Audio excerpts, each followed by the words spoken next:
What is good, people? How are we all doing? Today we're going to be talking about the different planes of existence, the occult side of the world, the things they don't teach you in school. And of course, you can only find that on this channel, so welcome.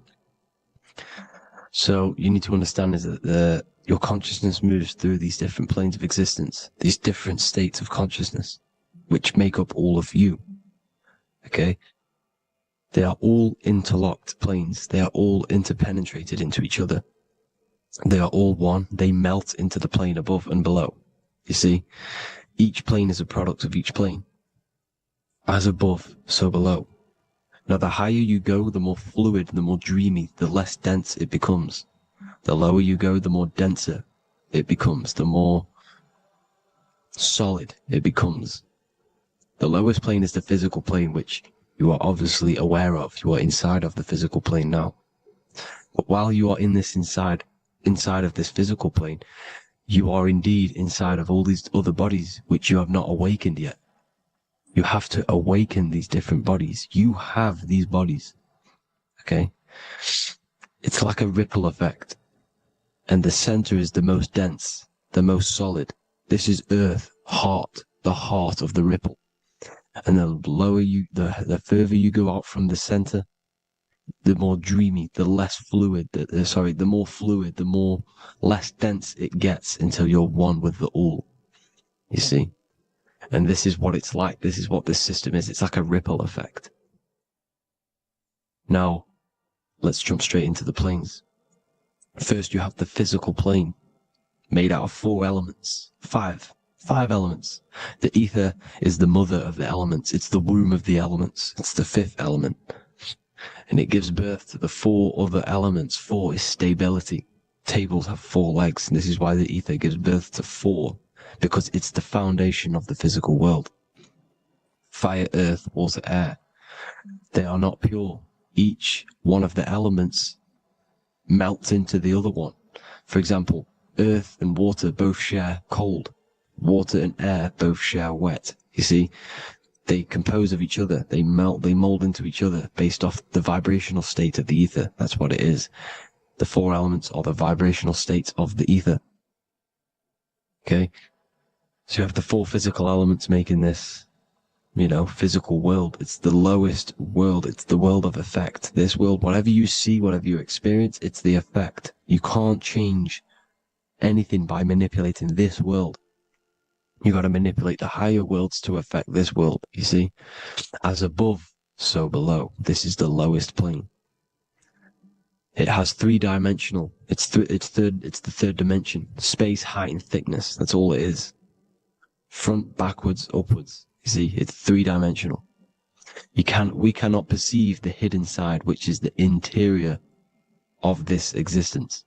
We cannot perceive the interior from our exterior view. We are looking into this world.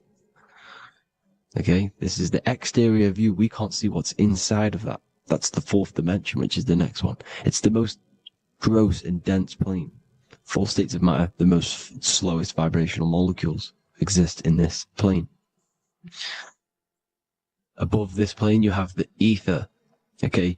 The word ether and either are the same thing, because either connects 2 scenarios in languages. I either support Manchester United or Liverpool. Either is connecting them 2 scenarios. The ether is doing the exact same, as you can see here on the planes of existence. It connects the astral world, which is very important, to the physical world. It's connecting these 2 worlds. So it's the ether. It's the ether. The ether is pure potential. Energy flows through the ether. It is pure energy, pure potential. Okay? The physical body is an exact copy of the etheric counterpart body. So every physical object has an etheric energy double. It's like a blueprint of that object. Every single object has an energy double, and that's the etheric double. Okay? The etheric body determines the shape of our physical body through its lines of force. All through life, it rebuilds and restores the physical body. Physical problems show up first in the etheric body, because as above, so below. You manipulate the higher planes, it will manipulate this plane. And this is why sorcery works. contact with astral plane entities. We'll get into that a bit later. So the reason why we can't see this plane, this energy world, which is all around us, which we are inside of right now as we speak, is that the molecules that compose it are further apart than those of the physical plane, making it invisible to the two eyes. That we can't perceive it. Our eyes cannot physically suck in that sort of information, and our brain cannot decode it. This is why, they brainwash us with all these programs to keep us asleep, to keep these other bodies we have asleep, so we don't find out about these other bodies, and is to make you believe that everything's just a material. Only the material world exists. They don't want you to know is that everything that you see is a result of something you cannot see. As above, so below. There are realities within this reality. This is what I'm breaking down now, these different planes, on how this reality works. So your etheric double is your energy body. You can see here the physical, etheric, astral. Astral is your spirit. The ether is a part of the physical plane. It's like just above the physical plane, but it's still part. But then the astral plane is completely separate. It's another plane, but they're all interlocked. Don't think they're apart. They're all interlocked. They're all one. They all melt into each other. The chakras that we have are inside of our etheric body. They are our sense of organs which tune us to the fourth dimension. These 7 chakras connect us to the astral world, the fourth dimension. Okay? They are points for the flow of energy from the universe / 7 planets, because the 7 chakras are your 7 planets, and the 7 planets are connected to the astral world. They are feeding these 7 senses in our body. They connect us to the universe, to our etheric counterpart, and then to us, supplying the physical body. Because the energy comes from above. As above, so below. These 7 senses, these 7 etheric chakras, are being supplied with energy from the universe, the 7 planets, the solar system. Then it supplies the physical body. You see? So the ether is very important. And this is, that the ancients understood the science of the ether, and they could, harness free electricity from it, because it's all around us. The ether is all around us. And this is what they were doing. They were harnessing free energy using the ether. The astral plane, the fourth dimension, very important plane. Very, very important. We've all been there. Every single one of you has been there. Okay? The fourth dimension is unseen of what we see. It's the interior of the exterior that we see. We see the third dimension, but we cannot see beyond what's making this third dimension. This is the fourth dimension. Okay? It's the dream world. This is where you go when you dream. Okay? This is where you go when you dream. It's the place of disembodied spirits or ghosts, entities, whatever you want to call them. When you hear ringing in your ears, that is not tinnitus. That is an entity around you. Okay? That is an entity around you. The fourth dimension is where thought forms exist. Mental images. Thought forms as in what you see in your mind when you think of an image, because the mind is the highest plane of existence. Mind is the highest plane of existence. And it manipulates all of the planes below. So it goes the mental plane, then the astral plane. So the thought is in the mind, the mental plane. That just the thought alone, no image, but then the form depiction, the thought form exists. It manifests in the astral plane as a sort of image, an entity, a living conscious being. So this is why thoughts are things. You see, thought forms exist within the fourth dimension. So when you imagine something, when you are, for example, right now, look into your hand and imagine there's an apple in your hand. If you can see that, you are seeing into this fourth dimension. You can only see into this fourth dimension using the mind's eye, not the two eyes, the mind's eye. When you shut off the two eyes into darkness, the third eye opens. The mind's eye is open. And you can see, this is astral travel. You got to work on astral travel. And you will see this astral plane, this fourth dimension. And there are 3 different sections to this astral plane. Higher, middle, or lower. So yes, there is a kind of a heaven and hell, and a mid-god. Heaven being the higher vibrational entities manifesting higher vibrational thought forms existing there, the lower vibrational thought forms existing in the astral plane. But these thought forms are beings. You can create these beings. They're called elementals. Okay? If you entertain specific thoughts for long enough, this will plant a seed and it will grow. If you keep, so for example, you have a bad feeling or whatever, what's a good example? Unforgiving someone, you keep that energy inside of you for long enough, it will manifest on in the fourth dimension. You entertain that thought long enough, it will manifest, and it will create an etheric body, and it will be an entity which will harm you. It will feed off you this low vibrational energy. Your mind is so powerful. It creates thought forms, and these thought forms can take consciousness, can take bodies, etheric bodies.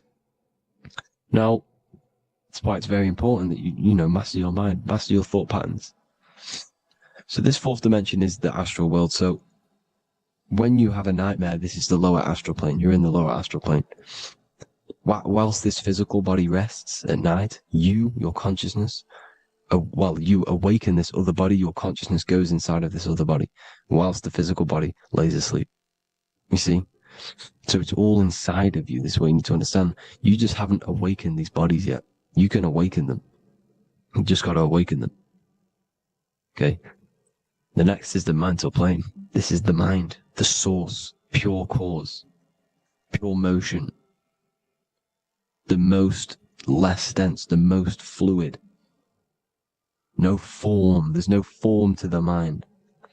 Astral plane is the first plane where a form takes existence, pretty much. The mental world has no form. It's pure mind, pure intelligence. Thoughts alone exist here without any images or manifestation. The most fluid, the most dreamy, the most causal plane. All of the rest take the effects of this plane. That's why it's mind over matter. Your thoughts they create vibrations. Each vibration is vibrating on a specific frequency, which creates mental images, creates effects down here on this physical plane. This is why it's so important to master your mind. Master what you think. Master your mind. It's the hardest thing to master. You could conquer the world, but it's probably harder to conquer your own mind than to conquer the whole world. I can promise you that, because the mind can play tricks on you. You got to listen to that inner guide within you that will constantly manifest the good things. So anyways, people, hope you learned a lot from this. Please work on trying to activate these other bodies. I will maybe do another video on trying to activate these bodies if you wish. Please comment down below if you would like to see that. And have an amazing day. Please like, subscribe, comment down below any video ideas you want me to do, any information you want me to spit. Thank you all. Have an amazing day.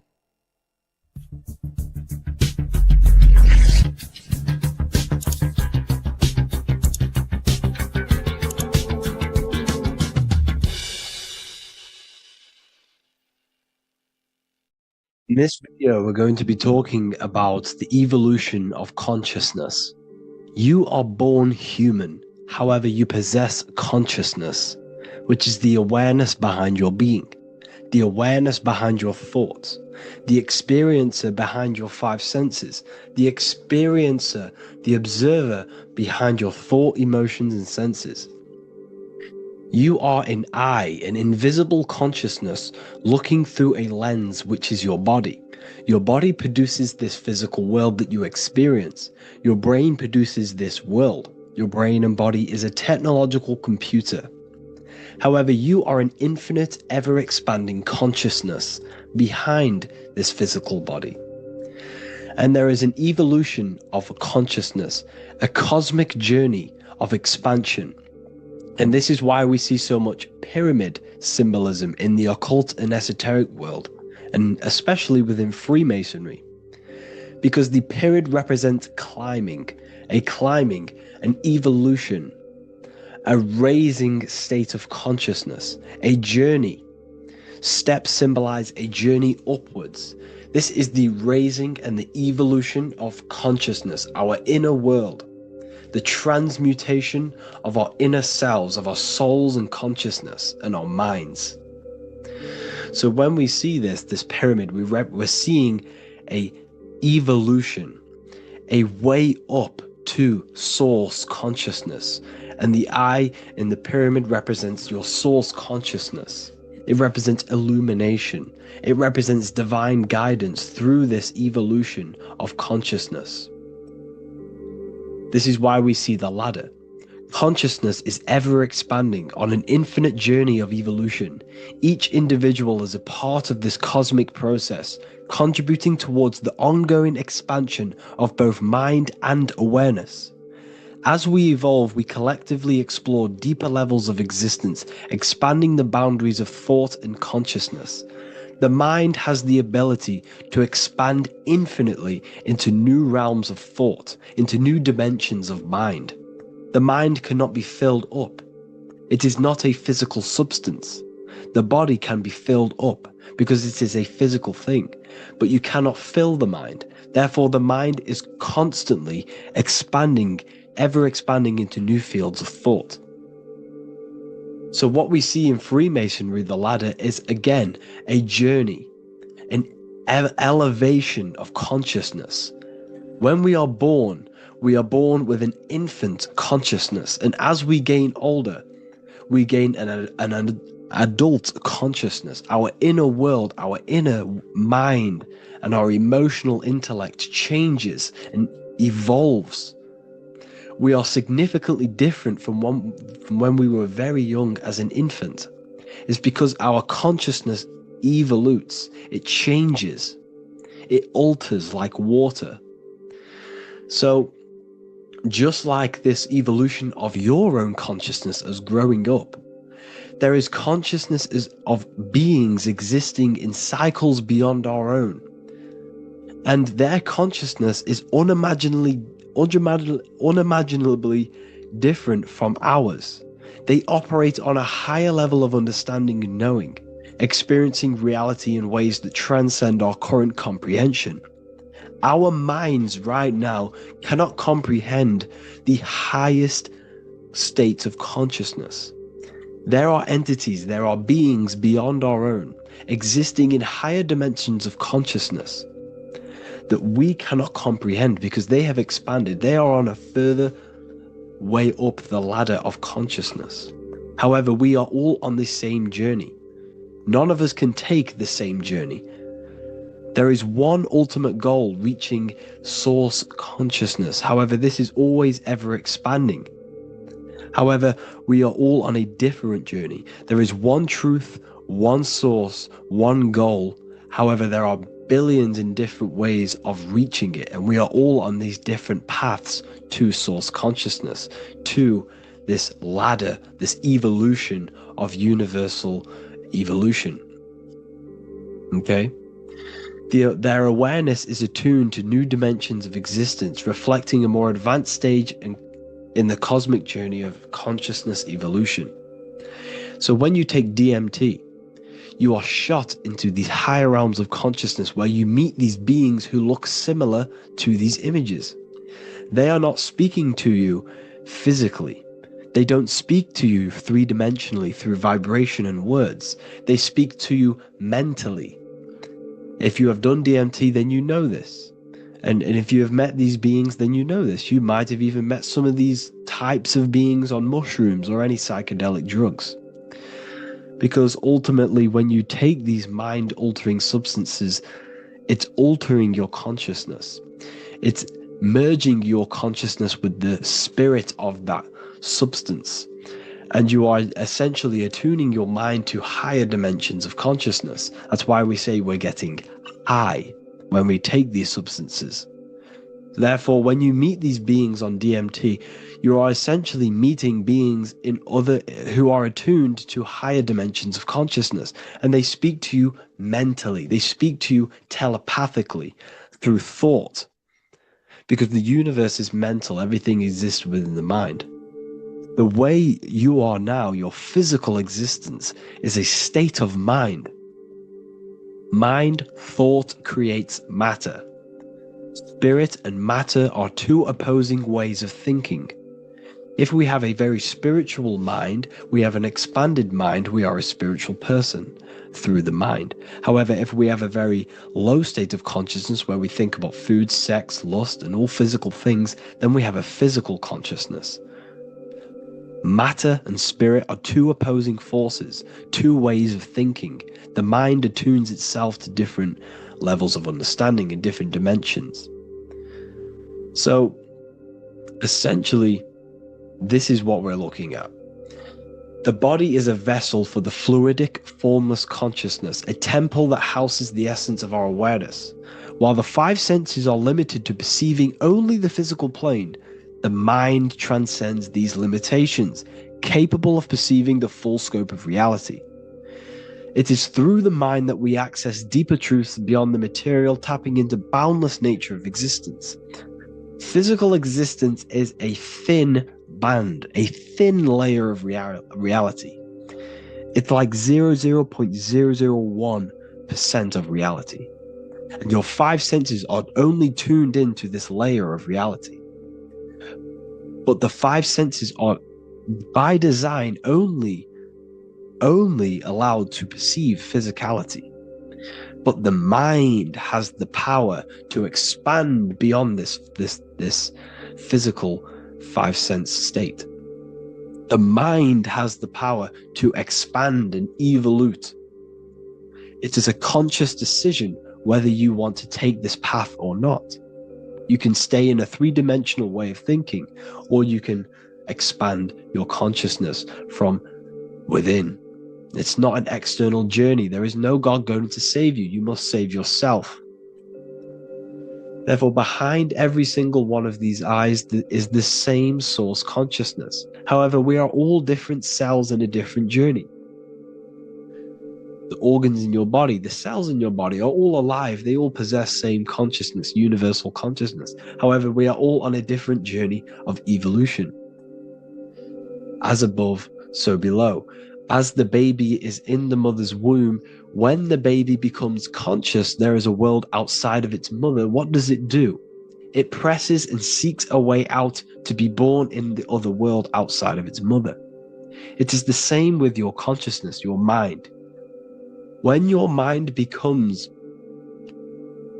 aware that there is realities beyond the immediate surroundings, it seeks a way out. And this is exactly what I'm doing to you now. I am now expanding your mind and telling you there is other ways of reality. There is other dimensions of consciousness which you can access through inner transmutation, through different ways of thinking, spiritualism, and meditating and connecting with yourself and detaching from external things. We can upgrade our consciousness. Your body is a womb. Why Jesus says you must be born again to see the kingdom of God, because you are born physically and then you must be born again spiritually, awakening your inner consciousness. So like I said, as the baby is in the womb, it's the same principle. As above, so below. You were a baby, you were in your mother's womb, and you figured out there is a world outside of your mother, so you seek to way out your mother to be born in another world. It's the same now. You must do this now. This is your spiritual evolution. This is the evolution of consciousness. It's ever expanding. When you die, this is a transition. You must learn to not fear death. This is another part of your spiritual journey. You must master death. Therefore, like I said before, the mind has limitless capacity to expand into new realms of thought, continuously exploring uncharted ideas and concepts without boundaries. The mind can ever expand. It can never be filled. It can never, ever know everything. There is infinite fields of knowledge, infinite fields of thought. Your current state is just one stage on an infinite pathway. You won't remain human forever. The human experience is a crucial phase where we learn to balance polarities, master the fundamental laws of the cosmos. It is a period of growth and transformation, preparing us for the next stages in our cosmic evolution.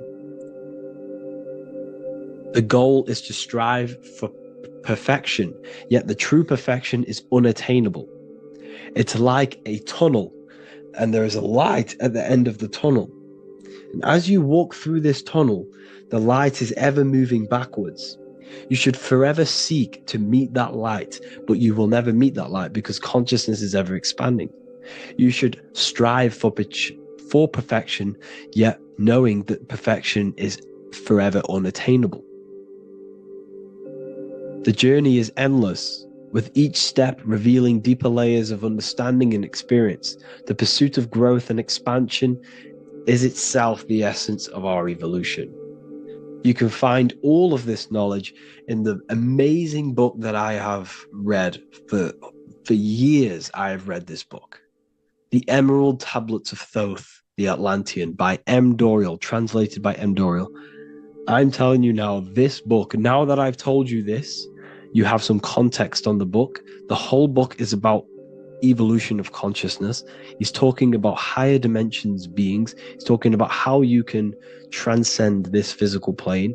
It is truly the most amazing book you will probably read. One of the best spiritual texts you'll see. It's hard to understand, so you must read it over and over again. And the more your mind progresses, like for me, I read this every couple months. And the more I learn about consciousness, the more I expand my own consciousness. And every time I read this book, I pick out something new that just completely blows my mind. Because you can only understand this book to your level of consciousness, to your level of understanding. So now that I've told you all this information, go and read this book and it will absolutely blow your mind. And so will the Book of Wisdom Volume 2, which is now available. I released it the other day.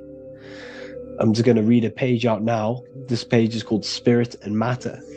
The Earth is not merely a dense, lifeless rock drifting through space. It possesses spirit, a living essence that animates its form. But what do we mean by spirit? Spirit in esoteric terms refers to the energy, the life force, animating the principles infused in matter. So essentially, what this page is talking about is how everything has spirit, consciousness within it. You are the middle, you are spirit and matter. You have the ability to expand your mind to the God self and raise above our animal instinct, our material self, and know the divine and expand. Animals cannot do this. Animals are not self-aware. Humans possess self-awareness. We can observe our consciousness. We can say, why do I exist? We can look in the mirror and know that we need growth. And this is what Anunnaki means. Anu means above. Anu was the supreme god of the sky, which is a metaphor. He represents spirit above, heaven.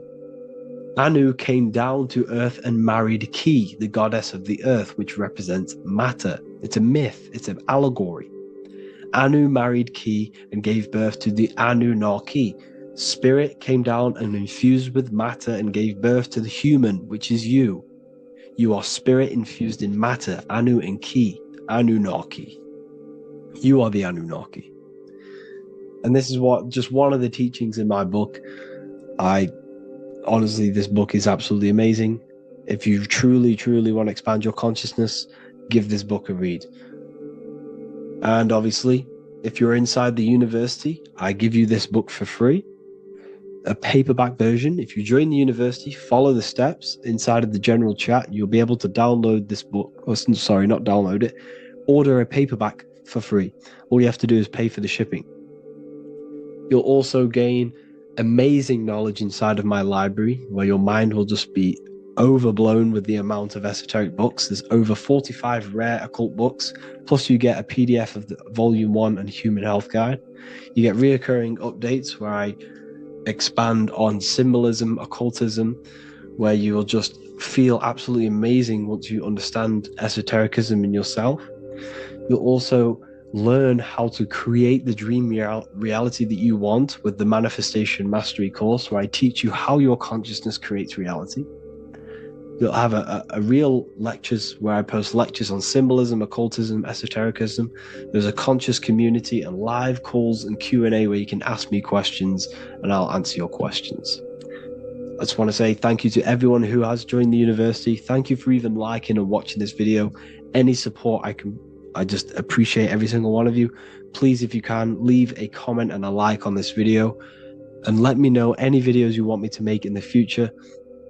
And I will start uploading a lot more to the YouTube. So yeah, thank you all for tuning in today. Have an amazing day.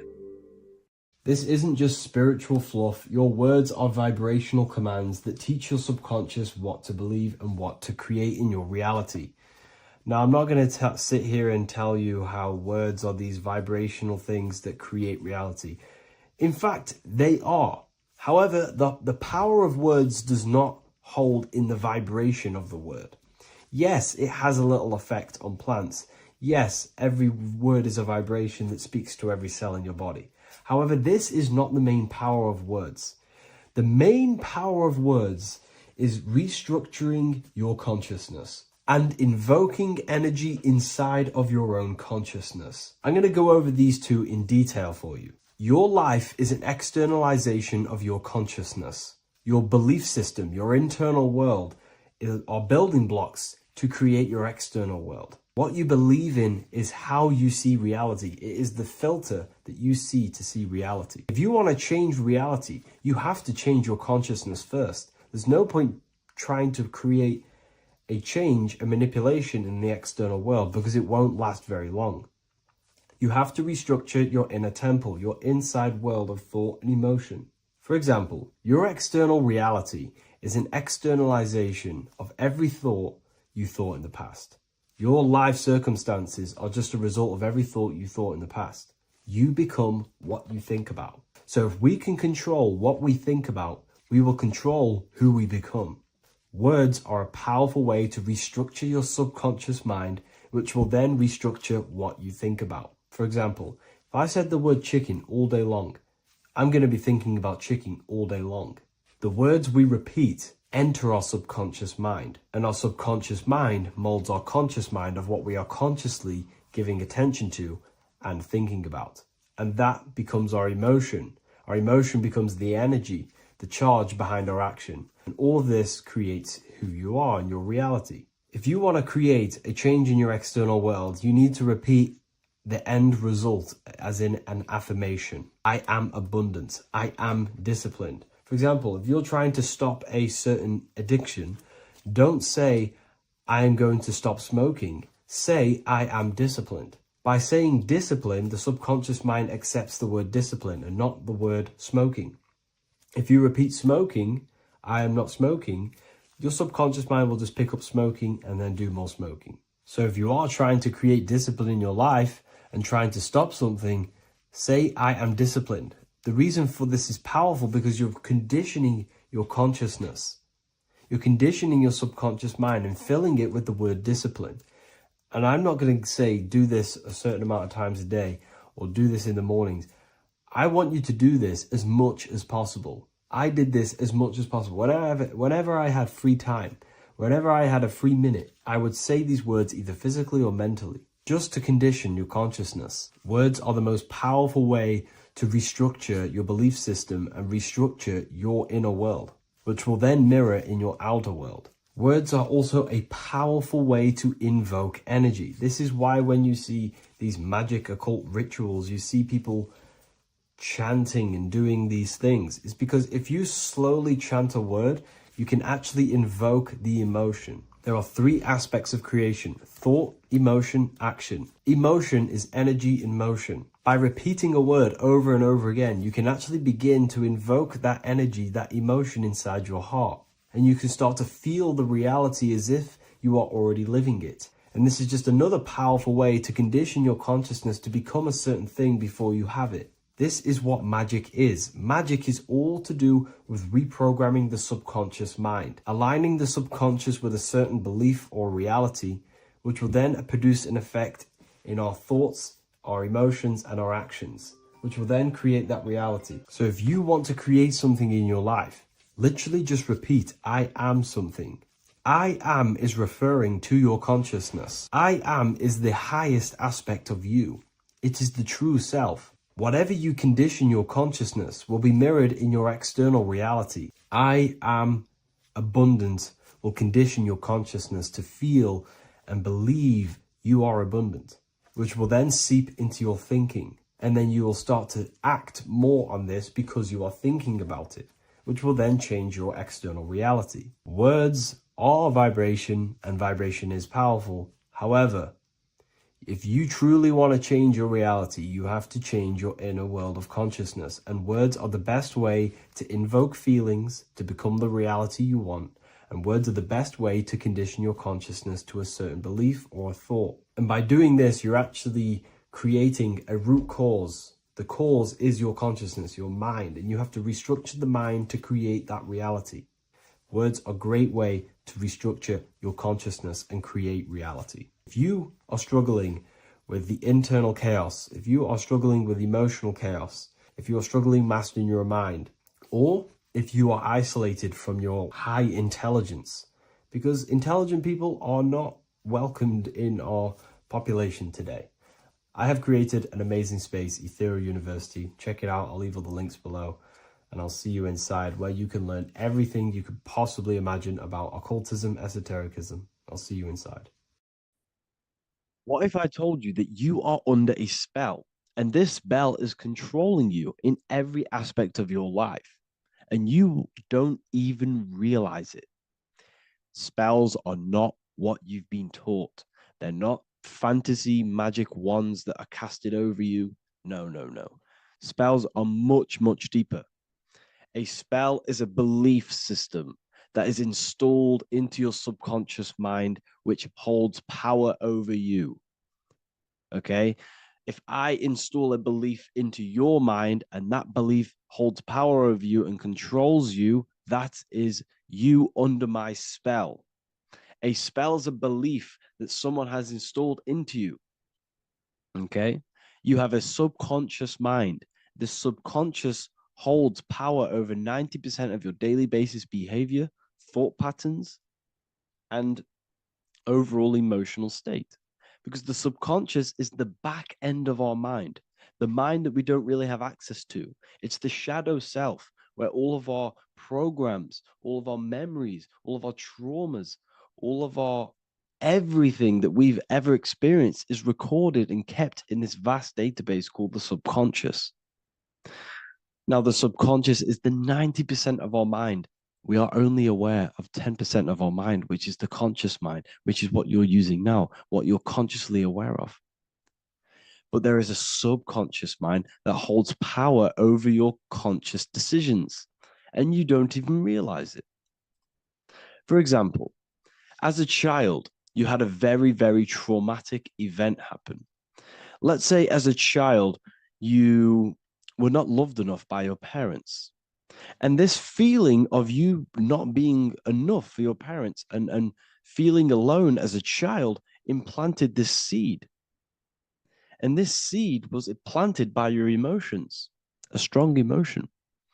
And over time, as you grew older into an adult, this seed grew and grew and grew. And what this seed grew into is you being very needy, you always seeking validation from others. Okay. But you taking this conscious decision 10 years down the line actually stems from this hidden cause within your subconscious mind, within this little feeling, this seed inside your subconscious where you don't feel like you are worthy. So this results in a conscious decision of you seeking validation from others, being very needy from others. Okay. This is what the subconscious is. The subconscious holds power over us. For example, posting on social media. Why are you actually posting on social media? If you take a selfie with your new watch, new car, and you go and post that onto your social media, why are you actually doing that? On the deepest root cause, it's not because you just want to post a picture. No, it's much deeper. It comes from a subconscious belief or a subconscious emotion of you seeking external validation, whether you believe that or not. But that's what it is. If you're posting on social media, you're seeking attention, you're seeking validation from others on a deep level, on a subconscious level. You may not even realize this because it's subconscious. Now, this is what a spell is. Money is a type of spell. Remember, money doesn't actually exist. Money does not exist. Money is a physical object inside of the material plane. But the physical object has a belief in the mental plane. See, the mind is the highest plane. This is the root cause of reality, the mental plane. Okay? So our belief in our mind has given this piece of paper value and a meaning. But in reality, it's just a piece of paper with a belief behind it. But this subconscious belief behind this piece of paper is controlling your daily basis behavior, is controlling your emotional state and controlling your life without you even realizing it. Without you even realizing that it's all an illusion. Money does not exist. It's the belief that gives the piece of paper a power. And the way we break the spell is by realizing that the money doesn't actually exist. The whole world is under the spell of money, and it's controlling all of us. But the spell is the belief. Once we all wake up and realize money has no value, it doesn't actually exist, it's only a belief. There is no actual money. That's how we break the spell. The spell is broken when we figure out that we are under the spell, under the belief, under the illusion of this piece of paper having value, and it's controlling our lives. That's why the word money has mon within it. Mon is moon, and the moon represents our hidden aspect of our mind, our subconscious, and the sun represents our conscious mind. So you have two versions of yourself. You have the self that you show to everyone, the conscious mind, and you have a shadow self called the subconscious, which is the hidden aspect of you. For example, do you really love your partner who you're with, or are you just with them for, is there a subconscious fear of being alone? Do you really want to be with this person, or is it stemming from, are you staying with them because it's stemming from this fear of being alone, of being lonely? Or are you just with them because you have a subconscious sexual addiction? And all of your conscious decisions are actually coming from this little seed of wanting sex or not being alone. You have two versions of yourself, the conscious mind and the subconscious, the shadow self and the self that you show to everyone else. Okay? And the subconscious is what's holding power over you. When you drive your car, you don't consciously have to think about changing gear. You've done it that many times. It's on autopilot. That's the subconscious doing it. You can be walking down the street. Your conscious mind can be thinking about what you're going to cook for tea later, but your subconscious mind is controlling your body and walking your body. You don't have to think about moving the body. You just do it because you've done it that many times. It's a program. It's a belief in the subconscious that's giving this movement power. You see, the subconscious holds a lot of power over you. Our beliefs hold power over our daily basis behaviors and actions. Okay, like I said, posting on social media, this is seeking external validation. There's a subconscious stem, there's a subconscious urge bringing this desire into conscious reality. So we must break the spell of our emotions controlling us, our traumas from a child controlling us. For example, another example of this, let's say you were in a car crash years ago, and this car crash led you to having a very traumatic event, very traumatic emotion you felt in that car crash. You felt a lot of pain. That was impressed into your subconscious. And even to this day, you're probably scared of going into trains, going onto cars, going inside of vehicles. And you might not even be aware that it's actually stemming from this event that happened 10 years ago. That's the spell. That's the spell that's holding power over you. And you don't even realize it. You realize the spell when you realize you're being controlled by this old belief, this old trauma. That's what a spell is. A spell is not something I cast over you with a wand like Harry Potter. Spell's much deeper. It's the hidden aspects of our mind that hold power over us, that control us. Okay? So how do we get rid of the spell? How do we break the spell? By installing new belief systems, by installing new programs into our subconscious. The subconscious is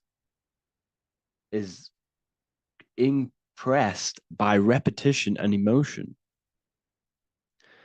Everything you do on repeat, for example, tying your shoelaces, you can be looking up into the sky, closing your eyes, thinking about what you're going to create for tea while doing your shoelaces. You've done it that many times, you don't have to think about it. That's the subconscious taking over. Okay. That's the repetition aspect of the subconscious. For example, you could probably run down your stairs. You know exactly how to run down the stairs. If I tried to run down your stairs, every staircase is different. I'd probably fall over. But you've done it that many times, you know exactly how to do it. It's what we call ritual. When you have an evening ritual, when you tidy the house, you do your skincare routine, you wash your teeth, that's a ritual. This is what the ancients called ritual. When we do rituals, we're trying to implant something into our subconscious to either remove an old program, an old seed that is controlling us, for a new one that's going to grow into new light, into a new reality. So you can implant messages, implant new programs into our subconscious, which will then grow into a new reality. Okay?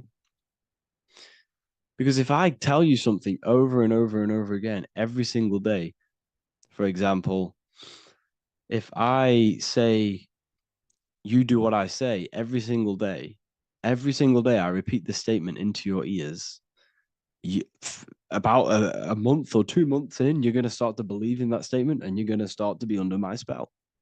You're going to start to do everything that I say. So this is what spells are. Spells are subconscious beliefs that hold power over you, and you don't even realize it. So we need to remove these old programs we have that are controlling us for new programs. And we do that through ritual, affirmation, and imagination. Repetition and emotion is key to impressing the subconscious. They are the two ways that spells are created, that programs are created. The subconscious only knows the now, and it only knows you. So every word you say is a spell. So when you call someone else a name, you're calling yourself a name, because your subconscious takes everything you say as truth, because it only knows you. It doesn't know anyone else. So every night we can do affirmation. We affirm the reality we want. This is what we call a ritual. We sit down or we stand up, whatever it is. You affirm the reality you are, I am statements. And then you imagine that reality. And you do this over and over again, every day, twice a day, 3 times a day, however many times. And this will cause repetition. This will install a new belief system into your subconscious, which will then start to show in your external reality. It will start to put you under a spell of the new program. For example, If I install into my subconscious that I believe that I am rich, every single night I affirmate that I am rich, I am wealthy, I am free. And then I do a ritual. I start to imagine this reality. Every single night, I do these two things on repetition, and I start to feel the reality and imagine the reality. Over time, I'm going to start to believe that I am rich, that I am free, and I am wealthy without having the physical reality. And what this will do is that it'll implant a message deep within your subconscious mind. It will plant the seed of this belief. And this belief over time will grow into 90% of my thoughts, 90% of my actions, 90% of my words. My words, my thinking will change due to this new belief. I may not even realize it, but I'm looking for more opportunities to make money. I'm speaking to more people because of this belief that I've installed. This belief has triggered new ways of thinking. My mind, my conscious mind is now only operating to fulfill this belief. And my conscious mind might not even be aware of it. You won't even realize that you're manifesting this belief of being rich. And that's how it happens. You implant the belief within your subconscious. You implant the spell into your subconscious, which will then gain control over you. So we need to make sure we're removing the negative spells, the negative programs that are controlling us for new regenerated ones, for new ones that are going to create new realities, a better life. Okay?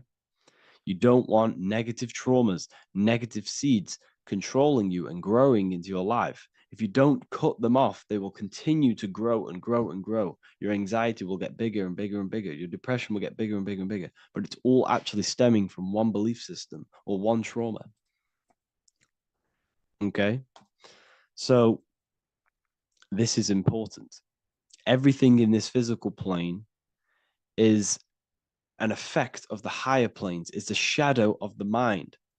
Everything we think, all physical objects began as a thought, then an imagination, then energy, then a physical reality.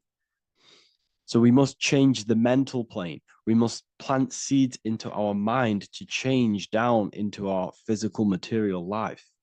It's about manipulating this higher plane so we can create change and effect in the physical external material plane. That's what magic is. This is what spellcasting is. This is all what it is. It's not fantasy. This is the manipulation of the higher planes of consciousness, which your mind has access to. You have access to these higher planes. Okay? This is exactly what I teach in my university. I teach different rituals. I teach specific rituals to get rid of certain things, certain belief systems. I teach all different rituals, all different ways for you to create your own reality and live the best reality you want. We also have all of these different courses. We have activating the inner eye. This will teach you exactly how to lucid dream and activate your inner vision of imagination. We have the sexual alchemy course. This will give you the power of transmuting your sexual energy into creativity. We have electromagnetism studies. We have esoteric exchange and an exclusive live call that we do every single week. And I connect with all of the students. They can ask me questions, can speak with me one-on-one inside of these live calls. We have the real numerology section. We have the health section. We have a lecture section. Look at all of these lectures we have on occultism, symbolism. All of these lectures are designed to gain you power, to give your personal power back to you, to make you realize things about you. We have a meditation section. We have a library section where you can download all of our library, all of our books, different books on occultism, symbolism, Freemasonry, astral projection. And of course, we have the Manifestation Mastery course, which teaches you exactly how to create reality so you can live that desired reality that you want. This is the last chance to lock in the price of $55 a month. This is less than $2 a day. You can really level up your life. because the price is going to increase as the value of the university increases, because there's a new Symbolism course coming out. And if you join now, you'll get this course for free, because obviously when this course releases, the price will go up. The Symbolism course will teach you the language of esoteric and occult symbolism. I'll leave the links in the description. Make sure to leave a like, comment, subscribe to the channel if you want to see more content. Thank you all, people. Have an amazing day. Welcome to Revival of Wisdom. What is good, people? Is Revival of Wisdom. We're back with another video. Today we're going to be talking about the importance of Saturn and the occult. Let's jump straight into this. So Saturn is the god of the earth, right? It's the time of God, change, destruction, physical matter. He creates and destroys, because the energy of Saturn is the key to crystallization.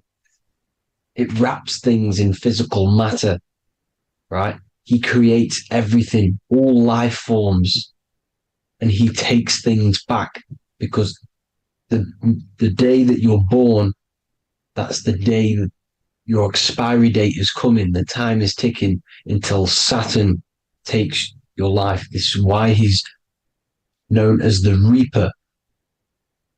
Okay? As he's personified as eating his child here in this ancient Roman painting. As you can see, he's eating the child. We are all children of Saturn, right? He creates physical matter, our physical bodies, right? He's the god of time because he's the slowest moving celestial body. He's the Lord of the Rings, as you can see here. He's the last one on the ring. He's the slowest one moving, okay? So he is the Lord of time, destruction and creation, okay? This is why his name is Saturn, Satan. He's the devil, okay? But I'm not saying Saturn's evil, guys. It's a part of life. Everything lives and dies, right? He's the key to crystallization. Now, as we have the clock here, our god Saturn, or Chronos in Greek, just means time. He's also the god of time, as I've already said. 60 seconds in a minute, 60 minutes in an hour, 24 hours in a day. Add 2 plus 4 equals 6. 60 seconds, 60 minutes, 2 plus 4 equals 6. That's 666. Okay? And as you see on the clock, 6 take away 12 equals 6. 7 take away 1 equals 6. 9 take away 3 equals 6. 6 is the number of Saturn. It's associated with Saturn, right? He's the god of time, of justice. Everything goes back to the Reaper in the end. Everything lives and dies. Now, the artwork of him, he's always got the Reaper staff. You see, it's personifying death. Now, when you see this, the Romans were not saying Saturn was a real person, a real god in human form. No, this is personification. This is what the ancients always did. They personified, just like the Bible. It's all personification. So the personifying Saturn eating its children because it eats, it's the Reaper. No one can escape the Reaper. No one can escape death. Now, Saturn is 666, which is in the Bible, the number of the beast, right? The number of the beast, Satan, 666, right? So on the North Pole of Saturn, you have a hexagon which makes a cube, right? Now this hexagon, when you join up all the corners, creates the 6-pointed star known as the Star of David, right? In the Jewish religion. Now, as you can see, the 6-pointed star has 6 points, 6 mini triangles, and a 6-sided hexagon. That makes 666. And also, you have Saturday is named after Saturn, the 6th planet, the 6th day of the week, and has a 6-sided polygon on its north pole. That's also 666. Now, this Star of David, this symbol goes back thousands of years, and it originates from Saturn. It's not the Star of David, right? It originates from Saturn. It symbolizes the physical and spiritual aspect combined into one, which makes us humans, right? Also symbolizes the male and female combined into one. These two sacred energies create the human. We consist of both male and female energy, also known as the Seal of Solomon. And we all know if Solomon was a real person, he talks about communicating with 72 demons. He could apparently, in the text, he could communicate with 72 demons, and this is sorcery. This is black magic. Now, this symbol is associated with hexing people. When you place a hex on someone, that is a form of witchcraft, which a hex is just a curse. When you're cursing someone, this is black magic. Now, the black magician would stand in the middle of the symbol and cast his spells onto other people. Now, this symbol is obviously on the $1 bill, twice on the $1 bill. And it's very, very ancient symbol. And it originates from Saturn. And let's keep going. So the cube. So I've just said how you see the cube on the North Pole of Saturn, right? The cube is limited. It's a 3D shape. It symbolizes limitations to the physical 3D dimension, the third dimension, the physical realm which we are in. Now, as you can see, the color associated with Saturn is black, right? Black is infinite potential. Black is the creation of all things. Before there was light. Light is born out of blackness, darkness, okay? Now, black is physical matter. And as you can see, the black cube, black symbolizing physical matter, the cube being limited, as the physical realm that we are in is limited. It's not like the fourth dimension where everything can exist in a thought. The third dimension is limited, right? And this is what Saturn is. It limits you to the 3D 666. Your body limits you to your physical body. Now, these black cubes are placed everywhere. As you can see, Australia, Denmark, Manhattan. There's one in New York. As you can see, the Apple have a cube. The Nintendo GameCube. Trump Tower is a black cube. This is worshipping the energy of Saturn, the god Saturn. Okay, it's not a god, it's a celestial energy. However, it rules over Earth because it pretty much created the physical realm. Now, as you see, when you go to a funeral, you wear black, a black suit symbolizing Saturn, which is the color associated, black. And as you see in Mecca, they walk around the black cube in rings. As you can see here, they're stood around in rings, like the Saturn, the rings of Saturn. The Mercedes symbol. You probably wouldn't notice that, but yes, it's Saturn. And when you graduate from university, you wear a black cube on your head. This is all symbolizing Saturn. Okay. Now, as you can see, the Jews here have a black cube on their third eye whilst they pray. Notice how he's shutting his eyes into blackness, darkness, and he's wrapped around a black strap around his arm. This is symbolizing the wrapping of physical matter, of how physical matter wraps things into existence. And as we all know, the Star of David is a Jewish symbol. So he has the black cube and the Star of David, right? So all of these religions are secretly worshipping Saturn. Okay, this is all Saturn worship, Kronos, the god of time and destruction, the physical reality. Now, as you can see, it's symbolized everywhere in all major corporations. Pepsi, internet, that's obvious. NASA, of course, NASA. NASA means to deceive in Hebrew. Universal, Walkers, that one's so obvious. Nike, Toyota. So many different ways they symbolize it. You either see the rings of Saturn or the black cube, as I just showed you here, the Nintendo and the Mercedes, right? It's absolutely everywhere. Now, they also use 666 to symbolize it, as I've just broken it down to you.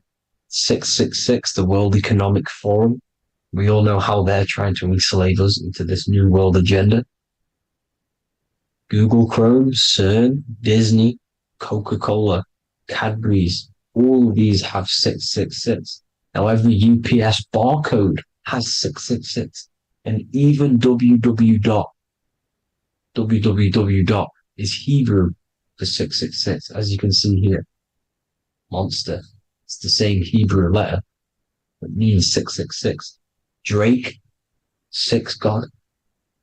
That's his God, Saturn. Why? Because they love physical realm. They love the physical dimension, the third dimension. Because they can rule here through riches. They can build an empire here. It's not like the fourth dimension. They don't want to ascend. They want to stay down here in the physical realm.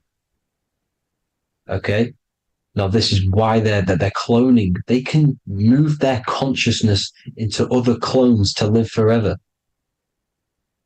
This technology exists. This is why they love the third dimension. As you can see, all of these sellouts here, Drake, Leonardo DiCaprio, all of these people doing 666 because this is their God. This is their God. They love the physical realm. They sold their souls for wealth and fame in this physical realm. So why would they leave? You see? Now, this isn't all just evil, okay? So you have 7 chakras, right? You have 7 days of the week, 7 solfeggio scale notes. These are frequencies, the solfeggio scale. Now, it's called the Saturn moon matrix because the moon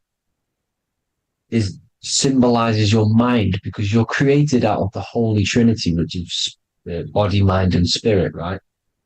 That's the triangle, the equal triangle, body, mind, and spirit. Now, the 3 main celestial bodies are Earth, Moon, and Sun. The Earth being your physical body, the Moon being your mind, and the Sun is your soul, hence why it's called solar. It's a solar, soul. Now, these symbols are alchemical symbols. So when you're doing alchemy, you use these symbols to obviously symbolize what we're talking about. Now, as you can see, these are all the symbols of the planets. Of Saturn is created out of the moon on top, the moon on the bottom and the earth on top, as you can see here. You see? And this creates the number 5. Now, with the moon being your mind and the earth being your physical body, this is mind over matter, because the earth is your body's matter.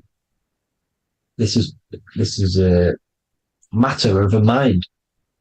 You don't want to be matter over mind. This is low states of consciousness. You won't be mind over matter.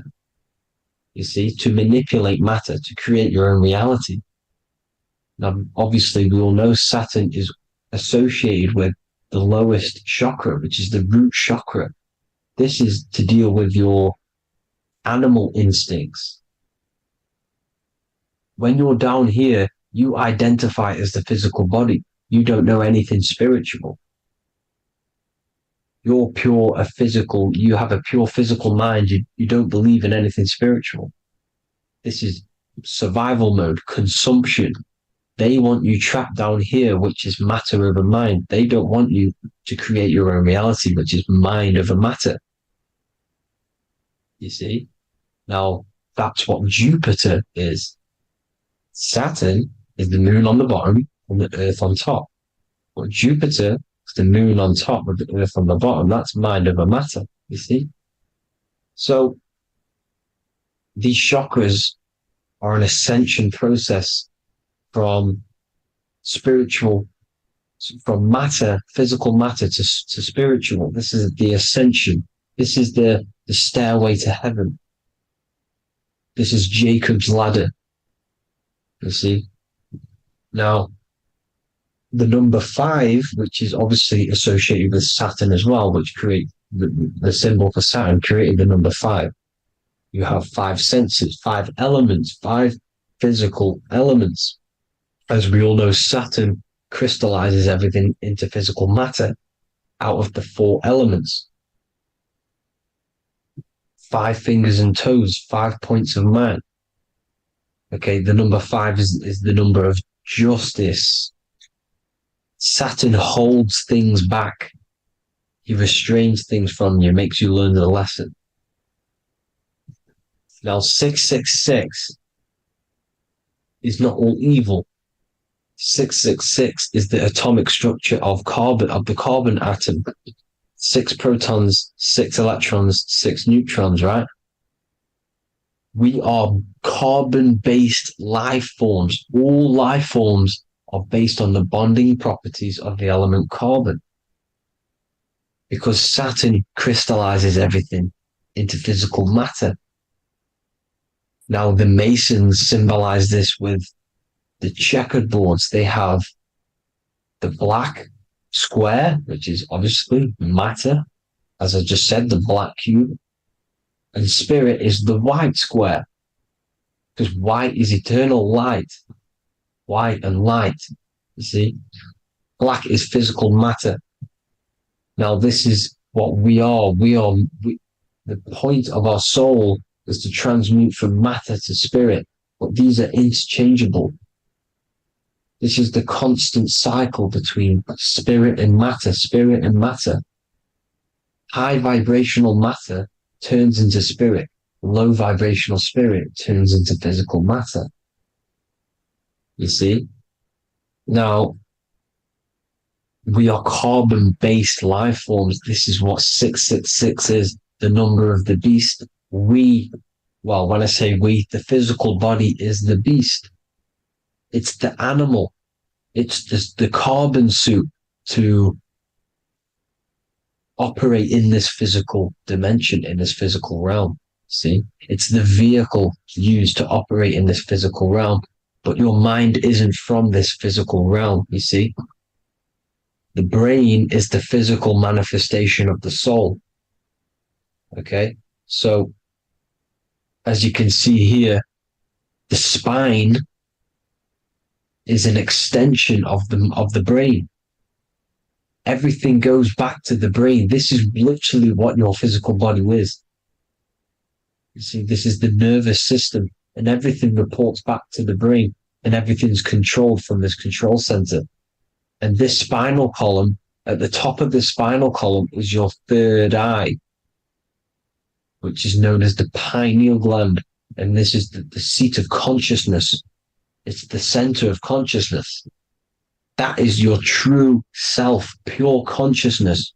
This body is just a physical body.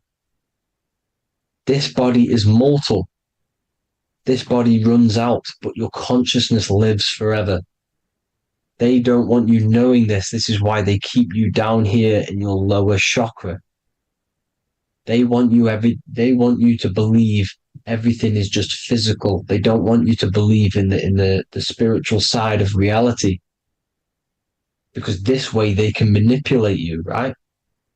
They want you matter over mind because they know your mind creates reality. They know your mind is the root cause of reality. You manifest your own reality from the inside out. So this is why they control your perception of reality. They control your information in order to manifest their new world order.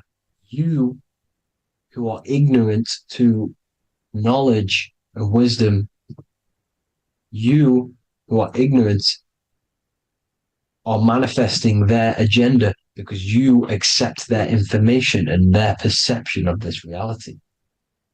Now, this is why they tell you the globe model, the heliocentric model, to trap you into physical matter. Now, if you understood about this true form of this realm, you'd understand that there's a spiritual side behind everything. The spiritual side, something has to exist. The root cause of reality is higher planes of existence. It happens in the mind before it happens on the physical plane. You see? They don't want you knowing this. They want you matter over mind, which is the symbol for Saturn. Moon over Earth. The Holy Trinity.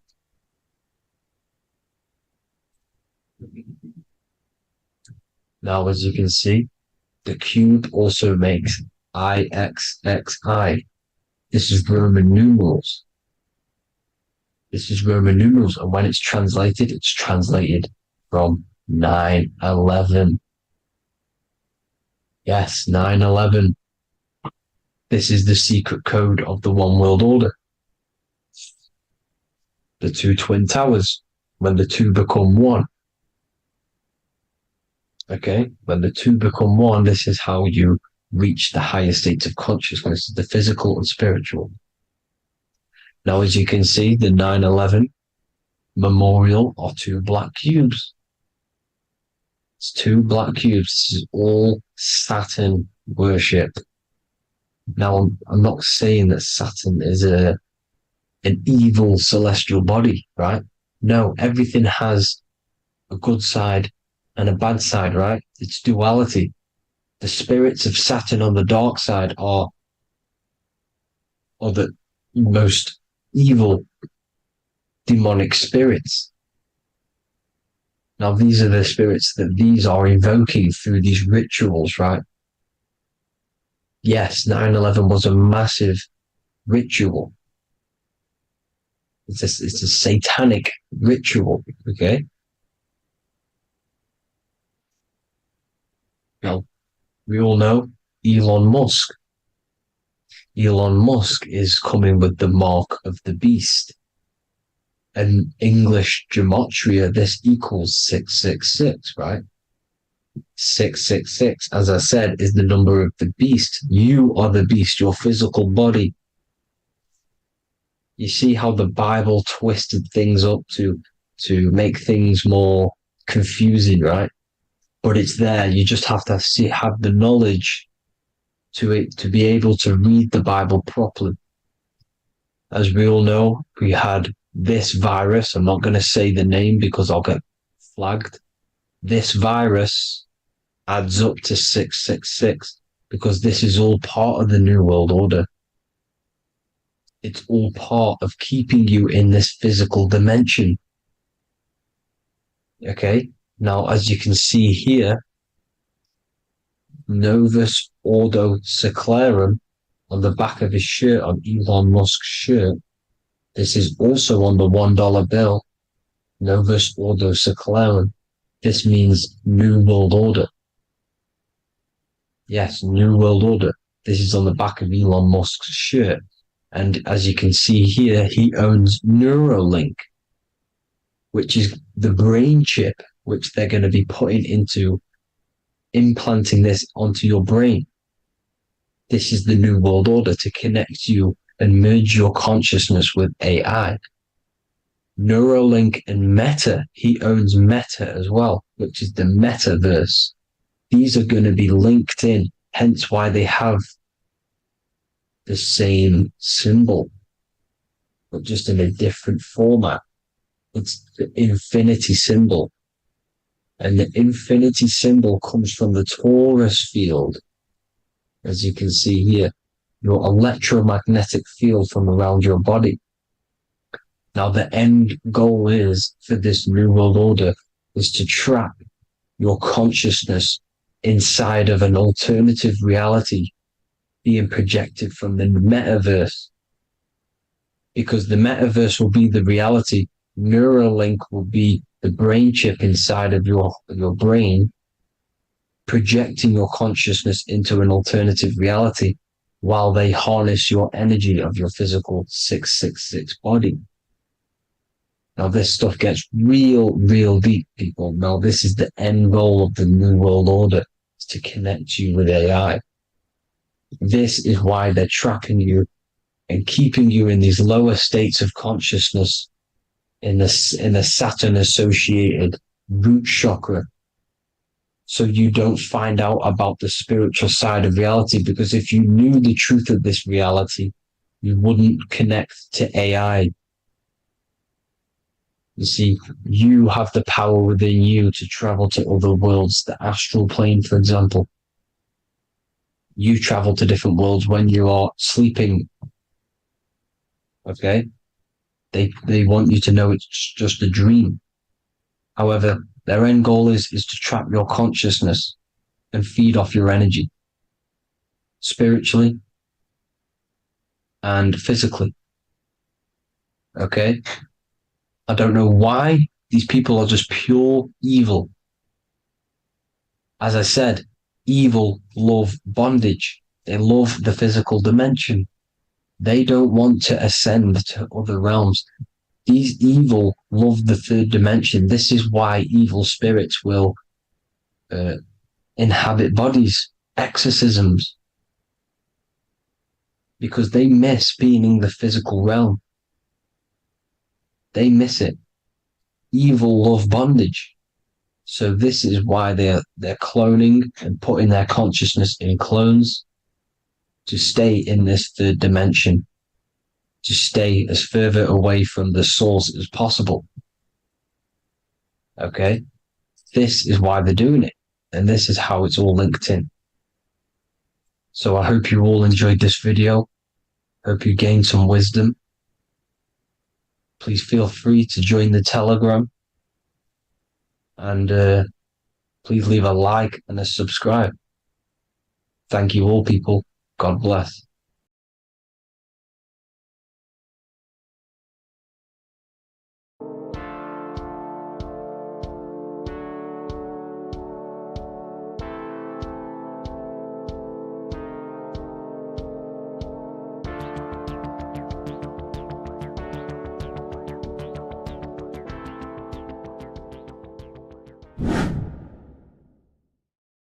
People, how are you all doing? It's Revival of Wisdom, and today we're going to be talking about your birth certificates and how we are slaves to a system and how they have trapped us into this system. Okay, so the first thing you need to understand about this system is there are two types of laws. You have the law of water, which is Admiralty law, and the law of the land.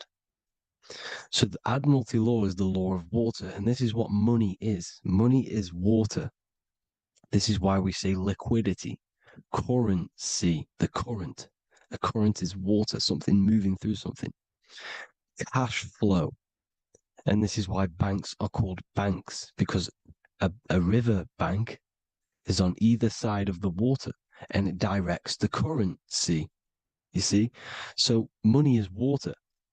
And as you can see here, Ripple, the cryptocurrency, Ripple, water Ripple, and they're building a bridge over water, overseas, international banking with cryptocurrency.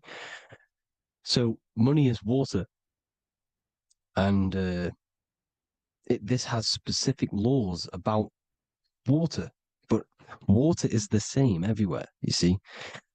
What the difference is with the law of the land is that you can have different laws in different lands. I can't do certain things in the UK that people can do in America, for example. You see, that's the law of the land. But the law of water is the same because water is everywhere. Now, this is very important to understand when it comes to, you know, these birth certificates. So, Pope Gregory, this is where we're going to start off. Pope Gregory in 1582 took the Orthodox Eastern sunrise calendar and changed it to his own Gregorian timeline, not a calendar, a timeline. This timeline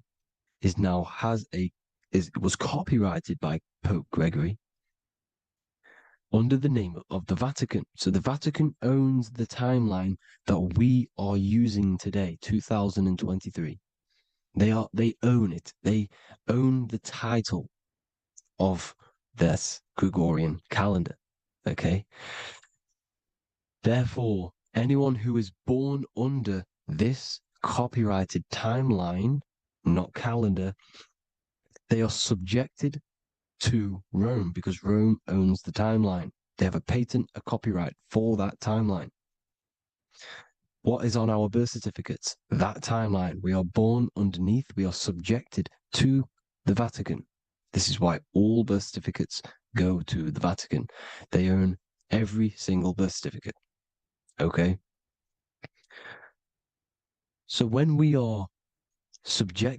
use this timeline, we are subjecting ourselves to this timeline. Okay?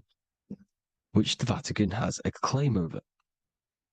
This calendar or timeline is set to sunset, not the sunrise, which is associated with death, darkness, and the moon, lunatics. You see, so this is a sunset calendar timeline. Okay, this is now, they've changed a couple things, right?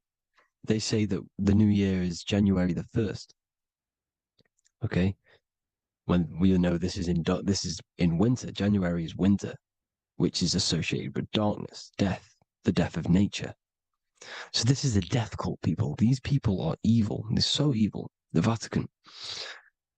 And this is why we use April Fool's Day, because April is in Aries, and Aries is always the start of the zodiac. This is why Aries rules the head region. 12 zodiacs, 12 systems of the body. Each zodiac is associated with each part of the body, and this is why Aries is the head, cerebrum. But we're not going to talk about in this video. But yes, that is what April Fool's Day is. They're putting it in your face. April Fool's Day is the real start of the year, when the sun starts to rise again, when the risen Savior is resurrected, when it's born again. This is when the Jews celebrate the Passover. This is when the Christians celebrate the resurrection of Jesus, and they eat lamb. The Jews eat lamb because we're in Aries, the new year. The sun is now born again, our risen Savior, the light of the world. So yes, this is what April Fool's Day is. It's the first day of the year, which they changed. Pope Gregory changed. So you need to understand is that you are in the womb. You are inside of a ship, because every ship, literally a ship, every ship is female.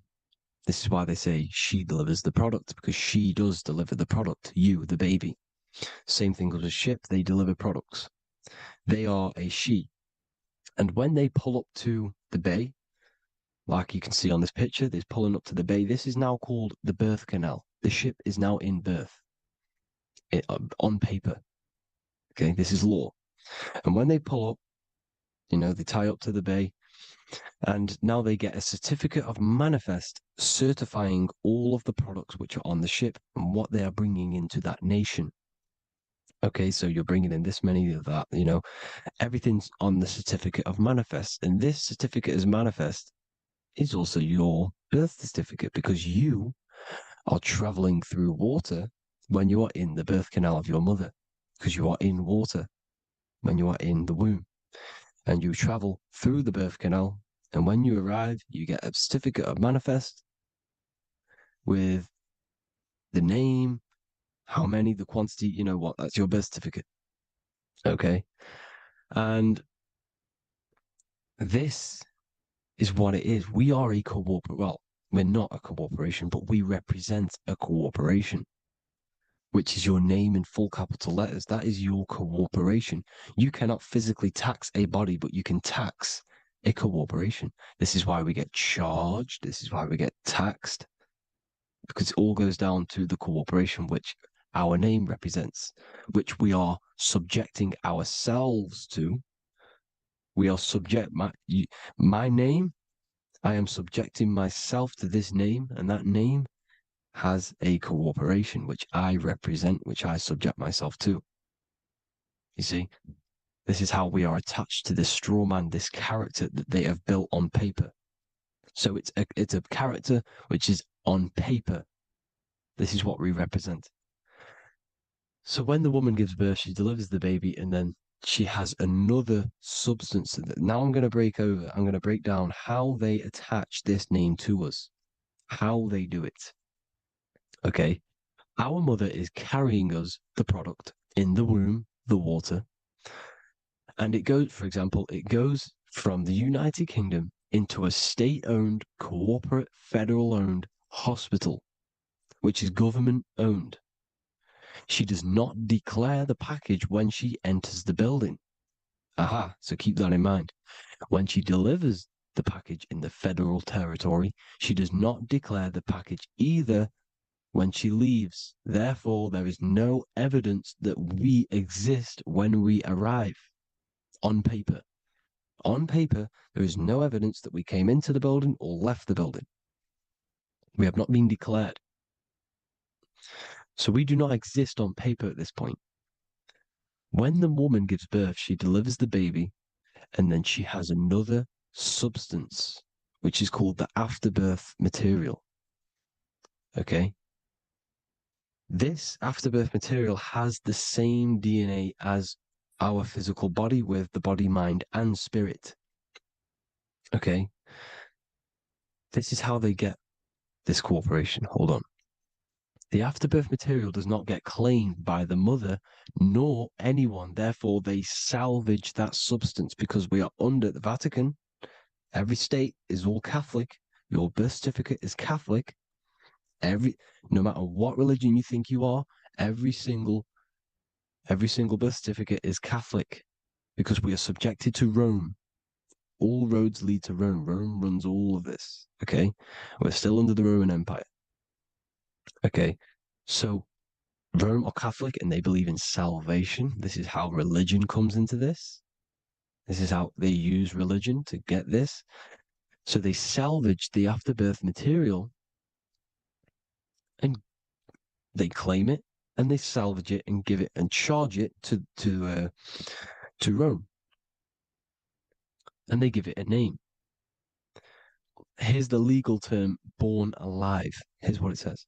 Each product of such birth is considered live, born, and fully recognized as a human person. So each product of such birth, so that could be anything, the afterbirth, the person who actually comes out, the baby. So your afterbirth, which we do not take with us, we take the baby with us, they keep that in the hospital, they collect the afterbirth, and they salvage it, and they give it the name, which it is us. We are a representative to that afterbirth material, which they put the name on, they claimed, which is subject to Rome.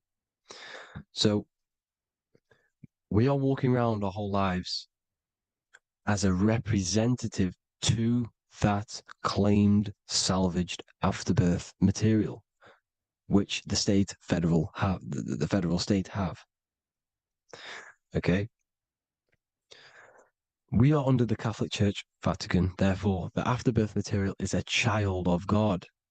See, on paper, therefore, they believe in salvation and salvage the afterbirth material. This material has no mother or father.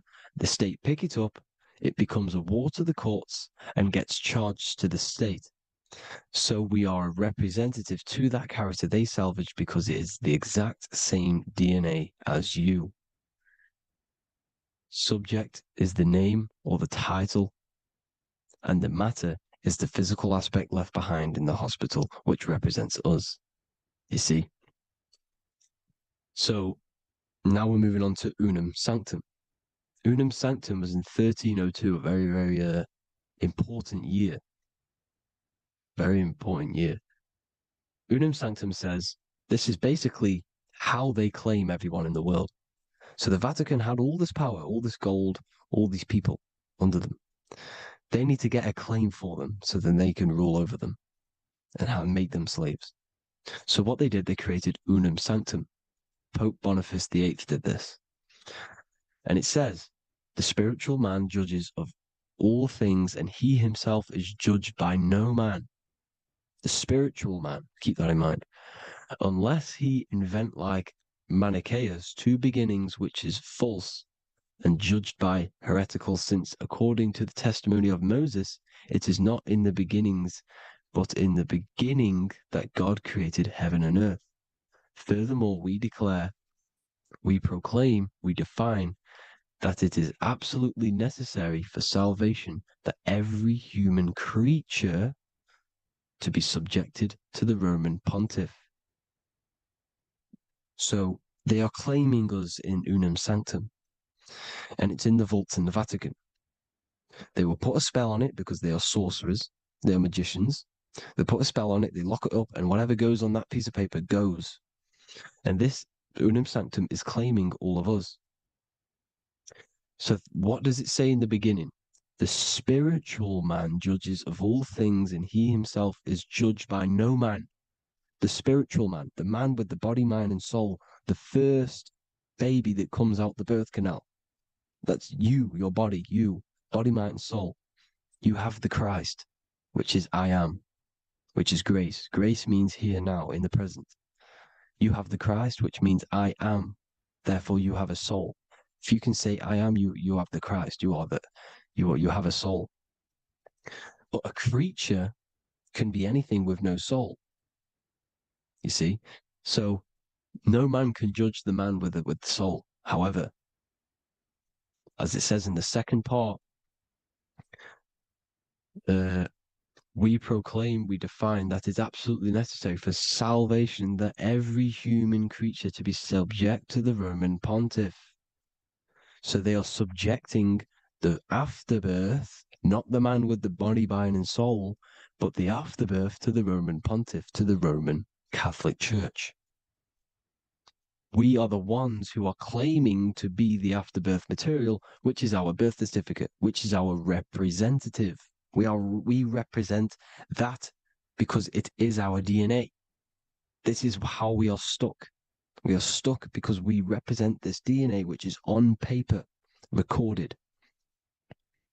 You see? So we, being untaught, uneducated in these subjects, we are subjecting ourselves to this system, to this slavery, because we just want to live. We just want to live happily, just peaceful. Think about it. Where's all this coming from? Where's all this war, all this killing, deaths coming from? We just want to live. It's coming from the Catholic Church, these evil death cult, which has subjected us, which has used us as slaves, and we are still slaves, and it's just going to get worse and worse and worse. So this is how we have subjected ourselves to be the slaves to this system.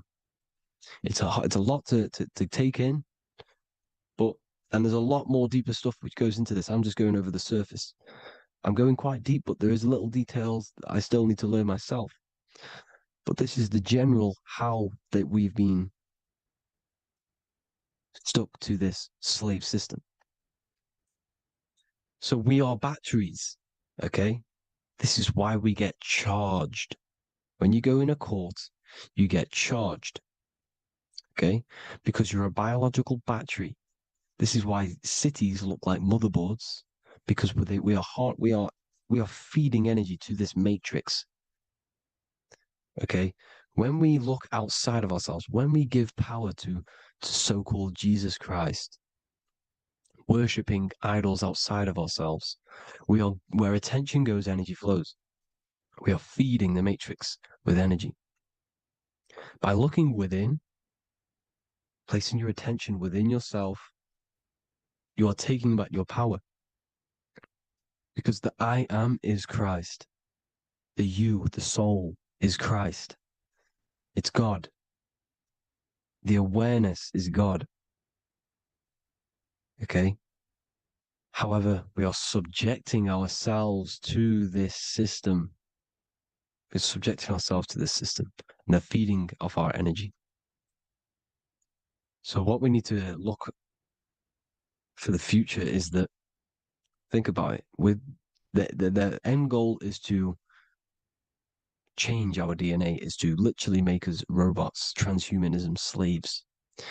This is why we have smart cars, smartphones, smart watches, smart meters, smart cities.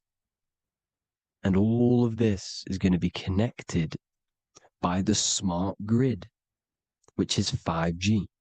This is why 5G is rolling out. 5G is going to connect all of these technologies to one. It's like a big net system. And you know why they're doing this? It's because all of this is going to be connected through AI, through this 5G, and that 5G is going to be controlled by the elites. So you say anything wrong, you do something wrong, you say the wrong thing online, they'll turn off your car, they'll turn off your phone, they'll turn off your smartwatch, they'll turn off your TV, because it's all going to be connected and controlled by the smart grid. And this is what the Great Reset is, people. But they're going to trap us inside of these 15-minute smart cities so we can't leave the area, because they're going to use climate change as a tool to enslave us to not travel because of so-called climate change and the fumes that we are putting into the air, which is all BS. They're doing this to push these new cities, to push all of it. But listen, they're trying to get inside of your body. The only way they can do that is to get you addicted and using this technology. First, they got on the body with the smartphone.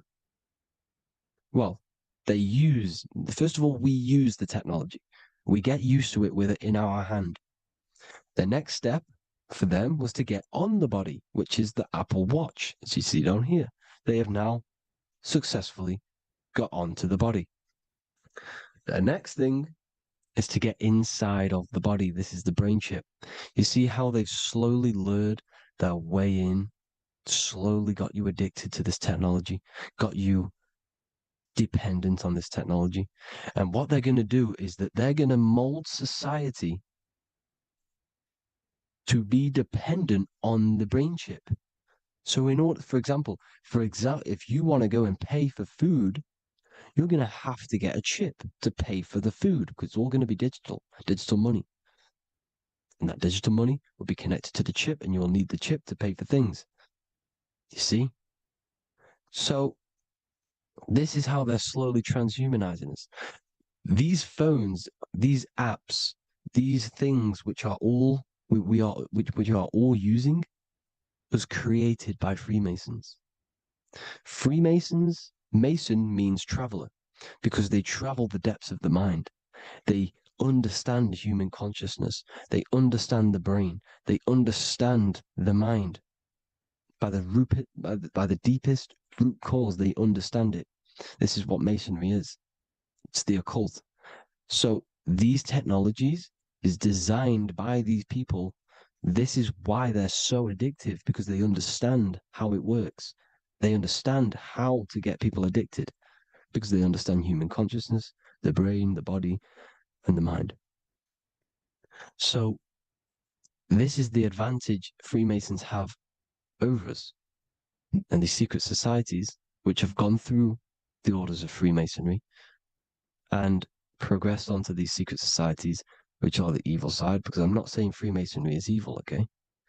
But the societies which they go beyond Freemasonry, because you can go beyond the 33rd degree into these secret societies, and they use this knowledge for the bad, to enslave people. And this is what's going to happen. Transhumanism. So I hope you all learned some insight for today. Please do a bit more research on, the birth certificate and stuff like that, the straw man. And have an amazing day, people. Please like, comment, and subscribe. Peace.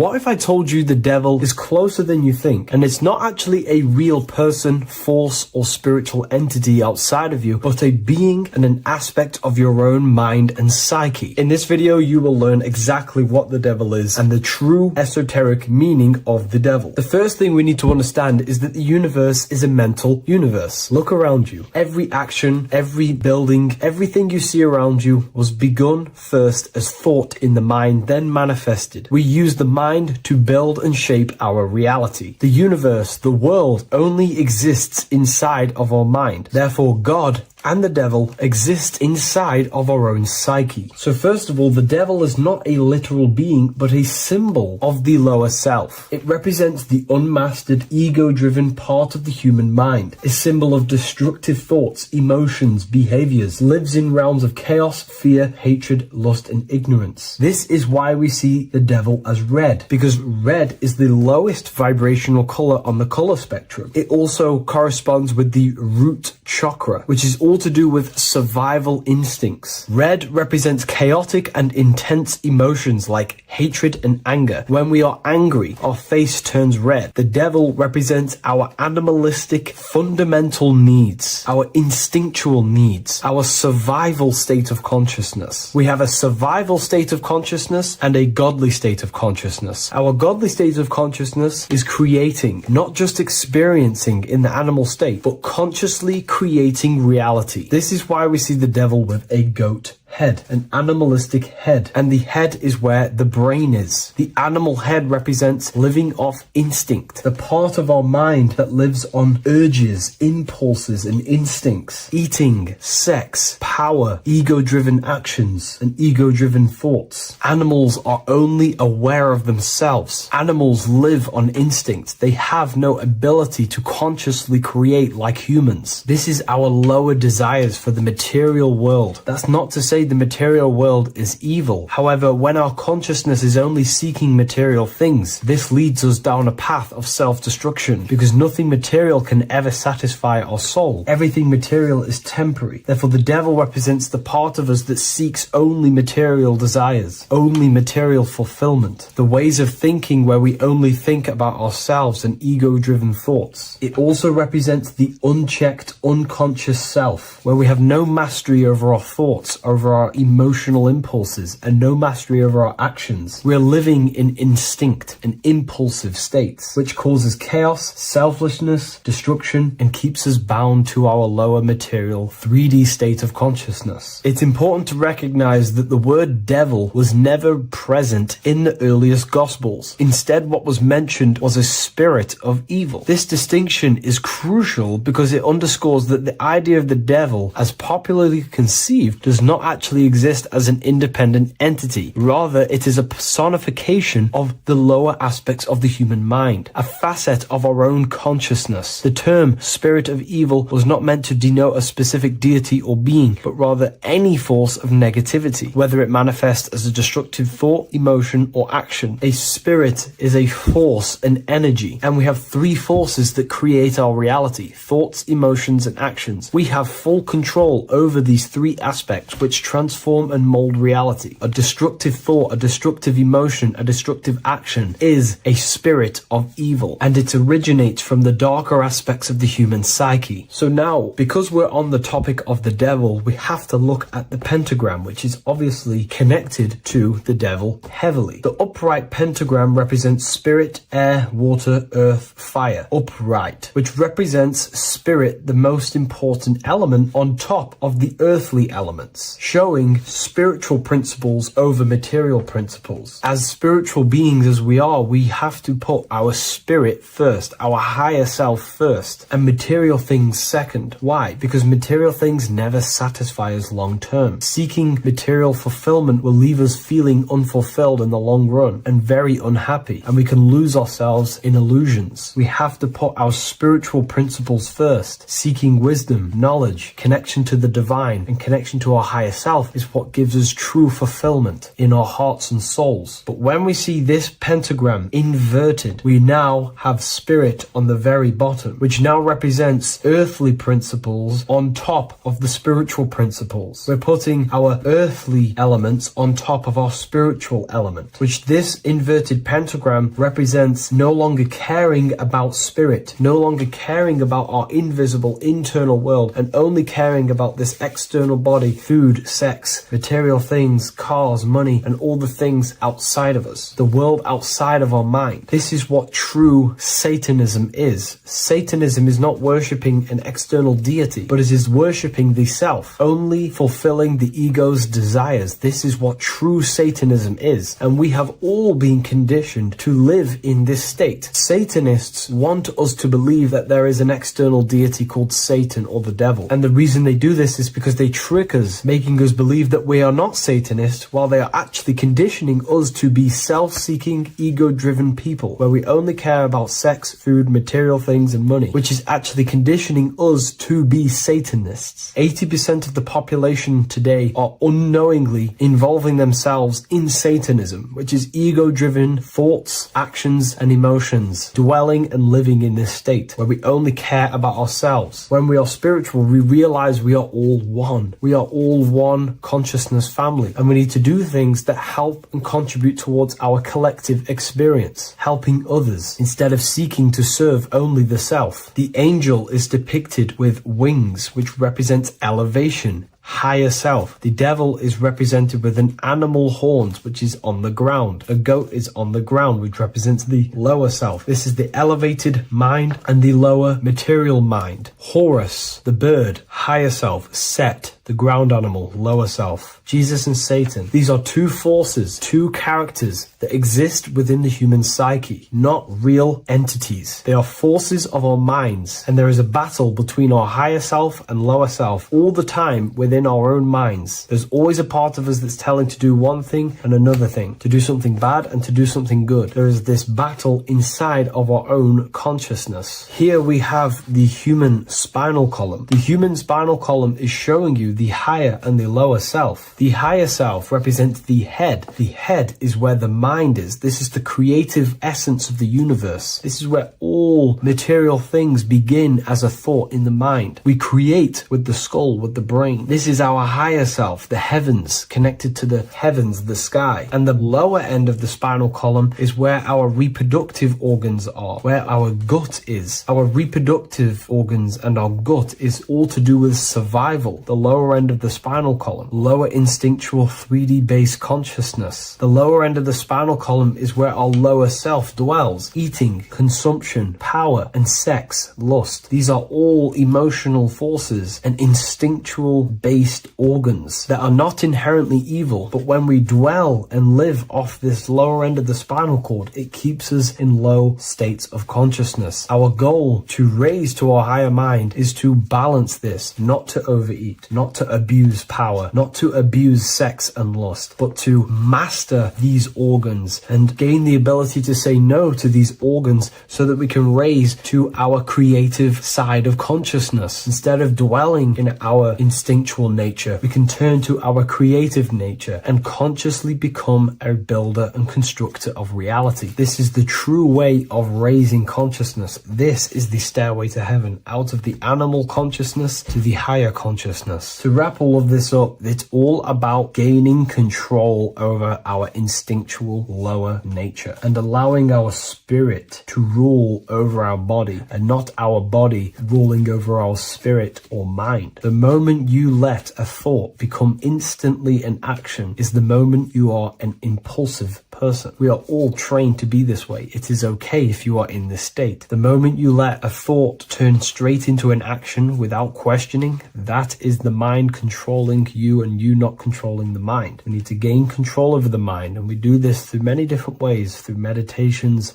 affirmations, and discipline, we slowly gain control over our minds. And once we gain control over our minds, we gain control over our thoughts, and we gain control over the attention that we give certain thoughts. We can then start to uplift our mind, our thoughts, out of our instinctual state to the higher mind. If you wish to learn more about consciousness, I'll leave a link in the description for the Book of Wisdom, Volume 2. So depression doesn't actually exist, and in this video I'm going to show you how depression is actually a choice. And I'm going to give you some solutions on how to deal with it. And this is probably going to change your life forever just by doing this alone. Okay, so the first thing you need to understand about depression is that it exists in your conscious mind. It exists in your thinking mind. So what is inside your thinking mind? You have your body, your name, your reputation, your trauma, your memories, your family, your worries, your interests, your bills, your passion, dislikes, goals, right? Most people identify their lives with this. They identify their lives with their thinking mind. They think they're their name, their job, their reputation, their memories. But this is not who you actually are. Who you actually are is the observer of that. What happens if you stop thinking? What is left? You're left with unconditioned consciousness. You're left with the self, which is what we refer to as I. We are the consciousness, not the thinking consciousness. You are not these labels. You are not your thoughts. You are not your job, your name, your reputation. Okay? And the reason why I'm telling you this is because it's very important, is that we are something beyond this body, beyond this name, beyond our thoughts. We are the consciousness. So depression exists inside of the thinking mind, the conscious mind. Okay? So if you want to get rid of depression, you must learn how to escape the thinking mind. And not only just escape, but that's step one. In meditation, you do meditations, right? We sit still. And we have to learn how to control the mind and turn off the thoughts. And when we turn off the thoughts, depression goes out the window because there's no thought present in your mental field of consciousness to be depressed. Okay? You must understand, who is the one suffering from the negative thoughts? Who is the one suffering? Your mind is not suffering because the mind is producing the thoughts. Your body's not suffering from the negative thoughts. You are suffering. And who is you? You are a soul. You are that feeling. You are that person beyond the thoughts, beyond the feelings, beyond that. You are the one experiencing. You are that. Meditation gives us the ability to turn off the thinking mind. This allows us to escape our thoughts. Okay? And it gives us, over a long period of time after meditation, you'll be able to turn this switch. And this switch will be able to turn off your thoughts. And by doing this, we will be able to control our conscious mind directly by the hand. So when you notice yourself gaining them negative thoughts, we can then turn off the switch of turning off the conscious mind and rising to our authentic self and knowing the thoughts are just illusions. Now, let me tell you something that's very powerful. Most of your thoughts are coming from beliefs. Most of your feelings are coming from beliefs. So if you have a feeling of lack, this is coming from a belief that you don't have much. If you are feeling alone, this is coming from a belief that you are alone. So what we must do is restructure ourselves. We must restructure the subconscious mind, and we do this in many different ways. We can do this with meditation. We can do this with visualization, visualizing our desired reality as if we are living it. We can do this with affirmation. Now, a lot of people think, oh, I'm trying to speak something into existence with affirmation. No, you're not using vibration to try and change reality with what a lot of these new age people will teach you. Vibration, your words will not have much an impact on reality. That's the truth. But what they do have an impact on is reprogramming and recrafting and refining your mind. If you repeat, I am wealthy all day long, your subconscious mind that word will be lingering inside your subconscious, and you will start to mold that into your conscious. You'll start to be consciously thinking about this. Most of your thoughts are coming from your subconscious. So if you want to get rid of depression, you got to figure out the trigger. What are you depressed about? What are you feeling? What are the beliefs that are making you feeling and thinking this way? And that's what you must restructure. You must restructure your subconscious mind through visualization, meditation, and affirmation. You do these all the time. You do these every single day, and you will slowly, if not surely, restructure your subconscious mind. While by doing the practice of meditation, you'll gain the off switch as well. Sometimes depression comes from not living in your authentic self. You're not doing the things that your soul is telling you to do. We all know what we should be doing at all times. I don't care what you have on. We all know we should be doing something. We all know that we have there's a higher aspect of our mind that tells us, oh, we need to be doing this, but I'm actually sat here on my phone. Oh, I shouldn't be eating this, but I'm doing it anyway. There's always that higher voice. And that is the voice that has to be connected to. And when your body's not acting out the voice of the soul, then the soul becomes sadder, and suffers more and more and more. There has to be a connection between the soul, the mind, and the body. They have to work in unison. Okay? So I hope this video helps with depression, with whatever you're going through mentally. Today's topic is the binary code behind the universe. You will learn the fundamentals of the binary code, deeper understanding of reality, which will give you more of a connection to the universe, evidence supporting the existence of this code, and how to use the binary code to shape your reality. Now, this is an important one. We have 0 and 1. This is the binary code of the universe. It underlies everything. It is the source of all creation. The universe is binary in nature, meaning it exists as both something and nothing, on and off, male and female, light and dark. Everything has its polar opposite.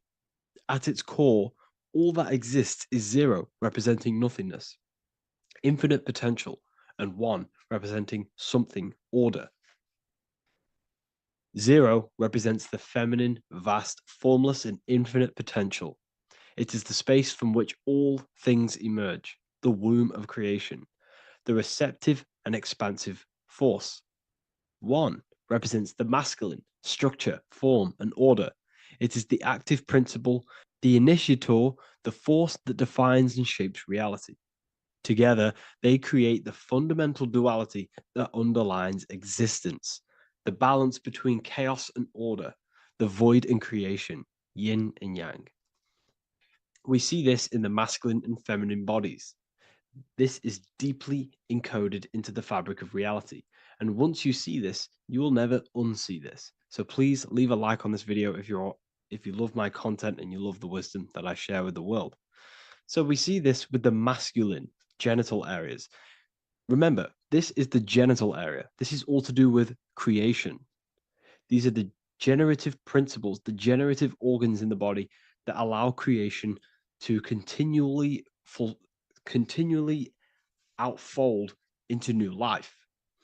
The genital areas are all to do with the code. The male is the 1, the action. He's the initiator. The feminine is the 0, which is the infinite potential, the womb of creation. 0 and 1. This is why we have 10 numbers. 0 and 1. Masculine and feminine. We even see this in the bodies. The feminine body is made out of curves, which is 0, curves. And the masculine body is made out of lines. So please leave a like and comment if you love this. And if you have any lecture ideas, feel free, and I can make a lecture on any suggestions that you have. So look at the word masculine. Masculine, line. Line is just one line, which represents order. 1. Feminine. 9. 1 and 9 equals 10. 0 and 1. The binary code of all creation. Why is feminine? Why the number 9 for feminine? Because the moon has to go around 9 times to create a human in the feminine's womb. And look at this image of nature. All nature is zeros and ones. Now you can tell the stick is a one. It's a line, and here we have curves. It's curves and lines. Curves and lines create reality, creates matter. Everything is 0 and 1. We even see this with the sky. The sky represents zeros. They represent curves, the heavens, the heavenly bodies, the sun. These are circles, the moon, circles, the planets, circles. Down here is matter, representing the square. We have the Freemasonic square and compass, representing lines and circles, masculine and feminine. We see this with Leonardo da Vinci, with the circle representing the spirit, the void, the womb of creation, and matter, which is the body.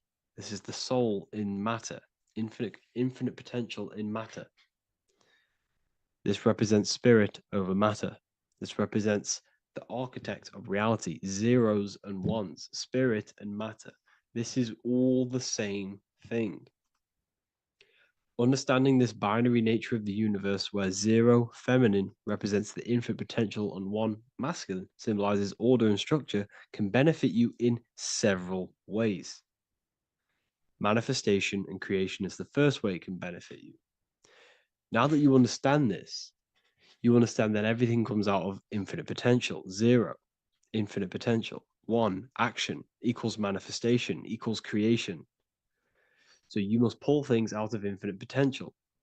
If you have ideas but don't take action, too much 0, nothing materializes. You'll never materialize if you sit there imagining all day, visualizing all day. You have to take action. They both come hand in hand.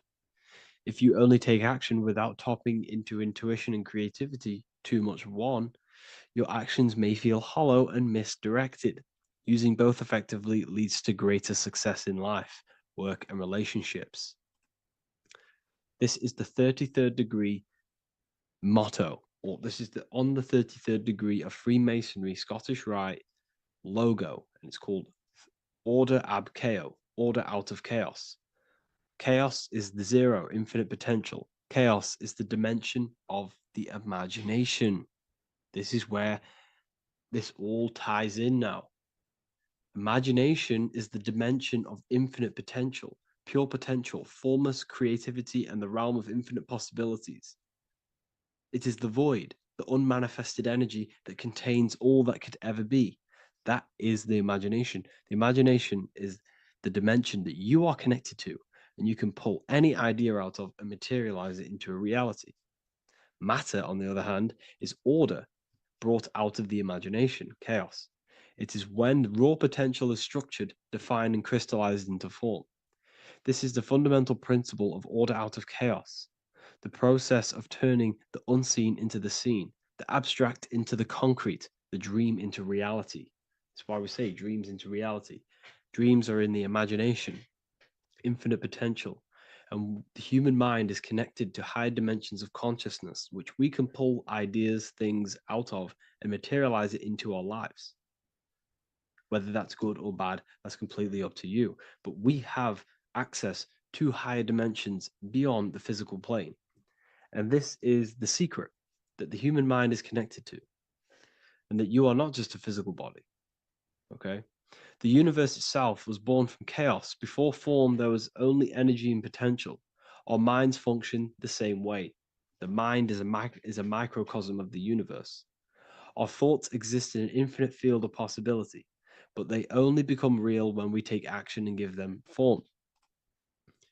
If your inner world is filled with chaotic thoughts and impulsive emotions and negativity, then creating order within is essential for balance, clarity, and growth.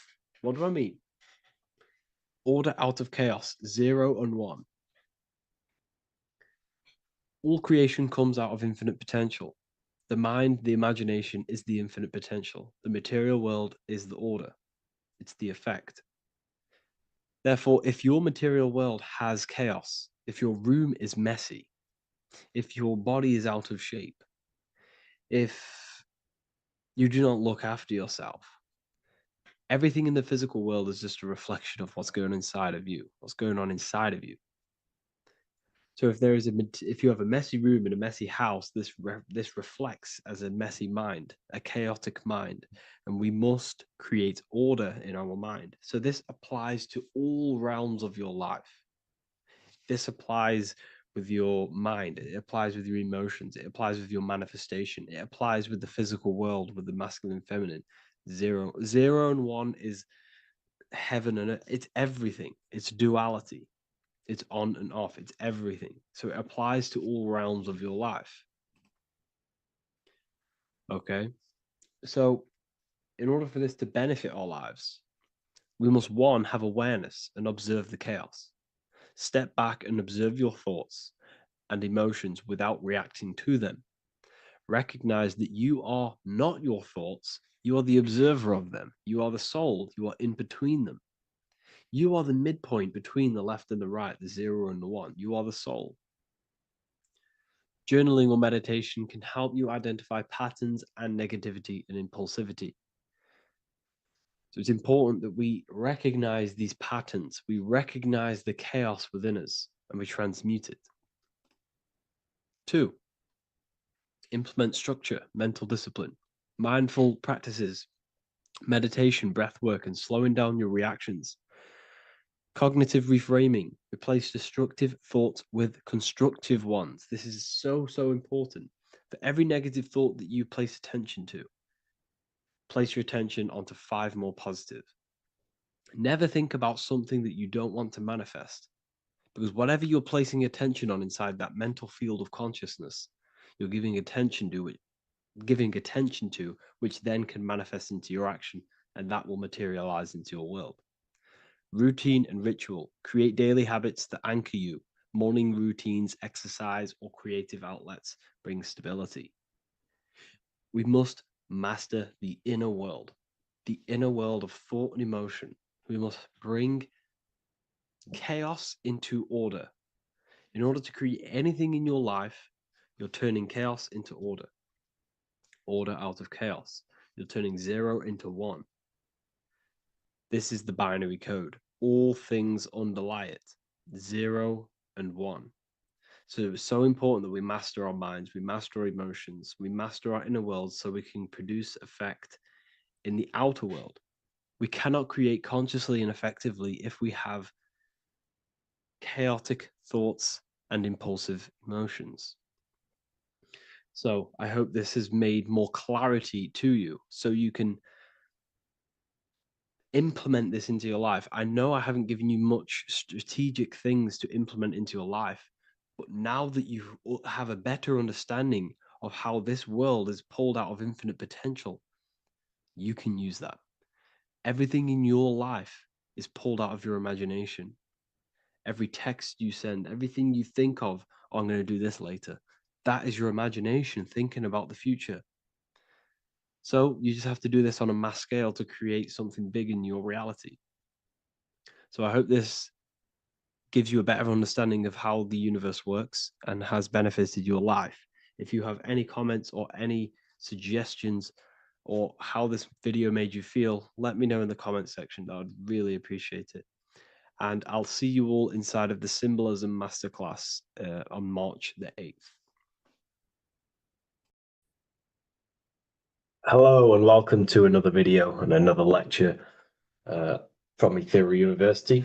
Today we're going to be breaking down in detail the Freemasonic 33rd degree symbol.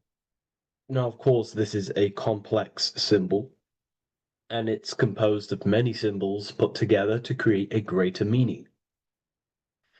So, as you should know from my previous videos, a bit of context behind Freemasonry, what it particularly is, and I will give you a brief overview before we go into this. It's definitely important to know what Freemasonry is before we break down this symbol, okay?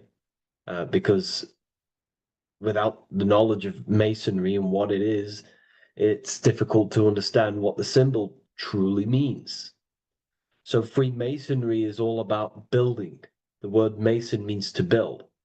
And we're either building with light or we're building with darkness. So that we have good Freemasonry We have good Masons, people who want to spread the truth, people who want to help people awaken their mind and liberate them and bring them up to higher consciousness.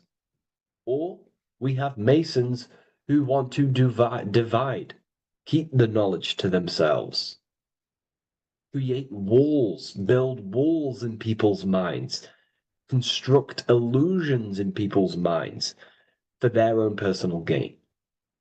Okay? So we're either building with light or you're building with darkness. You're either building with light or bricks, spirit or matter. God and the devil, same thing.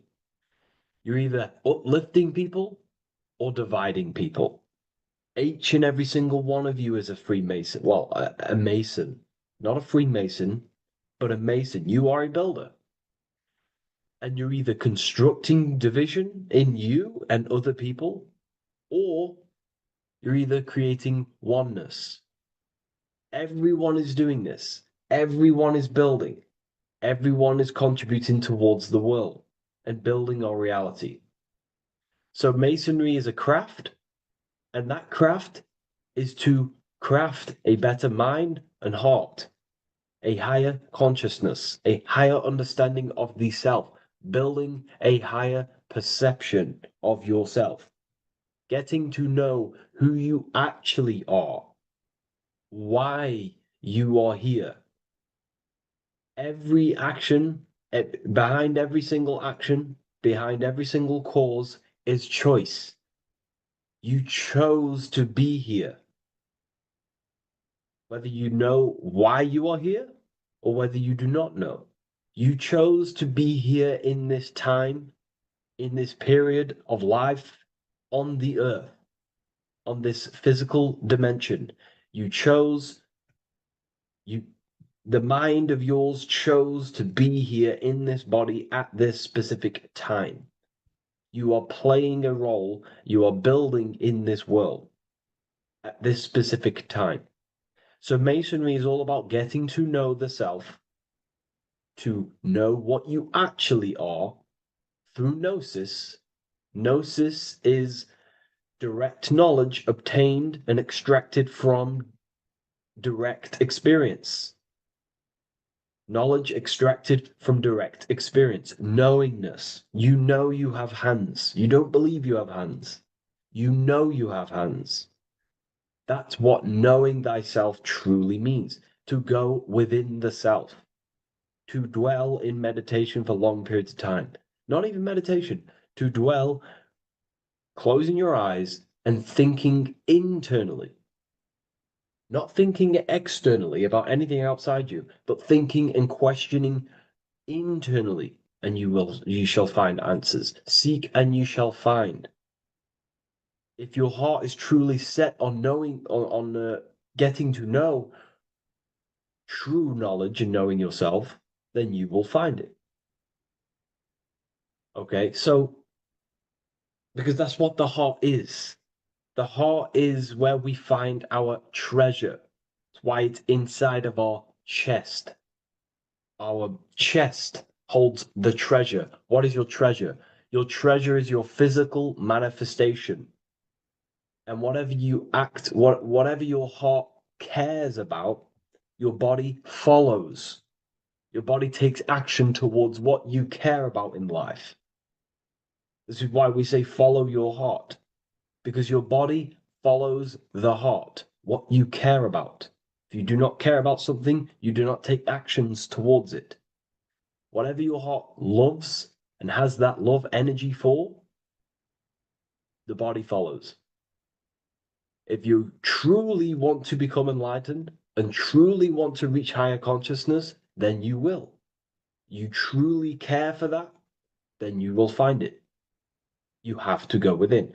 Okay, so this is what Masonry is about. It's about going within and finding out your true nature and constructing a higher consciousness by dissolving walls and blockages inside your mind and heart, purifying the self.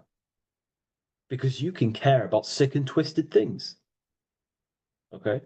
We can see that in society. People like killing people. It's psychotic, but I know. So we can be corrupted. Okay, so going into this symbol, what does the symbol mean? What is it trying to portray? Okay. Before we go into this symbol, particularly, we're looking at the Scottish Rite Freemasonry. So we have the first degree all the way up to the third degree is Blue Lodge Masonry. Then from the fourth degree of Freemasonry to the 32nd degree is what we call Red Lodge Freemasonry, the Red Lodge degrees. So again, that is that symbolism of that red and blue, the left and right, masculine, feminine, water, fire. It's that symbolism again of the two polar opposites of reality, of masculine and feminine qualities, solar and lunar, the left and right hemispheres of the brain, the inner and out world, inner and outer world, the brain and the heart. These are all polarities, okay? Spirit and matter. We have to unify these. But we're looking at the 33rd degree. This is the end of the Scottish Rite of Freemasonry, and it's considered the illuminated degrees. Illuminated. This is when one gets to know the true self, the true knowledge, when one has gone within, mastered the self, got rid of mental blockages, blockages in the heart, purified the self, and they know who they are. They have higher consciousness. And in this breakdown today, I'm going to show you how they have higher consciousness through this symbolism. Okay, so I was going to say something, but I totally forgot what it was.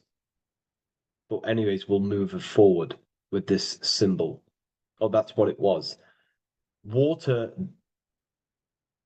melts. Well, ice melts at 33 degrees, symbolizing ice represents solid matter, ego, the physical body, left brain thinking, physical reality identification, identifying self with the ego, the name, the job, the reputation. That's the ice, that's solid, that's ego thinking, left brain thinking. When we identify ourselves with the body, our ego, our name, our job, our reputation, our family, that is ego. That is pure earthly survival base level consciousness. This is the degree, this is the level of state of mind that we need to rise out from and figure out what we are, what you actually are inside you. When you turn off your thoughts, what are you then? If you do not think, you are not your name, your job, your reputation, your family, your beliefs. Because when the mind is turned off, there is still something left. That is you. And that is the substance that we have to get to know through Nosis, through going within and thinking internally and dwelling within. Okay. So Freemasonry is all about learning about the psyche, the true nature of consciousness, how it functions, the mechanics of consciousness, how we can integrate universal law with consciousness. We're going to be going into that. Natural law, how we can become one with God's law. We can become one with the universe and integrate universal consciousness into yourself. Okay, so the first thing I'm going to say about this symbol, straight away, the first thing you probably notice about the symbol is the eagle. The eagle is a bird. Okay, what do birds do? They are high in the air. They are above the earth, which represents rising, rising consciousness, rising the mind out of the lower mind, earth-based survival, impulsive, reactive, egotistical mind, And we're pulling ourselves, we're rising from that. The earth represents that lower base survival consciousness, ego-driven thoughts. And we're rising up. The bird is free. It's free from the earth. Okay? It's free. It's elevated. It looks down upon the earth. So the eagle is a bird which represents higher view of self, a higher understanding of the self. It's elevated. We have a higher view of myself when I reach the 33rd degree.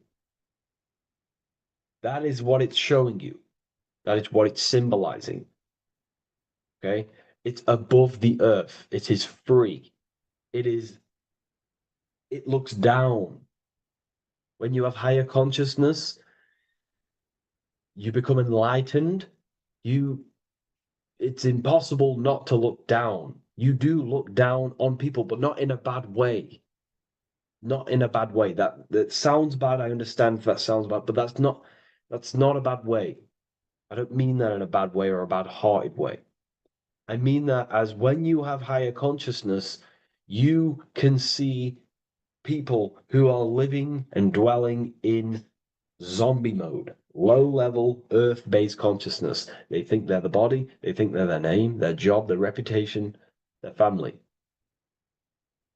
So it represents looking down because I have higher awareness of myself. I know what I truly am. The water is flowing at the 33rd degree. The water melts at the 33rd degree, representing the flowing of consciousness, the flowing of the mind, flowing of light energy entering the body. Because when we reach higher consciousness, when you raise your consciousness, which is just an easier way of saying mastering thoughts, mastering yourself, we no longer give attention to negative thoughts because we understand what thoughts are and why would you let your own mind take away your own power. So again, Freemasonry is about gaining personal power, not in a bad way. Well, it can be used for bad.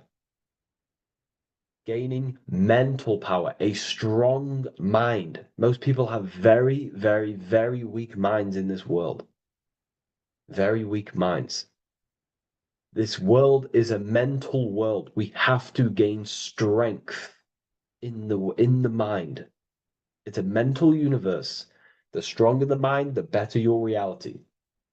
The less affected you are by external things. Nothing external should ever bother you. Okay?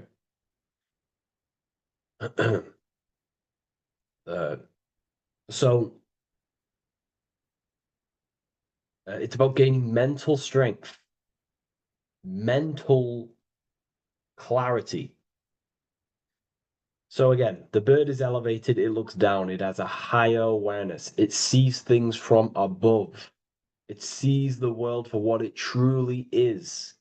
That's the eagle. Okay? It's the higher view. This is the illuminated degrees. So we're looking at now the sword. The bird, the eagle, the double-headed eagle is standing on the sword. Very symbolic. The sword is not above the eagle. The sword is below the eagle. The sword moves through the air. On a basic breakdown of the sword, it represents power. Power. Because if I have a sword, I hold the power over you. That's what it symbolizes. In war, you have a weapon bigger than someone else and more destructive than someone else, you hold the power. So it's a power symbol. To go even deeper on this, on its true meaning, the sword, I've already broke this down plenty of times. It moves through the air. It cuts the air. It's the mind. Air represents the mind. Water is emotion. Fire is the spirit. Earth is the body. So we're looking at the mind, the power of the mind. And the eagle is standing on top of this, representing, I am conquering my own mind. I am conquering my mind. My mind does not conquer me. My mind is truly mine. I hold the power over it. I stand on top of my mind. The mind does not rule me. Thoughts do not enter my mind that take away my power. I think it, I feel it, I act towards it. It's unity. My mind is the monarch. It is the command center. It is mine. I'm above the mind. That's what it's showing here. I hold full control over this mind. I hold the power. Okay? And I have an elevated view of the mind. The eagle is elevated. It looks at the earth from above. It's the higher perception of the mind. The mind has a higher view of the self. It is conscious. Most people are not conscious. Okay? Most people walk around, they act unknowingly, they don't even know they exist. They don't realize they have consciousness. They think they grew from a monkey. They're born on a spinning ball in the middle of space, and they think they're the body. That is the level of earth-based consciousness. And it's saying, I hold the power. I hold my mind to what I want to direct the mind's forces to.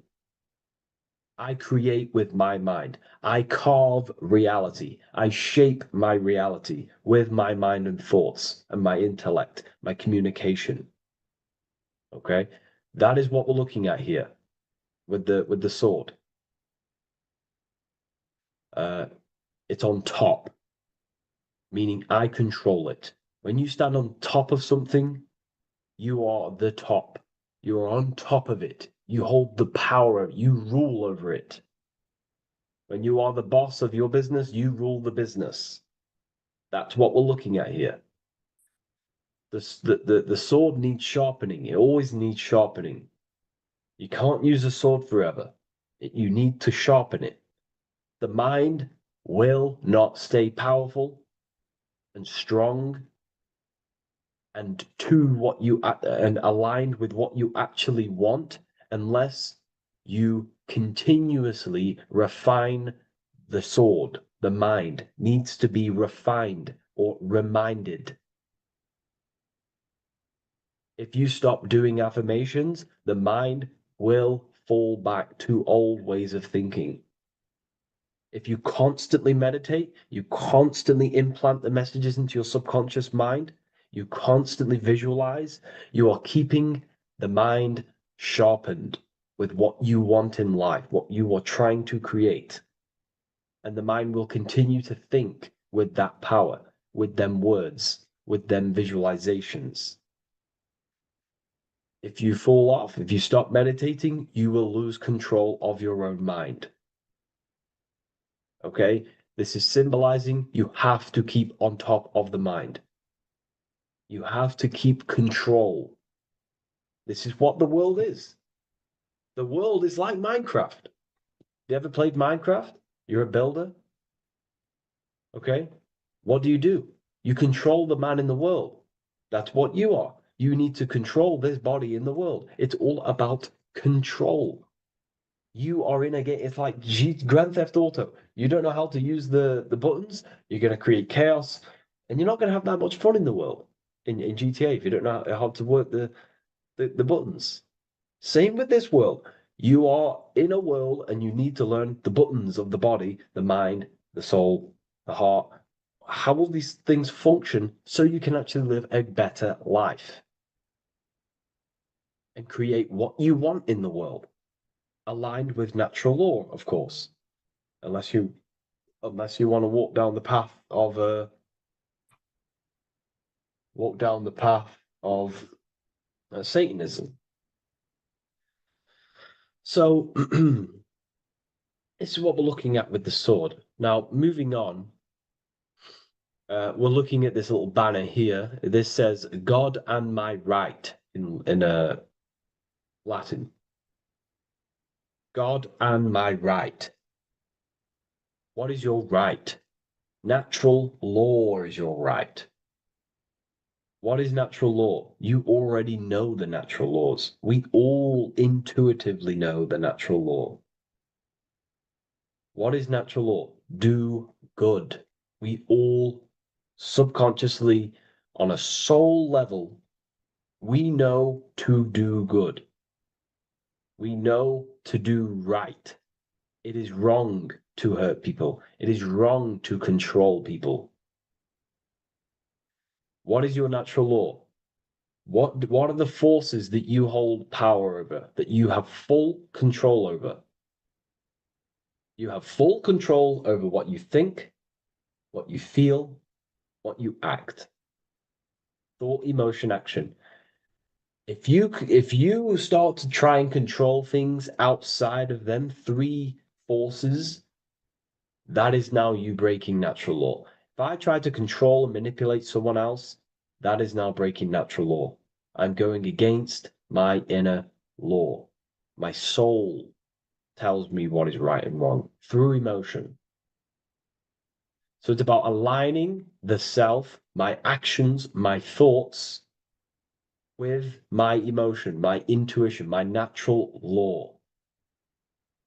These are your rights. Your rights is to think, feel, and act with the law, with good, with God, with love, with care for one another.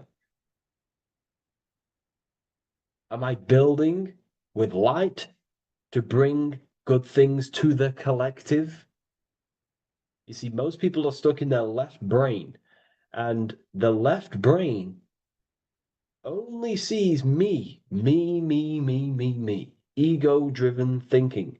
That's why they trap us in our left brain. They train us to be left brain. They tell us to write with our right hand to strengthen the left brain. They call it writing. Everything in this matrix is to activate your your left brain. Why? They need you in ego consciousness so you can be controlled and manipulated. So you do not recognize patterns. That's the right brain. The right brain recognizes patterns, symbolism, metaphors. They don't want you reading between the lines. They want you logical. They want you divided, because the right brain sees the whole. The right brain sees the woods. The left brain sees the trees. And that tree is your ego. And the woods is the collective consciousness. They want you only thinking about you, because that way you are divided from the collective consciousness. And we're all one consciousness family. We're all God. We're all God experiencing himself. And we are all building this world. So it's about aligning the self with my right, with God, with natural law. It's what Freemasonry is about. True Freemasonry, light Freemasonry, not dark Masonry or evil Freemasonry, whatever you want to call it. The crown, royalty. Royalty wear crowns. And what do the royalty have? Again, this is another power symbol. They hold control. Yes, royalty hold control. And that's why this crown is at the top of the image, not at the bottom of the image. It's at the top, representing I control the left, I control the right. I control my left brain and my right brain, the two eagle heads, the two views. The eagle has one eye on each side. It's looking, it's seeing. And that's symbolic of the left and right brain. We see, not physically see, but I mean perceive. We perceive reality with the left brain and we perceive reality with the right brain. And it's about unifying these two brains so we can see and perceive reality from a true lens. Because if we see reality only from the left brain, and a left brain dominated brain, we see everything as divided. But if we see everything from a right brain perspective, we see everything as whole. When everything is in the middle, you need to see reality from the middle. Yes, I have my own personal consciousness. And yes, there is a collective consciousness. So I need to balance between that. I need to see reality between the line, between the left and right brain, and align this worldview, and align my thoughts, align my actions with this. Because if you're left-brained dominated, you're only going to take action on ego. You're only going to take action on me. You're only going to think about me, me, me. But if you're right hemisphere brained, you're only going to take action for the collective, which is, yes, that's good, but you also need to think about yourself. Why did you come here? Your life has a meaning as well. It's not just about the collective, it's about you as well. But we need to balance this. You see? This is what we're looking at. The crown is in the middle, representing the balance, the power over the two. Okay? It's the balance, it's mastery, it's control. Royalty hold control over society, royal families. So it's about controlling the self. It's control over the eagle, control over the sword, over the mind. It's about personal power we're looking at here. Self-control.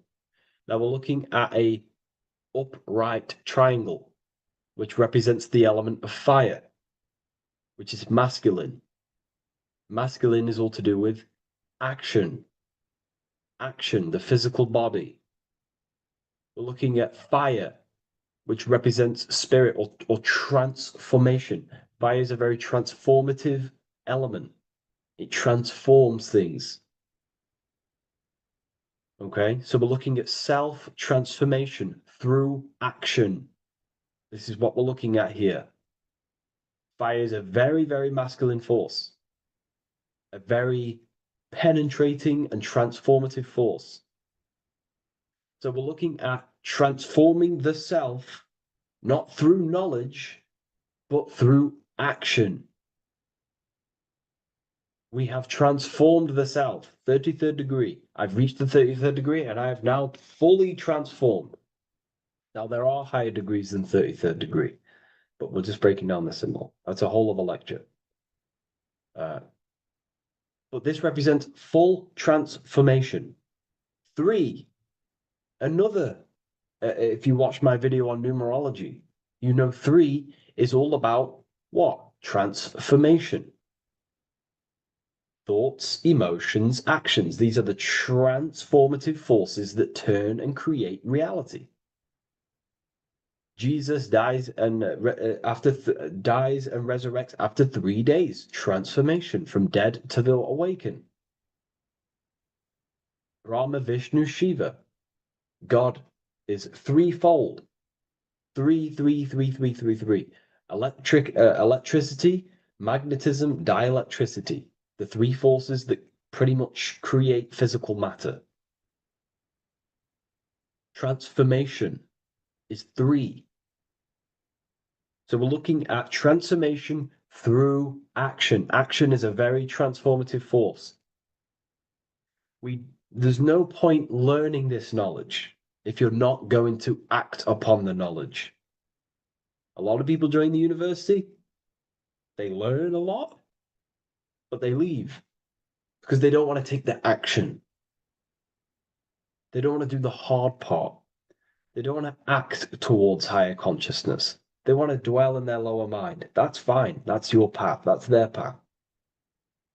But if you truly want to raise your consciousness, you have to act upon it. You have to actively not take the action. It's about what you do and do not do, because not doing something is also an action. If you are not participating in the low-level pleasures like sex, casual sex,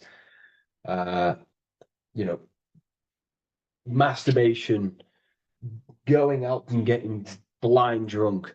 These are low-level pleasures. It's going to keep you on a low-level frequency and a low-level consciousness. That is also an action, not doing that. It's about what you not do as well, which is very important. You have to act upon it to reach this degree. You will not reach this degree if you have not taken a lot of action towards reaching higher consciousness, reaching self-mastery over the mind, controlling the mind. This is what, again, it's about taking action on actually controlling the mind, controlling the self, gaining your power. Okay? Okay, this is another fascinating part about the eagle head and wings. It also represents the past, present, and future. The crown is, again, symbolic of the crown chakra. This is all to do with knowledge. So we're looking at knowledge of the past, the eagle on the left looking behind, and the eagle on the right looking forward. So we're looking at the crown, knowledge of the past and the future. Looking at your past is very powerful. What has got you, what has led you to this very point in your life? What actions have taken you to this point? And not only you, remember, there is a collective. Remember, you always have to keep that in mind. Every action you take, you have to always align it with the collective consciousness. It's not just you in the world. We have a collective. So, how did you and how did the collective get to this point in life, in this present? How did we get here? How did we get into this mess? Humanity is in a mess. A straight up chaotic mess. And if you think everything is perfect and everything's divine and everything's just, there's some people out there in the spiritual community saying, everything's divine, everything's meant for this purpose. No, there are people actively manipulating and using mind control methods to control this reality. How have we got into this mess? So we have to look into the past to analyze patterns so we can take action now in the present to change the future of the collective and your personal life. That's what we're looking at here. So the eagle looking left is looking in the past, representing analyzing the past, analyzing the actions in my life and the collective life. The actions that led to this mess now, to this state now. And what can I do now with my knowledge to change the future to a better future, aligned with, again, natural law, aligned with goodness, aligned with God, aligned with care and love for one another and the self. So it's all about knowledge of the past and knowledge of the future. And what I can do now to take action, the triangle pointing at the middle, which is the present, what can I do now to change the future?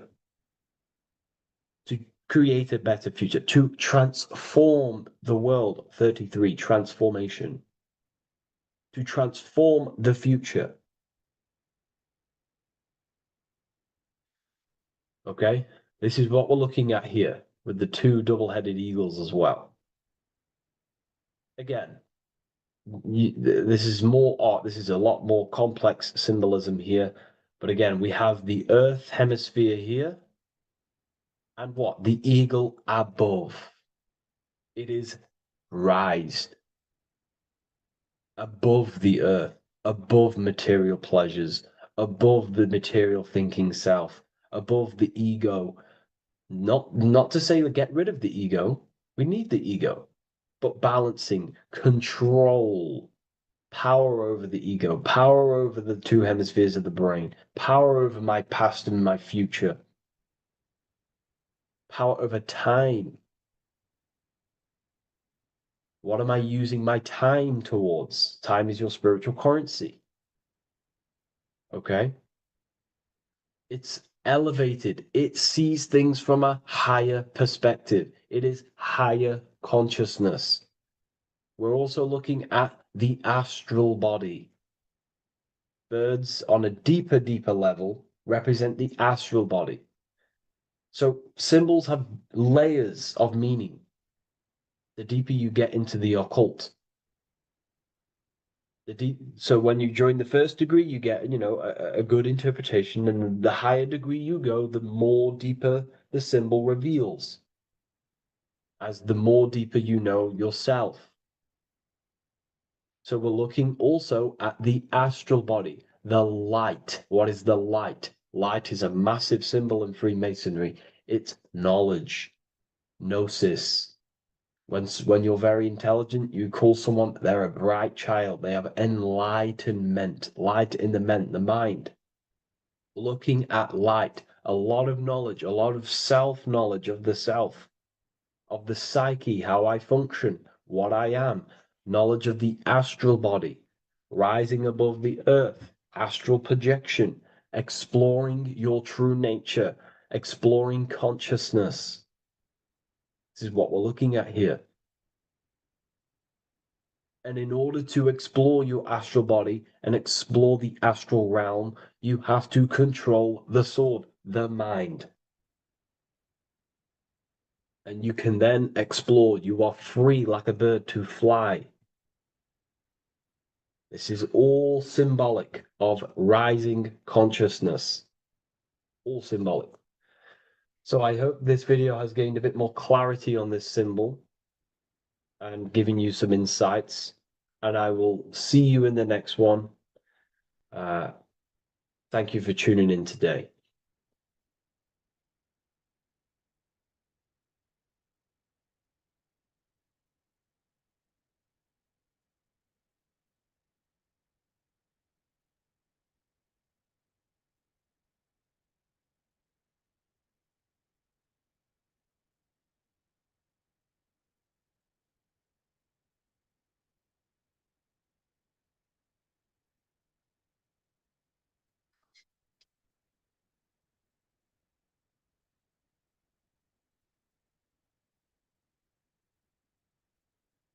Mentalism, conscious and subconscious mind.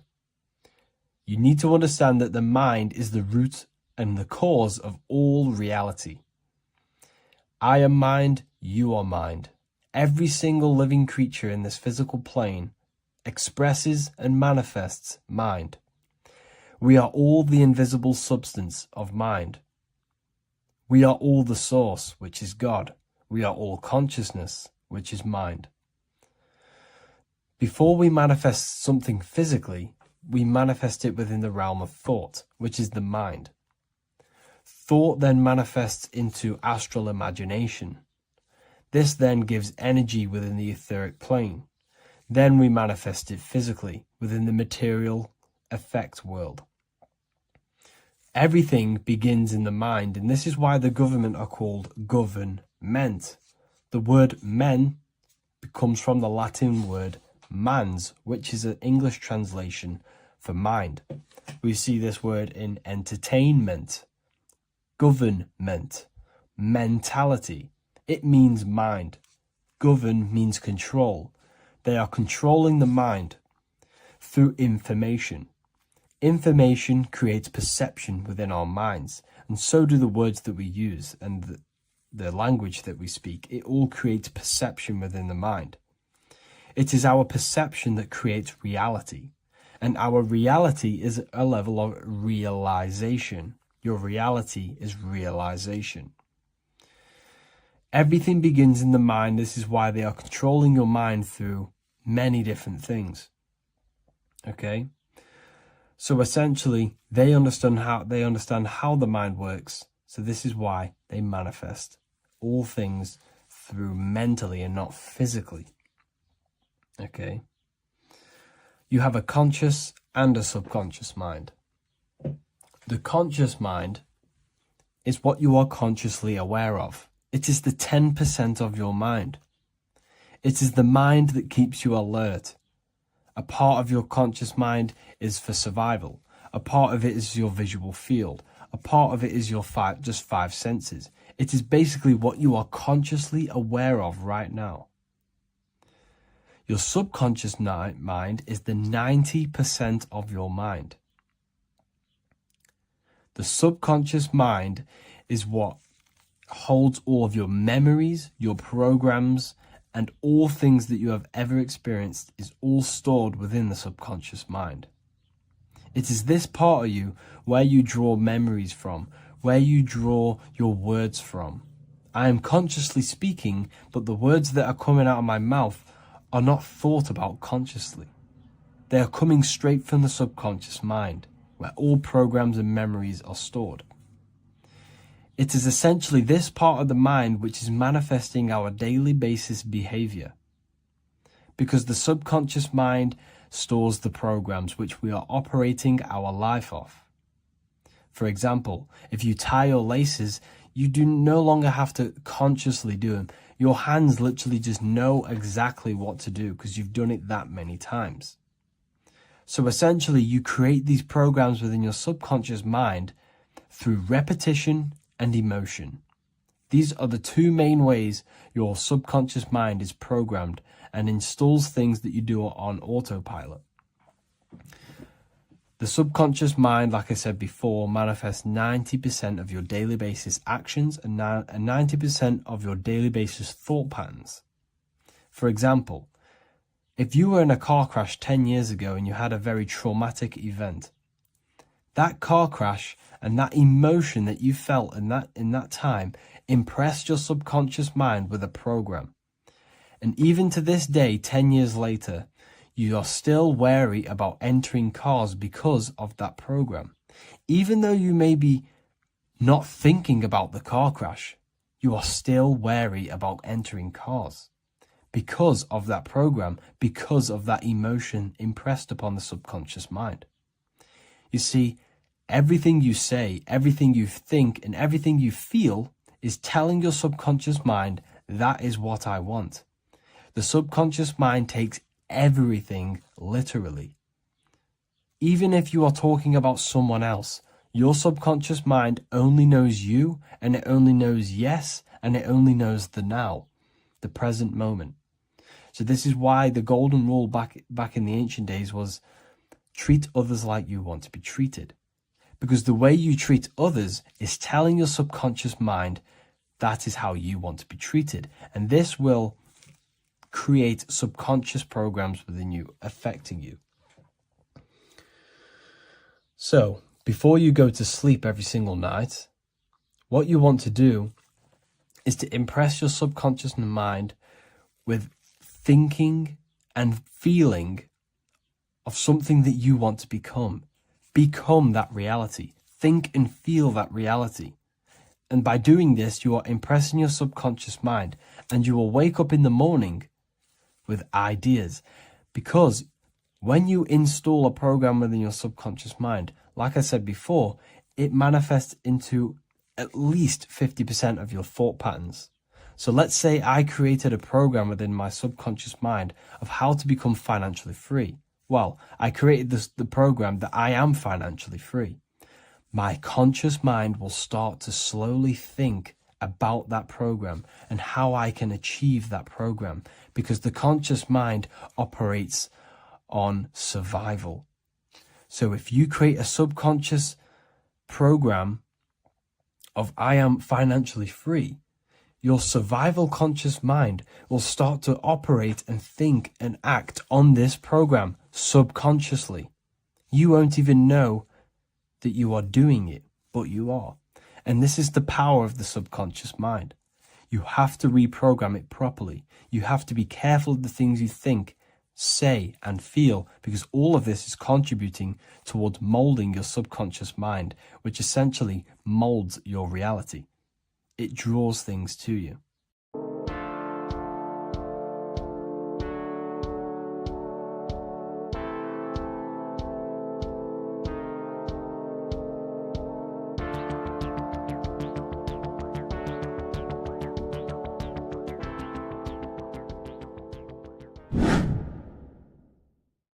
What is good, people? It's Revival of Wisdom. Today we're going to be talking about Saturn. I've done this video in the past. However, this video is going to contain a lot more in-depth explanation of Saturn. So the 33rd degree Mason Manly P. Hall said, Saturn is the key to crystallization, physical matter. Light is matter, matter is light. They are interchangeable. Low vibrating light turns into matter, high vibrating matter turns into light. And Saturn is the god of this world, this physical world. He crystallizes light into matter. This is symbolized as the Masonic checkerboard, matter and spirit, matter and light, light and matter. He's also the god of time, destruction, justice. He creates and destroys, because all things in time die. He creates and destroys you. So, because we live in this physical world, which is the electric world, this is why we say electricity, because it comes from the root word of El, Saturn. They used to call Saturn El, E-L. This is why we used to say Elohim is God. The real God of this world is Saturn, but it's being hid. This is being hid. Jesus is Saturn. All of this is Saturn. It's all Saturn worship. It's the real God of this world, So, physical matter is a result of two opposing forces equalized on the plane of inertia, because everything is created out of electromagnetic toroidal fields. And these two poles equalize on the plane of inertia, which gives you planet Earth, plane of inertia. The plane of inertia is what Saturn is. It's the ring around the center of the plane of inertia. Thank you to Walter Russell saying, physical matter is a result of two opposing forces on the plane of inertia.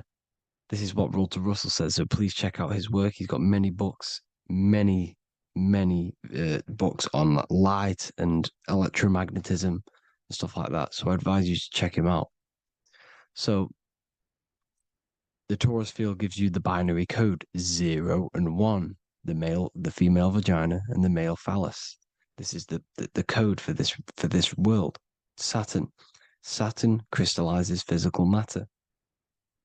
Now Saturn is the most outermost layer of the 7 layers of heaven, where it says in the Quran, it says, Allah, it is He who created the 7 layers of heaven. Saturn is the outermost layer. He's the top. He's the most high. So when we say the most high, we're referring to Saturn. He's the most high before the firmament, before the stars. So Saturn is the god of this world. He's the Lord of the Rings. He wears the crown. The crown is the rings. Crown, Kronos. So the planets are luminaries. They are lights. They are beings. They are energy, conscious energy. And we're in the heart of the solar system. Saturn is the outermost layer. He is the one of this world. He's the god of this world. Now, on the North Pole of Saturn, you have the hexagon. Add up all the sides. It creates the 6-pointed star. Or it can be created as a cube. The cube is very important. The 6-pointed star is very important.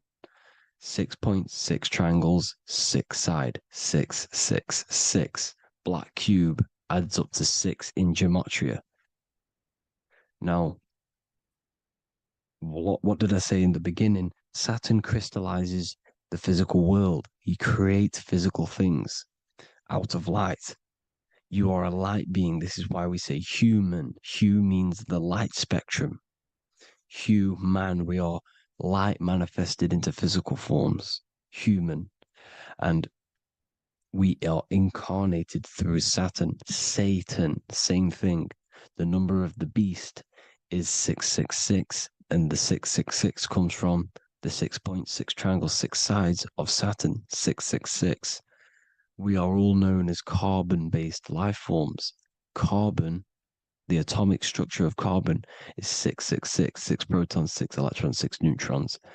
We are materialized into our physical bodies through Saturn, through the number of the beast. These bodies are the beast, it's the animal. The divine, the Christ, is the consciousness within, because you are a physical, spiritual being combined into one, hexed into one. Hexagram. This is a hexagram. You're hexed into physical matter, spirit and matter, light and dark, combined into one. Now you contain of the mark of the beast, the mark of your body. Your body's the beast. It says in the Bible, Satan, who is the god of this world. This world. There are many different worlds, but this world is run by Saturn, and it says that in the Bible. Saturn is Satan. It's the same thing. And look at the crown of thorns are wrapped around the heart. The soul is in the heart. The mind is in the brain.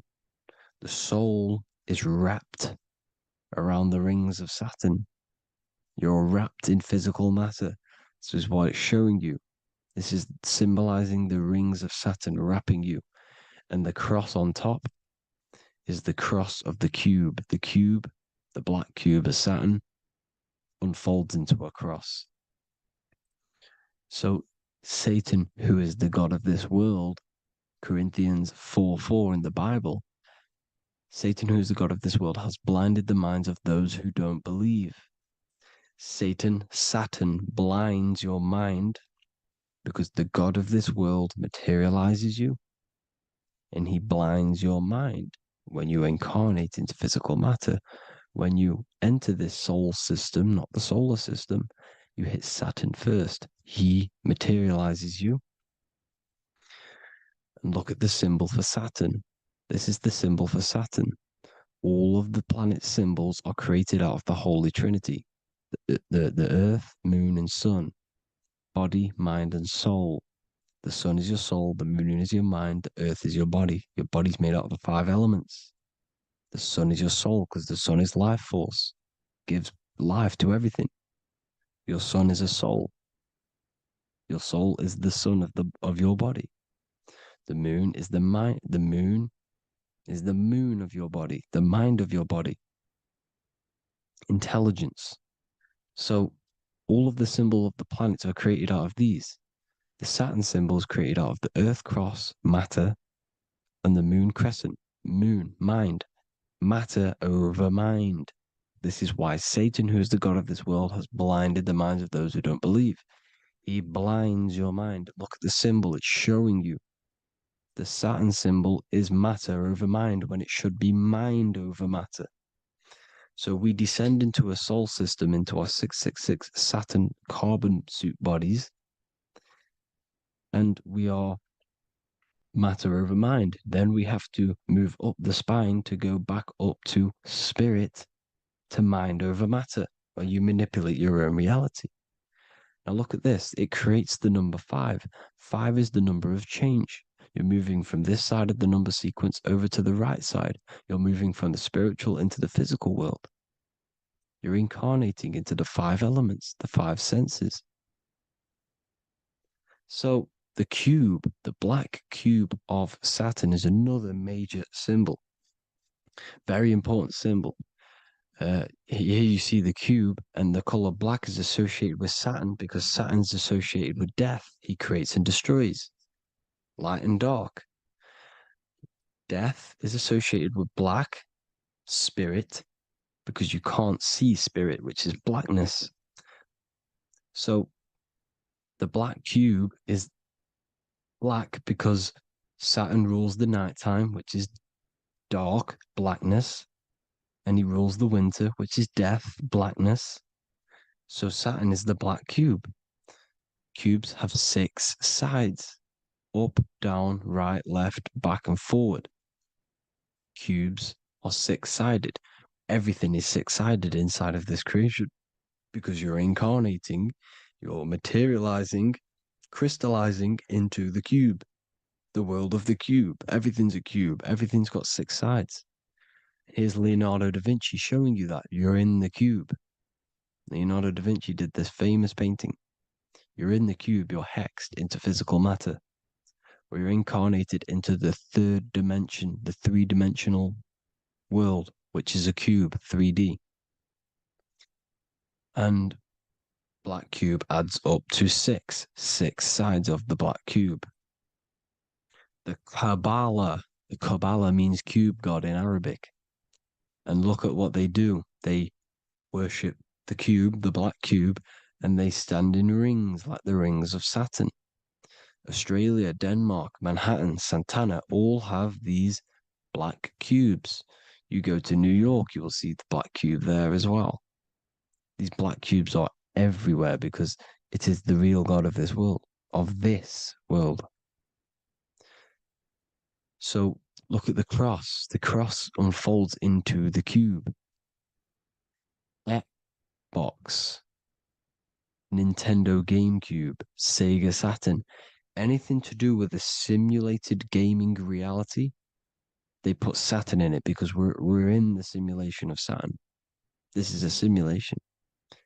And this is why they reflect this through the Xbox, GameCube, Sega Saturn, anything to do with gaming, simulations, is all Saturn. Because we're in the cube of Saturn, the black cube. We're in the GameCube, the Xbox, the Sega Saturn. As above, so below. So they reflect it through the simulations that they create inside of this simulation. Cubes have 8 points for the 8 points of time and space. 8 is the number of time. Everything's cycling, infinity. So look at the cube. The cube is symbolized as in Judaism. The Judays have the black cube. They wrap themselves in a black band and they cover their eyes into blackness. The black cube for the black cube of Saturn. They use the star of Saturn and they worship their god on Saturn Day because it's all Saturn worship. And look how the Saturn god is wrapped around with these thorns or leaves, just like Jesus is wrapped around his heart. And Jesus on the cross is us on the cross. We are in the cross. We are in the cube. The cross is the cube. And the cross is even in the Saturn symbol. This is another symbol for Saturn. There's two symbols. You got this one, the one I've just broke down. Then there's this one. This is the cross of Saturn, the cube god, the simulation, the game cube. Now, Chronos is another word for Saturn. Chronos means time. When you clock into work, you go to the Chronos machine. Well, I did anyway. And I tap my card on the Chronos because Chronos is time. Anything to do with time is Saturn. He creates and destroys. Look at the artwork of Saturn with the sand, the time. Look at this, how he's cutting off the baby's wings. He's crystallizing the spirit into matter. He's cutting off your wings. Satan, in the Bible, he falls from heaven into earth and he loses his wings. He becomes a serpent. You see that's it's all symbolic for us. We are the fallen angels, fallen angles of light. We're fallen angles of light. We are light beings. Now we're fallen into physical matter. Saturn's chopped off our wings. He's chopped off our spirit wings because when you astral project, you can fly. You will fly around. He's got the Reaper staff here, always depicted with the Reaper staff. Now look at the clock. Saturn Day is the 6th day. The number of the beast, 666. Look at the clock. 6 take away 12. 12 take away 6 equals 6. 7 take away 1 equals 6. 8 take away 2 equals 6. 60 seconds in a minute, 60 minutes in an hour, 24 hours in a day, 2 plus 4 equals 6. That's 666. Everything's 666 because it's time. Saturn. All goes to Saturn. He's the god of time. We're in time now. We're in time. We're in the time, which is God, the god of this world, the god of time. Now look at this. The Reaper is also depicted as the Reaper with the staff, the black cloak, black symbolizing death, spirit. Judges wear black because Saturn is the law. He's the god of this world. He's the law. This is why they wear black cloaks. When you graduate from university, you wear a black cloak and a black cube on your head. You've been hexed. Funerals, you wear black because it's all to do with Saturn, Father Time, Father Crystallization. Now, Saturn, here's another one of him cutting off the wings of a child. Because he cuts off the wings. He creates and destroys your body. We're in the electrical world. Everything that is electrical vibrates. All vibrations have to come back to a standstill point, which is death. This is why your body dies. Your atoms stop vibrating. Corona. Look at the crown. The crown is the corona. Corona means crown. And look at this is an alcohol brand for beer. You can see the staff of Saturn in the symbol with the moon crescent. Corona, which is the crown, Saturn, the crown on Saturn, the rings. And then you've got the staff. It's all Saturn worship.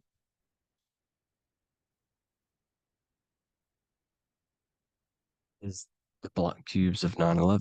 2 black cubes. This was a ritual for Saturn. It's all ritualistic.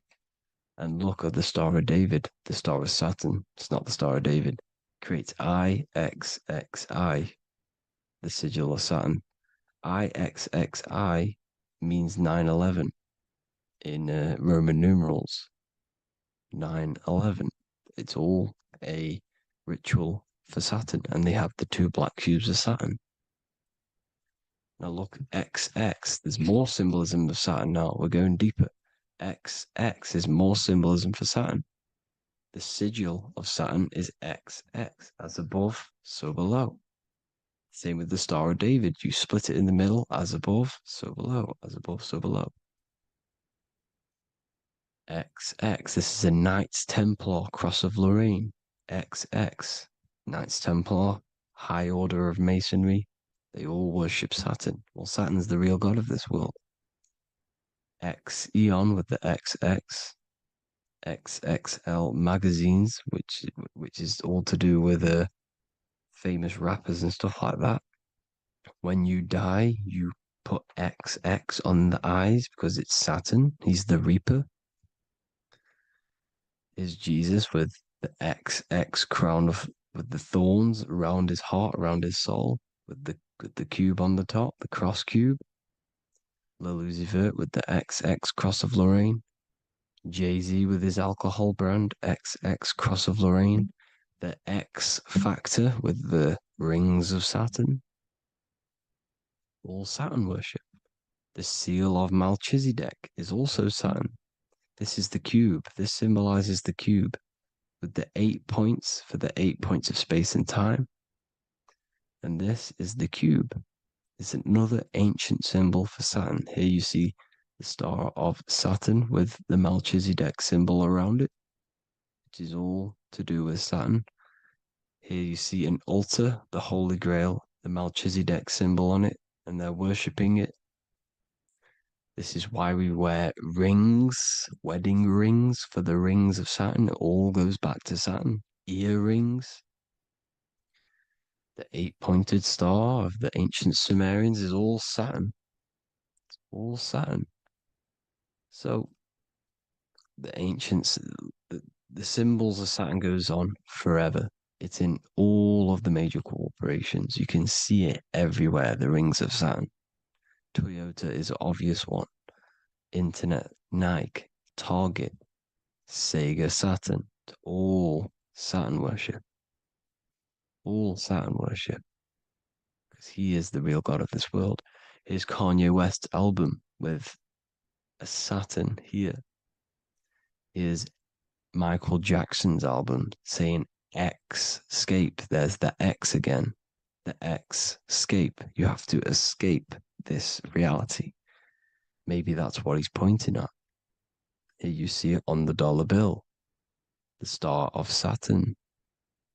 Here you see it again on the dollar bill. So that is it for today's people. I hope you all gain some insight on Saturn. Please like, comment, and share if you can. Subscribe if you like the channel. Please have an amazing day. God bless.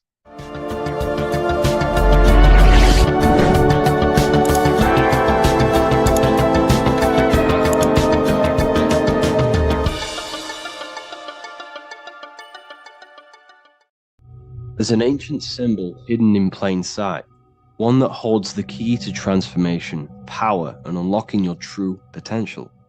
It's been used for centuries by mystics, rulers, and even modern science, but almost no one understands its true meaning.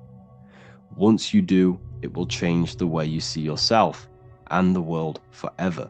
Stay with me, because this could be the key to your own awakening. The symbol of the snake, or the serpent, is a very powerful symbol that refers to something within you, that we all are on this journey. So first of all, we see this symbol in ancient Egypt on the top of the pharaoh's head. We also see this with Buddha, with the snake on top of the Buddha's head and below. We also see this in Rome, with the Roman god Mercury holding the staff with the snake. We see this in Adam and Eve story with the snake tempting Eve. We even see this today on the medical facility. But what does this mean? Why is this symbol being used for thousands and thousands and thousands of years? It has a very deep esoteric meaning. We see this in the caduceus staff, and we even see the snake representing the Kundalini. What does the snake actually mean? A lot of people think it represents the Kundalini, which it does. However, there's a deeper interpretation of this symbol, and it goes very far beneath the surface of what the snake actually represents. Okay? So first of all, when looking at symbols, we need to observe what the snake does in nature. The serpent sheds its skin. The serpent shedding its skin is a sacred symbol of an inner transformation. It transforms from its old self to a new self. It sheds layers of itself. As the snake discards its old exterior, it mirrors our own journey of realizing outdated beliefs and patterns, paving the way for a renewed, authentic self on the esoteric path of awakening. Essentially, it represents transformation, but not transformation of our physical bodies, transformation of our inner world. Now, this is where things get a little bit tricky and you may become a little bit confused, but I'm going to make this very clear for you. The snake symbol, or any symbol, can be used for different contexts. For example, the Kundalini. We see the snake representing the Kundalini. We all know that energy can't be destroyed, only transferred. Like I said, this is a transferring of energy. It's a changing, a transforming, shedding its skin. It represents transformation. Sexual energy is energy, and we can transform the sexual energy into a Kundalini awakening to activate dormant brain cells in our brain, and to activate the human light body, which is the spirit. We can cultivate, save, and retain our sexual energy, transmute it up the spine to activate the brain. This is a symbol of transformation, of energy in this context. However, when we go to the emergency services, this does not mean the same thing as the Kundalini. The snake in this context represents transformation of health. When we are picked up by the emergency services, we are looking for a transformation. We are unwell, and now we need to transform to well-being. This is why they use this symbol. It represents transformation, especially with the pole and the snake climbing. It's climbing, it's transforming from the bottom to the top, shedding its skin, shedding old layers, transformation. We see this in the Bible with the snake tempting Eve to eat the apple of the tree of knowledge of good and evil. Well, what does this mean? Where's the transformation in this? Well, this is a very hidden one. The transformation takes place in Adam and Eve's consciousness and their mind. They go from a pure, whole state of consciousness, from being tempted by the snake, and they eat it and they transform into knowing the good and evil, into the dualistic ways of thinking and the dualistic meaning of this world. Let me rephrase that. They understand the dualism of this world, and they now understand the two good and bad ways of thinking. They know the knowledge of good and evil, of duality. They shifted from a whole state of consciousness into their consciousness being split into good and evil. This represents the journey of every single soul that incarnates into this world, including yourself. When you were a child, you were whole. You had no understanding of good and evil. But as you grew older, you eaten the fruit. You grew to understand the knowledge of good and evil. Your consciousness split from a whole into a separate and divided way of thinking and divided understanding of the world. We suppressed aspects of ourselves to fit in with society norms, and we just limited ourselves with limiting belief systems. We knew the knowledge of good and evil. Our consciousness split from a whole state. This is what Adam and Eve is symbolic of. We see this with the Roman god Mercury, with the snake. Mercury represents intellect, communication. He's always flying in the air, which represents the air, the mind, the intellect. He's holding the snake to represent transformation of the mind. This is what we call mental alchemy, turning base metals into gold, turning the unenlightened aspects of our mind into enlightened ones, turning our negativity into power and control. We see this with Buddha, and Buddha is all to do with transformation of the inner world, transformation of the mind and the soul and the emotions. And it also represents the Kundalini. We see this in ancient Egypt. We always see the snake on the head, representing the place where the third eye is, representing the intellect or the mind, the mind's eye, the third eye, whatever you want to call it. This is the place of the invisible intelligence within us. This is our mind or intellect. And this is the transmutation of the mind. This is why the snake is on the head, representing the transformation of the mind, going from the unenlightened into the enlightened, going from the uncontrolled to the controlled mind, so that we can control the very fabric of reality. I've kind of just given that away. Why is this important? Humans are creators. We're the architects of creation, endowed with the divine power to channel the fourth dimension, which is the imagination, into reality. Each thought and intention is a seed. When nurtured with focus and clarity, transforms the unseen into the tangible experience. This creative process bridges the gap between the ethereal and the material. Humans are creators. It's impossible for you not to create. Whether you're doing this consciously or subconsciously, you've been creating your whole life, turning non-physical thought into physical reality. We are creators. However, the mind cannot create in a state of chaos. The mind cannot create with limiting beliefs. The mind cannot create with thoughts that come and destruct our minds. The mind cannot create consciously and effectively if there are impulses within our mind and we have no control over the mind.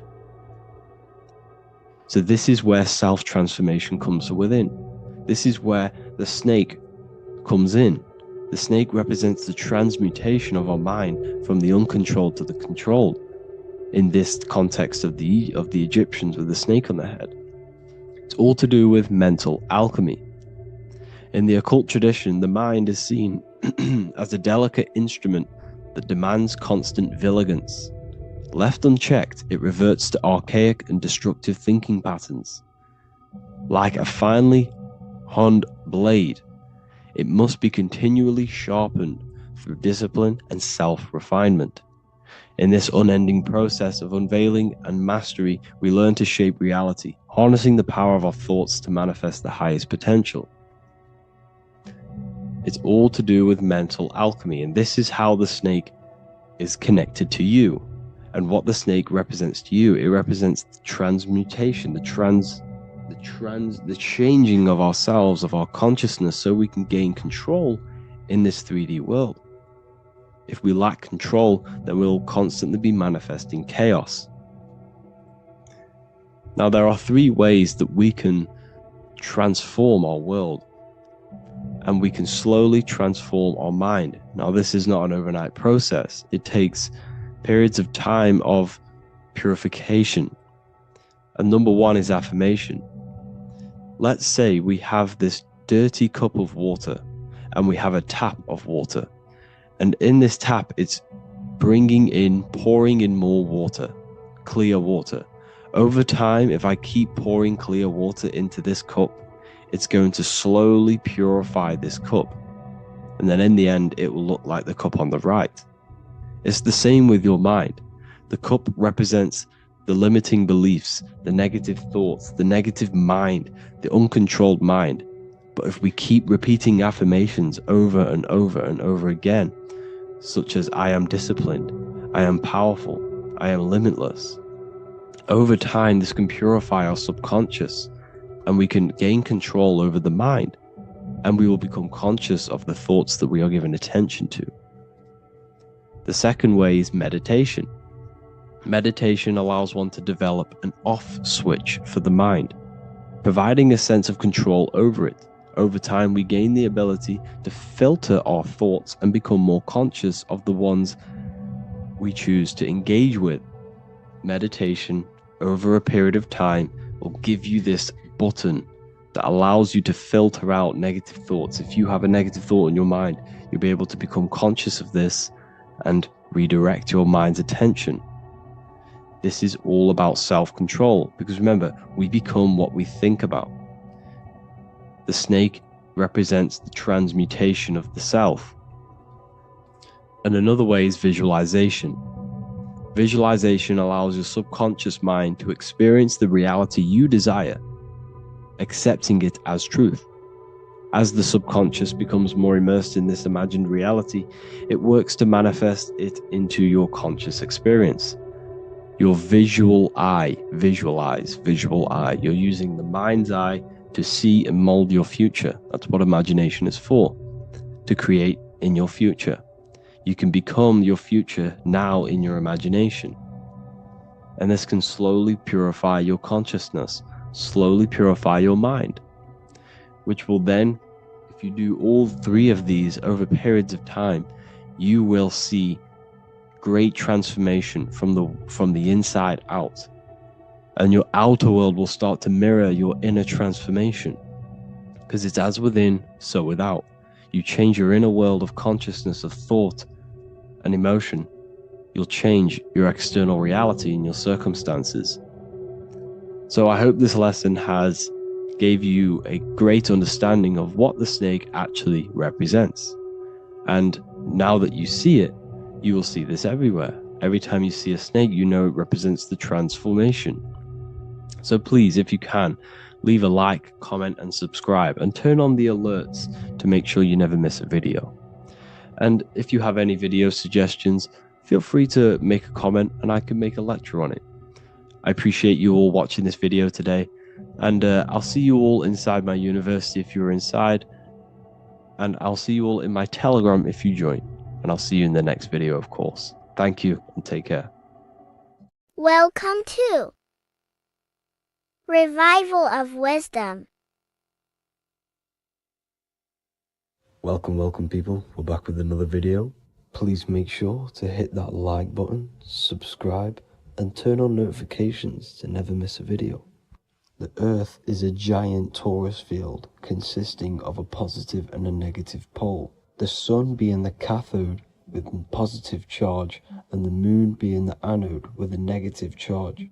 This is why the Sun rules over the day, giving you lots of energy, and the Moon taking your energy from you, making you go to sleep. Now, the plane that we live on is called the plane of inertia, and at the center of this plane of inertia is the North Pole. This is where the 2 electromagnetical energies meet. Now, this is where the most electromagnetic energy is stored. This is why all compasses will point north, because it's the most magnetic place in this reality. So the sun and the moon is spinning around this center point, which is stirring the ether of this reality and making everything move in circles, meaning this is a cycle. Everything's recycling itself. It's an organic simulation. The ancients also knew about this sacred land at the center of this reality, known as the North Pole. As you can see on this map from the 1500s of the North Pole, you can see 4 islands around this center black rock. Ancient civilizations like the Mayans, the Buddhists, and ancient Chinese also depict these 4 islands.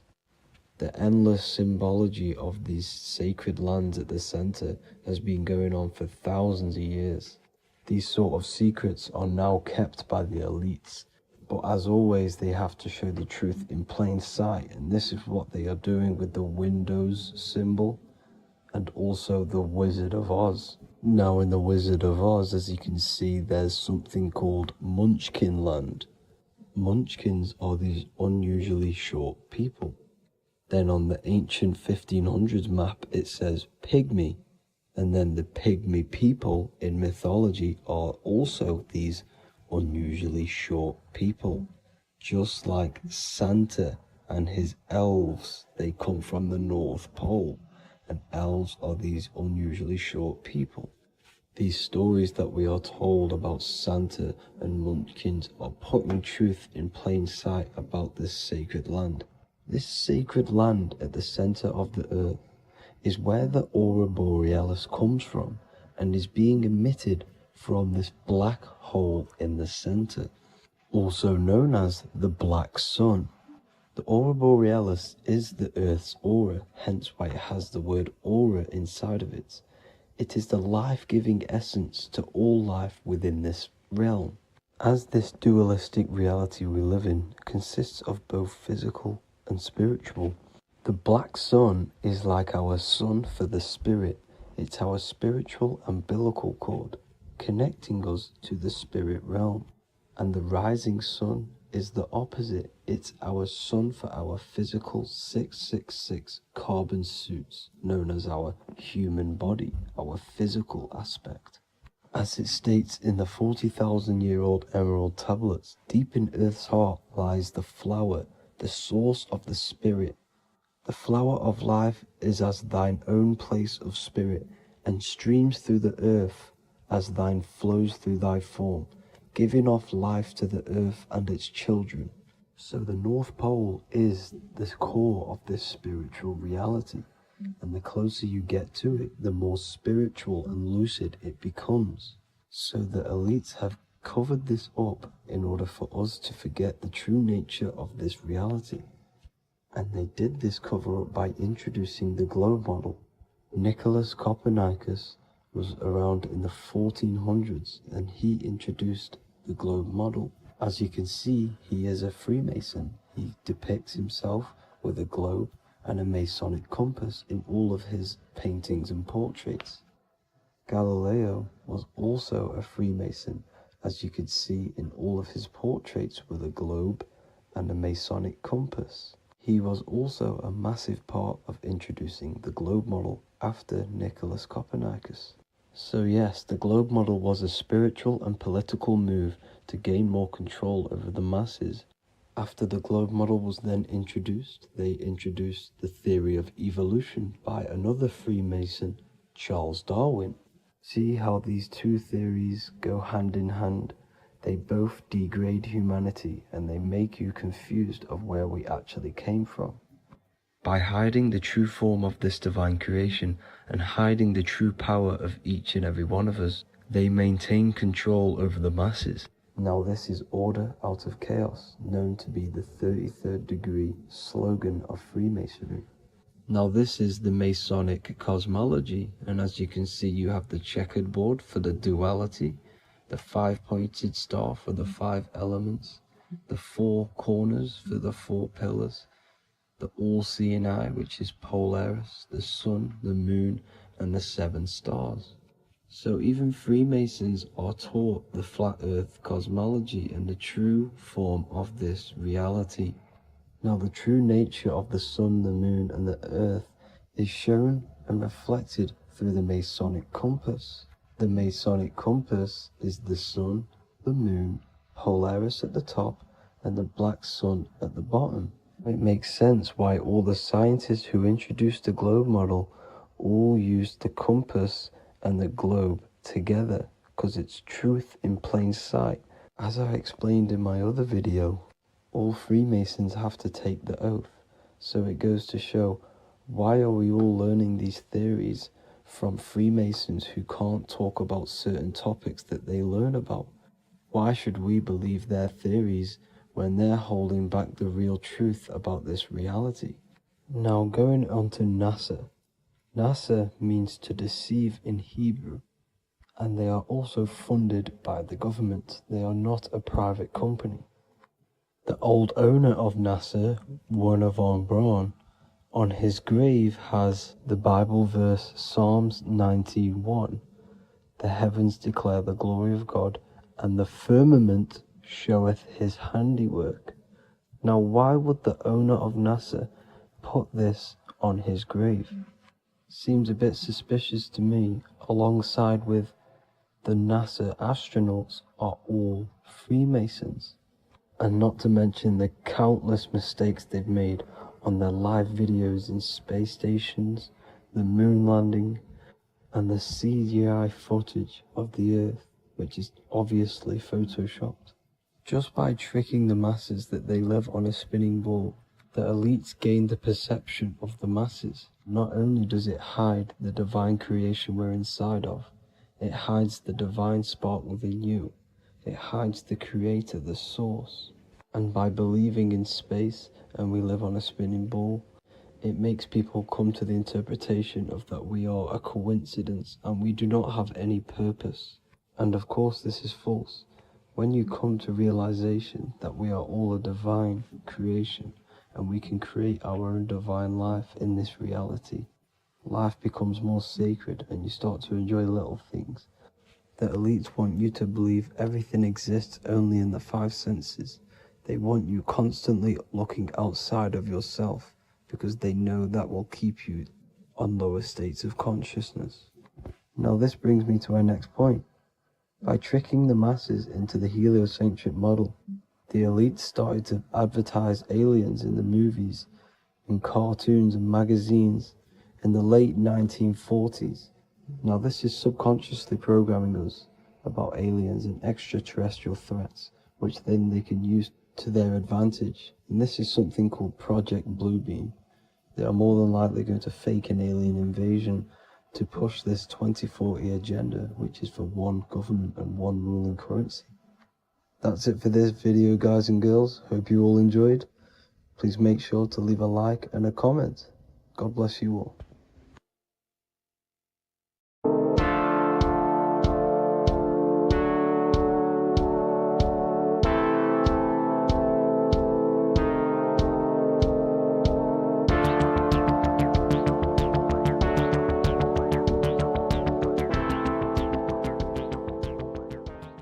Welcome back everyone to another video.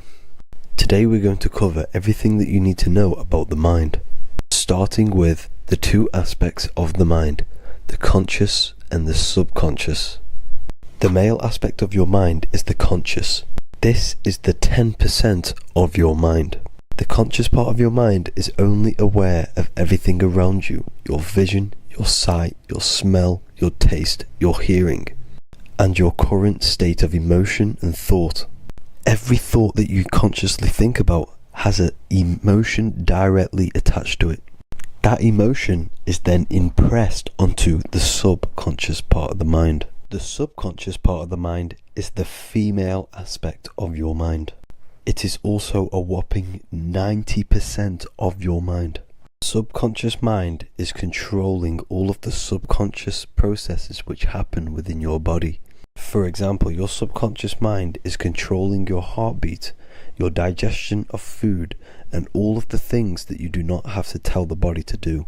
It is the hidden part of our mind which is controlling all of the hidden things. The subconscious mind is like a recording supercomputer. Everything that you have experienced in your life is all recorded and stored within the subconscious mind. One of the most important things about your subconscious mind is that it stores your mental programs. Everything in the subconscious mind manifests into behavior and actions within the body. Your daily basis routine and habits are all mental programs within your subconscious mind. These mental programs are created by mainly two ways. 1, repetition, and 2, emotional impact. The repetition is fairly simple to understand. The more you do something, the more it impresses onto your subconscious mind and becomes a program. That program will then manifest into your behavior. However, with the emotional programs, they work a bit different. The stronger that you feel an emotion, the stronger it is impressed onto the subconscious mind. And then that emotion becomes a program. For example, you had a very traumatic moment happen when you were a young child.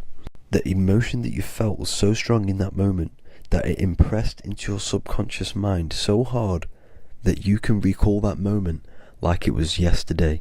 That traumatic event that happened to you when you were young will still manifest into your daily basis behavior even to this day.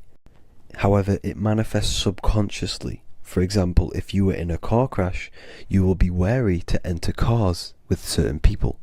All because of that traumatic emotion that you felt and impressed onto your subconscious mind. Another example of the subconscious manifesting into our behavior is posting on Instagram.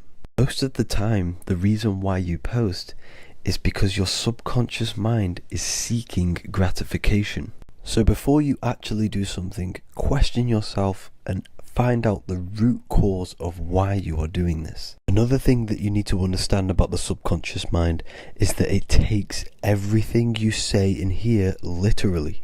So for example, if you go and say, "You are an idiot" to someone, your subconscious mind will only pick up the word idiot. It only knows yourself. It doesn't know anyone else. You are casting a spell on yourself just by saying that to someone else. This is why the golden rule is to treat others like you'd like to be treated. Now, you can rewrite these programs which are already in your subconscious mind. However, it does take consistency. You have to change these programs which have been running for years. And by changing these programs, you change your behavior, because these programs manifest into your behavior. The best way to do this, personally, is to listen to affirmations first thing when you wake up in the morning, and do this for 10 minutes every single morning. Then at night time, you want to think and feel that you are becoming the reality that you desire. The more that you feel this reality, the more it will become a program and impress your subconscious mind. For example, you're trying to gain financial freedom. If you trick your subconscious mind into creating a program saying that you are financially free, this will manifest into your behavior. You will start doing more work. You will start looking for ways to make money. Your mind will be set on the frequency of money and financial freedom. Therefore, you will receive thoughts based around this program. If you take enough action, your life will dramatically change because of this program that you created in the mind. This is why we call it a mindset, because your mind is a frequency tuner which sets its frequency onto different thoughts, because thoughts are frequency. If you fill your mind with a specific frequency, you will gain thoughts and ideas based around that frequency. To create a stable mind, you need to master your emotions. You need to change your mindset. Everything that you experience is neutral. Based upon the mindset that you see it, you either give it a positive or negative charge. By understanding this deeply, you will then control your emotions. I hope you gained some wisdom and enjoyed this video. Please, if you can, leave a comment and a like, and subscribe to the channel if you like this content. Love and light to you all.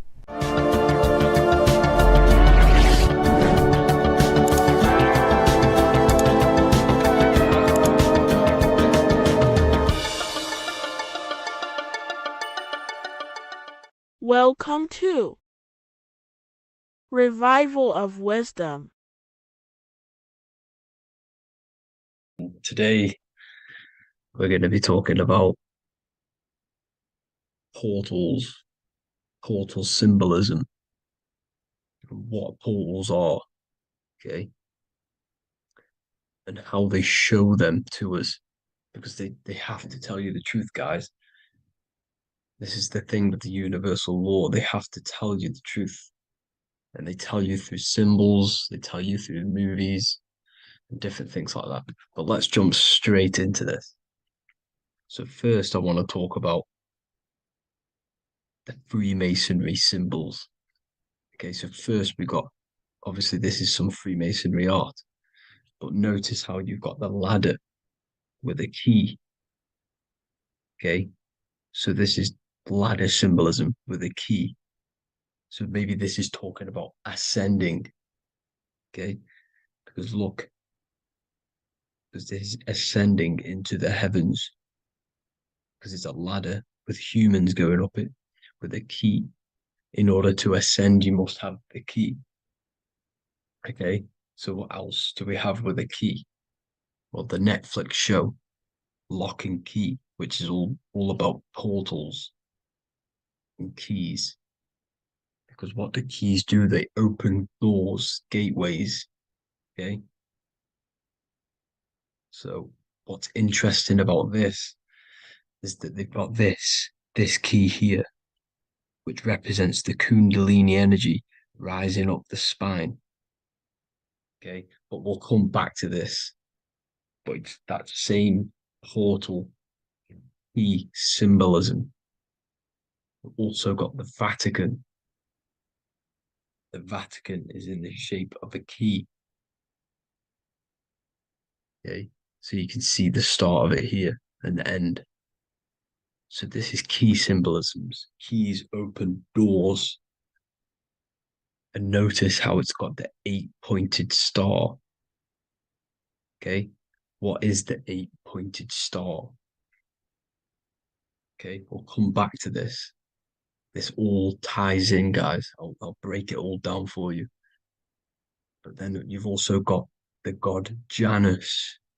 Janus, okay, is known as the god of the doorways. He's an ancient god of Rome, and they worshipped him. However, he's not a god, he's more like a high-level ranked demon. Because he is the god of the doorways. And notice how he's got two faces. Because doorways always have two sides. You're going into somewhere, there's always two sides of a door, and he's always depicted with two sides of a face and a key, because he holds the key to the doorways, to the portals, to other worlds and realms. Okay, as you can see, he's always got two faces and a key. Okay, so now we have the Sumerians, the Anunnaki, and they are always depicted with the two faces. Why do they have the two faces? Because they're symbolizing doorways, and the Anunnaki come to Earth through doorways and portals. So these are what these gods are symbolizing in their artwork. But they always have the 8-pointed star. Okay, what is the 8-pointed star? You see how they always have, look, let me try to find another one. It's the 8-pointed star. This 8-pointed star is Polaris. Okay, Polaris, just like the Vatican has the 8-pointed star with a key. Polaris is the center star. Polaris is a fixed star, it doesn't move. Okay, so the Anunnaki symbol is also the 8-pointed star. So this is symbolizing the portals and doorways that they come through in order to get to the earth. But Polaris is that center star which does not move. It's always symbolized with the 8-pointed star, just like a compass. Why is a compass the 8-pointed star? Because at the center of our realm is where the most electromagnetic energy is stored. As you can see, we have an aura field, an electromagnetic aura field. So does the Earth. And in the center, so like our heart, for example, is where the most energy is stored. And like the center of the Earth, this is why all compasses point to the center, because this is where the most electromagnetic energy is stored. It's at the center of our realm. Okay. So like I was saying with the lock and key series, see this here? The Kundalini energy rising up the spine, just like your Kundalini energy rising up the spine. Let me try. I can't zoom in, but you know what I'm trying to say here. Let's go back to Polaris, because at the center is where pole. Can you see the pole of electromagnetic energy? Polaris, the North Pole. It's symbolized. The truth is in the words. It's like a pole of electromagnetic energy. And this is where the aurora borealis comes from.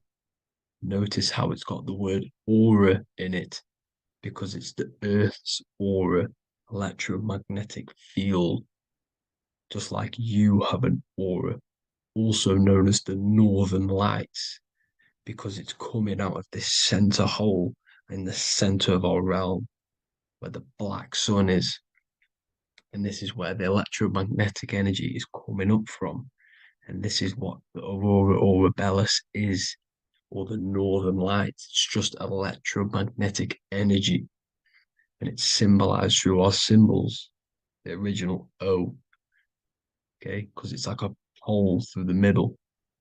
Polaris. So this Polaris is the sky vault. It's the portal into this realm, because this is what the Anunnaki are always talking about, always symbolize it with the 8-pointed star. And just like a compass, it's the 8-pointed star pointed to the center, to Polaris. Okay. See here on the Sumerian tablets with the 8-pointed star again. And how we know it's talking about portals with this 8-pointed star is because CERN 666 are opening up portals to the underworld, letting in demonic entities into this realm. How do we know it's a portal? Because their Hydro Collider has 8 points, just like the 8-pointed star. So they are creating synthetic portals to the underworld to let these demonic entities into our realm. But what is the key? Because if we're talking about ascending through Polaris, notice how here on the masonry art, this luminary here, so this is the sun, that's the moon, this is Polaris, because it's a luminary with what?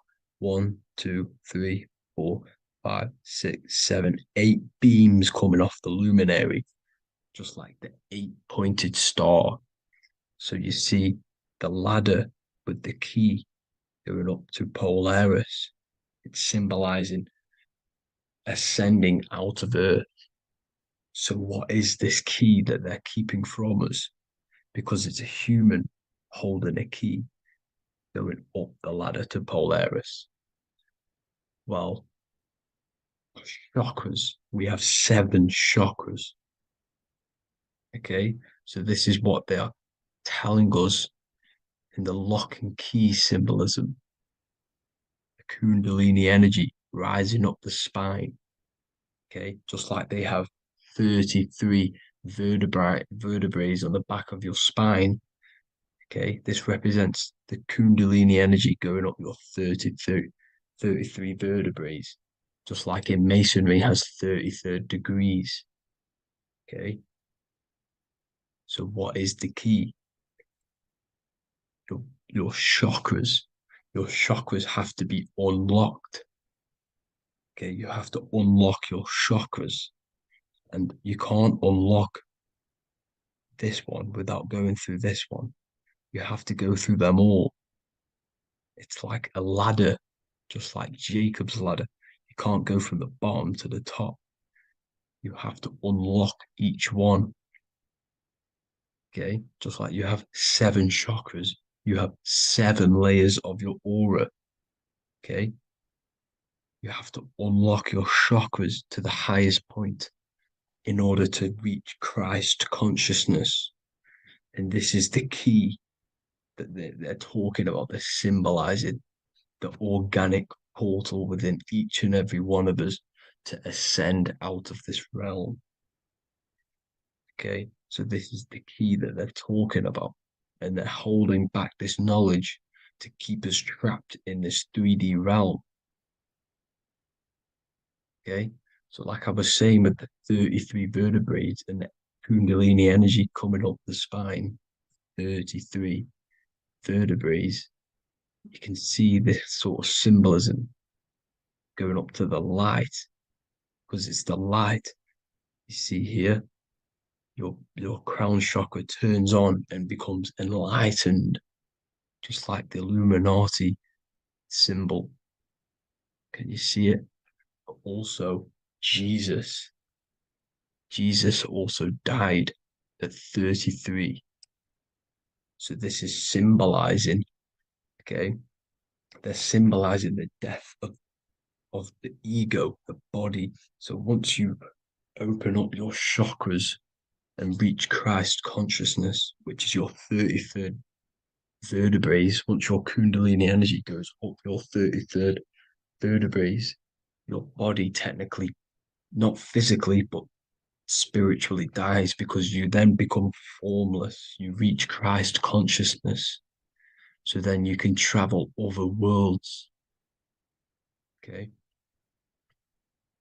This is what they're talking about with Vatican, 8-pointed star, and the key. Janus with the key. The Sumerians with the 8-pointed star. Anunnaki, the 8-pointed star. Polaris, 8-pointed star. So Polaris is the way out of this realm, which is at the center. Pole, North Pole. Okay, so the key is that they're hiding from us is the knowledge to unlock our chakras. Okay, and without this knowledge that they keep from us is trapping our souls in this reality to keep reincarnating. Okay, well, thank you all for tuning in. I'm going to leave you all there. Make sure to leave a like and a comment in the comment section. Let me know some topics to talk about so I can break it down for you. God bless you all. Religions were made to hide the truth about yourself, God, and the universe. You see, religion teaches there is a God separate from you. He created the universe separate from himself. They did this to truly disconnect you from consciousness, from God, and from yourself. Now let me explain. It's going to be very difficult to understand this from a left hemisphere dominated perception. The left hemisphere sees everything individual. The right hemisphere sees the whole. For example, if you're walking through a woods, the left hemisphere sees individual trees, leaves, twigs, and branches. The right hemisphere sees the interconnectedness of the whole woods. We've been trained our whole life to be trapped in the left hemisphere, to think logically, scientifically, with evidence. This way of thinking traps you in illusion, division, and separateness from everything. Plus, in science, they teach you the universe exists outside of you. You exist in a universe, and the universe exists whether you exist or not. This is completely false. You are the universe experiencing itself. There is only one person in the universe. There is only one awareness in the universe, and that is God. That is your consciousness. Not your name, your job, your reputation, your thoughts, your beliefs. That is not God. God is the infinite awareness that you are, the alertness, the essence of life. You are an individual. You have a dual nature, an inner world, consciousness, and an outer world, this physical body. The inner world is the immortal, consciousness, awareness. This physical reality is for the immortal within us to experience and enjoy. And the immortal consciousness, the immortal self, the individualized expression of the only thing that is truly real, which is God, consciousness, is seeking a way to understand itself through infinite vantage points. The same consciousness inside of you, inside of the dog, the squirrel, the plants, the stars, the same awareness is in absolutely everything. Only the right hemisphere can see this connection.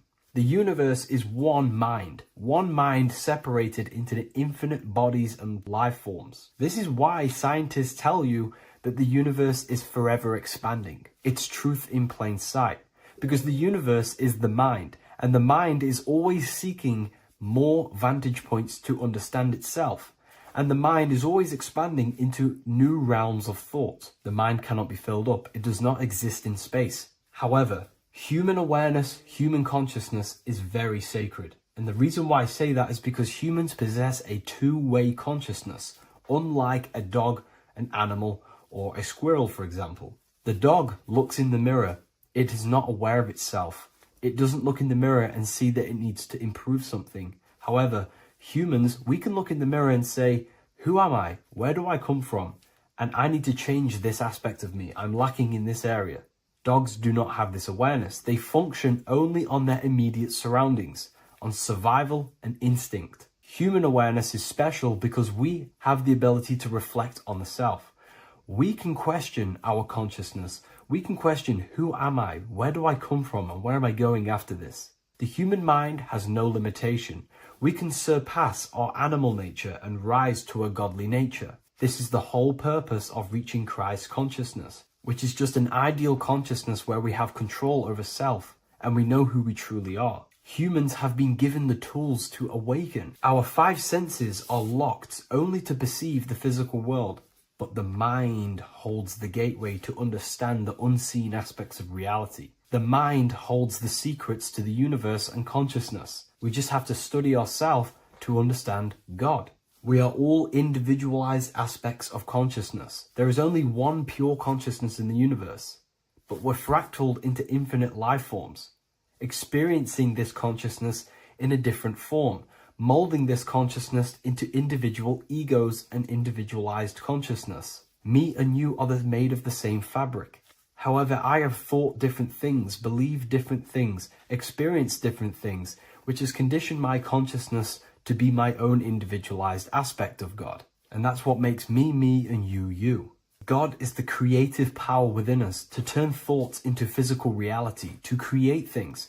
We are a creator. Each one of us is a miniature earth, creating and building in this physical 3D reality. Our consciousness holds power over the 3D reality. We can mold it and create anything we wish. However, we have been conditioned to live like an animal, living in our animal nature, eating, surviving, lusting, and these low-level desires keep us trapped from figuring out our creative power. This is why the ancients always depicted God inside of the brain. Even in ancient Christian artwork, William Blake, Anton Raphael, all depict God inside of the brain. Why is this? Because God is our creative power. The spinal column acts as a type of ladder of consciousness. If you just think about sex and act on sex, eating, consuming, and living in a survival animalistic state, then your consciousness is functioning on the lower end of the spinal column, where your reproductive organs are and your gut organs are to consume food. In order to activate the God within us and to us to truly know God, we have to be aligned with the God consciousness. We have to unlock the God within us so we can truly actually experience God and understand it. However, God exists beyond our personal consciousness. beyond our human identity. In secret societies, satanic rituals and satanic societies, they are seeking a way to escape the human identity through ritual work, meditation, and trance-like states. A trance-like state is like the state that you enter just before you fall asleep, where there is no thought present in your mind, because you are not the mind, you are the observer, you experience the thoughts. And when we escape the human identity through rituals, meditation, or trance-like states, we can actually experience beyond the veil of this material world. However, satanic rituals do this in a negative way. Satanic rituals include ways to make the human mind tap out by pushing the human minds to the limit through pain, suffering, and even torture, to allow the mind to pass out so you can temporarily pass on the veil of the physical world and escape the limitations of the human identity and the human thinking mind. Now, you do not have to do it this way. You can experience the divine and beyond your human identity through many different ways, such as deep, deep meditation, rising above your thoughts, and setting 3 alarms, one for 6 a.m., one for 6:30, and one for 7:30. And when you wake up at these times, what you need to do each time you wake up is allow your mind to stay awake but your body to fall asleep. And you will enter this trance-like state. And you can gain ideas, experience lucid dreams, and maybe even astral project. All of these rituals in secret societies and satanic societies is all about escaping the human identity and experiencing the divine planes beyond the physical. To wrap all of this up, this is all about consciousness. Consciousness is the infinite awareness of the universe, just fractaled into separate bodies. And this consciousness is seeking a way to understand itself in infinite angles and vantage points. And religion was made to cut off your connection to the divine planes beyond this world and beyond your self-identity. Therefore, if you want to know God, you have to study the attributes and qualities of God, such as geometry, numbers, consciousness, the mind, the subconscious, human anatomy. All of these things are aspects of God. We have to study ourselves and study nature so we can see God. God is the infinite awareness of the universe. If you love this video, please leave a like and share it with a friend. I'll leave a link in the description for the Book of Wisdom, Volume 2.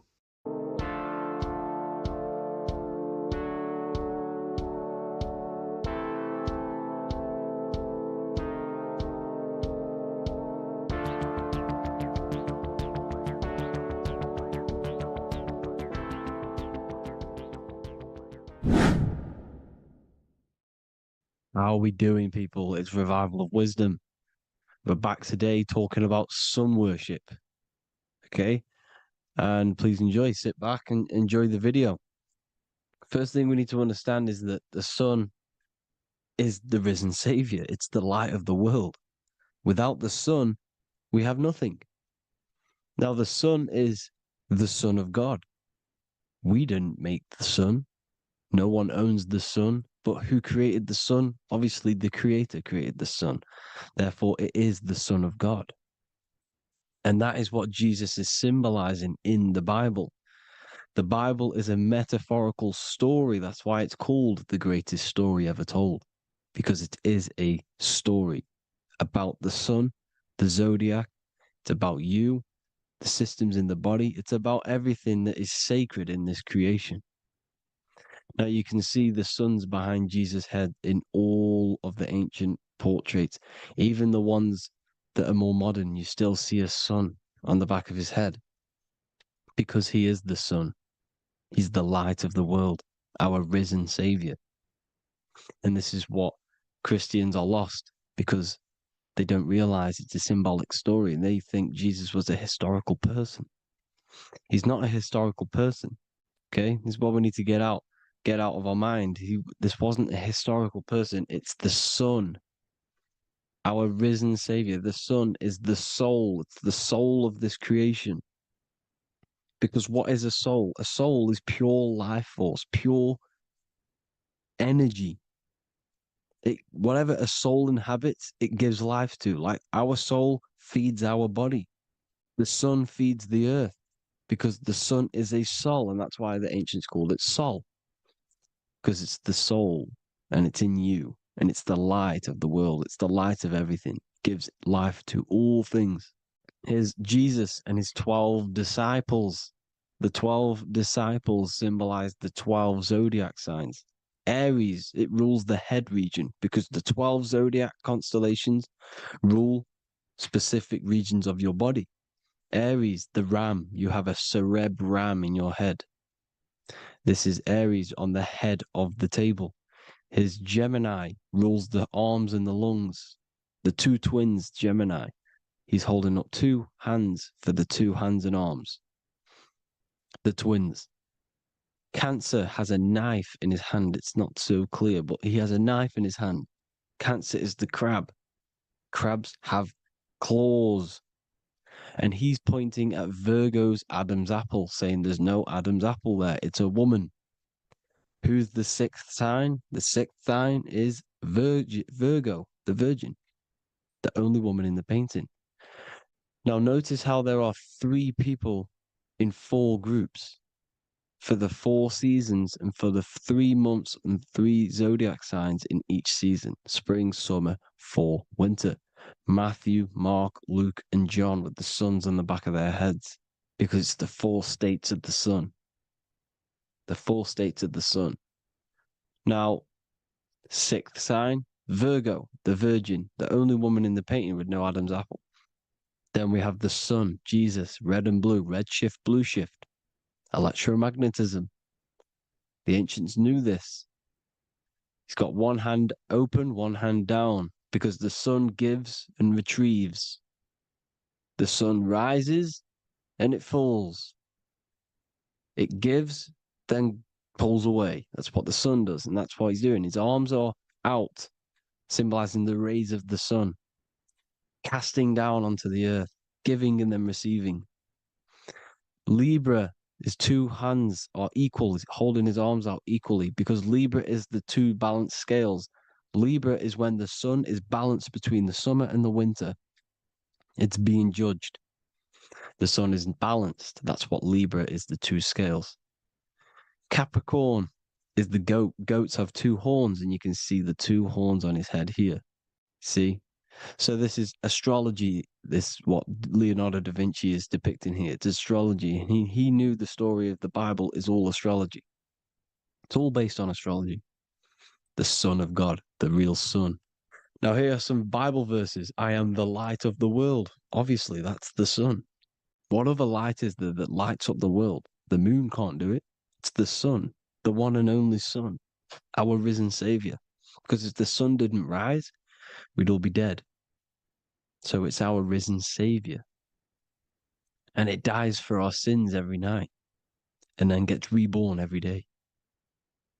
Now Jesus calms the storm. Mark 4:35-41.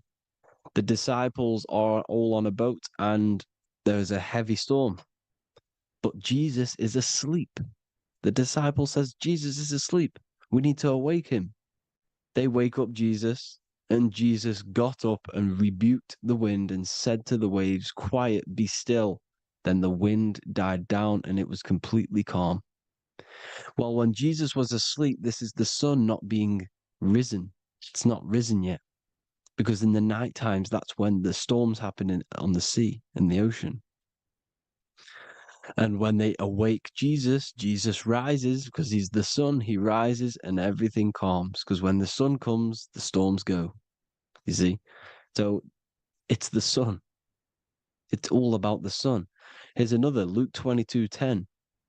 A disciple asked Jesus, when will we know it's the end times? And Jesus says, as you enter the city, a man carrying a jar of water will meet you. Follow him to the house that he enters. Well, this is clearly talking about astrology, the topic that Christians think is satanic, when they don't realize the whole thing's based on astrology. Because the end times is the end of Pisces, which is the 2 fish, which is the age we've just gone out of. And you can see all these ancient churches here with 2 fishes, because they knew it was the age of Pisces. There's an ancient photo, ancient artwork with the 2 fish, Pisces. And the end times, as it talks about in the Bible, when Christians think the world's going to end or something. But no, it's just the end of Pisces. As you enter the city, a man carrying a jar will meet you. Follow him to the house. The house is the zodiac sign that he enters. And the zodiac sign is Aquarius, because that's what it is, a man carrying the water. We know this is astrology because a woman, that is a woman's job in the ancient times. In the ancient times, the woman used to get the water. You would never see a man collecting water back then. That was the woman's job, whilst the man builds the houses, for example. You see, so we know it's talking about astrology because astrology is the man holding the bucket of water. It's the end of Pisces. Now we are in Aquarius. And of course, Luke 24:36, the risen Savior, the Son. Now, the Son is also born on the 25th of December, a virgin, just like Horus, Mithra, Buddha, Krishna, Hermes, and thousands of other gods, all born on the 25th of December. Well, it's because the sun moves 1 degree northward on the 25th of December. And on the 22nd to the 24th, it stays in the same degree because it's moving south. But then on the 22nd, it stays in the same degree on the Southern Crux constellation. And the ancients called this the sun dies on a cross, because the cross is the Crux constellation, the Southern Cross. And it stays on that same degree for 3 days on the cross. The sun dies on a cross, and then on the 25th, moves 1 degree northward, bringing back the summer, the light, the warmth, the growth of crops. And this is the sun being reborn again, a virgin, because it's pure. And here's Mithra, another sun god before Jesus was around, before Christianity. It was Mithraism, and Mithra, Ra is Ra, the sun god, Egypt. It's all about Ra, the sun. You can see the crown of thorns on Jesus' head, symbolizing the rays of the sun. And here are the rays of the sun on the back of Mithra's head. Krishna, the sun. Buddha, the sun. Horus, horizon. All born virgins, all did miracles, all resurrected. Dead for 3 days. Well, here he is, dead for 3 days on the cross. And resurrected, because it's the most ancient religion ever been on the face of the earth, the worship of the sun. And we should worship the sun, because without the sun we are nothing. The sun feeds us, feeds the earth, feeds everything. Without the sun we are nothing. It's been reversed, and now we're worshipping man. When we're worshipping a man called Jesus, was never real. It's all about the sun, the most high, the most powerful, potent, celestial body in the sky, the orb that feeds us every day. It dies for our sins and rises every day. It's the sun. Now on the Holy Communion Day, it's the worship of the sun. They give out mini suns. Here's Jesus holding a sun. And they raise the sun on Sunday, because they go to worship their sun god on Sunday. Not Saturn Day, not Moon Day, Monday, but on Sunday when the sun is exalting. And they hold suns up above their heads because the sun rises. They're symbolizing the sun rising above their heads as Savior. It's the sun. It's the Holy Communion Day. And here's Jesus giving a piece of himself to the children. It's the sun, the light. Judas was known as a backbiter, a backstabber, because he stabbed Jesus in the back. He betrayed Jesus. Well, this is just another astrological story about the constellation Scorpio, because the Scorpio is the J, looks like a J. J for Judas, the scorpion, the backbiter. Scorpions backbite. They bite with their back. And what does Judas do? He betrays Jesus by kissing him to let the warriors know who they need to get. So he kisses Jesus, and Jesus gets stabbed in the back. Well, when you get stung or bit by a scorpion, they leave like a kiss. So Judas kisses him and gets betrayed. Well, this is because the sun, when it hits Libra, it's balanced. The sun is balanced because it comes through summer. Now the sun's starting to die. The sun's starting to die. It hits Libra. And then as soon as it hits the scorpion, The Scorpio, it gets betrayed because now the sun has to fall to winter, and Saturn is there waiting to take over the darkness of the winter. So he gets stabbed in the back by Scorpio. Judas, the Scorpion, the backstabber. You see, it's an astrological story. Here's Mary. Mary means marry, which means pure. The sun is pure. No one gave birth to the sun but the God. And it's born every day. It's born every day on every year. It's born pure. There was no controversy. There was no, activity for the sun to be born. It's pure. Now, the 7 metals come from the 7 planets. The sun gives you gold, and this is why the sun is golden. It looks gold.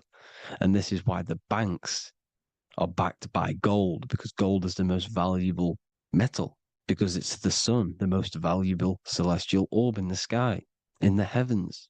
Well, here's Jesus, another ancient symbol of him being crucified on the cross with the big sun, the Southern Cross constellation. The sun dies on the cross constellation.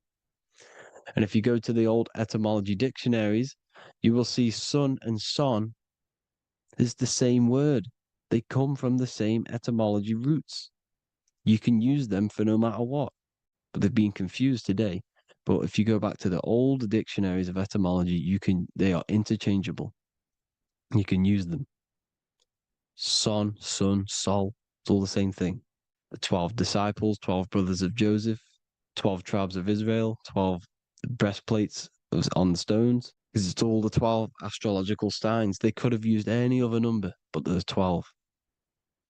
Because 12 is the mind, which is God. 7 is the number of matter, which is man. 7 energy centers in the body. 12 cranial nerves in the brain, because it's the mind. 12 is the 12ness. The zodiac is literally the mind of God, the signs of God. Now here we see here, Job 38, 31 to 33. Can you lead forth a constellation in the season? He's asking you, can you read the sky? Can you read the heavens? Canst thou bring forth the Mazzaroth in its season?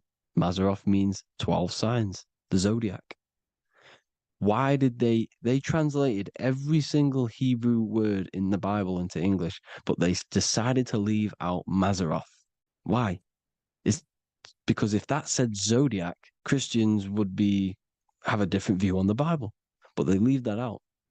But Mazzaroth actually means the 12 signs, the zodiac, and the stars means sign. The word stars means sign because the stars are signs, things to come, which is off in Hebrew, which means sign, things to come.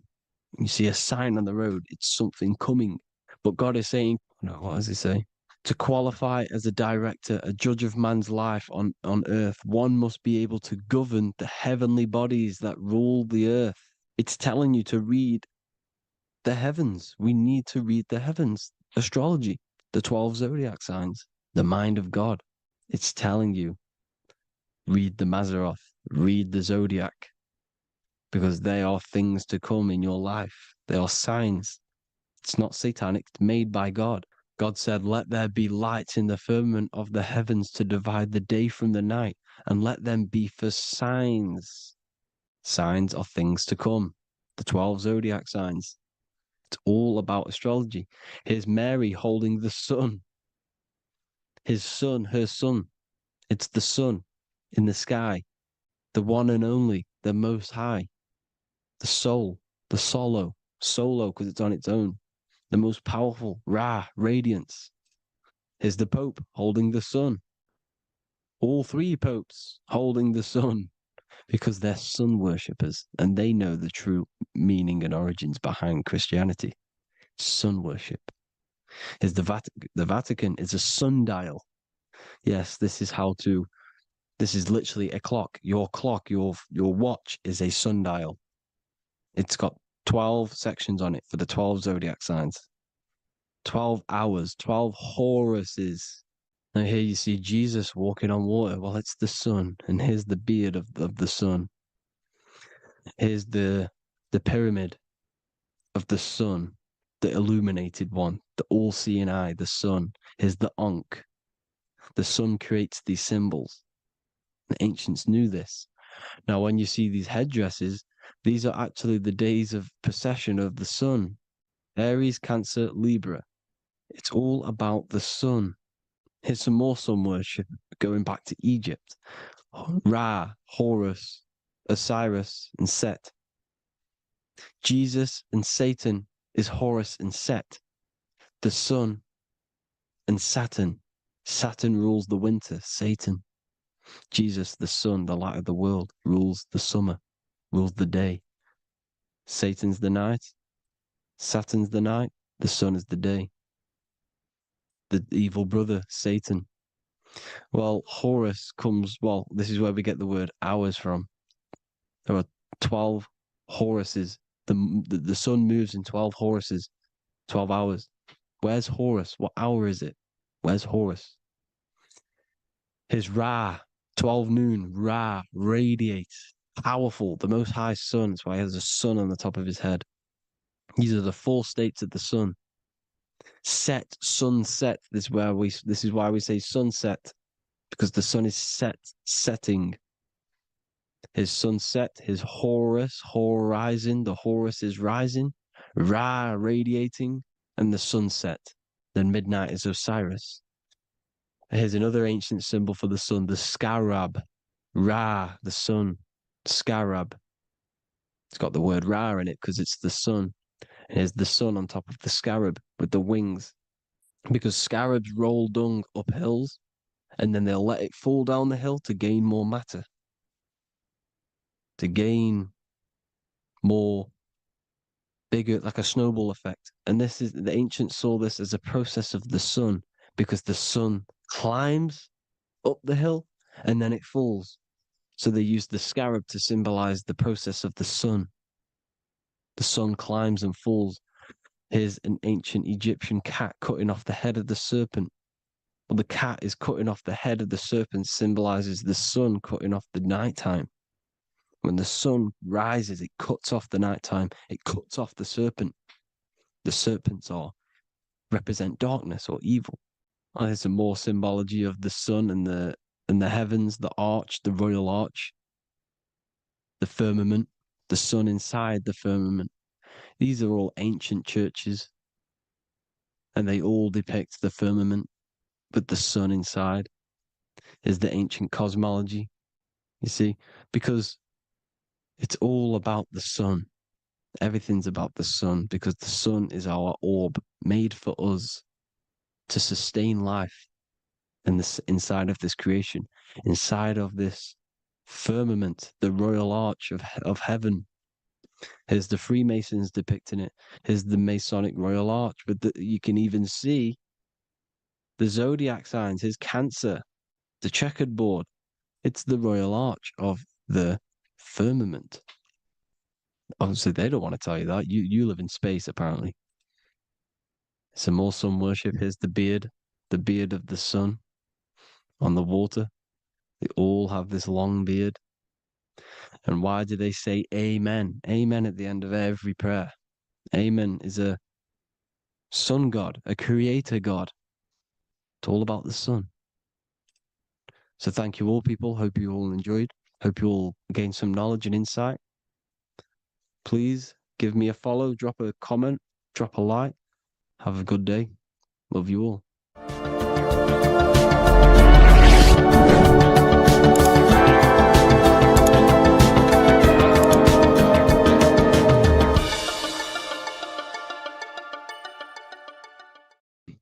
This one secret that is hidden and guarded within secret societies grants you profound power, which can fully transform your life and perspective on reality. Today, I'm going to reveal this one secret, which you probably already know, but never realized how deep it truly is. This has the power to change your life. It is the key to your potential. And if you stay with me, this power may be yours, and you could transform your life with this hidden secret that is guarded within secret societies and esoteric orders. And this secret is not really a secret, but something people overlook, that the universe is mental. Everything we experience and interact with and perceive originates within the mind. The universe is a boundless field of consciousness, a mental construct molded and shaped by thought. We do not just live in a physical world, as they want you to believe.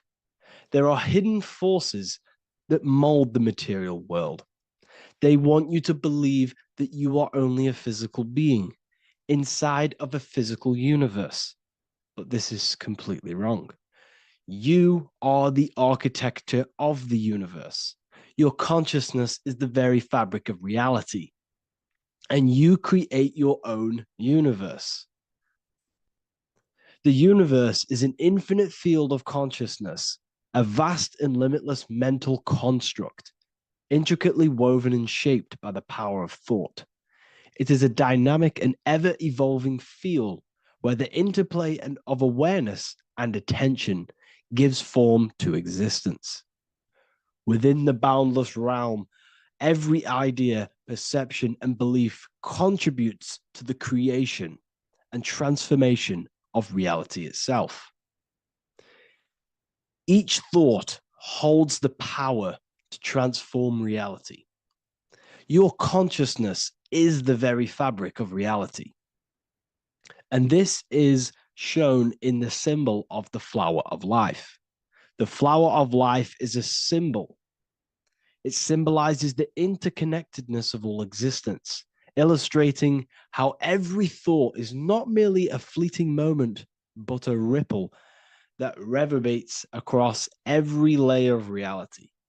Each action, like the intricate overlapping circles of this pattern in the symbol, extends its influence far beyond its origin, weaving a web of interdependence where every choice impacts the whole. It serves as a profound reminder that everything is connected, bound by an unseen field of consciousness.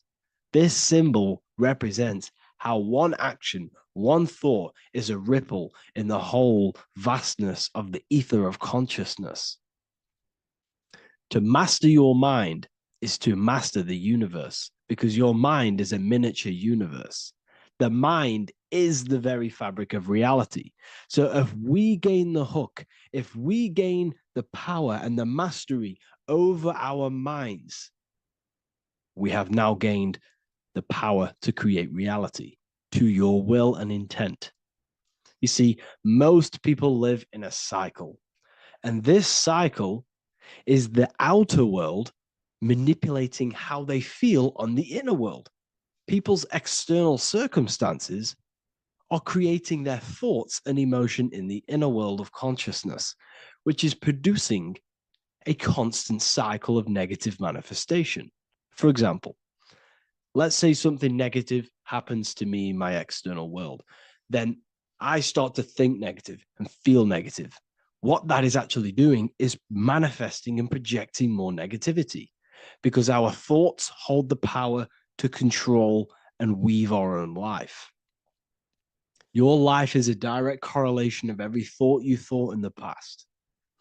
What we need to do is stop and not let the mind control you in your reality. You need to control the mind so you can control reality.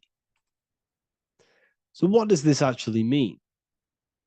Reality is an externalization of consciousness. Consciousness and matter are one. They're not separate. They are inseparable and interconnected.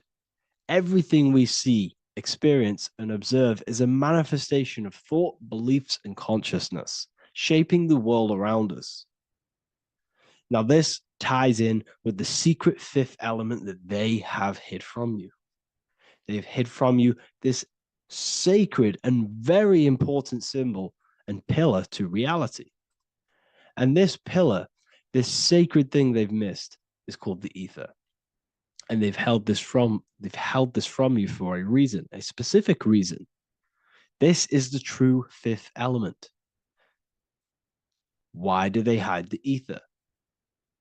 Because the ether has the power to shape and manifest whatever we imprint upon it.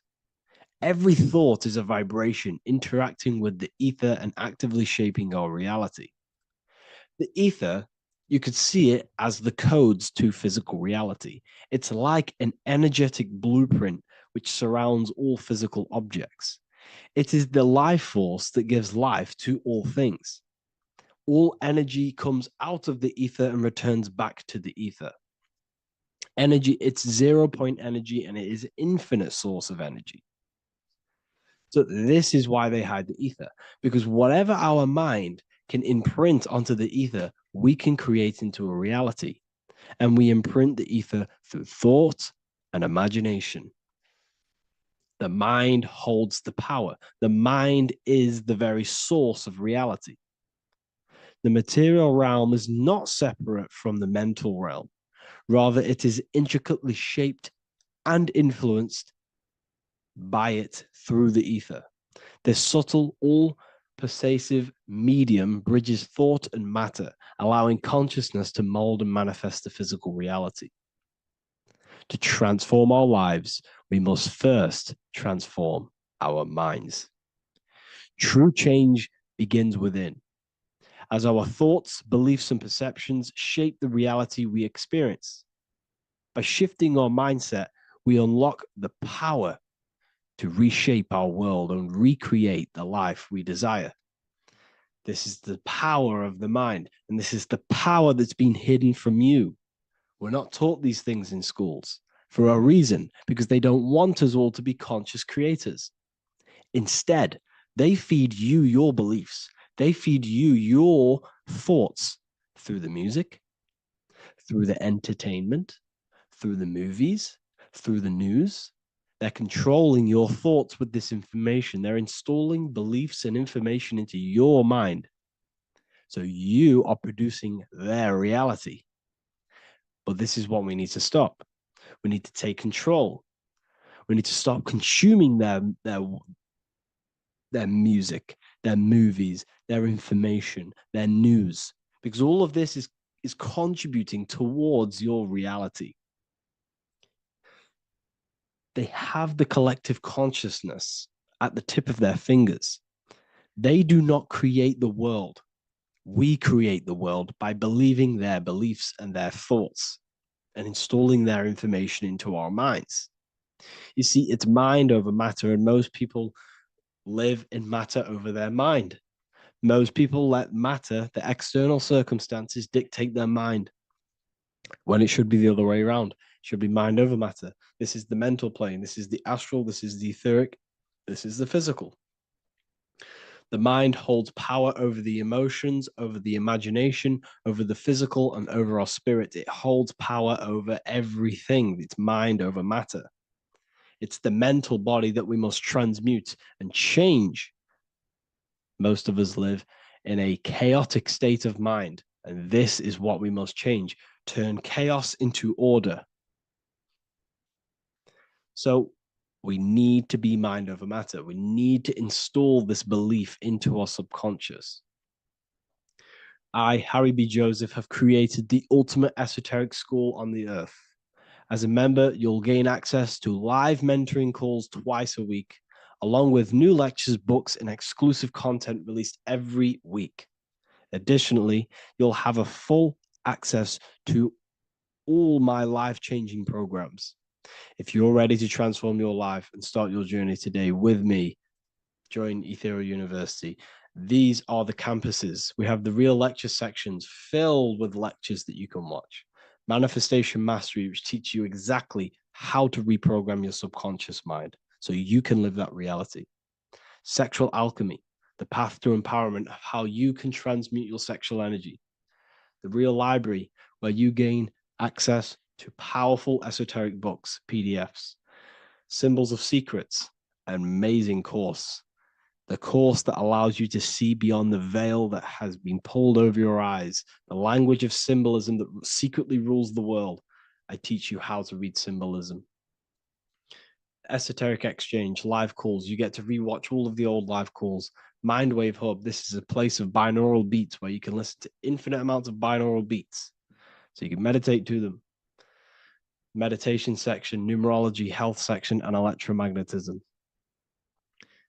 This is a life-changing place. And if you are serious, we only accept serious about changing your life and studying the occult and esoteric, this is the place for you. I've been there. I've been on YouTube looking around for valuable information, trying to find good accounts, good channels. It's very hard. I had to go through years of trying to find good information on YouTube. But what I've done is, instead of you searching around everywhere for bits of information and connecting the dots, I've put it all into one big place. You get your binaural beats, you get all the programs you need to walk the path of enlightenment to transform your life. I will connect with you on the inside, and I hope this lesson, this lecture, you gained some information, you gained some power from it. Please like and comment, or don't. It's up to you. If you have any reviews, if you have any ideas of lectures that you know, if you don't understand certain things, make sure to leave a comment and I can make a lecture about it. I can make a video about it for sure. I don't mind taking recommendations for videos. So I thank you all, people. Have an amazing day. Neo is plugged in on the back of the neck, which is the reptilian brain stem. The reptilian brain is all to do with survival mode, survival state. It's always scanning the environment for safety, whether that's physically, emotionally, or mentally. It does not think. It is instant. For example, do I smack the guy or run off? If something happens to you, like a car's coming really quick to you, you do not think about this. The reptilian brain is the animal instinct that will instantly move your body on the instant reactions. Hence why it's the closest brain to the rest of the body. It has instant access to the electrical nervous system to control the body at instant reactions. Now, Neo is plugged in on the back of the neck, which is the reptilian brain. Therefore, the matrix is the body itself. It is the lowest state of consciousness. This is what it represents. The word matrix means womb. It translates to womb because your body is a womb. Your body is a vessel for universal consciousness, for God consciousness. And the body is also a womb where you can be born again outside of this body by raising your consciousness, by awakening the neocortex. This is why Neo is called Neo, because it represents the neocortex. This is the higher aspect of our brain. This is all to do with new things, higher reasoning, higher thinking, new learning. You see, the brain is a receiver for universal consciousness. Now, what do I mean? It is a radio receiver. Think of it like this. You have a radio tower which emits frequencies. And each little frequency, 00.1, 00.2, 00.3, each 00 point is a different person. We are all the same universal consciousness, encapsulated inside of a different vessel. This is why our body is the temple of God inside of the Bible. Your body is a sacred temple of the divine essence of the universe. However, consciousness is controlling this physical body. And I'll show you this diagram here. Consciousness consists of imagination, emotions, thought, and memory. All of these things are not physical. They're not made out of atoms. You cannot think with atoms. If I split open your brain while you are thinking of a cheesecake, I would not see a cheesecake. It's because these things exist metaphysically within consciousness. They are not physical. The body is physical. It's part of matter. It's part of time. You see the Leonardo da Vinci, the circle and the square. The square represents limitation, beginning and end, because when you draw a square, there is a beginning and end. It represents the body, the mortal self, the ego, the echo. Then you have the spirit raised above, which represents spirit over matter, mind over matter. Invisible forces create physical forces. Everything physical exists in non-physical. This is also the Freemasonic square and compass, why the square is below the compass, because the compass creates the circle, which is spirit or mind. Then you have the square, which is matter. Mind and matter are the same substance. Mind creates matter through thought.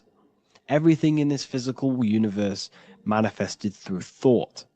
Everything began as thought. So you are spirit and matter.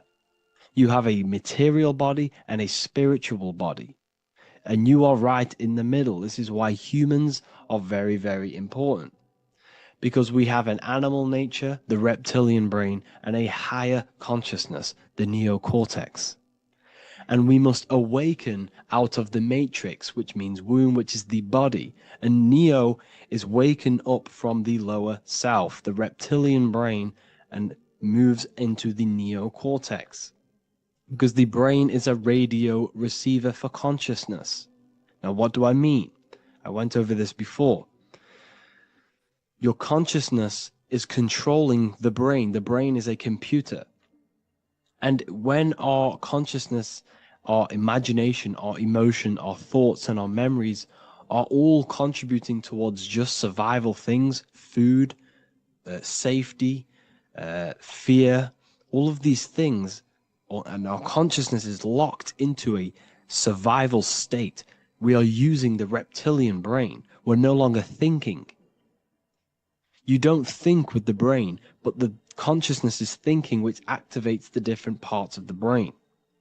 When we think for higher reasoning, we use the neocortex. It stimulates the neocortex. When we think about survival, we're using the reptilian brain. So therefore, when Neo wakes up, he wakes up to the higher aspects of consciousness, which is only utilized by the neocortex, by learning new things and expansion of the mind and expansions of consciousness. Okay? So the whole matrix is to keep you designed, well, the whole matrix is designed to keep you in a survival state, in the three-dimensional awareness. They want you constantly scanning for safety, scanning for food, scanning for emotional safety in relationships and other people. You see, they do not want you to think. They want you stuck in that reptile, that animal state, that beastly state that most people are in. Most people, all they do is eat, listen to music, consume, have sex, lust, desire. This is all the reptilian brain. So when we say the world's being ran by reptilians, it's symbolic. There is no physical reptilian humanoid beings controlling, manipulating human consciousness. We are all the same consciousness. However, there is a corrupted state of consciousness running this world. And this consciousness worships the physical plane. And they control the physical plane. So by doing that, they keep you stuck in a reptilian way of thinking, the animal state, to keep you stuck in the lowest state of consciousness. Now, this is the god Osiris, which represents the reptilian brain. None of the Egyptian gods ever existed. They are all symbolic for the brain and anatomy of the human body. Osiris represents the reptilian brain. As you can see, this anatomy compare to the brain stem and Osiris statue found in Egypt. And we also see an ancient artwork of Osiris with green skin and two reptile crocodile alligators next to him, which also symbolizes the reptilian survival state of human consciousness and the activation of the reptilian brain. This is what it symbolizes. Now, this is what the Matrix is all talking about. It's talking about the awakening, the expansion of consciousness. The word divine is dive in because you connect with the divine by diving inward. There is no man in the sky going to save you. You must connect with the self. Know thyself. Truth comes from within. All of these things I'm telling you comes from within you. I'm just pointing it out. All of this is self-realization. A lot of people say, well, what are my sources? My sources is knowing thyself, observing thyself, using the neocortex of critically thinking sitting down and thinking about yourself and having deep realization of yourself. You can realize that your thoughts are not of this physical world. It's quite simple. The brain does not think. The brain does not imagine. The brain does not hold memory. All of these things exist in consciousness, the one consciousness, but we are all fractal, infinite parts of. This is the eye on the triangle, consciousness being given down to the rest. This is separate. Consciousness is separate from the rest of the pyramid. The pyramid is your body. Neo is the one consciousness. This is the Egyptians symbolizing the one consciousness giving Ankh, which is life, to all the different life forms. However, you can see that the central sphere is giving a big Ankh to the humans, because humans, like I said, possess the advanced consciousness, an advanced brain that allows us to turn above our reptilian animal self. For example, we can go against our reptilian lower animal nature and turn to our godly nature. Animals cannot do that. They are stuck in instinct. They are stuck in a reptilian animal way of thinking and operating. Everything they create is to survive. We can turn against our lower nature and create for amazing things like buildings, architecture, technology. We can use our creative consciousness for anything we wish, not just survival needs. And it's the same with your spiritual journey. You can raise your consciousness beyond this animal state that they try to keep you in through fear, consumption, food, and the reptilian brain. We must awaken, start to think critically, and awaken to our divinity, because the mind, the consciousness within you has infinite potential to expand. There are infinite fields of knowledge that you can explore. The mind can never be filled. It can never ever be full of knowledge. It always expands, and that's why you are alive. That's why you are part of this universe. That's why the science always says the universe is always expanding, because the universe exists in your mind, and the mind is always expanding into new fields of thought, new fields of knowledge and information. And that is your whole sole purpose, of expansion of mind and expansion of consciousness, and the exploration of the mind of God. We are living in the mind of God. You are a thought in the mind of God. You must awaken out of this body. This is why Jesus says you must be born again to see the kingdom of God. You must be born again. You must raise your consciousness beyond physical limitation and awaken to your divinity. And this is pretty much it for this video. I hope you all understand this, that this is all symbolic for consciousness.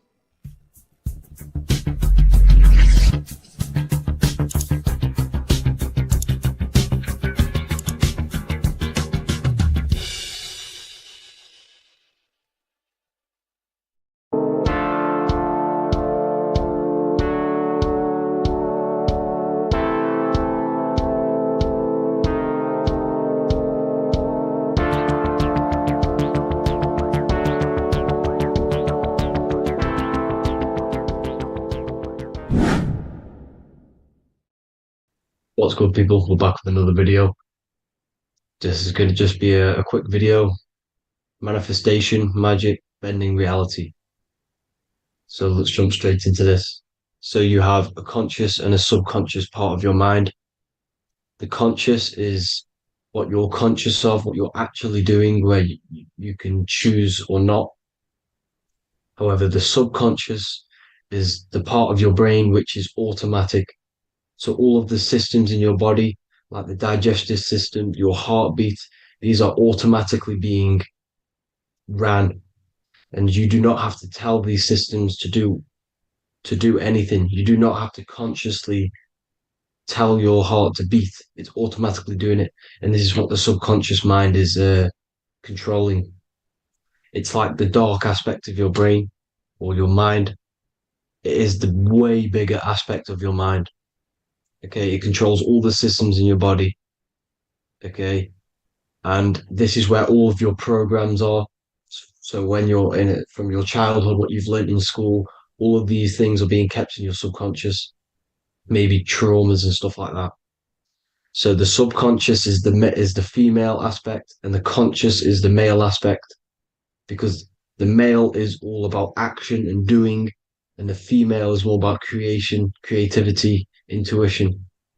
So you have a right and a left hemisphere of your brain, and these are obviously male and female. The right side of your brain is your female. It's to do with creativity, imagination, intuition, insight. Okay. And this is one of the most important sides of the brain. This side of the brain is the most attacked by the elites, whatever you want to call them. This side is one of the most important, because obviously your intuition is a massive part of reality. And if you don't have intuition, then you lose track of the things around you. You can't consciously feel if things are wrong or right. They don't want you to have intuition or creativity or imagination. They want you in the left side of your brain, which is just reasoning, logic, and basic things. So they just want you to tell you what you want, tell you what to learn, and then that's it. They don't want you thinking for yourself, which is the right side of the brain.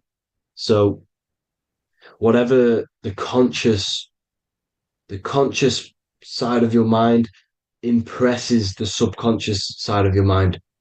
So if you do affirmations, for example, if you consciously do affirmations every day, you're reprogramming your subconscious mind. You're impressing a vibration and a word into your subconscious mind, and therefore it will reprogram it. So the male and female aspect are symbolized by the Star of David as well. The male being the upside triangle, the female being the downside, connected all in one, because we both have male and female energy. So every thoughts are electric, which is the male aspect. Emotions are magnetic, which is the female. Each thought creates a wave of vibration in all directions. So think of it like a water drop in a pool, but it going out in every single direction. It's not just flat. And these thoughts have a certain frequency, has a certain vibration. That vibration has a certain frequency.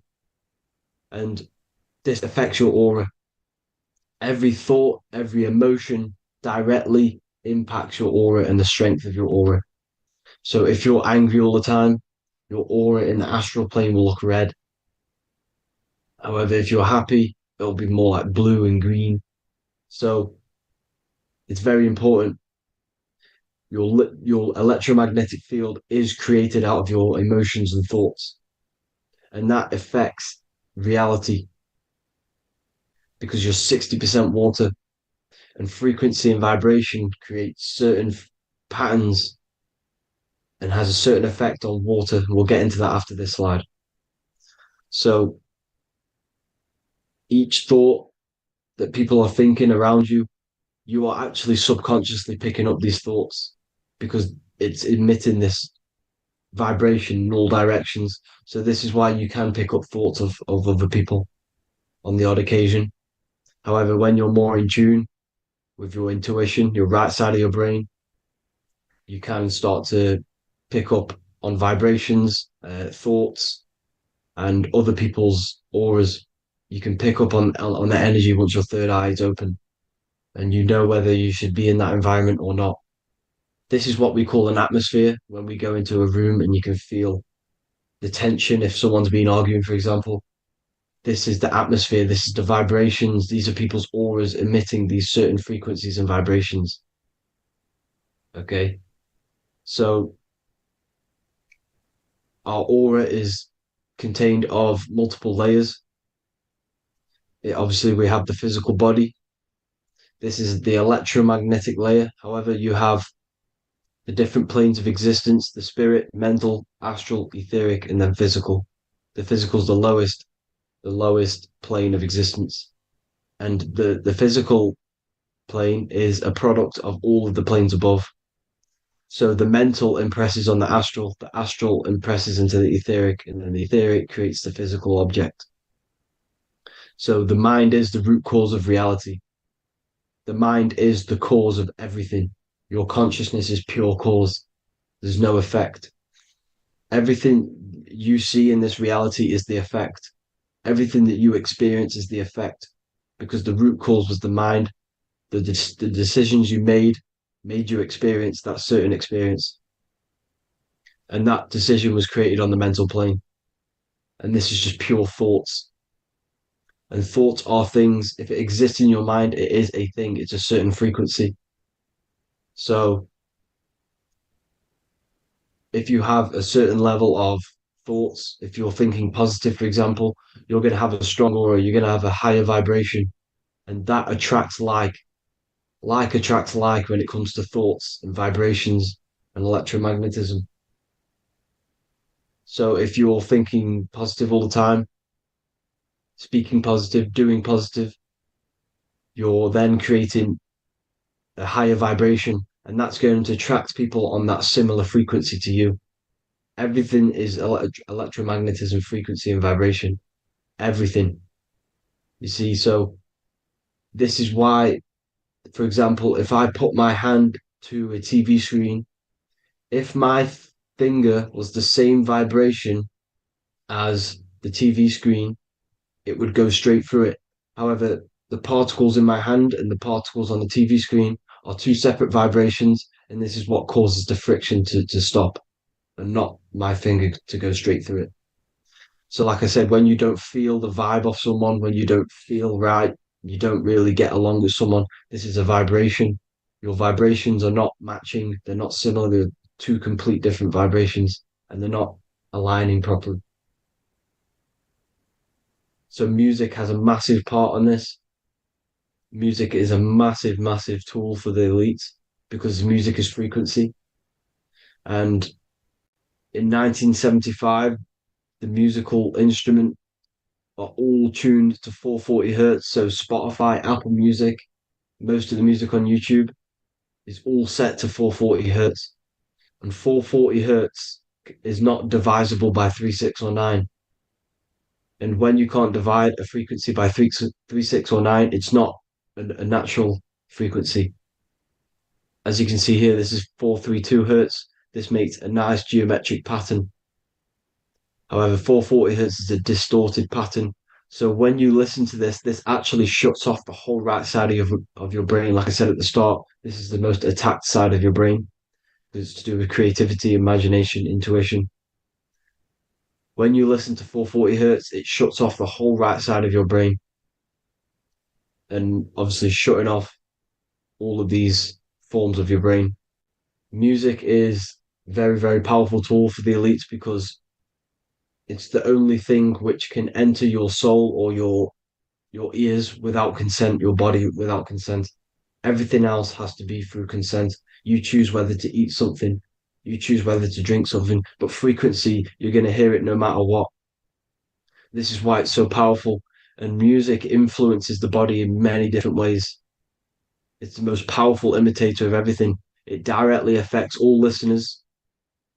It directly affects intentions, gestures, movements, and actions. It stimulates your mind, and certain songs, certain catchy songs, can reprogram your subconscious mind, invoking certain emotions. This is why when you listen to slow beat songs, it makes you feel more sad. When you listen to upbeat songs, you feel more energetic.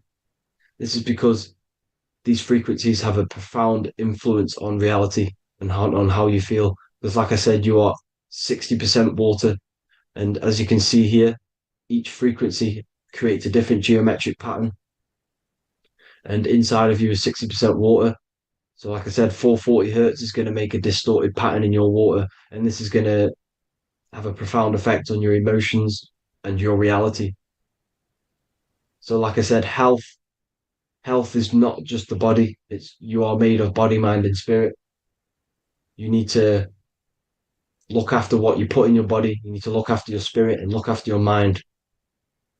It's very important to keep all these in balance. because once one of these are unbalanced, it affects the other two. So if you're eating wrong, it's going to affect your spirit and mind. If you're thinking wrong, it's going to affect your body and spirit. These are all interlocked. You have to look after them all. So it's very important you understand music. Stop listening to low vibrational music. To be honest, you want to listen to music without any sort of speaking inside of it. You just want pure uh, frequencies, which are the solfeggio scale, like one of these, for example, 432, 528 hertz. These are all good frequencies. It's called the solfeggio scale. And these frequencies make you more in tune with nature. 528 hertz is what the earth vibrates at. So it's very important. And the Rockefellers are the one who changed this to 440 hertz. The Rockefellers, one of the elite families. So if you want to manipulate reality, it's very important to have your chakras aligned and having a high vibration, because the higher your vibration, the more powerful your words and your intentions are on reality. So the lower your vibration, the harder it is to affect reality, because you're on a lower state of consciousness. Like I said, you have the mental, astral, etheric, and physical. Everything is a product of the one above. As above, so below. This is what Hermes Trismegistus was saying in the Egyptian days. This is where it comes from. As above, so below. If you affect above, it directly affects below. So, like I said, meditation helps on this, helps align your chakras. Think positive, feel positive. Like I said, your feelings are magnetic, your thoughts are electric.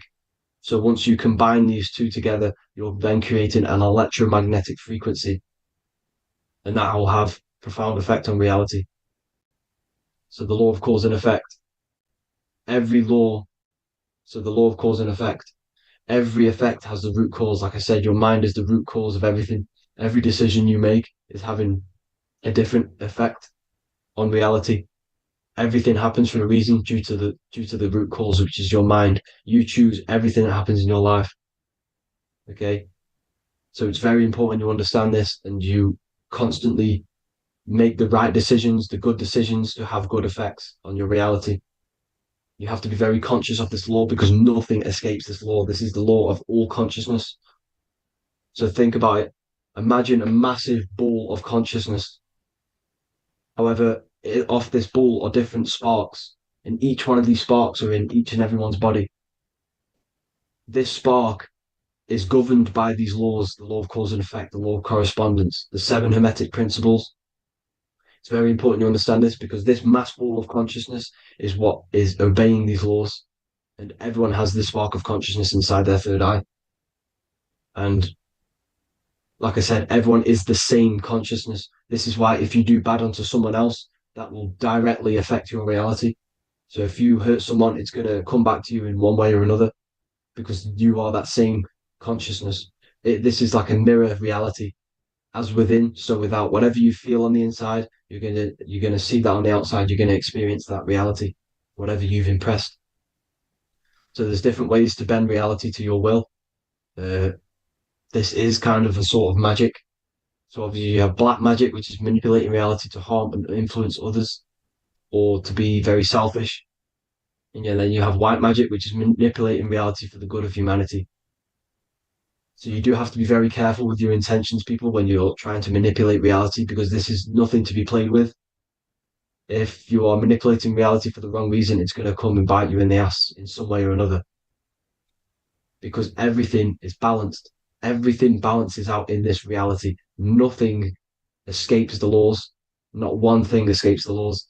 So if you're stealing from yourself, because it's just going to come back in one way or another. Inside of everyone's heart, you know whether you're doing good or wrong. You can feel it when you do something wrong. You can feel it when you do something good. The heart is the center of the torus field. It's balance. And this is why you say follow your heart, because it's the center of the torus field. It's very important to listen to this inner voice inside of you, because that is telling you the right things to do, the good decisions to make. And when you keep following that voice, that good voice inside of you, it takes you to your life path. Very important to follow that voice. However, don't let the ego get in the way of it. Don't care what your friends are going to say. It's very important to understand this. So you have different ways of manipulating reality. You have sigil magic. This is where you create your own sigil or symbol. You create your own sigil and symbol, and then you charge it. You behind that symbol, you have an intention. So, for example, if you want to manifest wealth, you create a sigil which represents what you want. You create that sigil, you draw it out, you charge it, because wherever your attention goes, energy flows. So whatever your attention is, you're sending energy that way. So what you do with your eyes and your hands, you place attention on the sigil. Imagine that it's glowing. Imagine that you're sending energy to the sigil. And then you burn the piece of paper once you've done this. And then after this, you meditate on that symbol. You constantly think about that symbol, because that symbol is the frequency, is the thing that you want to manifest. So that's one way. Or you can just meditate on your reality. So imagine yourself having already what you have. This is what they call a mindset. You must set your mind to the frequency what you want to manifest. Okay? So if you want to manifest wealth, for example, imagine yourself being wealthy. What would it feel like? What would you be doing? Imagine a scene in your mind. Constantly do this, and you're putting out that frequency. Like I said, you must think, because the thoughts are electric, and then you must feel, which is magnetic. Together, this creates an electromagnetic frequency, and this is how you attract things to you. You will attract the certain people to come in your life to bend reality to your will. Okay? Or you've got mirror magic. Stare yourself in the mirror, because a mirror reflects light. It also reflects energy. So you've got to be very careful with what you say to a mirror.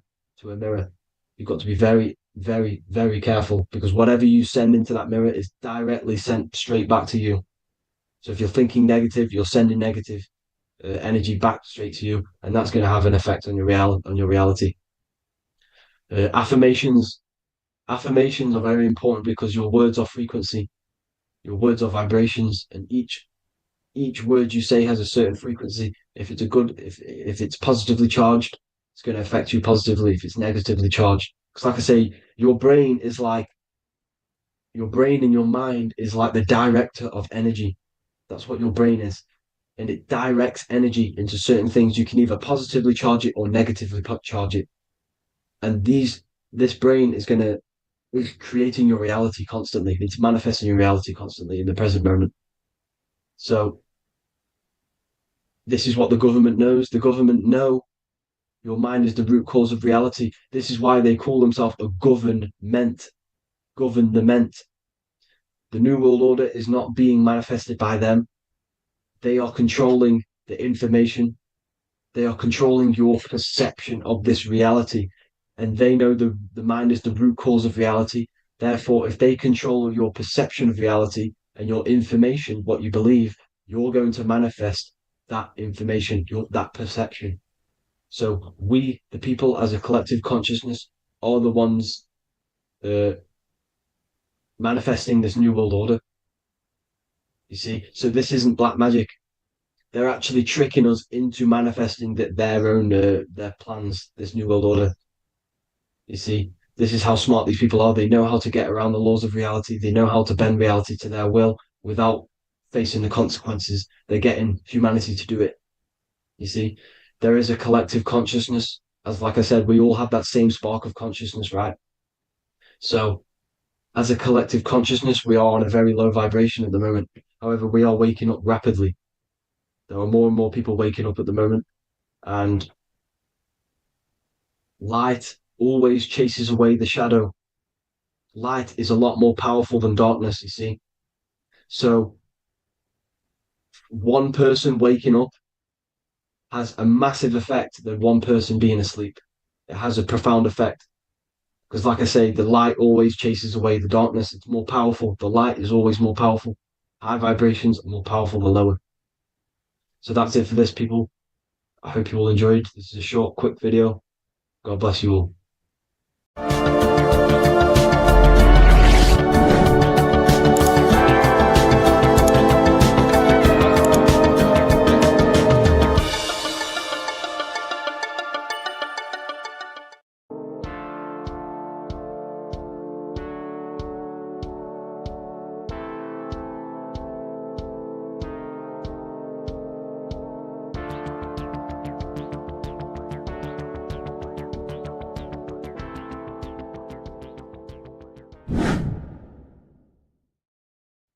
What is up, people? How are we all doing? Today, we're talking about the flat earth cosmology. So let's jump straight into this. Please drop a follow and leave a like to help the algorithm. So we live in a torus field. Everything's made out of torus fields. And every torus field has motion. It's what it is. It's the motion of energy. And every torus field has a center, which is the black hole. It's a womb of creation. It's counter space. Now, this is why the North Pole is magnetic, because the center of this torus field is the most magnetic part, the strongest part of the field. So this is why all compasses will point you to the center. And the Earth's magnetic field is spread across the whole of the Earth. And it's spinning, as you can see here, it's like a tornado at the center. And this tornado is the force which is spinning the sun and the moon around us. You got the sun, the moon, Polaris, just like in the Masonic cosmos here. The sun, the moon, Polaris, the all-seeing eye. Now we'll get into Polaris a bit later, but the sun is the magnetic force. Sorry, is the electric force, because every field is electromagnetic. Now, the sun is electric. It's positively charged. It's gonna give you energy. It's feeding energy. The moon is more magnetic energy, which is taking your energy away from you. And this is why you become sleepy when the moon comes out, because it's taking away your energy. So these two forces is the balance. It's the yin and yang. It's the balance. Everything in this creation is balanced, because the torus field is the Earth is the plane of inertia, the 0 point within the field, because physical matter is a result of two opposing forces equalized on the plane of inertia. And that is where matter crystallizes into physical results. And this physical plane is the plane of inertia, planet Earth. And at the center of this plane is the black hole, the womb of creation. And outside of this black hole gives birth to light. So the torus field is constantly rotating, going into counter space, the black hole, and then out of counter space gives birth to the white hole, white light. You see? So it's going around, black hole, birth again, black hole, birth again. And it just keeps going around. It's an infinite cycle of energy. And this is where the infinity sign comes from. This is the motion, this is the force which is creating everything to spin inside of this circle. Okay? And it's making the stars spin. It's making the sun and moon spin around us, around this center point. Now here you see Horus and Set putting their feet inside of this dome. This is the royal arch, the arch of the dome above us, which is like you see in the Masonic cosmos, the royal arch of Freemasonry. This is the dome above us, the firmament that the Bible talks about. You see, they're putting their feet in because Set symbolizes the moon and Horus is the sun. Horizon, Horus. Horus is rising, the sun. So they're both putting their feet around this center magnetic pole, which is the pole, North Pole. And above the North Pole, you have Polaris, the pole of electromagnetic energy. You see? And this is how we get the sun and the seasons. Because the sun, for us, when it becomes summer, it's on the Tropic of Cancer. Then it spirals outwards, going out and out and out, then goes to the Tropic of Capricorn. That's winter for us. Then it comes back in and creates summer again. So it's constantly spiraling around this center magnetic North Pole. You see? So this roof above our heads is the firmament. And this is what they've taken off of us. They haven't physically taken it, but mentally they have taken this away from you. It's a female energy. And this is what the Egyptians called Nut, the sky god Nut. And this is the womb. We are inside God's creation, God's womb. And the woman's womb, when she has a baby, is a microcosm of this, because everything inside of this creation is macro.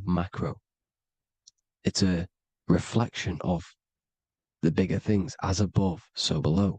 So the dome above our heads is the dome we are in when we are a baby.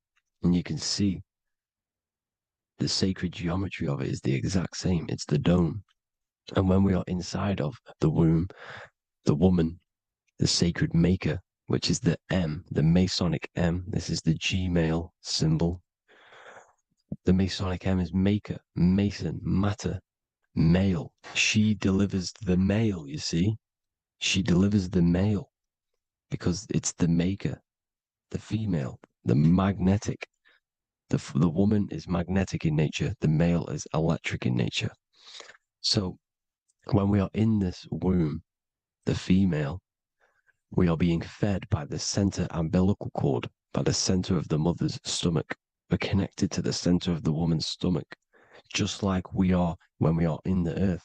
The center is where the aurora borealis is being emitted from, the electromagnetic aurora borealis, the northern lights. This is our spiritual umbilical cord, connecting us to counter space, connecting us to the realms beyond this world. Because at the center of every torus field is counter space.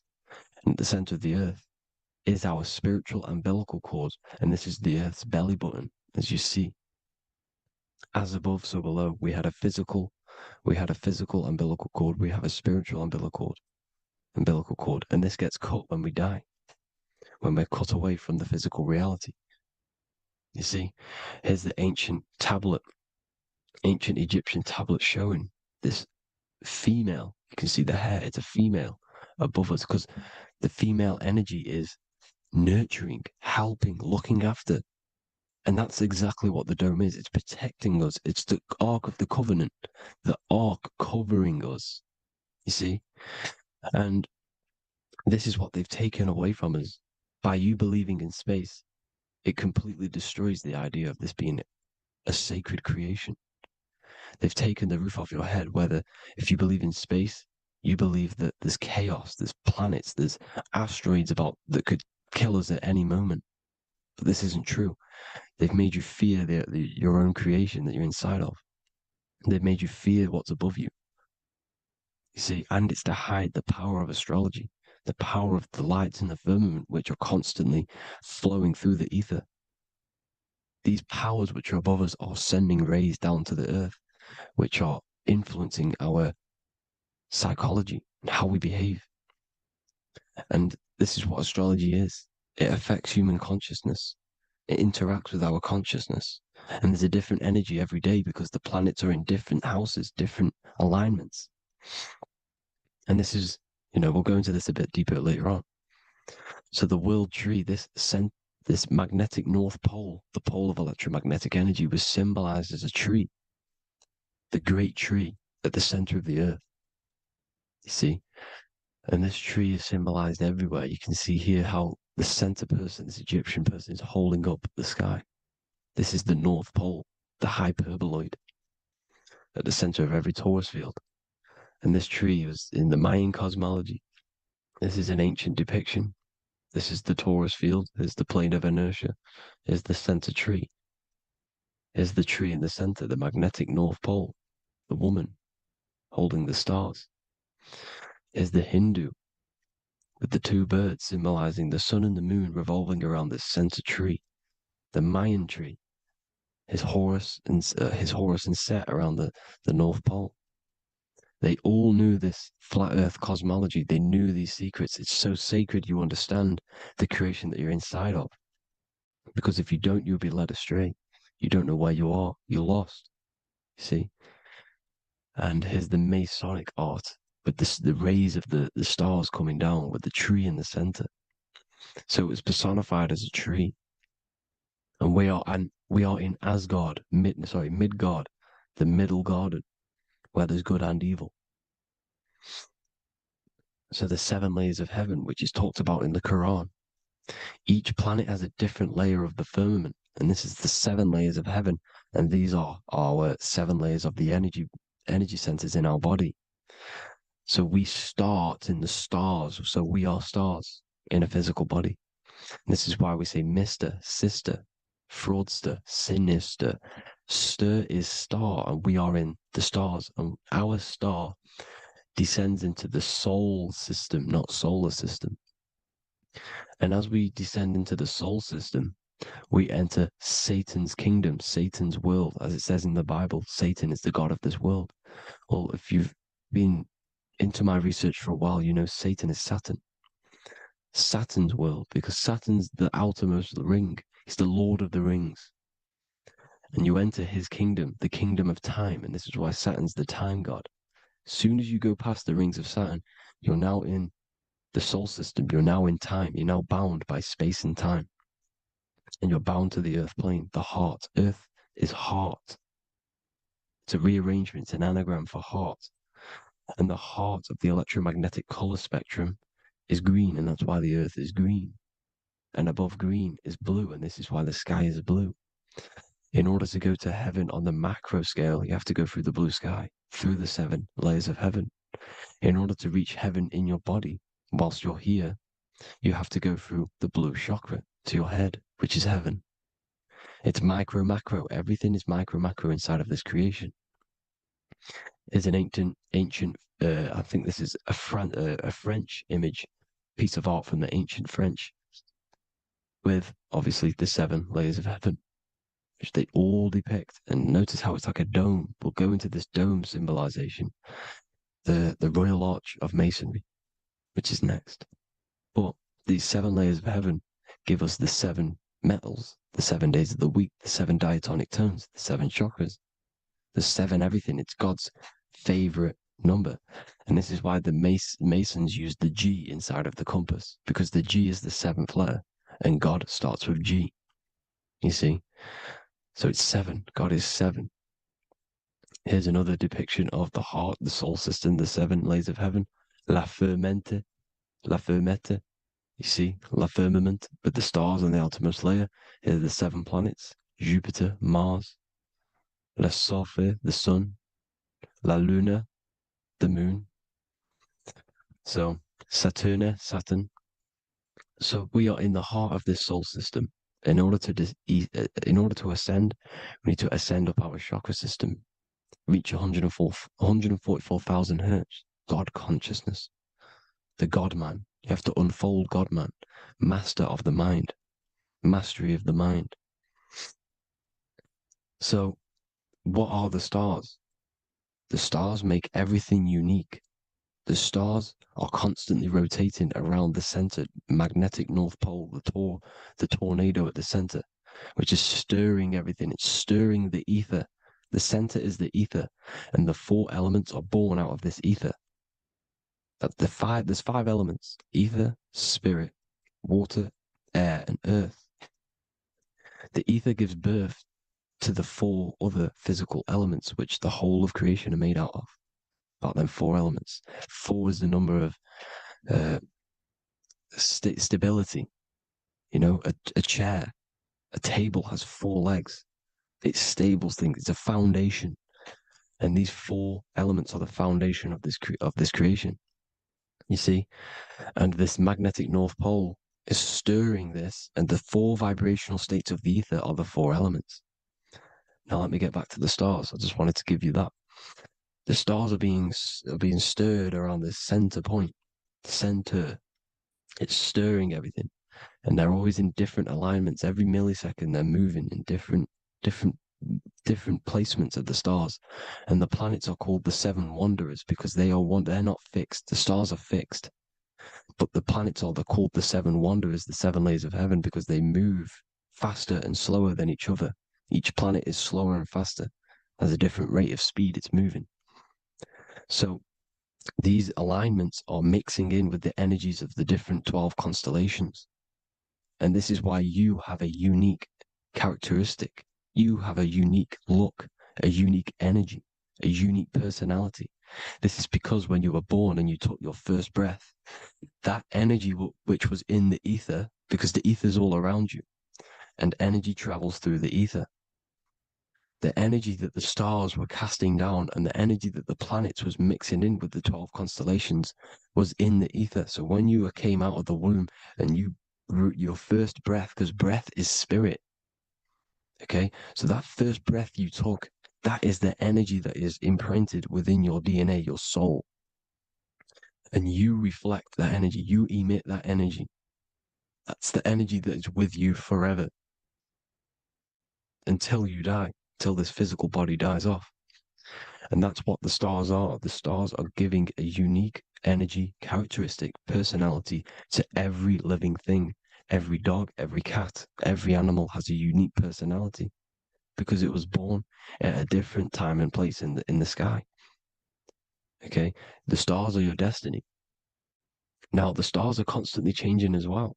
If you look at stars through a telescope, they're constantly changing and forming different forms. You can see here, it looks like water. It looks like light through water because it's the ether above us, a sea of ether. And this light is being emitted through it, and it's just constantly changing, giving different energies, each star. So this is why this is what the zodiac is. It's the expression of energy. It's the expression of the stars. And each constellation has many different personality, different energies, different traits. Each planet has different traits, depending where your planets are, depending what energies you hold. No same person, no two person have the same energy. There's no one. It could be similar, but no one's the exact same. It's because of the stars. The stars are never in the exact same split place. The planet's always in different houses. So here's some Royal Arch symbolism. Here's the Royal Arch of Masonry, as it says here. The sun and the moon, the constellations. Here's Cancer, the 7 planets, the 7 stars. Here's the Royal Arch. This is the firmament. Here's the duality. Black and white, duality, good and evil, rest and motion, dielectricity, magnetism. See? So this is what the Royal Arch is. It's symbolizing the cosmic dome above us. The womb we're in. We're inside God's womb. And here's George Washington, the Freemason, inside of the Royal Arch. You see? With the G, the Masonic G, God, 7. Here you see another depiction of George Washington with the stars in the dome above his head, his Polaris, the sky vault, Polaris. We'll get into that later. Go inside of all of your ancient churches, you will see the dome. Go to the Vatican, you'll see the dome. All of your ancient churches have this dome because it's the dome above your head. The ancients knew this. This was known. We did not live in space. It was known back then. They all knew. This is Crown Court, which is one of the most important courts in the UK. You can see it's clearly so much Masonic symbolism. You've got the 4 pillars of Masonry. The Royal Arch is like an arrow pointing upwards to Polaris. His Disney World is under a dome. In his Polaris, the sky vault. You see? And also 666 in the symbol. There's more 7 layers of heaven. Here's an ancient depiction. The firmament. Here's the astral plane outside of the firmament. The Royal Arch. You see? It's everywhere. Here's Polaris, the 8-pointed star. Polaris is in between the sun and the moon. It's at the center of the Taurus field. And Polaris corresponds with the pineal gland as well because it's the all-seeing eye. See? So is Polaris, the 8-pointed star, which is at the very top. It's the very center. It's on top of the North Pole. And it's an 8-pointed star that's always symbolized as an 8-pointed star. Here you see the Vatican. The Vatican is a giant key with an 8-pointed star. See, it's a key. Here's the dome.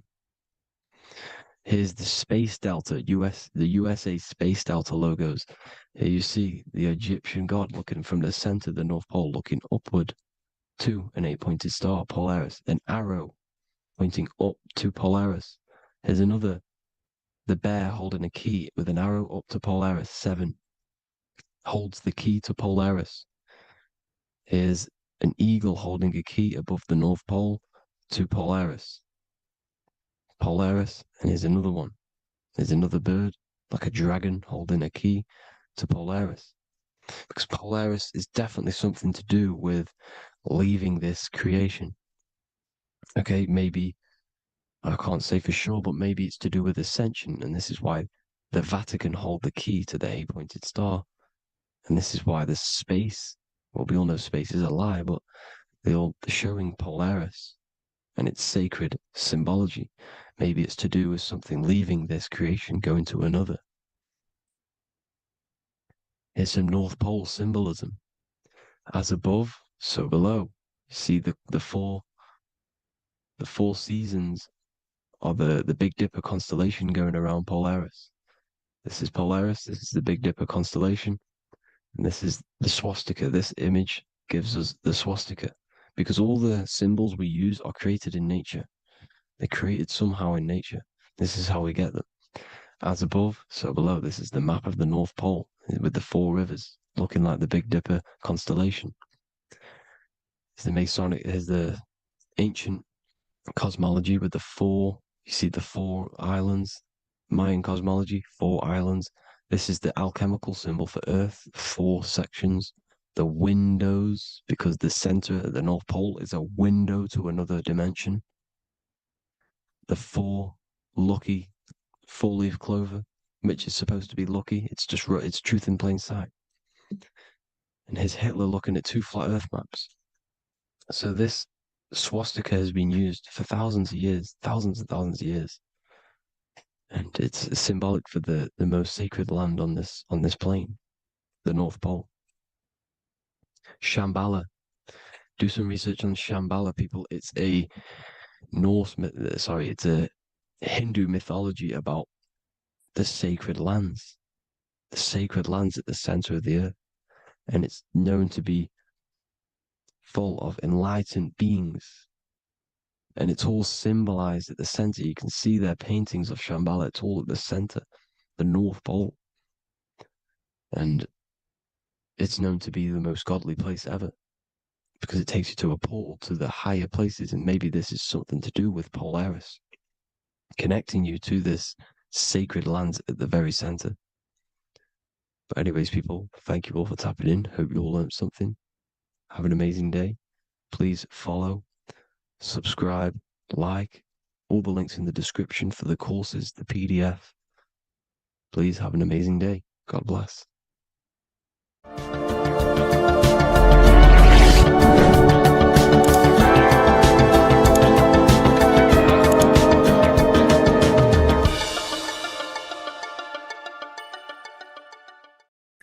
What if I told you that reincarnation is real and that there is a metaphysical, spiritual science behind this? Most people leave this world just as lost when they entered it. That they carry their fears, attachments, and addictions with them, only to be born again, trapped in the same cycle, repeating the patterns of lifetime after lifetime. This lecture is not just about preparing for death. It's about mastering yourself before death, so you don't take them burdens with you. Because the truth is, whatever addictions, fears, and unresolved emotions you cling to in this life, you carry with you into the next. Unless you break free now. You must master yourself before death. Death is not the end. It is the great passage. But how we transition depends on our mastery of the self. This was symbolized by the Ouroboros, the snake biting its tail. Every ending is a new beginning. It's an infinite cycle of consciousness. Now, your human body is basically an antenna tapped in to a stream of consciousness. Just like a radio is tapped into a specific frequency to play that radio. Your body is basically an antenna, a crystal picking up the consciousness of God. You are on an ever-ending journey, a journey of learning and expansion of the mind into new fields of thought. This was symbolized as the Ouroboros. When you die, it is a new beginning. It's a transitioning, not an ending. Everything is eternal in this universe, as consciousness is formless and constantly transforms into new forms of life. Let's break down the word death. Death contains the word ether. Now, the ether can be found in the word heart or earth. Ether. Everything in this plane comes from the etheric plane. The etheric plane is the barrier between the physical plane and the spiritual plane, the astral plane. The astral plane is the screen that you have in your mind that allows you to imagine a red apple, for example. This is the imaginative plane where thought forms start to take form. Everything begins as a thought, then the thought form becomes an imagination, then energy, then physical. Everything in the physical plane is a shadow of thought, all objects manifested as thought. You came from the astral. You came from the stars. This is why we say reach for the stars. Or this is why you say you are a star. Cis star, miss star, fraud star, stir is star. And when you become famous, you become a superstar and you gain a star on the Hollywood floor. You are a star. The ether. The ether is the infinite energy source which all things come out of and return back to. This is the cycle of life and death, summer and winter, day and night, sleep and awake.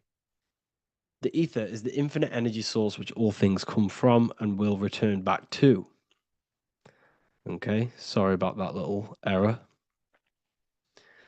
The ether is the boundless source of energy from which all things emerge, to which all things return to.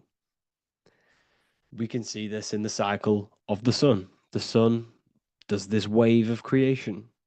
It rises and it falls. We have the day and the night. The daytime represents our conscious mind when we are alert. The nighttime represents our subconscious mind when we are inside the spiritual realms. The nighttime is spirit, the daytime is matter, spirit and matter. Awake and asleep, conscious and subconscious. We see this in the yearly cycle. Summer is life, winter is death.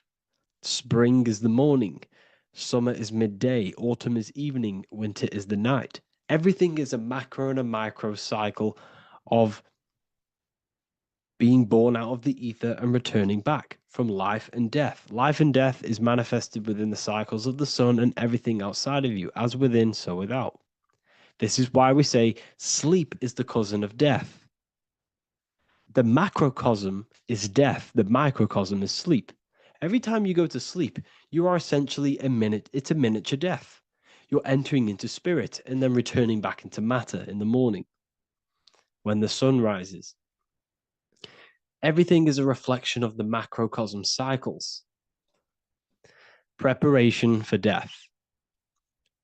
The first thing we must do in order to prepare for death, for life after death, in order to stop being reincarnated in this cycle of materialism, in order to progress as a soul, because remember, you are a soul in a body. Just like the sun gives power and life to the earth, your soul gives power and life to your body. When you say I, you're referring to the soul. And your soul can be stuck underneath layers of false identifications. Who you believe yourself to be is merely a collection of subconscious programs running within your mind. Now that's very deep. That is very, very deep. Who you think you are is a part of your thinking mind. Your name, your job, your reputation, your family, your friends. These things are not you. They're all aspects of the thinking mind. What happens if you meditate and you turn off the mind? Then all these things do not exist. You're left with the pure soul, the pure awareness, the pure observation. If you turn off the thinking mind, you're no longer your body, you're no longer your reputation, you're no longer your friends, you're no longer your job and your labels. You are the soul. That's the true you, the observation of the mind, not the thinking mind. The ego is the echo. It's an echo of your true self. The ego is your mind's perception of itself, shaped by experiences, trauma, emotions, and beliefs. It is merely an echo of your true soul self. The ego is not you. Your mind is not you. You are the soul. And this is the true self that we must express within our life and we must connect with before we die. Because when we die under the echo, under these false layers of the emotions, the traumas, the experiences, the addictions, the emotional attachments. When we die underneath all of this, when we don't know our true self, the soul is still hidden. The true you is hidden underneath these layers of false identification. We must remove these layers of false identifications. We must remove them. We must destroy the echo. Remember, the ego, you never had an ego when you were a child. When you were a child, you were pure. You didn't, you didn't show off things. When you were a child, you were pure. You expressed yourself freely with you didn't hide anything. You didn't hide any aspect of yourself. You didn't suppress any aspect of yourself to fit in as a child, as a baby. Because the ego was not here when you came here. The ego grows with experience. The ego is a false perception of yourself while being incarnated in this material world. It's your mind's perception of itself and it's created through your experience. Remember, you are unconditioned consciousness, and your experiences, thoughts, traumas, emotions, and beliefs have conditioned your consciousness into believing you're only a physical body, but you are the soul. We have to remove these layers. How do we remove these layers? Like I said, the best thing, meditation. Meditation. There is a great meditation that you can do every single morning and every single nighttime. You can sit there and repeat over and over before you meditate. You can repeat that you are not this, you are not that, you are not this. You can label them one by one. Start with, I am not my body, I am not my job, I am not my name. And then detach from absolutely everything until you are left with nothingness. And when you start to meditate, detach from everything. Nothing matters. I am here right now. And what will be left? The only thing that will be left is the language that your mind is using. Now, this is very deep. Not many people will tell you this, but I've lingered in meditation many times. And I can tell you from experience that the only thing left once you detach from everything is the language that your mind is attached to. So whether that's English, Italian, French. Once you detach the language of the mind that that little voice in your head's using, you're left with the soul. Once the mind is switched off, you're left with the soul, and you have detached from all of these external things. You're left with the soul. That's you. That's the power. That's the source of all creation, where everything you've ever done has come from. Every thought, every idea has come from your soul. Number two, that's meant to say number two. Sorry about that. Mental addictions and emotional addictions. Okay. These two are very important. Mental addictions, this could be thought patterns. This could be the labels that we've just been talking about. Then you have emotional attachments, which is maybe you're too attached to an external thing. Maybe you're too attached to your phone. Maybe you're too attached to family. Maybe you're too attached to loved ones. Yes, I'm not saying don't love them, but what I'm saying is do not rely on anything in this world to make you happy, to fulfill your emotional needs. Everything is found within you. You must look within, and if you're looking without, if you're trying to find yourself in the outer world, you'll never find yourself. You'll constantly be looking around in loops. Because you cannot find yourself in the outer world. Nothing will long-term give you long-term validation. Seeking validation in the outer world will leave you soulless, leave you feeling empty inside and sad and depressed. You have to find yourself within. You have to detach from everything you are relying on to give you emotional stableness. You have to detach from all. Yes, love your children. Yes, love these people, but do not rely on them. Because everything in this world is temporary. Do not conform to this world. The Bible tells you this. Everything in modern society nurtures the body, but neglects the soul.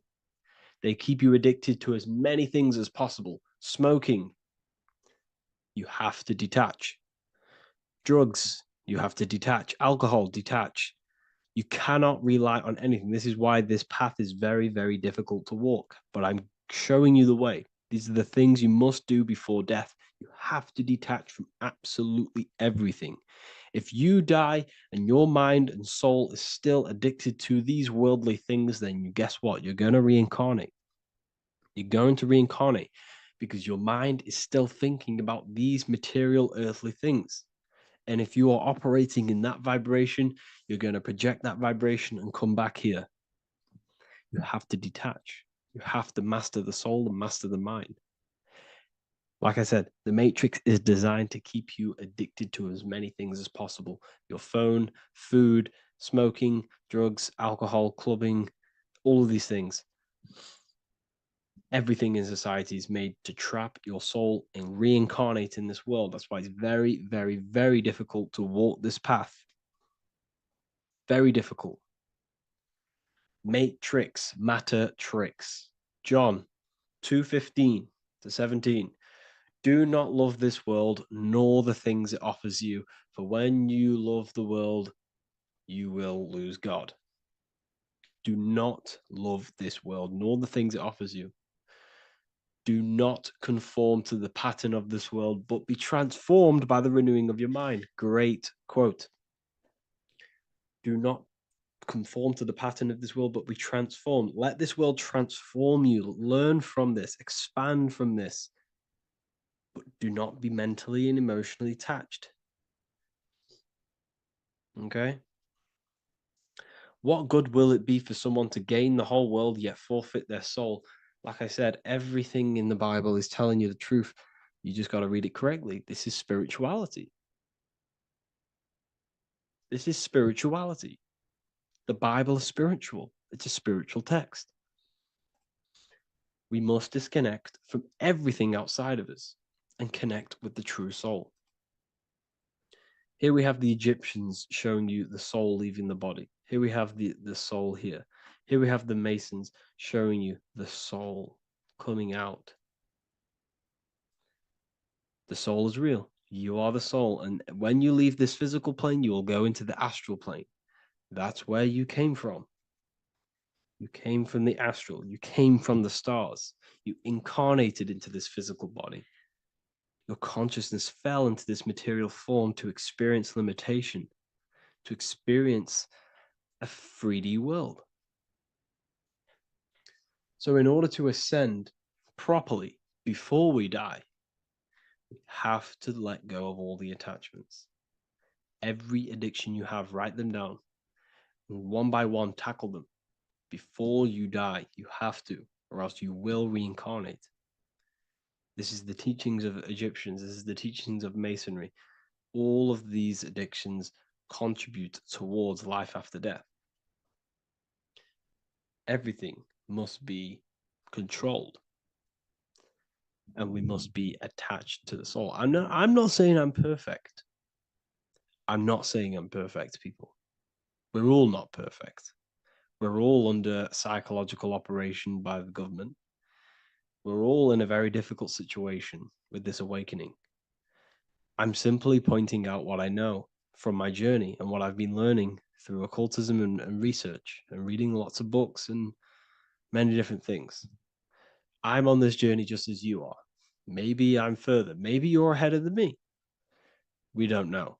But this is what I'm sharing with the world. This is what I'm sharing with my research. And this is what makes sense. It's common sense. Look at everything around you. Everything's made to feed the body, not the soul. So my beautiful watchers and fans and supporters, I appreciate every single one of you, and I hope this video has supported your journey. If you're feeling lost in life, if you're searching for deeper answers, whether you're seeking clarity, looking to expand your studies, or ready for personalized mentoring, this is your chance to connect with me live and receive insights tailored just for you. Start your path to self-mastery and enlightenment inside the world's best esoteric school. Your journey starts now. Tap the link in the description if you want to join Ethereal University, or feel free to check out my books. I thank you all, and I really appreciate for 100,000 subscribers on YouTube. I love every single one of you. Make sure to drop a like, a comment, and subscribe to the channel if you're new. Let me know some ideas for, lectures, anything that you want to know. I can make lectures on them. Just drop it in the comments. I appreciate every single one of you. Take care.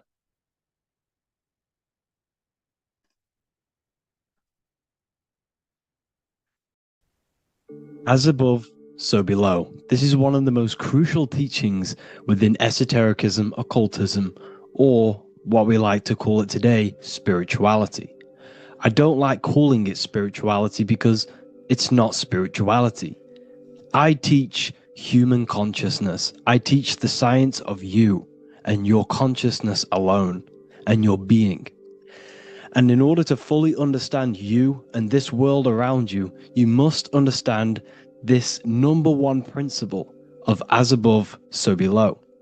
There is many misconceptions of this, and there is many simple teachings of this, but I'm going to break it down today from the most simplest to the most complex, and you will see the connections between all things. This is the most important lesson you could ever learn, and I'm going to teach it you today.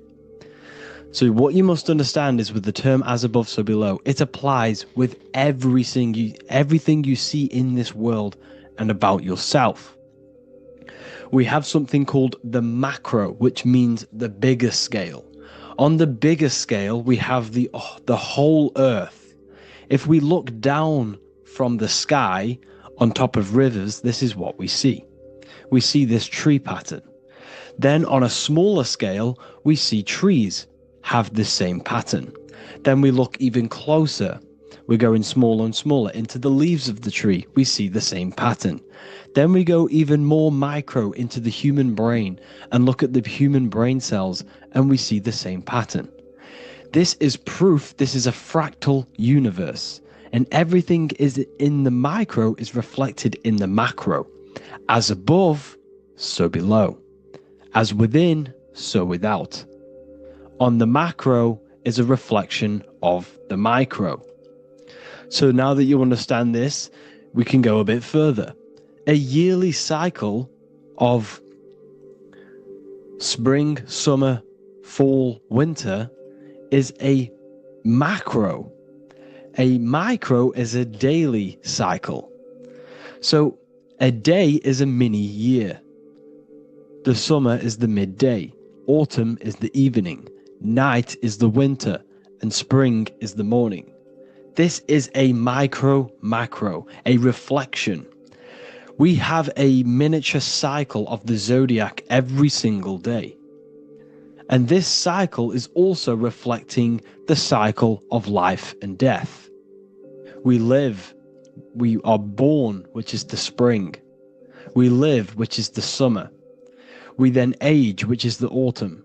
And then we die, which is the winter, and then we are reborn again.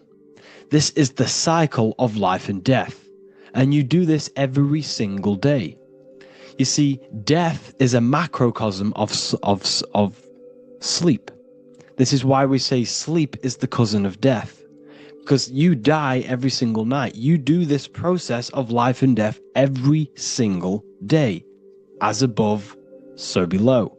What's in the micro is in the macro. So when you go to sleep, you are essentially dying. And then in the morning when you wake up, you are then born again. This is a fractal cycle that we live in. Everything in this whole world is fractal. Everything applies to as above, so below. We have the sun, we have the moon, we have the day, we have the night. We have the life, we have the death. We have the conscious, we have sleep. As above, so below. We have the conscious mind, because now we're diving into as within, so without. As above, so below more refers to the external world. As within, so without is referring to your inner world and the outer world. What you must understand is about yourself. You exist in two realms. You're an individual. The dual nature of you. You exist in two realms at once. You have an inner world of your thought, emotion. This is the inner world that no one else can see but yourself. And you have an outer world with a physical body which everyone can see. So you exist in two worlds. You have the inner voice, you have the outer physical voice, which I'm speaking to you with now. But I also have an inner voice, which no one can hear, only but me.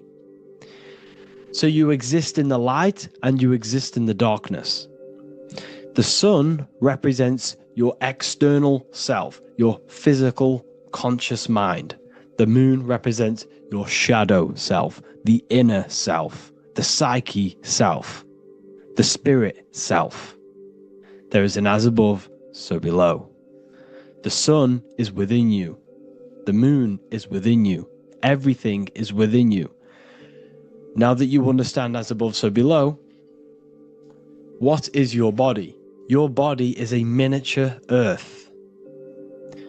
Let me repeat, your body is an earth. Your body is the earth. Okay? Because like I say many times in all of my videos, you are not in the world. The world is you. You are the universe. Your brain is a computer creating this reality. What you see with your eyes is produced in the back of the brain called the visual cortex. You don't look into the world, the brain produces the world. The body produces the world. When you touch something, you're not actually touching something. This is the electrical nervous system. When you touch something, what you feel is actually electrical signals on your nervous system reporting back to your brain. Therefore, when this body dies, you leave the earth because this body is the earth. Okay? As above, so below. You have the mental plane, the astral plane, the etheric plane, and the physical plane. This is essential for understanding reality and the teaching of as above, so below. Everything in this material plane began in the thinking mind. For example, the microphone I'm speaking into, the phone you're watching this video off, or the laptop or iPad. Where did this begin? It didn't begin in the factory. The first ever place this item begun was in the mind of an individual. The invisible realms of mind is where all physical things and physical items begun. Essentially, this physical plane is the effect of the thinking mind. This world is the world of effect. It's the world of outcomes. When you see something, it is already manifest. It is already being manifested. It is an effect. And in the effect of the cause, which is the thinking mind.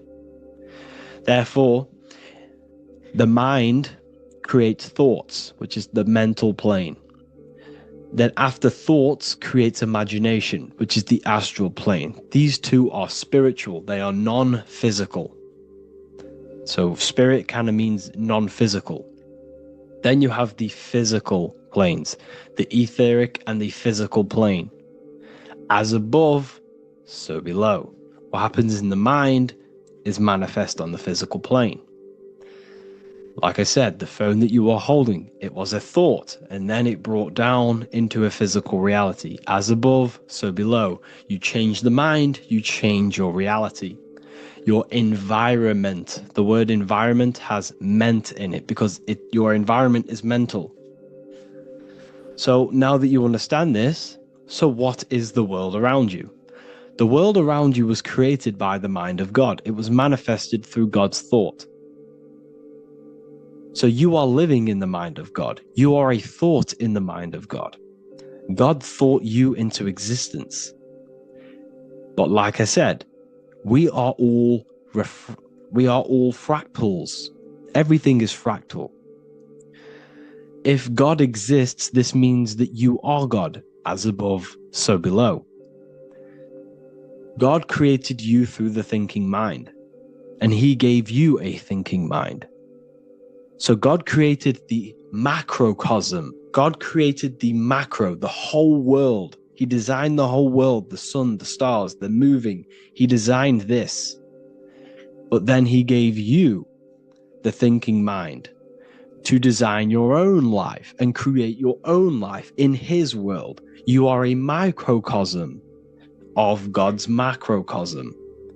Just like God thought you into existence and the whole world into existence, you are a microcosm thinking your world, your reality into existence. You see this now? Everything is a reflection, everything is a mirror, everything is fractal. So in order for you to change your reality, you must change these higher planes. Your thought and imagination are the two key aspects of creating physical reality. Every object you see around you was begun in these higher planes of the non-physical, and they were brought out of spirit into physical matter through the thinking mind and physical action. So now we're going to get a bit deeper. The brain is not the mind. Now that you understand, we have spirit and matter. As above, so below. You have a non-physical side of reality and a physical side of reality. The mind is the spiritual brain. The brain is a physical manifestation, a physical effect of the mind. The mind uses the brain to operate in the physical world, and it's the same with the heart. The soul manifests itself physically through the heart. The heart is a physical manifestation of the soul, of the emotion, thought and emotion, the mind and the soul, the brain and the heart, heaven and earth. So you have the inner world and the outer world, the spiritual, non-physical, and the physical. So we are all on this process of awakening, an expansion of our minds into new fields of thought, into new fields of awakening ourselves. Because essentially we are born into this world, but you are born many, many times. You can be born physically and you can be born spiritually. Like I said, everything is fractal. So just like when the baby finds out that there is a world outside of its mother, what does the baby do? The baby seeks a way out of its mother, and then the baby is now born into a new world, a world outside of its mother's womb. It's the same with you and your spiritual process. As your mind becomes aware that there are other realities beyond your physical body, it then seeks a way out. And this is why you are probably watching my YouTube, because you are now on the path. Something within you has guided you to this path of knowledge, truth, enlightenment, and expanding your consciousness. And it is your soul who brought you here.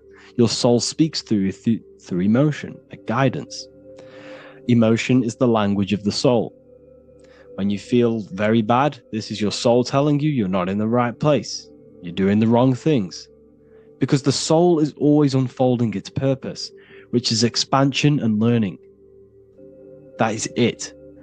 The mastery of the self and the learning of the mind is the only thing that counts in the end after this life. So you are on a journey of expansion, of learning, creating, and spiritual rebirth. As above, so below. What does this body tell you?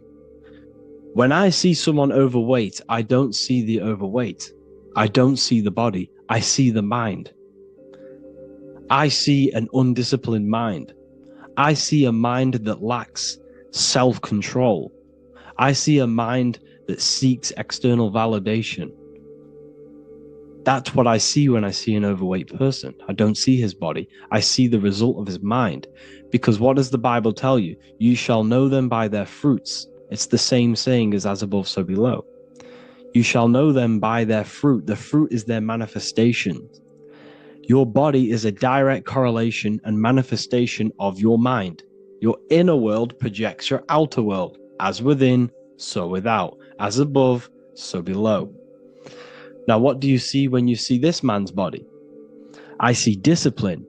I see strength, mental strength, not physical strength. I see mental resilience of pain. Because all of this man's mental energy has been manifested physically within his muscle.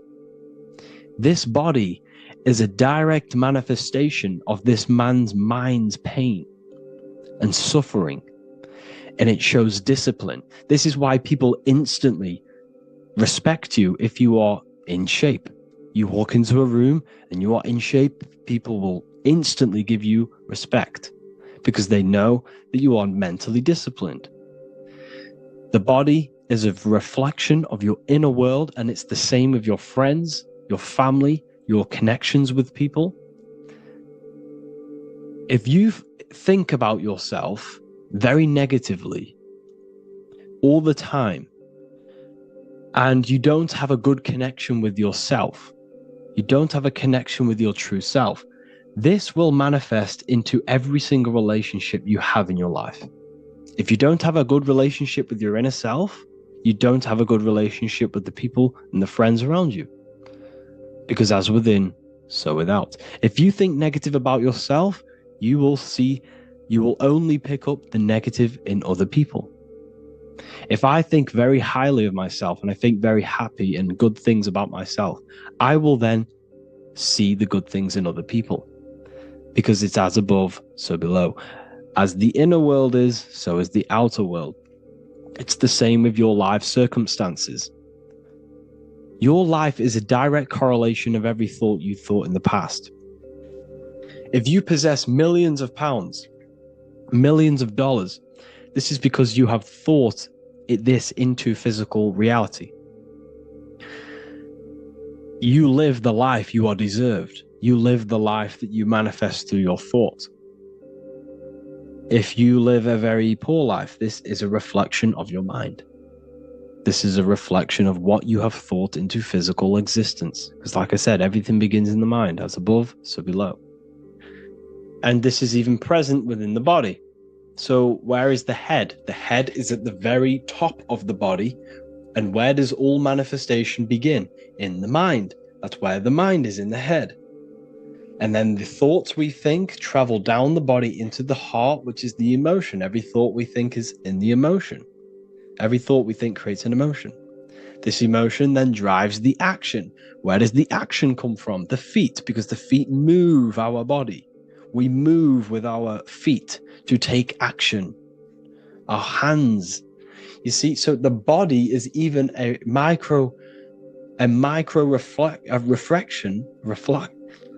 I can't even say it. Reflection of the order of manifestation. This blew my mind when I figured this out. You see, the head, the thoughts begin here. This is the beginning of all manifestation. Then it comes down to the heart. This is the emotion. Then you take the action. The thought and emotion then sparks the action, which is taken with the hands and the feet. And where's the lowest point on the body? The feet, and that's touching the physical earth. So the head is where the thought is, the non-physical, and the lowest point on the body, which is touching the physical earth. So the head represents spirit, the feet represent matter, spirit and matter. Your room, if I walk into your room and I see a messy room, I don't see the room, I see a messy mind. The room is a reflection of the mind. If you have a messy room, this is your mind. It's an externalization of your unsorted mind, undisciplined mind. So like I said, we are all God, and we must find the God self within us.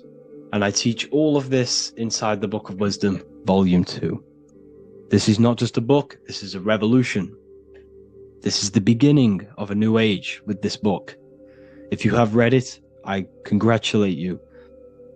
You should feel very proud of yourself if you have an open mind. You should feel proud of yourself for watching these videos, Because not many people have an open mind. Remember this, people. You are special if you're watching these videos. You have the mind. You have the ability to see through the illusion. And I take my hat off to you. You want to take this to the next step? Read the book. Or if you want to take it to the serious levels, join the university. The university, you gain access to every piece of my material that I've ever done, all of my books, all of my lectures that are hidden from YouTube, that are hidden from everywhere else, the lectures that give you real power. And if you feel alone on this journey, we have a conscious community where you can connect with like-minded individuals, because I've been there. I've been there when you feel lonely, because you feel like no one else is thinking the way you are feeling. You can't talk to people about these things because people just think you're crazy. That's why I put together this, so we can connect, so we can unite, so you can connect with people, so you don't feel crazy about thinking about this stuff, learning about this stuff. And if you truly want to level up your life, people, and take your studies serious, this is for you. We do live calls, we do lectures. There's a whole library filled with books you can read. It's the perfect place for the truth seeker. I thank you all for joining. Please leave a like, a comment, a subscribe. Let me know any future videos you want me to make in the comments. Thank you all. Have an amazing day.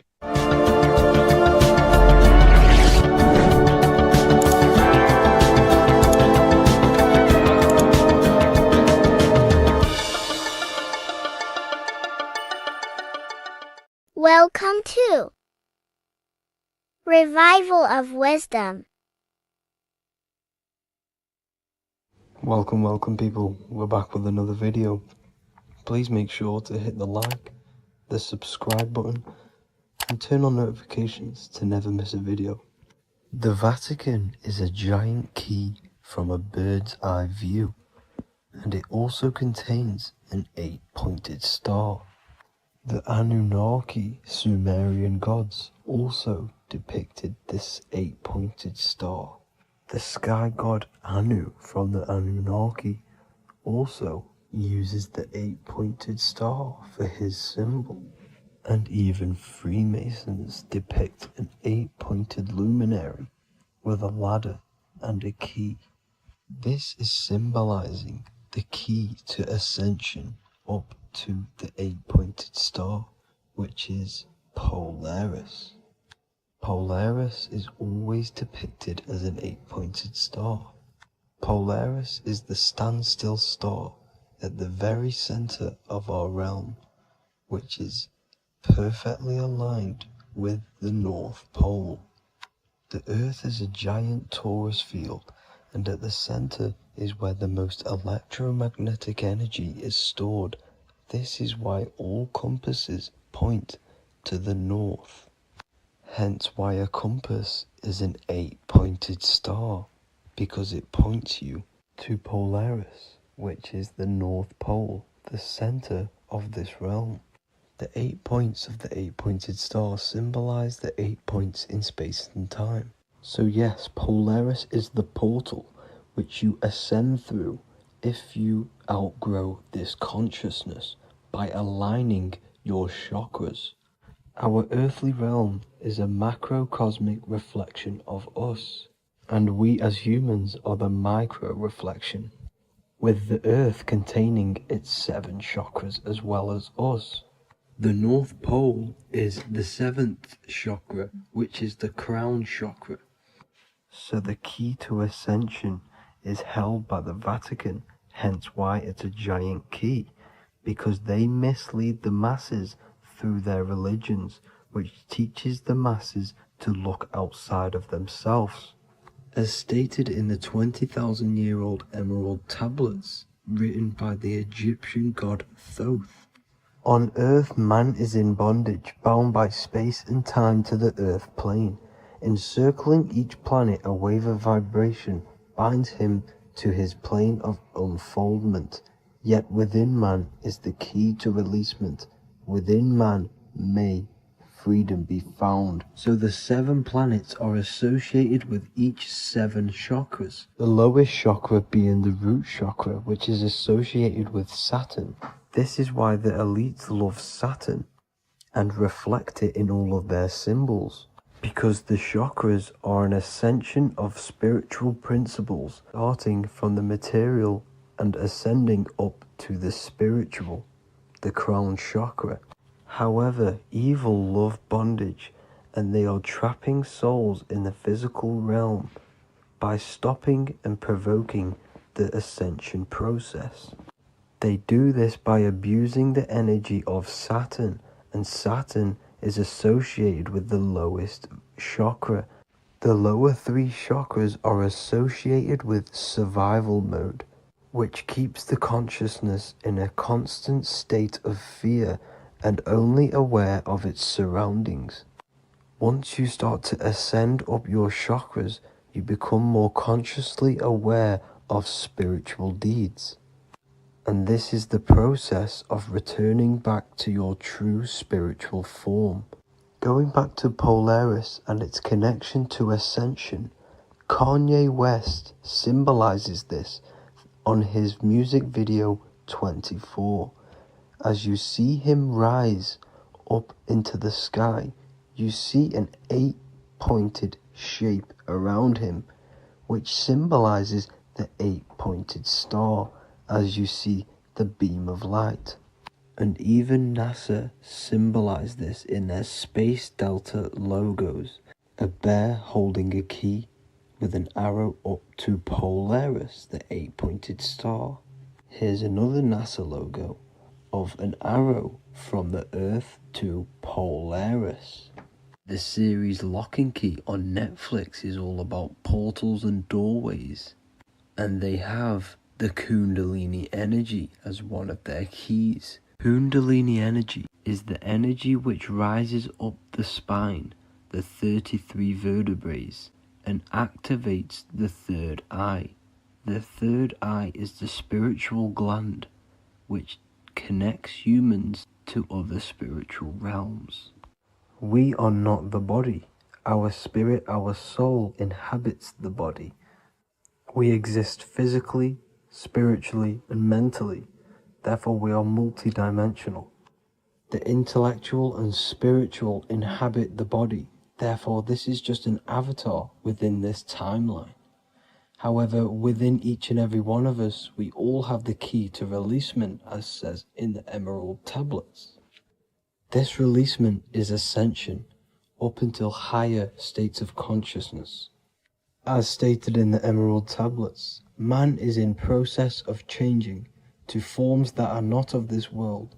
Grows he in time to the formless, a plane on a cycle above, and another one saying, man is a flame bound to a mountain, but we in our cycle shall ever be free. Know ye, O man, that when ye have progressed into the cycle that lengthen above, life itself will pass to the darkness, and only the essence of the soul shall remain. That's it for this video. I hope you all enjoyed. Please feel free to leave a like, subscribe, and comment any subjects you want me to talk about. God bless you all.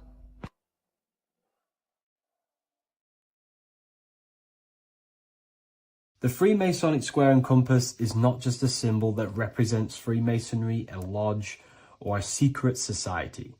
It is a symbol of gaining your own personal power.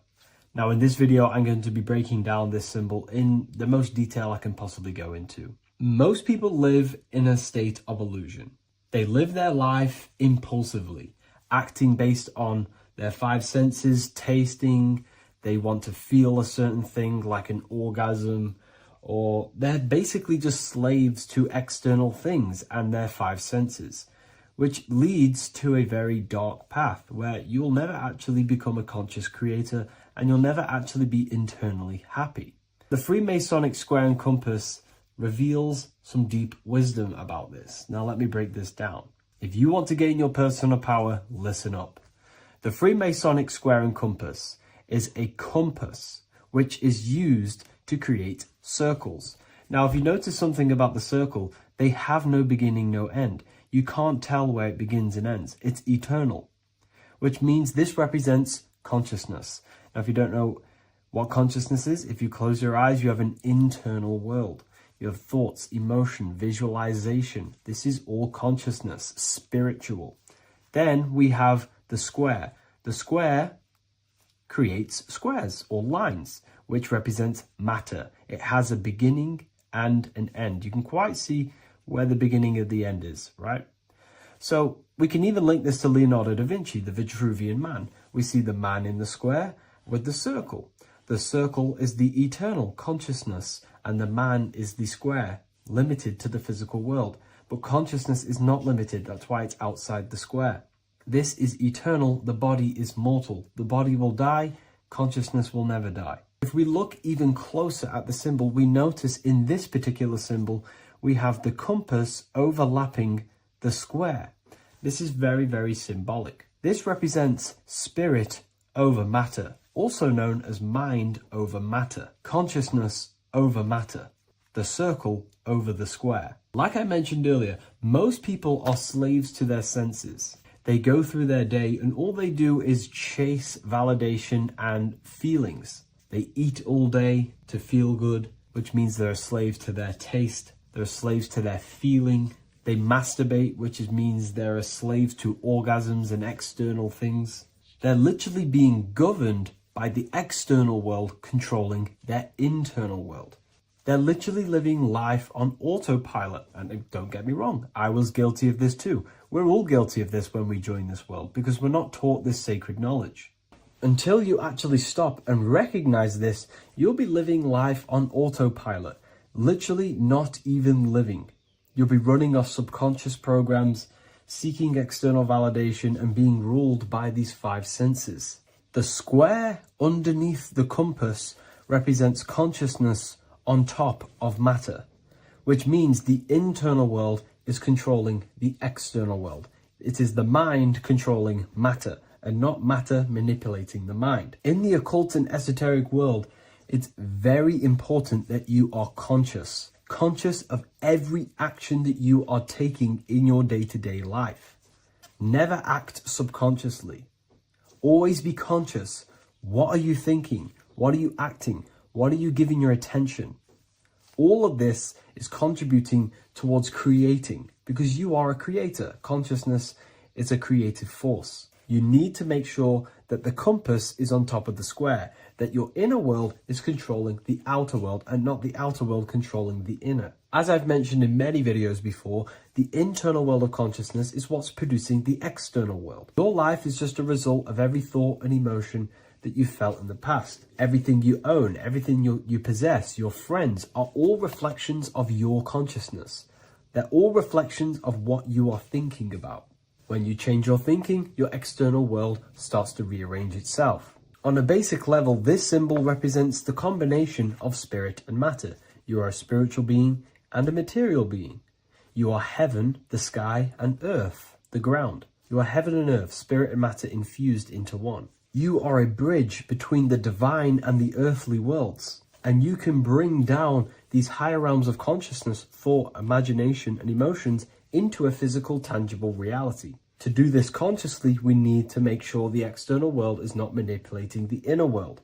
Because if your internal world is being controlled by external circumstances, for example, you have a circumstance happen in your reality, an emotion triggers inside of you, and that emotion is a command to create more of that. And the thoughts that you think are creating more of that negativity. So it's a constant cycle of negative manifestation if you let the external world control your internal world of consciousness. So we need to make sure the compass is on top of the square, that the internal world are commands and not reactions to create your external reality. And not only just to create, but to actually enjoy life. If we let the external world bother our internal world, this means that we have some sort of mental or emotional attachment to the external world.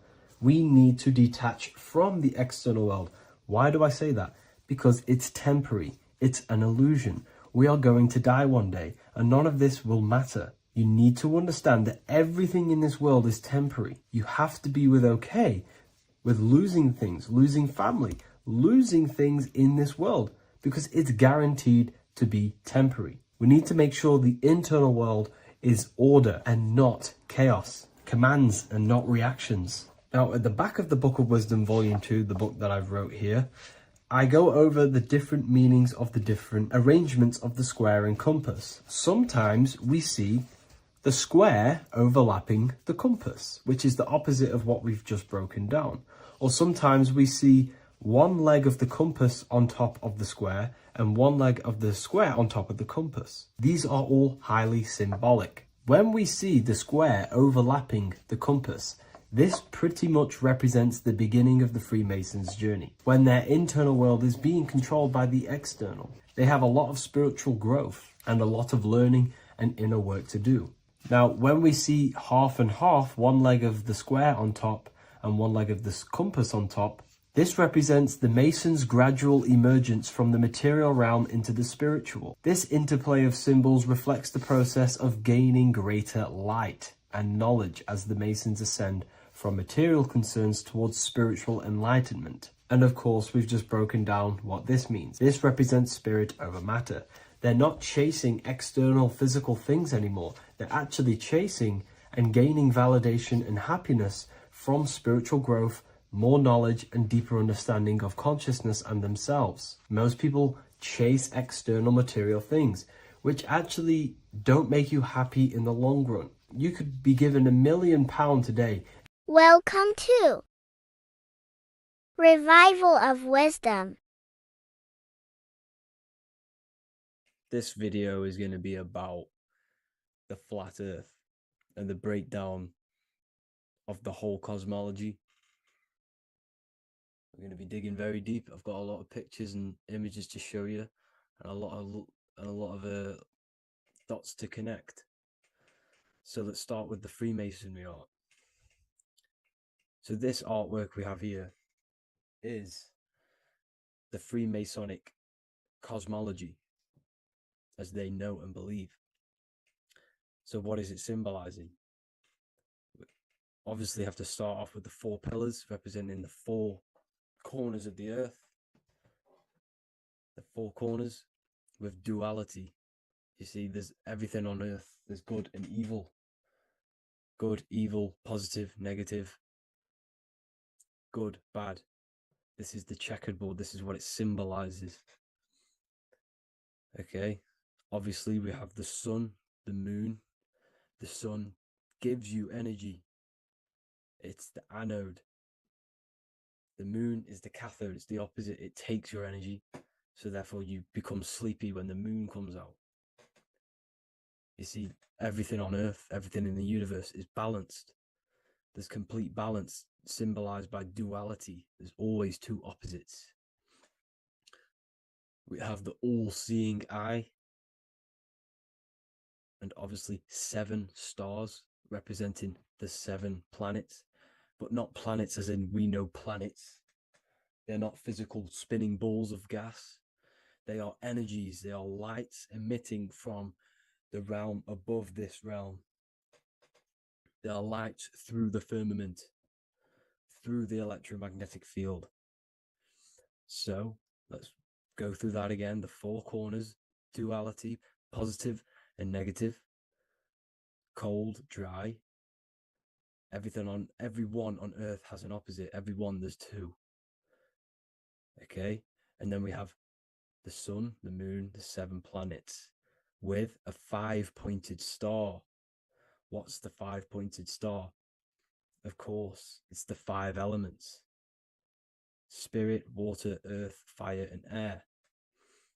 Okay, that's what the 5-pointed star is symbolizing, the 5 elements of earth.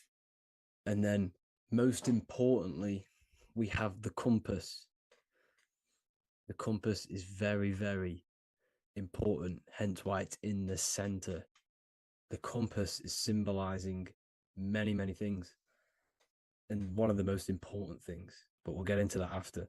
We have a boat with water outside of the earth. So we have a boat on water, symbolizing the waters separated by the firmament, the waters above, separated by the firmament from the waters within the firmament, the earth.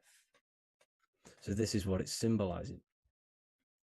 So the compass, what's the compass? This is where the compass comes from. The Polaris, the most important star there is, because it's in the center of Earth, the sun, the moon, and the black hole, black sun. Because all creation comes from center, the seed center. Okay, but we'll get into this after. But also, this is a very important Masonic symbol because they use this symbol a lot. This is one of their main symbols, hence why Neil Armstrong has the Masonic ring with the compass on it. The people who supposedly went to the moon, which obviously they faked to push this globe model, because the globe model is based upon fear. Because the globe model, if they can sell you the globe model, they can sell you anything then. You don't know where you actually are. The globe model is to push fear upon the masses, because the globe model means there's not enough resources. There's also risks of asteroids hitting the planet. There's also risks of space extraterrestrial invasions, global warming, asteroids. You see, this is all the fear that they can gain off selling you the globe model. Okay, because they don't want you to know that this is an intelligent design. And also, they're hiding God, the creator, the source. This is why they are satanic.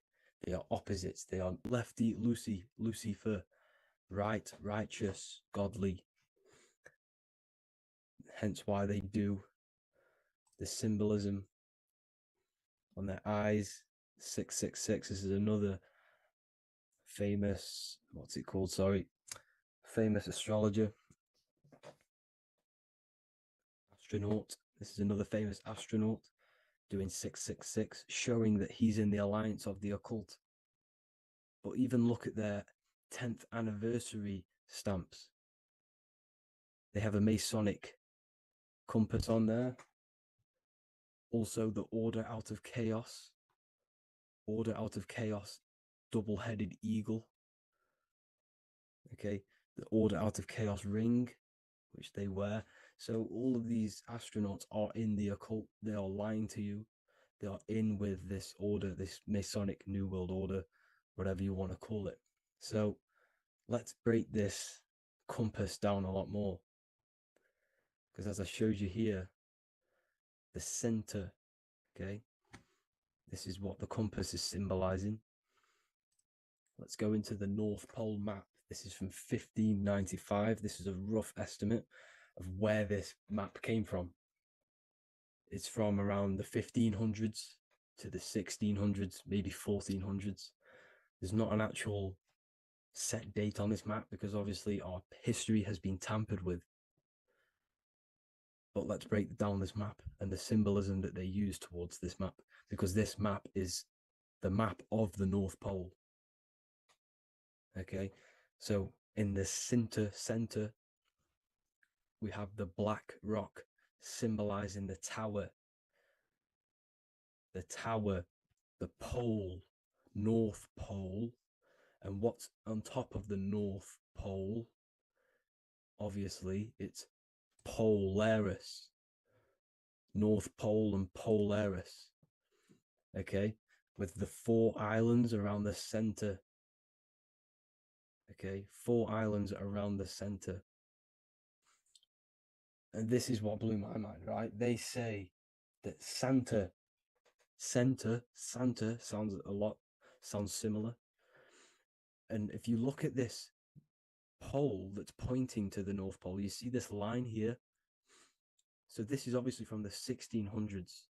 What color is Santa? He's red and white.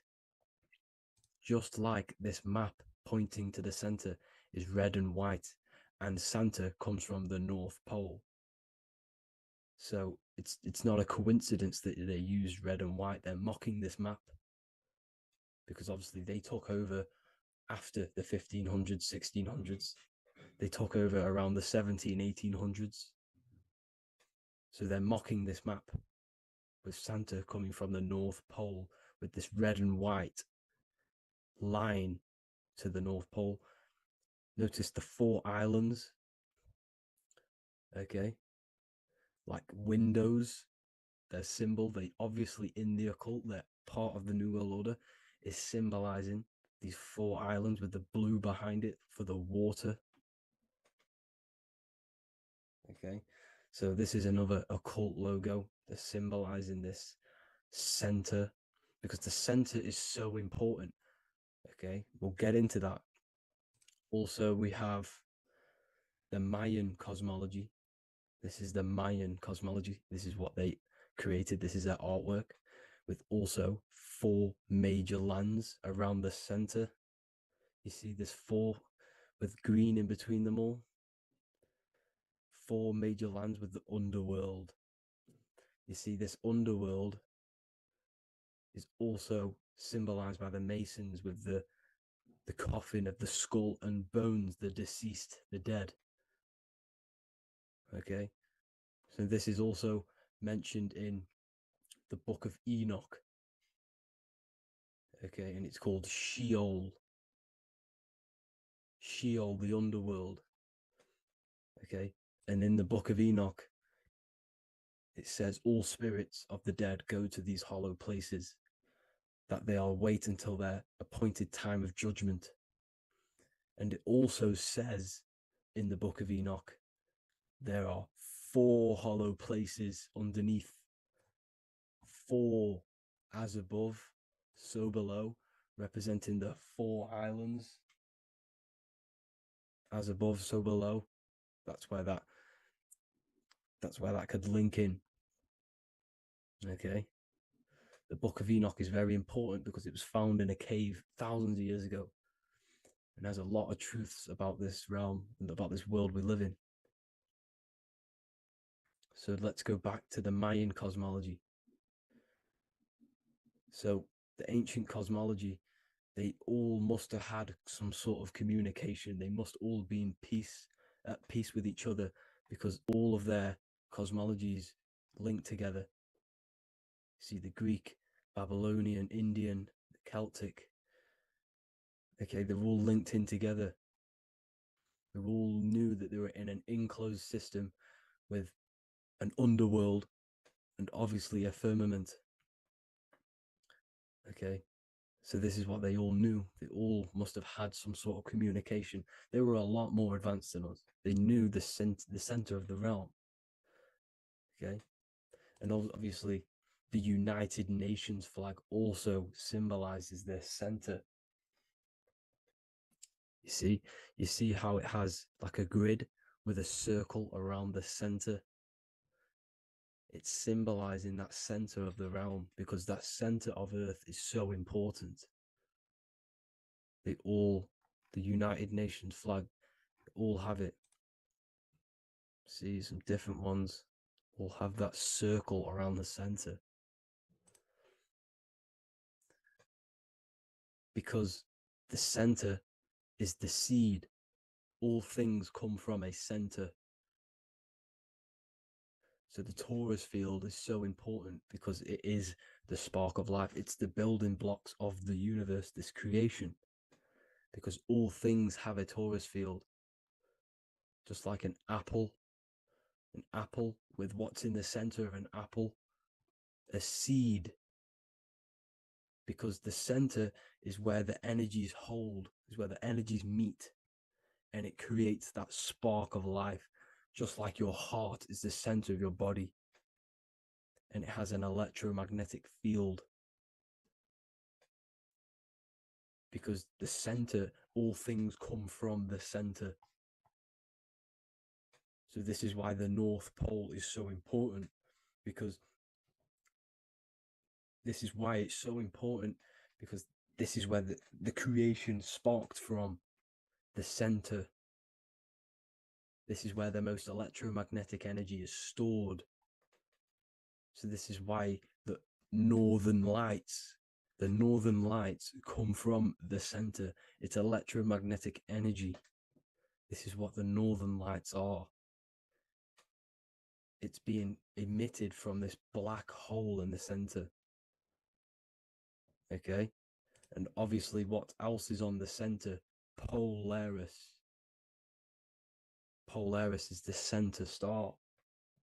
Okay, so the center star is what sits on top of this North Pole, Polaris, because it's a pole of electromagnetic energy symbolized as a black rock, a black hole, pole. You see, because all creation comes from void. Light is born from darkness. Without light, darkness can't be born from light. You see, but light can be born from darkness. This is why darkness is so important. And this is why there's a black hole in the center of our realm, like the black sun. The black sun, the Polaris star, the North Star. You see, so this is this North Pole, Polaris.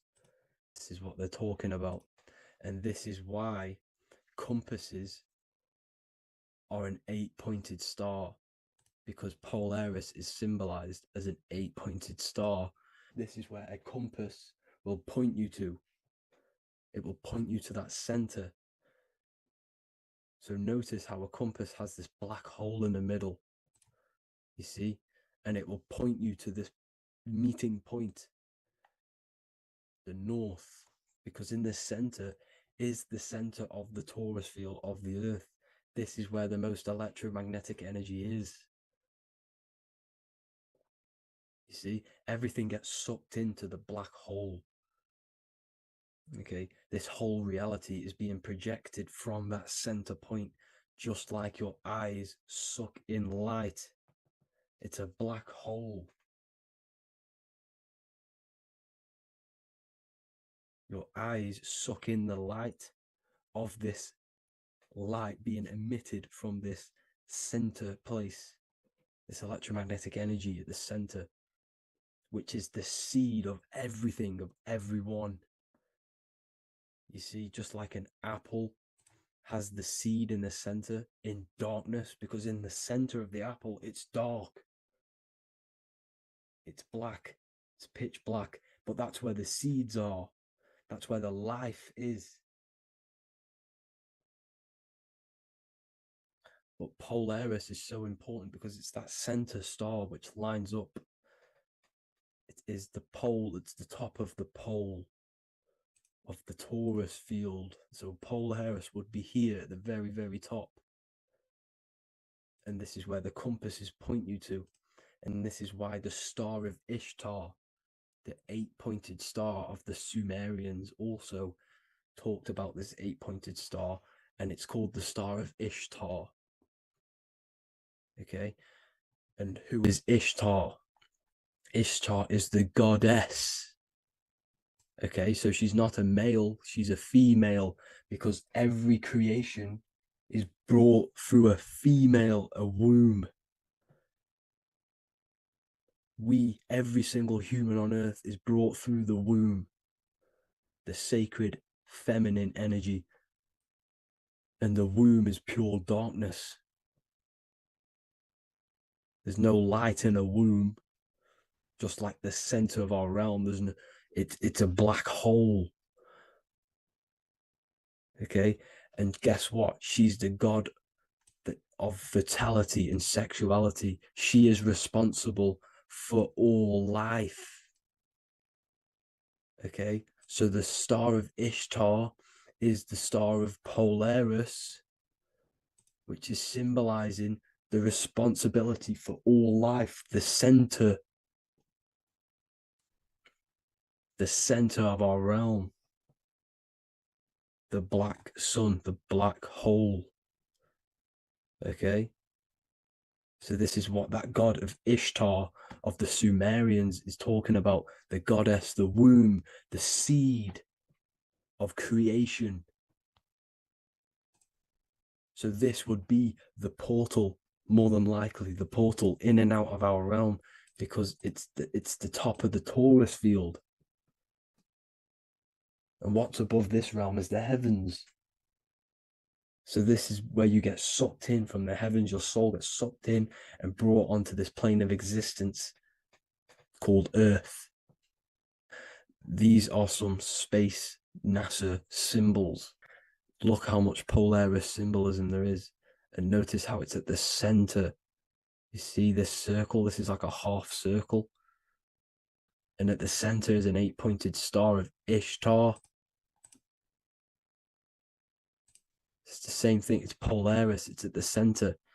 And notice on some of these, look, this one is a bear holding the key and an arrow pointing to the Polaris star, so that they hold the key to Polaris. And another one with like a demon holding a key to the what? Polaris on top of him. Also an eagle, which is a Masonic symbol.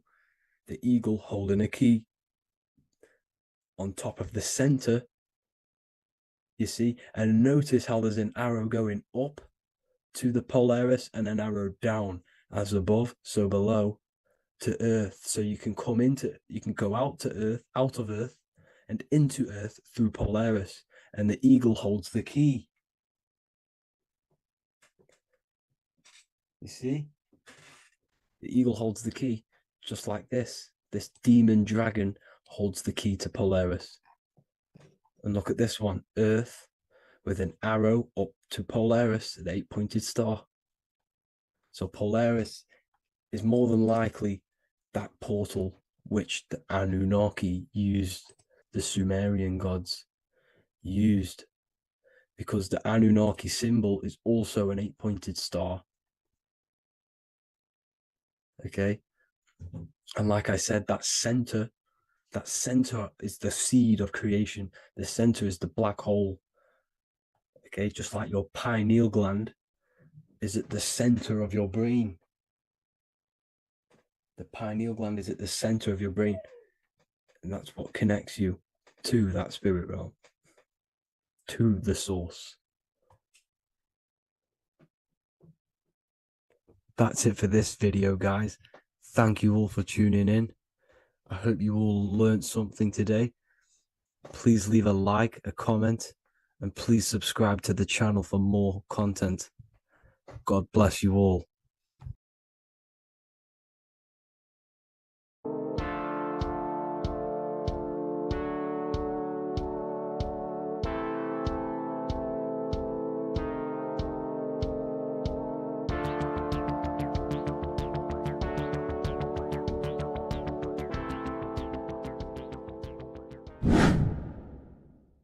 The earth has become a realm in order to trap souls within, so that they can harness our electricity, our energy. Even the Bible is talking about how this realm is controlled by the wicked one in John 5:19. We know that we are the children of God and that the whole world is under the control of the evil one. Ephesians 6:12. For our struggle is not against flesh and blood, but against the rulers, against the authorities, against the powers of this dark world, and against the spiritual forces of evil in the heavenly realms. So the Bible is telling us that this is not the only world. There are other worlds, there are other realms that we can go to, considered as heaven. Heaven being a higher realm where there is no evil, no darkness. This is a midpoint realm where there is good and evil. Now, we're going to explain how the soul trap is how it's working, and how your soul is being harnessed for its energy, and how you are tricked to come back to this realm after death. What you need to understand is first is that you are the invisible intelligence behind the physical body. You are the mind and soul. The soul is the true you, the good you. It is pure love, pure bliss, eternal, never dies. The mind can be corrupted, though. The mind is the intelligence of the soul. It is invisible. It has no true form. The intelligence inhabits the brain. The brain is the computer to control the electrical machine called the nervous system, which is choice, program, and action. You are the invisible intelligence behind the body, and this will prove it even more. You do not even see into the external world. You are seeing an image produced by the brain because the light is being sucked through the retinas of the eyes. The image is produced in the visual cortex at the back of the brain. What does this mean?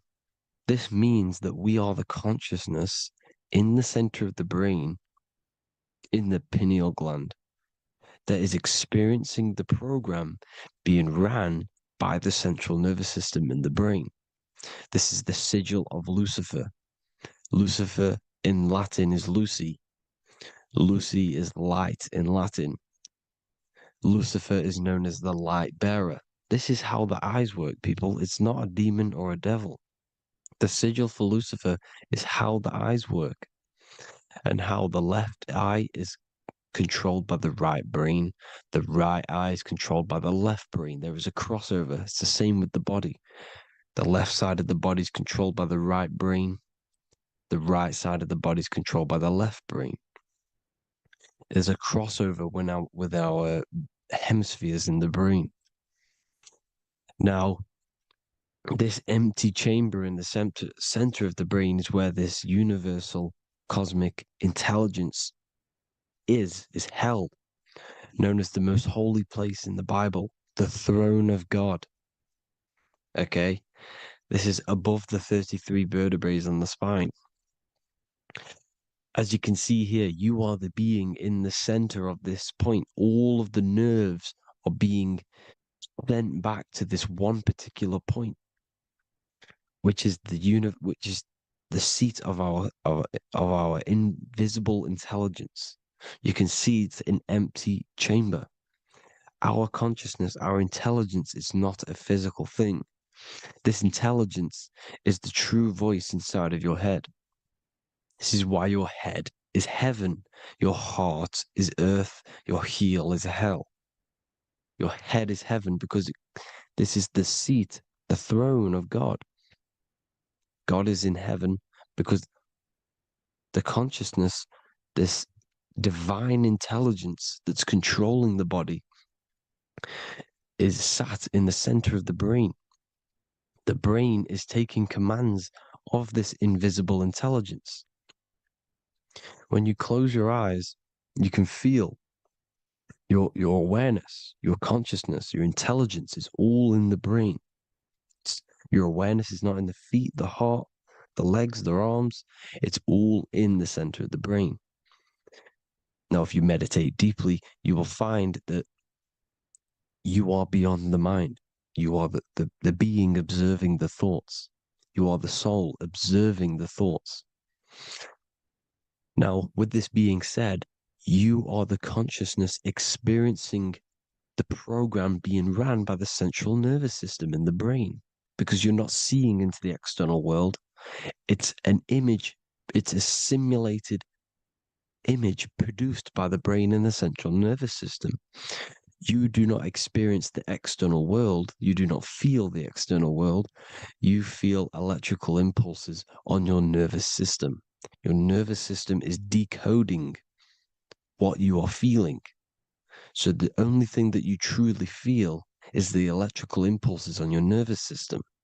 This is why the nervous system is the tree of knowledge of good and evil, because it gives your invisible intelligence, your mind, the knowledge of good and evil. It can detect good things, it can detect bad things. If it's hot, if it's warm, if I need to go, the nervous system is doing this. It is the tree of knowledge of good and evil. Okay? Now this universal intelligence is symbolized as the single eye. Okay? Matthew 18:9. It is better for you to enter life with one eye than to have two eyes and to be thrown into the fire of hell.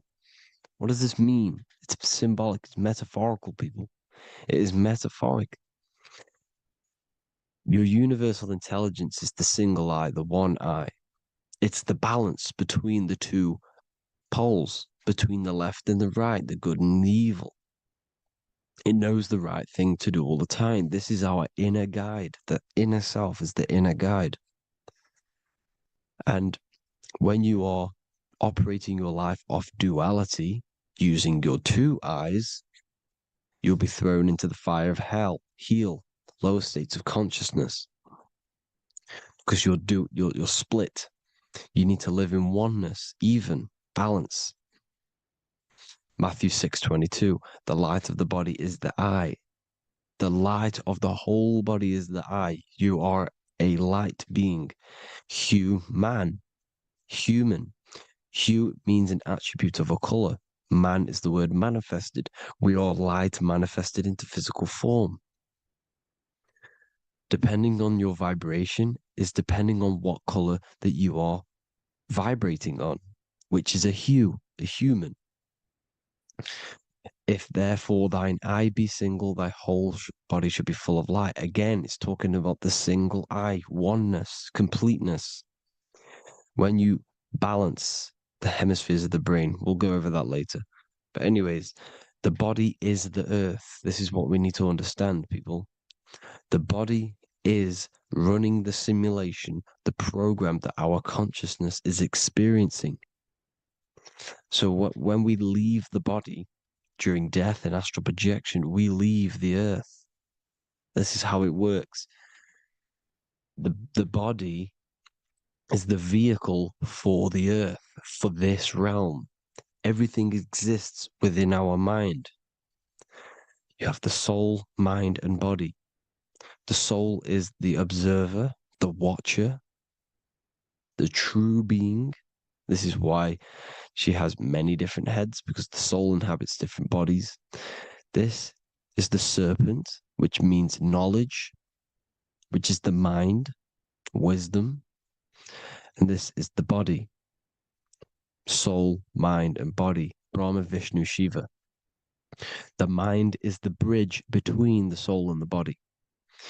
So what do I mean? When you astral project, you are using your mind to project your awareness, your observing consciousness outside of the physical body. The mind is the projector, projecting consciousness. By using your mind, you can project your consciousness outside of the body, which is known as the astral realms, which is known as walking on water. Jesus was never walking on physical water, people.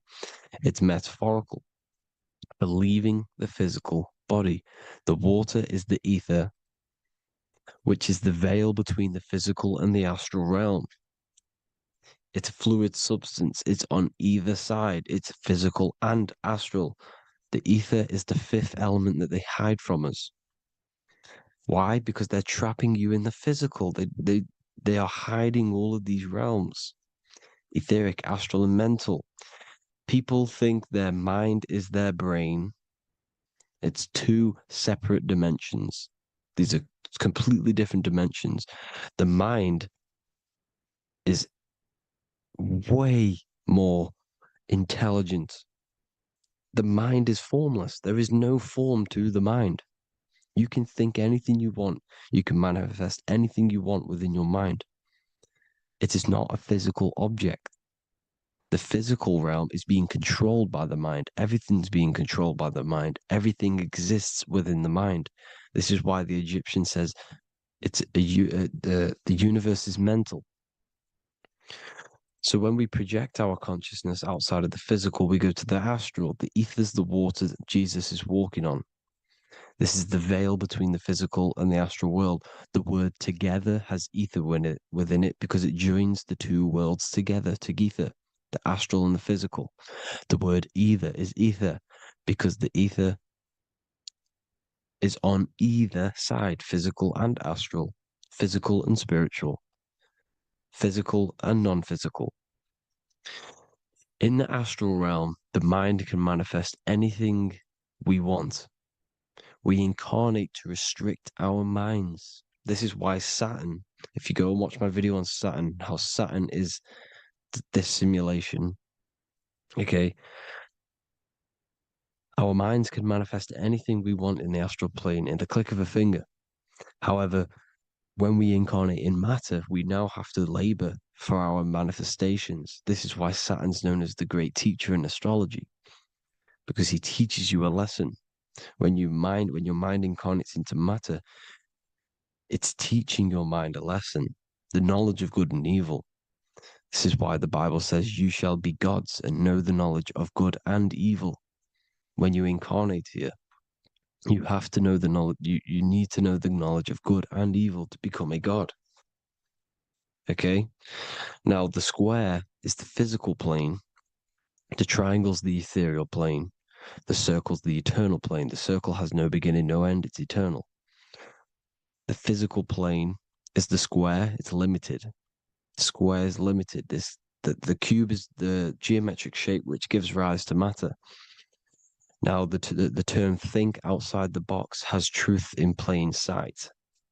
You have to think outside the box to project your consciousness, use your mind to project your consciousness outside of the box, the physical plane, into the astrals. The astral realm is the realm of the stars. Above us is the stars. Through the stars is the astral plane. This is why astral has the word star within it. The devil is the deveil. When you sell your soul to the devil, quote unquote, it's metaphorical. The devil exists in the physical plane. It's the lowest state of consciousness. The deveil, you deveil yourself into the physical when you are the devil. The deveil. The ethereal plane. Now, we all know what the famous symbol of the all-seeing eye, right? The all-seeing eye with the eye in the triangle. Look at the Masonic artwork showing you the triangle above in the sky. This is symbolizing the ethereal planes. The eye in the triangle symbolizes your invisible intelligence, your mind, which has the ability to see on either side. Because the triangle's the ethereal plane. The eye is your consciousness, your intelligence. And this intelligence has the ability to see in the physical plane and to see in the ethereal planes, in the astral planes. This is why it's above the earth. It's above the ground. Because it can see here, it can see in the heavenly realms. Now, the stars are, well, this is known as heaven, the realms of the astral planes. This is some quotes from the Emerald Tablets of Thoth. Out of the darkness ye must rise upwards, one with the light and one with the stars. Man is in process of changing to forms that are not of this world. Grows he in time to the formless, a plane on the cycle above. So there's other worlds. The Bible's telling you there's other worlds, there's other realms. Know ye must become formless before ye are one with the light, the astral light above, which shining through the stars. Not of the earth are ye, earthy, but a child of the infinite cosmic light.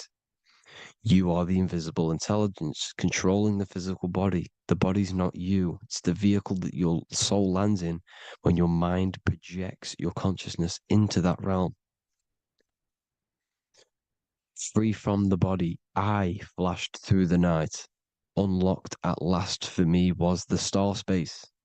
Wow, that's powerful. The star space, the astral planes. This is what it's talking about. We are all a star. We descended from the astrals, which is the star. We are all a star. Look at the ancient paintings of Jesus' birth. It's the star beaming his consciousness down into the physical plane. Here's another one. Here's some Freemasonic artwork showing you, again, the ether, that invisible intelligence, the eye, manifesting itself inside of here, in the physical realm, where the people are. You see? It's the same here. This is Jesus. Here's the bird symbolizes the Holy Spirit, your invisible intelligence, descending into the waters, the ether, the ethereal, everything. The ether is the base of all physical matter. His Truth in Plain Sight, Mr. Bean, the famous TV program in England, in the UK.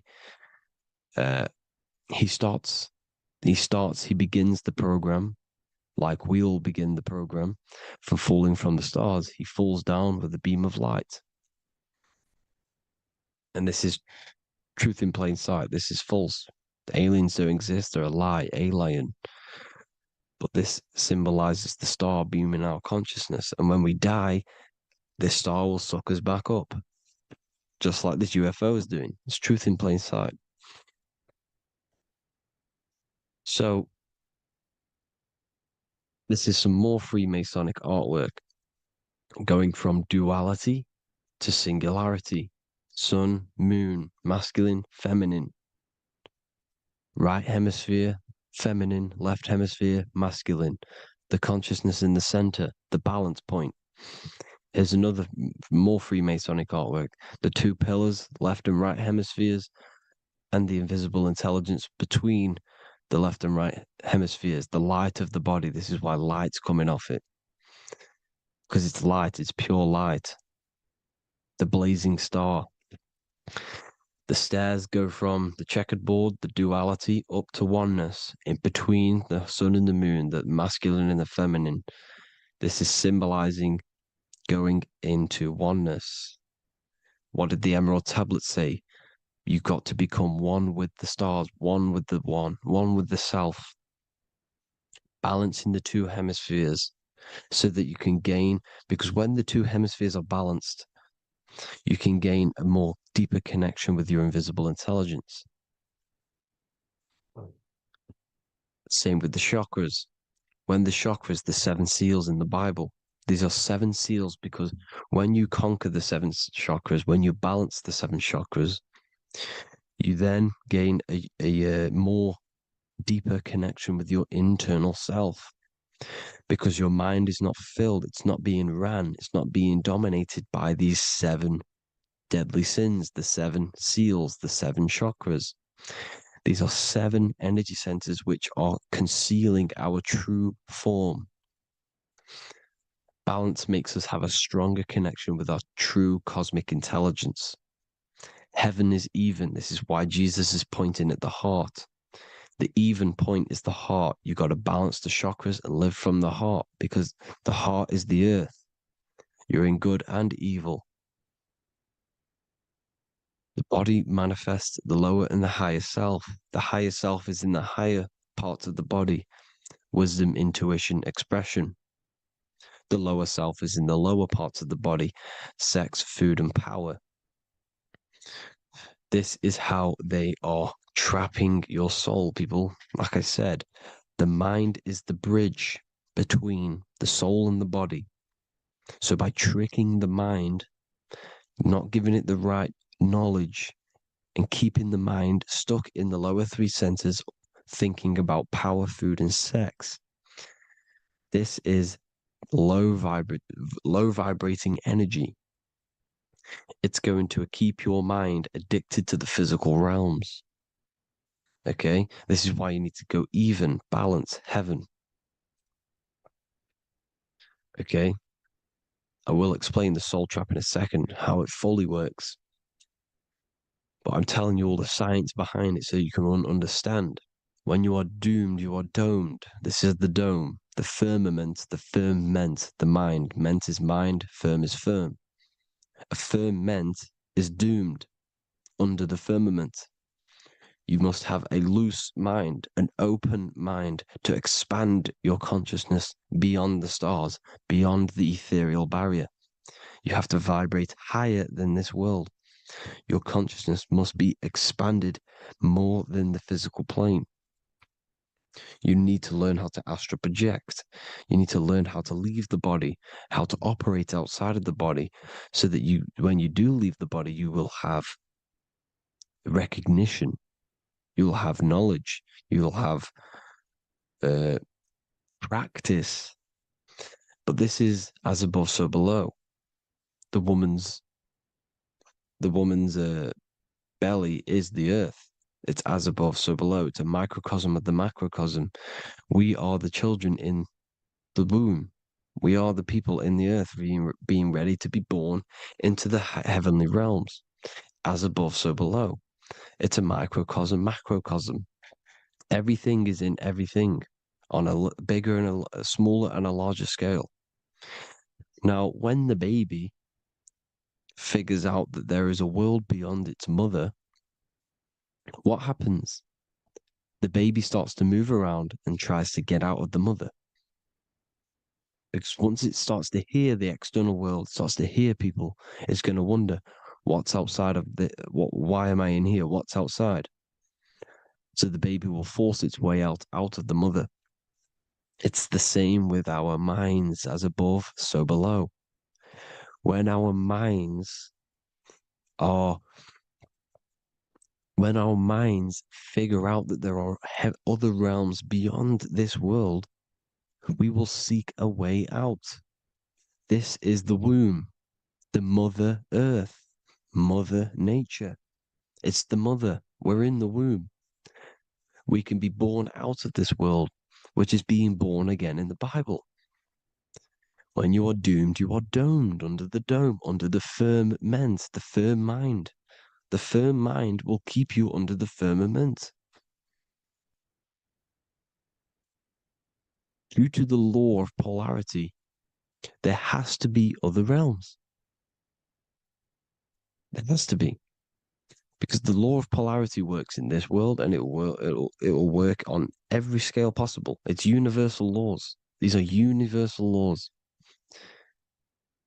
The law of polarity means that there are other realms polarizing this realm. There is a hell, there is a heaven. There is a midpoint, which is Midgard, which is the one we are in now. Earth, heart. Earth is the heart. Heart is the center, good and bad. The balance between good and bad. Your reality is your level of realization. Your mind realizes other worlds, you will seek a way to them worlds. It's that simple. The soul trap is to keep you stuck in this physical body, which is the earth. This body is the earth. It's running the program, like I said at the beginning. It's running the simulation that your consciousness is experiencing. You are an electromagnetic being, and you're hidden in a cage, your rib cage, and you're stuck in cells, a prison cells. Look, you're in cells. We produce electromagnetic energy. Your soul produces this energy. And by trapping your consciousness inside of this physical realm, they harness this energy within the astral realms.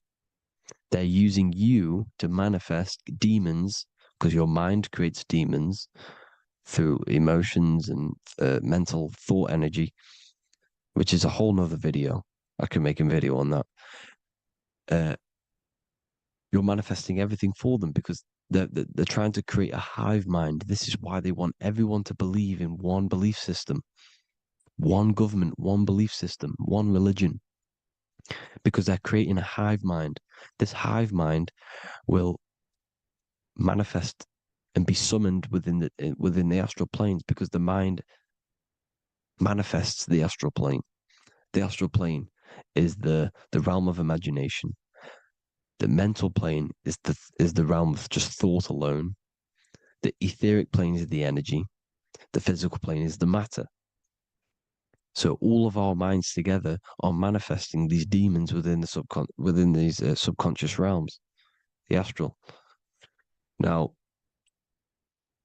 how are they keeping you stuck to this realm? Well, when you die and you're stuck in your lower three chakras, okay, when your mind and soul detaches from the body, which is the earth, when you leave the earth, you're still going to have these mental addictions to the food, the sex, the materialism, the phone, the cigarettes, everything.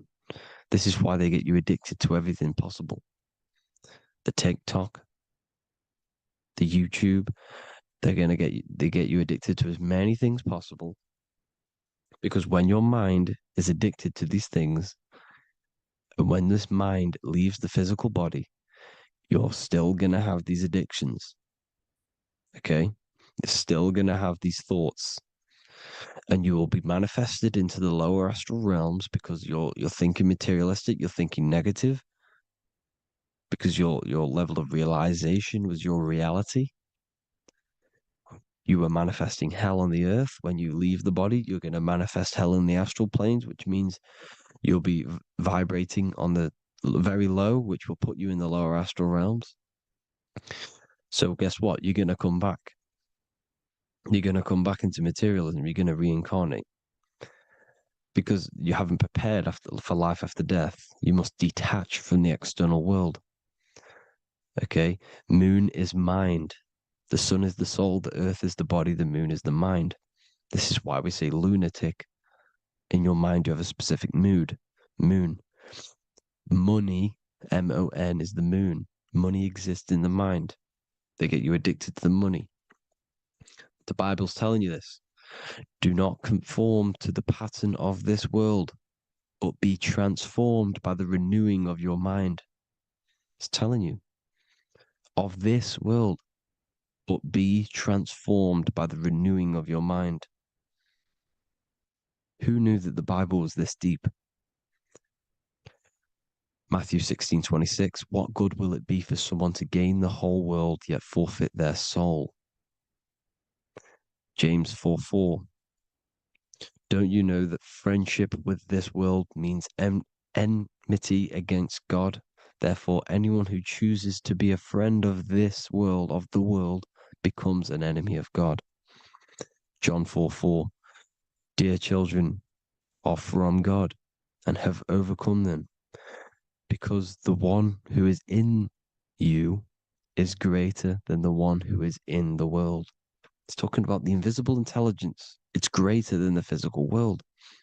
John 2:15, do not love this world, nor the things it offers you, because this world will create you to, if your mind has attachments to what this world offers, sex, money, and power, pretty much, you will reincarnate here. You will come back here, because when you leave the body, your mind will still have these addictions. Do not love the world, nor the things it has to offer you. All of this is in my newly published book. The paperback versions are now available. Finally, for all the people who have been waiting, the Book of Wisdom. All of this knowledge is inside of the Book of Wisdom. The paperbacks are available. There's worldwide shipping. You can get it anywhere, pretty much, any country. My new website, it's amazing. There's going to be some amazing products coming on the new website. But I thank you all for the support. Before I leave, I need to explain what is going on with the soul trap. Like I said at the beginning, the mind's the bridge between the soul and the body. The body's the realm. By tricking your mind with false knowledge, they are keeping your soul stuck to this realm. They get you addicted to all the physical things, and that is it. As soon as you're addicted and you die, you're going to come back. So by tricking your mind, which is the bridge between the realms, they keep your mind stuck within this body. They keep you in physicality. They deveil you, the devil, the deveil. Thank you all for the support, people. If you do want to join the Academy, all the links will be posted below this video for the book, The Academy. Thank you all for the support and have an amazing day.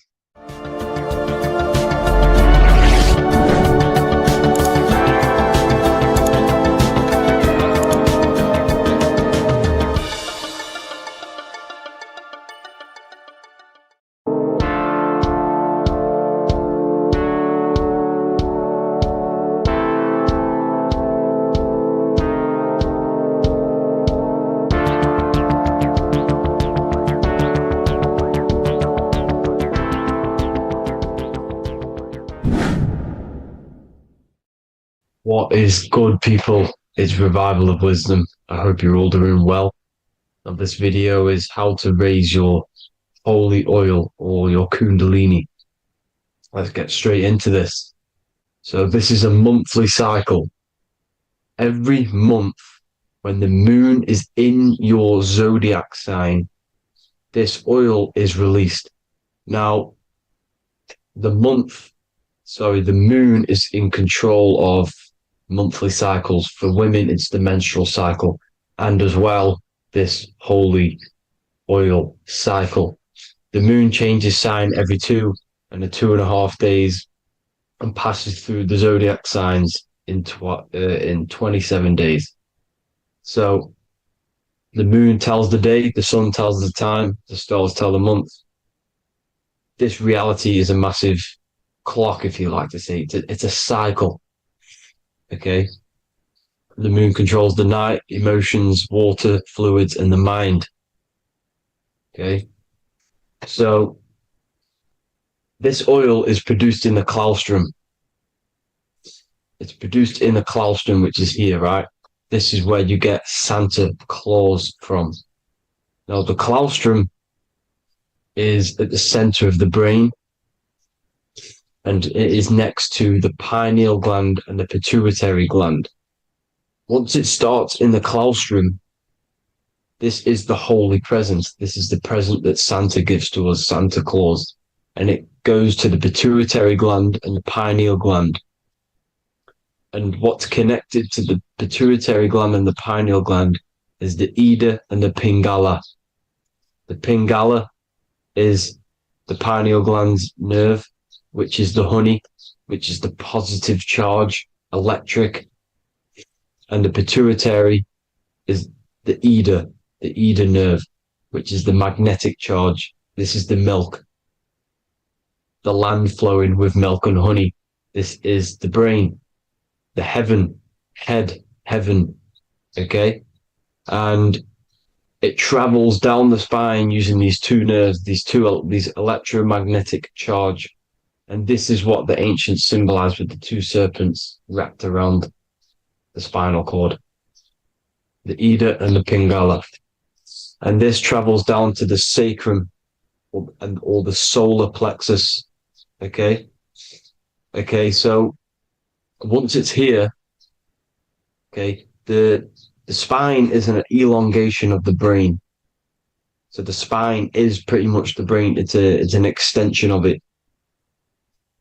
And it's kind of a microcosm of how we descended from heaven to physical reality, to physical matter, which is our consciousness has done. Our consciousness has descended from heaven into physical matter. And this is a microcosm of it. Okay. So once we're in the sacrum bone, this holy oil, like I've just explained, this holy oil starts in the Santa Claustrum, goes down the chimney to the sacrum. This is the sacrum, the solar plexus, and drops the present off at the sacrum. Now, once we're at the sacrum, we need to raise our vibration to take this oil back up the spine.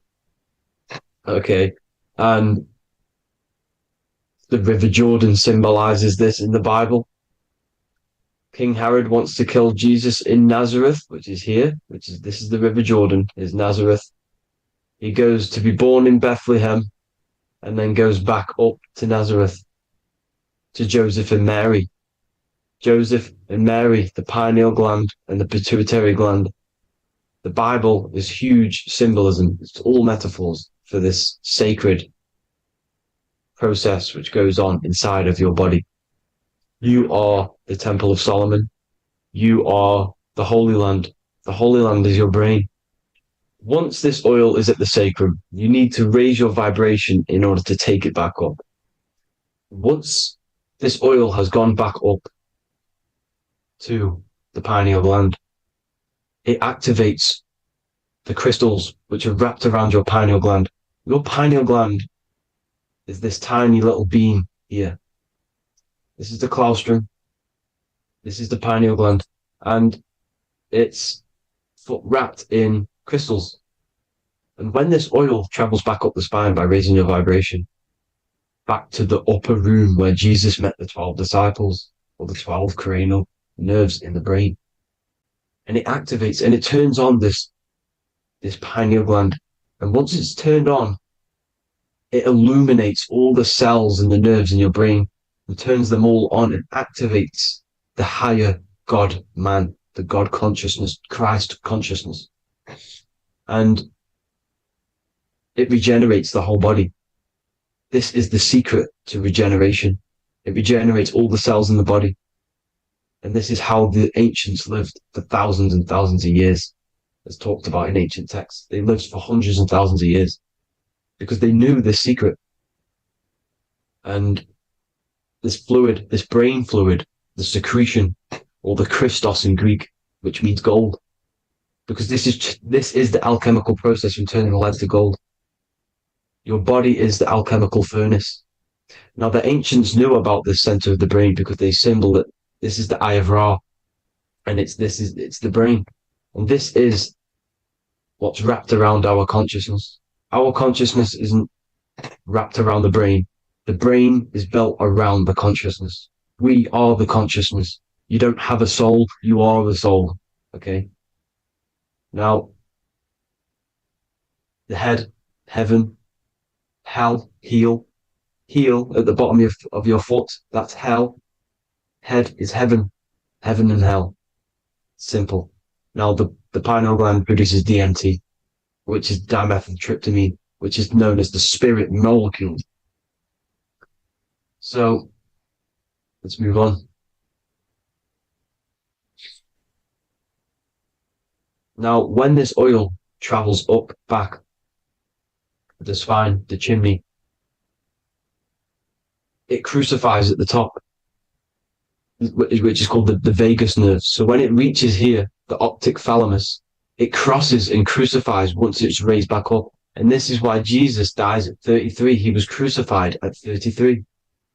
Because you have 33 vertebrae on the back of the spine. And then it's crucified by the cross of the vagus nerve. When this oil crosses the vagus nerve, this is the crucifixion at 33. And it symbolizes the death of the physical consciousness. You then become spirit. You then become God consciousness, activating the Kundalini, regenerating the body and the mind. Okay. The Garden of Eden. You are the Garden of Eden. The land of milk and honey is upstairs. The pituitary, which is the milk, the pineal gland, which is the honey, which is DMT. It even says this in the Bible. As he brought us into the place, and he has given us this land, a land flowing with milk and honey, which is also symbolized as the sun and the moon. The Bible also says, the light of the body is the eye, not the eyes, the eye. If therefore thine eye be single, thy whole body shall be full of light. This is the activation of the pineal gland by raising this oil back up to the pineal gland, to the center of the brain. Neither shall they say, see that here, or see there, for behold, the kingdom of God is within you. So he's saying, don't look out there. Nothing is out there. It's all inside of you. Everything's inside of you. You're the universe. Now, how to raise this oil back up to the pineal gland? Every month, like I said. The moon controls the cycle. The moon controls monthly cycles. When the moon is going into your zodiac sign every month, this oil goes down the spine and you must raise your frequency to get it back up. You must retain your seed. This is the most important. Your fluid, your secret, your holy fluid, your life force. You can't let that go. That life force is the reason you're alive. This holy oil is the reason you're alive because it feeds all of the systems in your body. It feeds all the systems in your body. You have to retain your seed. Alkaline diet, positive thinking and meditation. Okay? When you retain your seed, you will live longer. The moment you release it, you're killing yourself. You're killing a piece of yourself every time you release your seed. Every single time. You're killing a part of yourself. Okay? Now, this could be why this could be the illumination, the single eye on the Illuminati's symbol, the Freemasonic symbol, the illuminated eye, the triangle, which could symbolize the body, mind, and spirit, but the eye illuminated. Now, in the Bible, it talks about the two trees, the tree of knowledge and the tree of life. The tree of knowledge is the tree of good and evil, which is the most important system in your body, which is the nervous system. The nervous system, the most important. The tree of good and evil. And the tree of life, which is the cardiovascular system. Now, this oil, when it's released every month, feeds these two systems, and these two systems feed everything. Now, it's important you understand that. Okay? The ancients knew all of this knowledge. The Bible's telling you this knowledge. But it's in a metaphorical way. You have to understand the context behind it so you can read it properly.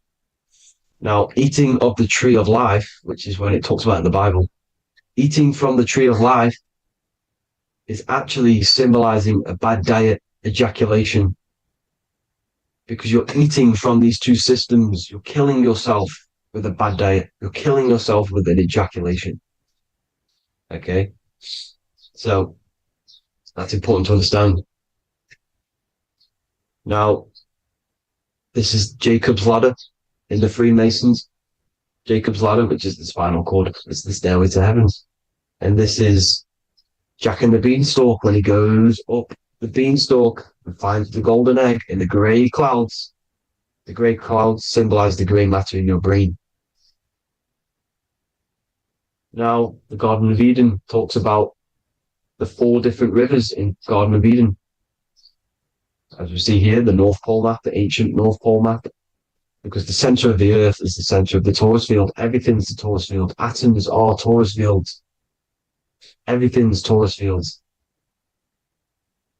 You are the universe. Everything is within you. The North Pole is your spinal cord. This is why they say Santa Claustrum comes from the North Pole. This is the North Pole. And the Santa Claustrum is the center of your brain. Now, there's 4 rivers which come from the Garden of Eden.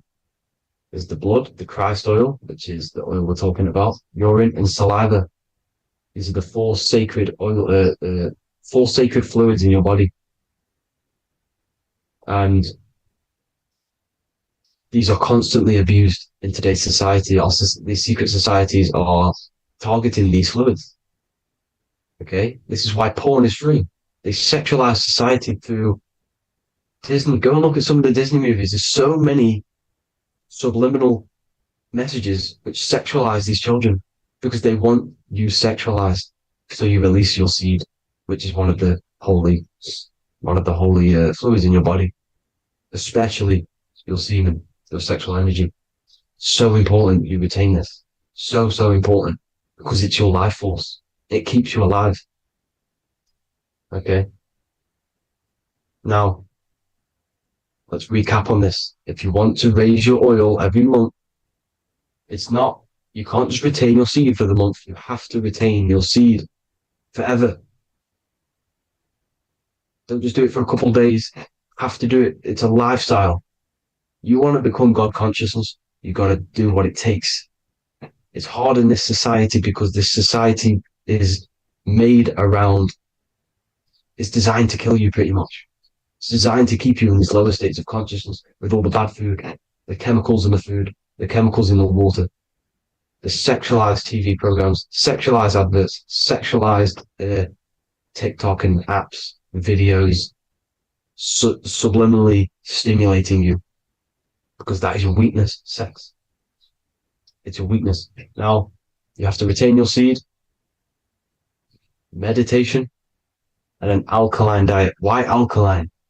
Because acidic is low vibrational. This is the color spectrum. And what's the highest vibrational color? Violet. It's the lowest, red. You have to have an alkaline body in order to raise this oil. When you drink, when you have a bad diet, when you drink alcohol, when you smoke, this destroys the oil. It destroys the oil in your sacrum and it can't be raised again, can't be raised up. This is why it's so important. Without that oil, you don't live. That oil makes you live. It feeds everything in your body. It's crazy how we're not taught this. It's insane. But that is how you raise the oil, people. I hope you all gain some knowledge out of this video. And I hope this assists you on your journey, your spiritual journey. And please like and share this video. We need this knowledge out to the public to wake up humanity. Thank you all, people. God bless.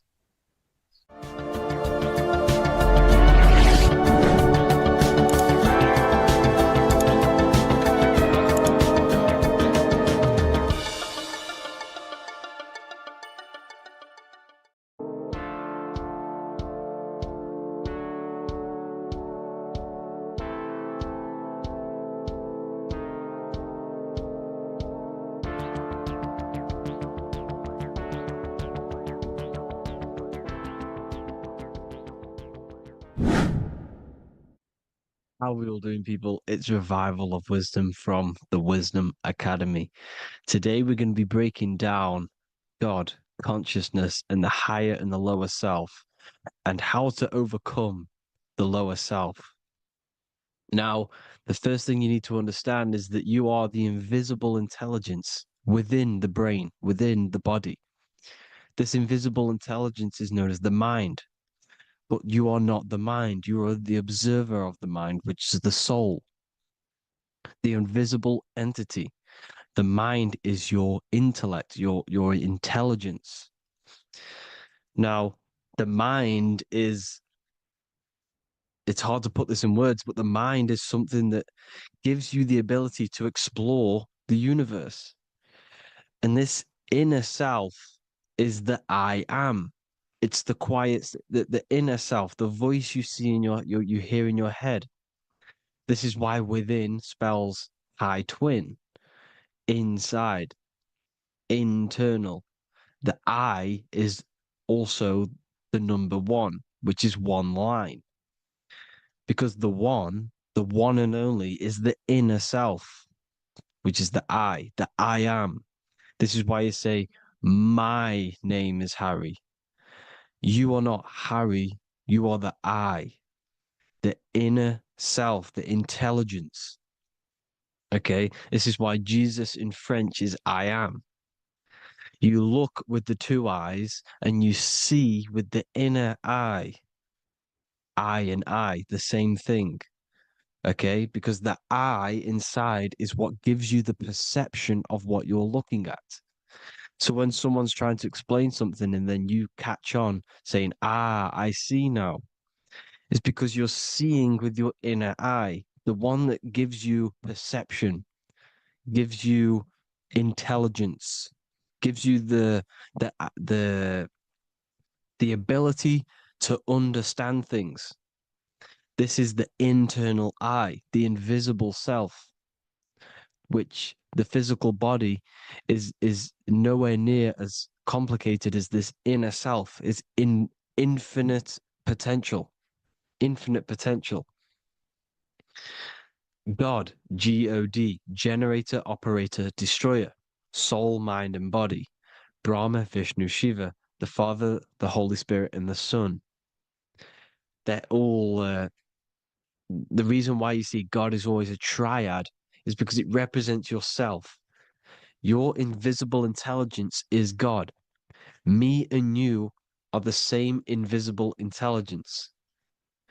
We are the invisible intelligence experiencing the program being ran by the central nervous system and the brain. I always say this in my videos, but I have to, in order for you to understand the things that I'm going to say later on in the video, you need to understand this concept, is that you are the consciousness experiencing the nervous system, the tree of knowledge of good and evil, which is you here. You would be in this invisible intelligence right here in the center of the brain. Now, this is why the ancient Christians show God is in the brain. This is the brain stem. This is the brain. This is also the brain stem and the brain. The brain stem and the brain. It's all depictions of the brain because the brain's the computer, the electromagnetic computer, which decodes the demands created by the invisible intelligence, the I, the inner self, you, your true self.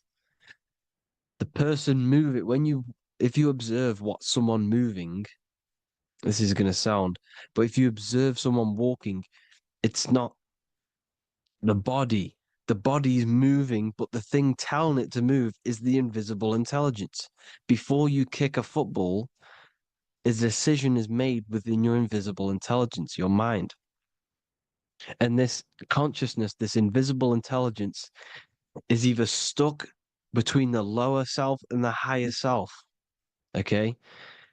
When the invisible intelligence, meaning the true self, identifies itself with the physical body, it will trap its mind within physicality. This consciousness that we have is either operating in the lower self or the higher self. It's either feeding the material body or it's feeding the spirit. Okay? But because we are physical and spiritual, we need to be even. We don't want to be meditating all day long because we do have a physical body as well whilst we are here. We are playing a game in physical matter. Okay? Now, the reason that you incarnated here is to learn a lesson because the mind can manifest anything it wants within the astral planes, within the world of imagination. It can manifest anything it likes, but it incarnates into matter, into this game, so we can understand labor, because anything in matter, you have to labor to manifest. But in the astral, you can manifest at the click of a finger. You come here to learn the knowledge of good and evil. And your consciousness, I came out a bit off topic there, but your consciousness is experiencing the lower or higher self. The lower self is manifested in the lower parts of the body. Sex, food, and power, the lower three energy centers. These centers are like mini brains. You are literally thinking with these centers. And when your mind is stuck within these lower centers, you'll think, have you ever heard the term of thinking with your penis or thinking with your, you know what, as a man?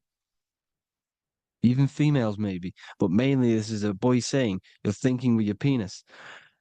This is a truth, it's truth in plain sight. You think with these energy centers. When you're living off the lower three centers, all you care about is sex, food, and power. Eating, sleeping, and greed. Power's kind of like greed. Now, when we move up to the higher parts of the body, when we live our life within the higher parts of the body, this is considered heaven. Love, expression, intuition, and wisdom.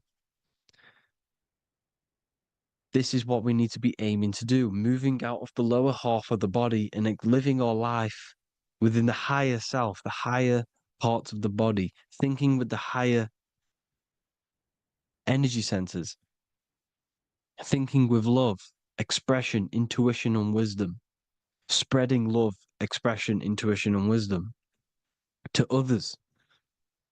Heaven is even. This is why Jesus is pointing at the heart chakra, always pointing at the heart. Earth rearranged his heart because in earth you're manifested as a physical being. You're in the heart, good and bad. You need to be balanced between the good and bad. Because love can be a demon too. That's a whole nother video, but love can be a demon. Now, the seven chakras are known as the seven seals in the Bible. When the Lamb opened the seventh seal, there was silence in the heaven for about half an hour. This is a verse from the Bible. The Lamb is Aries, which is the higher brain, the cerebrum, Ram, Aries. Because when the Ram opens the seven seals, you enter the kingdom of heaven. Because these chakras seal your invisible intelligence. They seal your true self. You are behind these seven seals, your true invisible self, your true consciousness. Because behind these seven seals, you do not think about anything materialistic.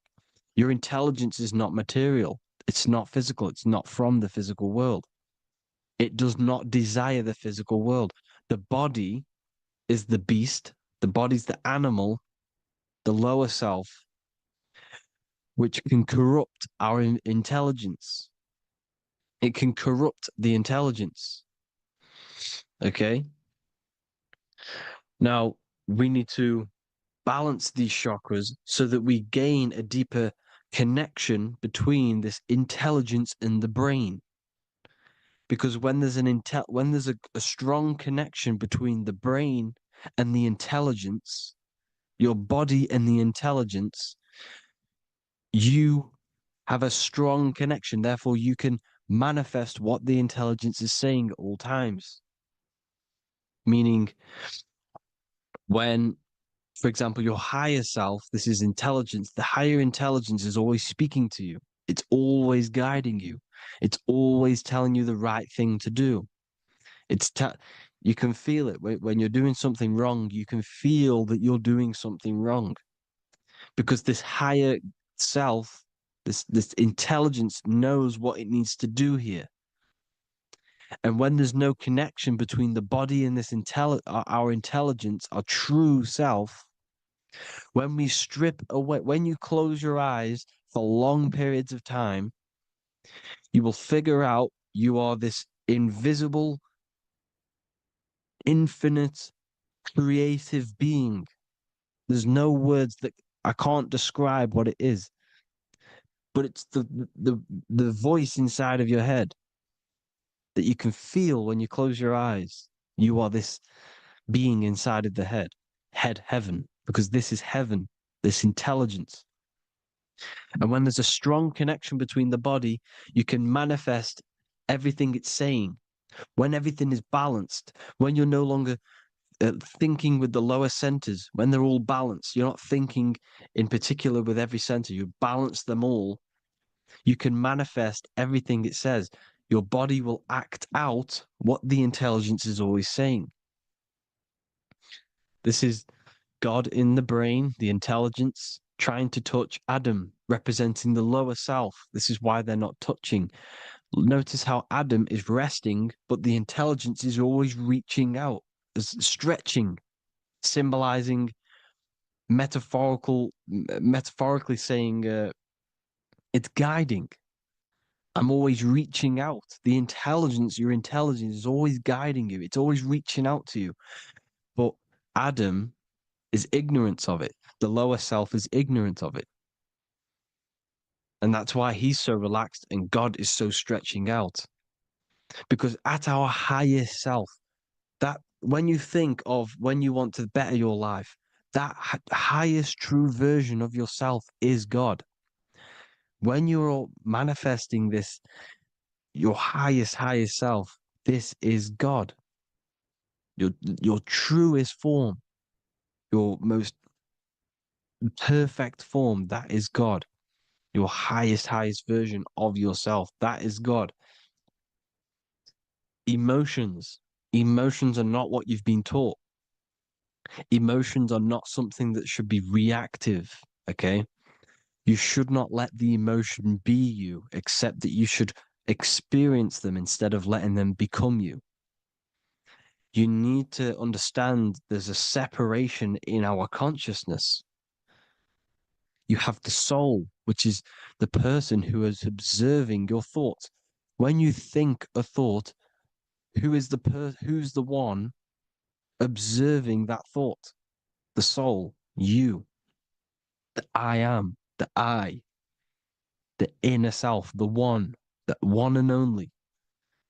And inside of every single body, inside of me, inside of you watching this video, there is this same intelligence that is inside of me, inside of you. And it's the exact same intelligence, experiencing a different body. And this is what we mean by the universe is mental. We all are all sharing the same ball of consciousness in a different body. The animals, the fish, the cells, all expressing this one consciousness. Me and you are the same. This is why the golden rule is treat others like others should be treated, because I am you and you are me in a different body. Now, going back, you need to identify that there's different levels of consciousness: soul, mind, emotion, and body. Okay? Your emotions are on a separate layer than the body, the mind, and the soul. So when you identify there's a difference between all of these, you do not let them become you. You do not let your mind rule you, because your mind can be corrupted. Your soul is the one that is pure good, pure love, but your mind can be corrupted. Okay? Your emotions can be corrupted. The body can be corrupted, but the soul can never be corrupted, only layered on top. You can only throw piles of programs within the subconscious, layering the soul down, but deep, deep down inside of every single one of you, there is a loving being. Because love comes from the heart. Love is the universal emotion, expression. Now, your thoughts can become bondage, your emotions can become bondage. Now, what do I mean by bondage? By conquering the lower self, we need to conquer our own mind, because the mind is what's manifesting the lower self. When you're thinking with the lower half of the body, when you're becoming your emotions, you need to experience the emotion, not become the emotion. Do not let the emotion become you. Do not let your thoughts become you, because your thoughts are tools that you can manifest. Your thoughts are the idea. Your emotion is the energy that you can use to manifest that thought. Your emotion is energy in motion, emotion. You use emotion to manifest, to feel as if you already have the thought. Therefore, you become that vibration. Therefore, your emotions are actually a creational force that is given to you to manifest things, because you're a human, a manifester. You're here to manifest things. You're a creator. You are a god.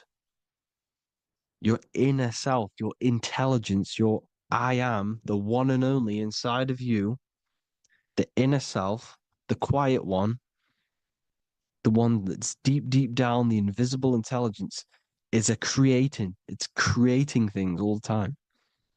All the time. Speak no evil, see no evil, hear no evil. This is the astronauts, they're Freemasons, but they understand this, because thinking, seeing, and hearing can corrupt your mind. And when you have a corrupted mind, you'll have a corrupted subconscious. The subconscious will manifest into the body, because 90% of your behavior comes from the subconscious mind. So you got to speak, see, and hear no evil.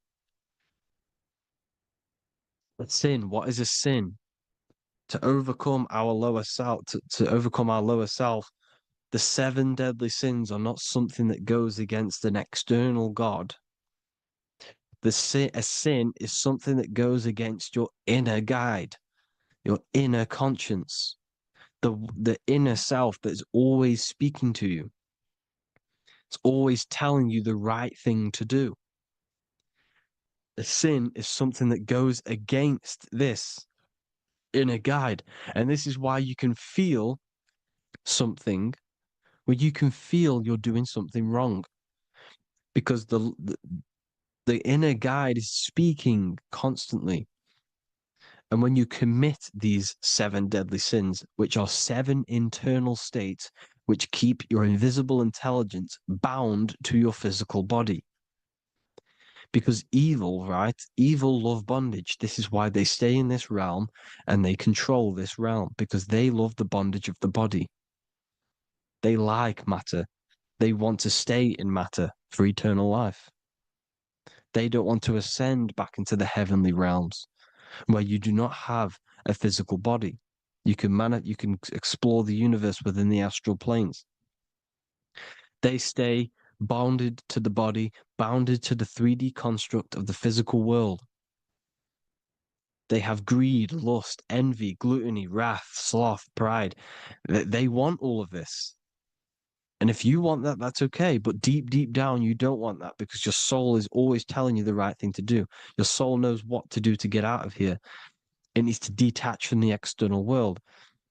Detach from all of these 7 internal states which bound you to your lower self, your lower centers. That's what a sin is.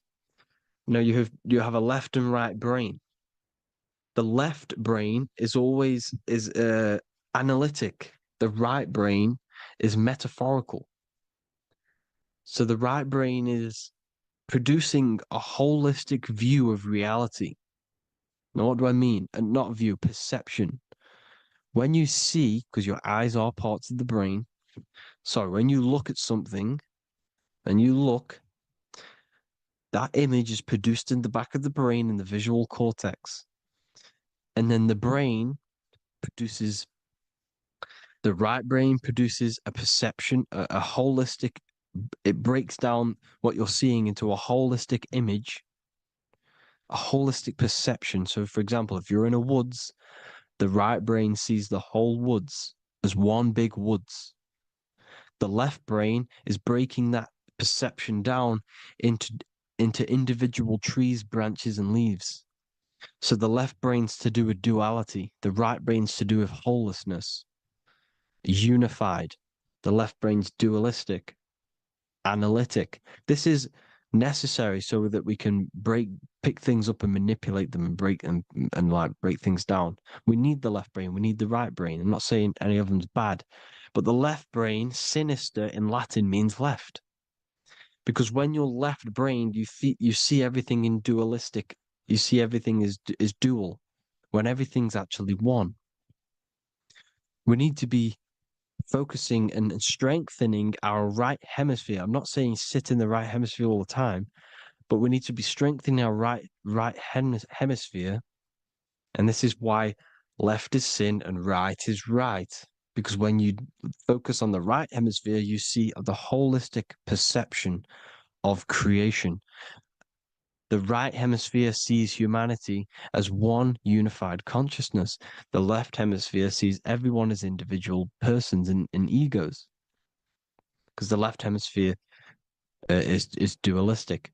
And this is why the Bible says, cast the net onto the right side of the ship and ye shall find.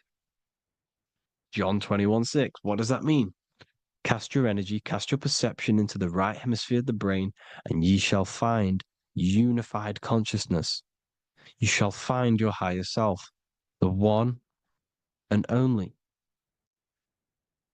If then you have been raised with Christ, seek the things that are above, where Christ is seated at the right hand of God. Wow. Powerful. What does this mean? Seek the things that are above, where the Christ is seated at the right hand of God. God is your consciousness, your invisible intelligence between the two hemispheres. The right hand of God is the right hemisphere. Seek the things that are above the heart. Love, intuition, expression, and wisdom. Seek the things that are above the heart, the higher self, the higher part of the body. Because when you seek the things of love, expression, intuition, and wisdom, you create a strong aura. You attract the same frequency. And this frequency is heaven, God. This is the Sumerian artwork showing the Lamb. This is a step symbolizing stepping upwards, raising up. He's stepping over the Lamb up to the bird. His hand is going to the bird. The Lamb symbolizes the lower self. Okay? The bird with the wings is in the sky. It represents the higher self. This is why angels always have wings, because it represents the higher self in the sky. The lamb is a ground animal, symbolizing the lower self. He's stepping over the lamb to the bird, his higher self, his invisible intelligence. Horus and Set, Jesus and Satan. Look, Horus has an evil brother, Set, just like Jesus and Satan. Horus is a bird, higher self. Set is a ground animal, lower self, which is the devil and the angel on your shoulder. You see? The right and the left hemisphere. The two wings. So the devil and angels always speaking to you. The higher and the lower self. It's the battle between the higher and the lower self, between the invisible intelligence and the physical body, because the body's the one that wants the sugar, it wants the pleasure, it wants the sex, it wants the porn, it wants all of the materialistic things, it wants the 7 deadly things. Okay, it wants this. There's a battle between the higher and the lower self, your intelligence and the body. This is why you need to become balanced, so that there's a deep connection between the body and the invisible intelligence, that I am. You need to master your mind with discipline, and you gain a connection between the brain, the body and the intelligence. Resurrection, transmuting sexual energy. Okay, this is important. Res is resh, which is Hebrew. The early Hebrew resh symbol is the head. This is the head. Resh, erection. Erection is a sexual stimulation. Resurrection is rise-erection. You got to raise your sexual energy up the base from the spine to the head. This is the Christ, the Christos. Because there's a psychophysical germ, psychophysical oil produced in the brain every month. Go and watch my other video on raising the chrism. Okay? And every month there's this fluid produced in the brain, which takes 2 trips, because one's produced by the pituitary, one's produced by the pineal, magnetic female, magnetic and electric charge. And it takes 2 trips down the spine to the solar plexus, the bread of life in the Bible, or Bethlehem in the Bible, because the River Jordan's your spine. Goes down to Bethlehem. It gets born in Bethlehem, just like Jesus. Because when this oil travels to the solar plexus, it creates the seed, the seed of life, and it feeds the body, all the central nervous system, all the cells. It regulates the blood, does all sorts of good things for the body, this oil. Now, when you save your sexual energy and you raise your resurrection, you awake the Christ, you raise it from the solar plexus or the sacrum bone up to the brain, you activate 100% of the brain, and this is the true resurrection of Christ. Instead of wasting the energy and giving away your sexual fluids, because behind the fluids is the energy.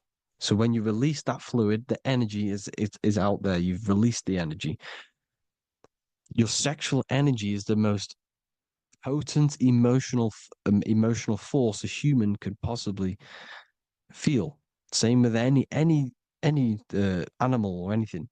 The sexual urge, the sexual emotion is the most powerful, potent emotion that you can feel. It takes over the whole body. When you feel sexually aroused, it takes over everything because it's so potent. And when you fight the serpent, when you fight the sexual energy, which is shown here in the Egyptians, the cat cutting off the head of the serpent, or Hercules fighting the serpent, or in the Greek mythology fighting the 7-headed dragon, the 7 chakras. The serpent is your sexual energy because it symbolizes your kundalini. When you fight it and you transmute this energy, instead of releasing it, instead of acting sexually on it, you can transmute the energy, transfer it from the solar plexus up to the brain. You can also do this with other tasks. Instead of releasing it, instead of raising it from the solar plexus to the brain, you can use it for other things. So, for example, you want to think critically. You can use it for critical thinking. You can use it for going to do exercise. You can transmute sexual energy into anything. But you can do this, you can raise the sexual energy, and you can use this energy to push the cerebrospinal fluid from the solar plexus up through the spine, up the 33 vertebrae to the brain, and it'll activate 100% of the brain. And this is the resurrection of Christ. Jesus was never dead. Jesus was never rose from the dead. It symbolizes the Christ, Jesus Christ. Christ is Christos, which means oil in Greek. The resurrection of the Christ, the Christos, the oil. When it activates 100% of the brain when it's raised, and it can regulate all the systems, it can regulate all the blood, it can regenerate the body. And this is the true Antichrist. They don't want us doing this process. The Antichrist is not against Jesus, it's against the fluid in our body that makes us live hundreds and hundreds of years and makes us live as gods. This is the true resurrection. And when you fight the serpent, you fight your sexual urges, your sexual emotion, the most strong emotion that you could ever feel. You can do this process. And this is the true secret of transmuting sexual energy. Because when you transmute the sexual energy, you can become a god. And this is why Hercules is fighting the serpent. Notice how the serpent is low. He's reaching down to it. It represents the lower self. Because the lower self wants the lust. It desires sex. The body desires sex. There's a fight between the higher and the lower self. But when there's balance, there's even. Heaven is even. When there's evenness between these, this is the kingdom of heaven. This is when heaven is on earth.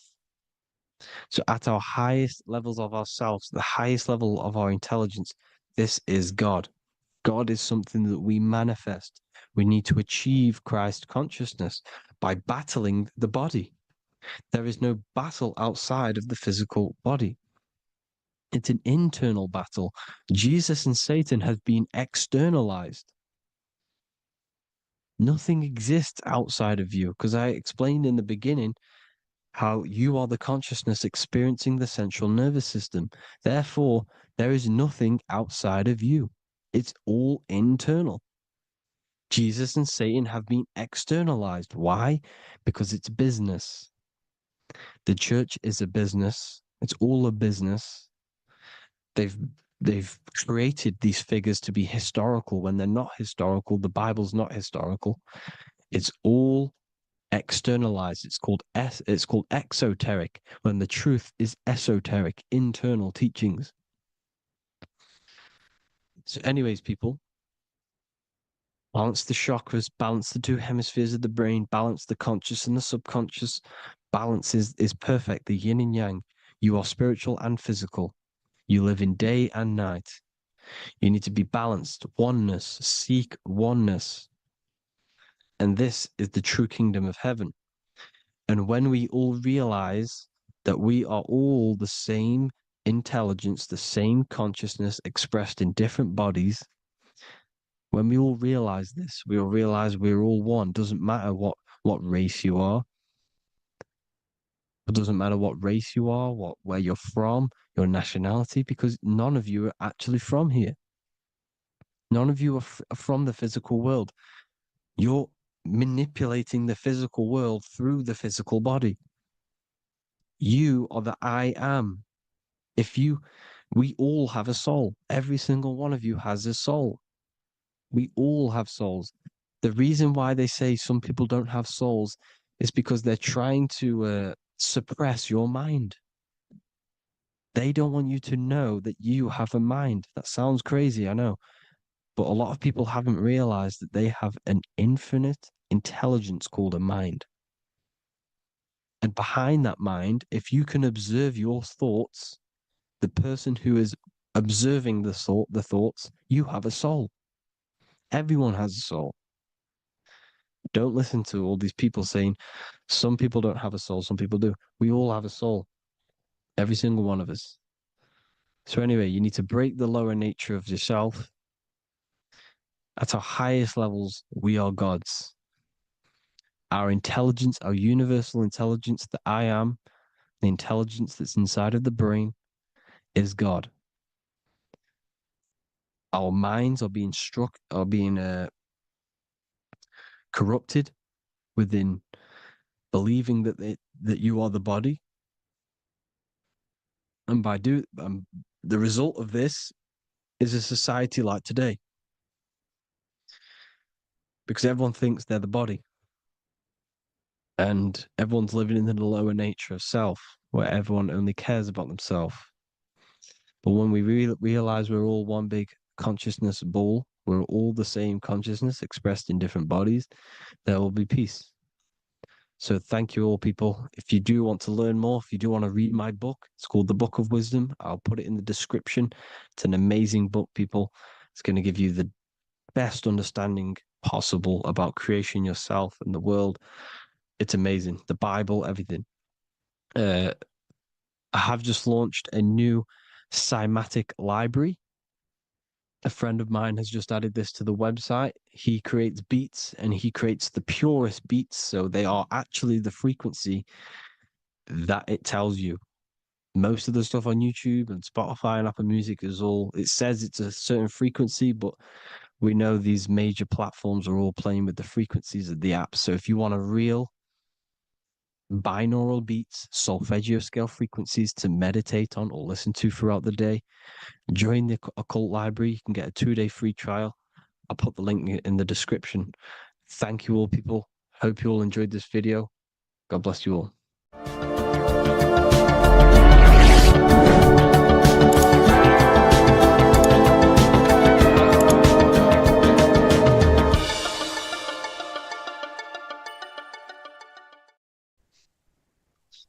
Matthew 21:1, Jesus went into the temple of God. Corinthians 3:16, do you not know that you are the temple of God? Now what is this telling you? That God is within you. Hence why in Luke 21:12 it tells you the kingdom of God is within you. And the side of your head region is called a temple for a reason. Because the brain encapsulates the mind. The brain is a physical manifestation of the mind. The heart is a physical manifestation of emotion. So we have these different layers of our consciousness. We have an intellectual, communicative aspect of our consciousness, which we would call the mind. We have an emotional aspect of our consciousness, which is the heart. And to communicate with the divine, it's all to do with the mind. Hence why the ancients always symbolize the mind being God. This is why Michelangelo always placed God inside of the brain on top of Sistine Chapel in the middle of the Vatican. He understood that God is in the brain. God is within you, not outside of you. The church tells you that God is in the sky because they are creating a externalization of the truth to create a business and a distraction so that you don't find the divinity within you, so that you don't find your power. Now you have Adam, the physical man, the physical body, the ego, the lower self, and he is resting. He's not trying to reach to God, but God is reaching because the higher consciousness within you is always trying to communicate with you. It's always trying to wake you up to your divinity. But the lower mind, the lower self, Adam, the physical self, is always in ignorance of truth, always in ignorance, and stays in a materialistic way of thinking, which is the lower animal self.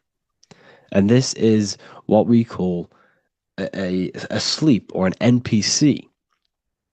This is the lower mind of man. But all you have to do is to move your finger to touch God. You have to look within yourself, within the brain, meditate, and you can find God. This is why in the Bible we see many references to the human body and anatomy to truly connect with God. Kings 6:8, the door to the middle chamber was in the right side of the house, which is the right hemisphere of the brain. The middle chamber is the pineal gland, where the seat of your consciousness is, where the seat of your higher consciousness is, the mind. And they went up the winding stairs, which is your spinal column, into the middle chamber, and out of the middle chamber into the third. So they went up the winding stairs. This represents raising your consciousness up the winding stairs. Your spinal column acts as a stairway of consciousness. Depending on what sort of consciousness you are operating in, depends on what part of the spinal column you are using.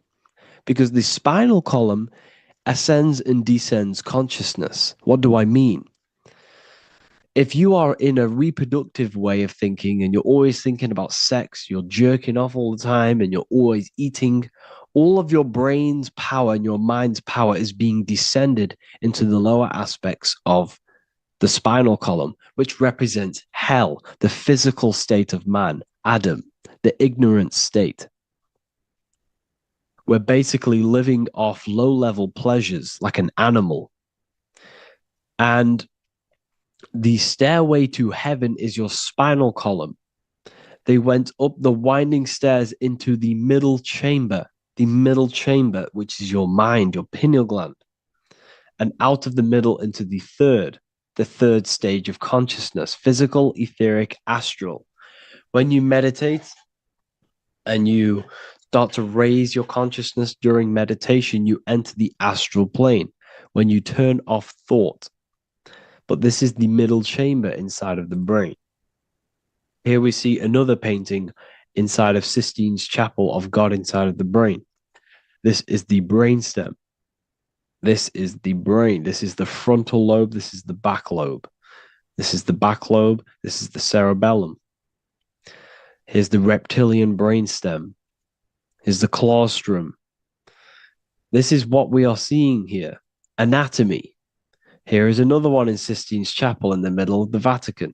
This is depicting the brainstem. God's neck looks exactly like the brainstem.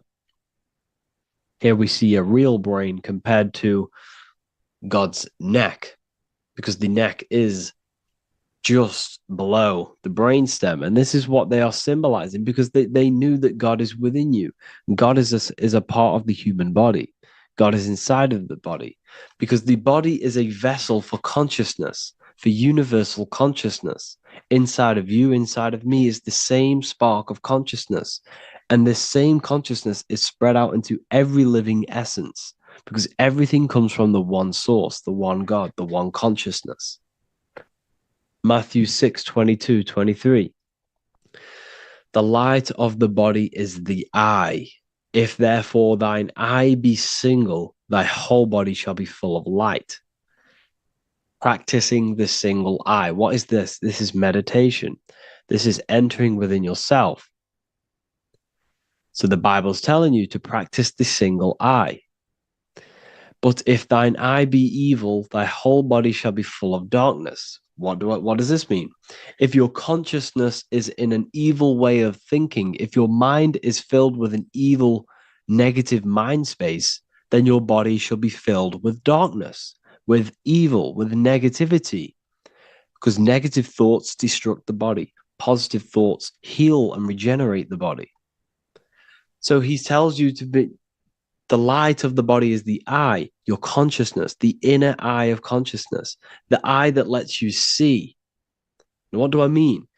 You look with your two physical eyes, but you see with the inner eye.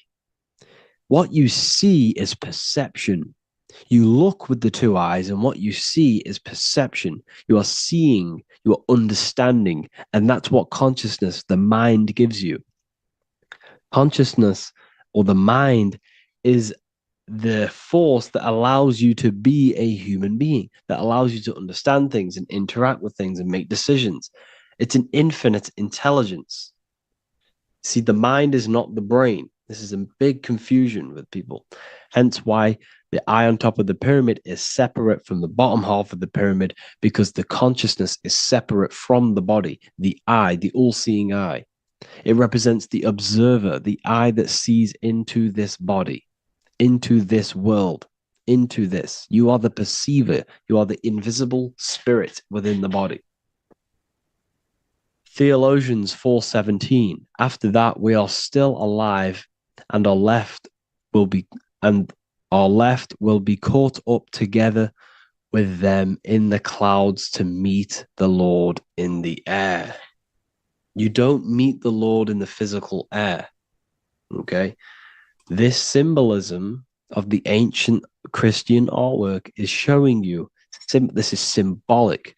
These things never happened. There's no man in the sky. Moses didn't go on a mountain to meet with God. The air represents the mind. This is why you say you're an airhead when someone's very stupid. Earth is your body. Water is your emotions. Fire is your spirit. Air is your mind, the invisible mind. So Anton Mengs, an ancient Christian art worker, is showing you anatomy of God in the clouds. But this is anatomy of the human body, raising yourself to the mind and turning the mind inwards on itself during meditation. And that's how you meet the Lord in the air. You meet the Lord in an elevated state of consciousness. The air represents an elevated state of consciousness because the air is up. You have to raise your consciousness to meet the Lord in the air. This is why Moses went on a mountain to meet with God. The mountain represents elevation of consciousness, raising the mind up the spinal column, taking all of the mind's attention away from the reproduction and the physical aspects of self and raising it to the brain and turning off the brain and going inward into the air. It's talking about raising consciousness. It's allegorical. It's a spiritual, metaphorical text. The side of your head's called a temple because inside that where that temple is, right in the middle of where you call the temple, is the inner chamber, the open room, the holies of holies in the Bible, or the land flowing with milk and honey, or Mount Zion. There's so many different names for the brain, or the upper room where Jesus meets his 12 disciples, the 12 cranial nerves in your brain. This is the temple of God. Your body is a temple of consciousness. It encapsulates consciousness. It encapsulates the mind and soul. John 10:30, Jesus states, I and the Father are one. Psalms 46:10, be still and know that I am God. He's talking about the I am within you, not within Jesus. Everyone refers to ourselves as I. I am God. When you say I, you're referring to the highest aspect of yourself, the aspect that is above all thought, above all emotion, and above all things. When you say I, you're referring to your pure awareness, your pure consciousness, the highest aspect of yourself. And anything after I is egotistical. I is God. The letter I is the Roman numerals for one, because there is one God, one consciousness. The letter I is one line, just like the number one. Matthew 6:3-4, take no thought. Therefore, take no thought. Take no thought. He says this 5 times because you must turn off the 5 senses and take no thought to connect with God. Be still. This is telling you to meditate and know that I am God. The I am within you. I and the Father are one. I and God are one. You, who you think you are, is a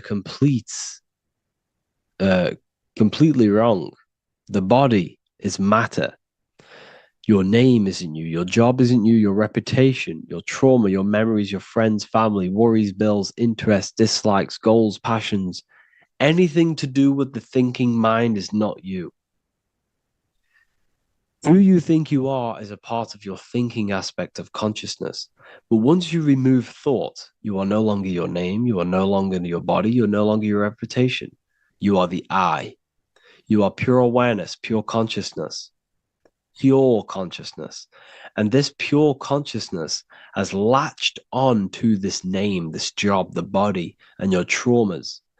Your pure consciousness has attached itself to this character who you're playing in the physical world.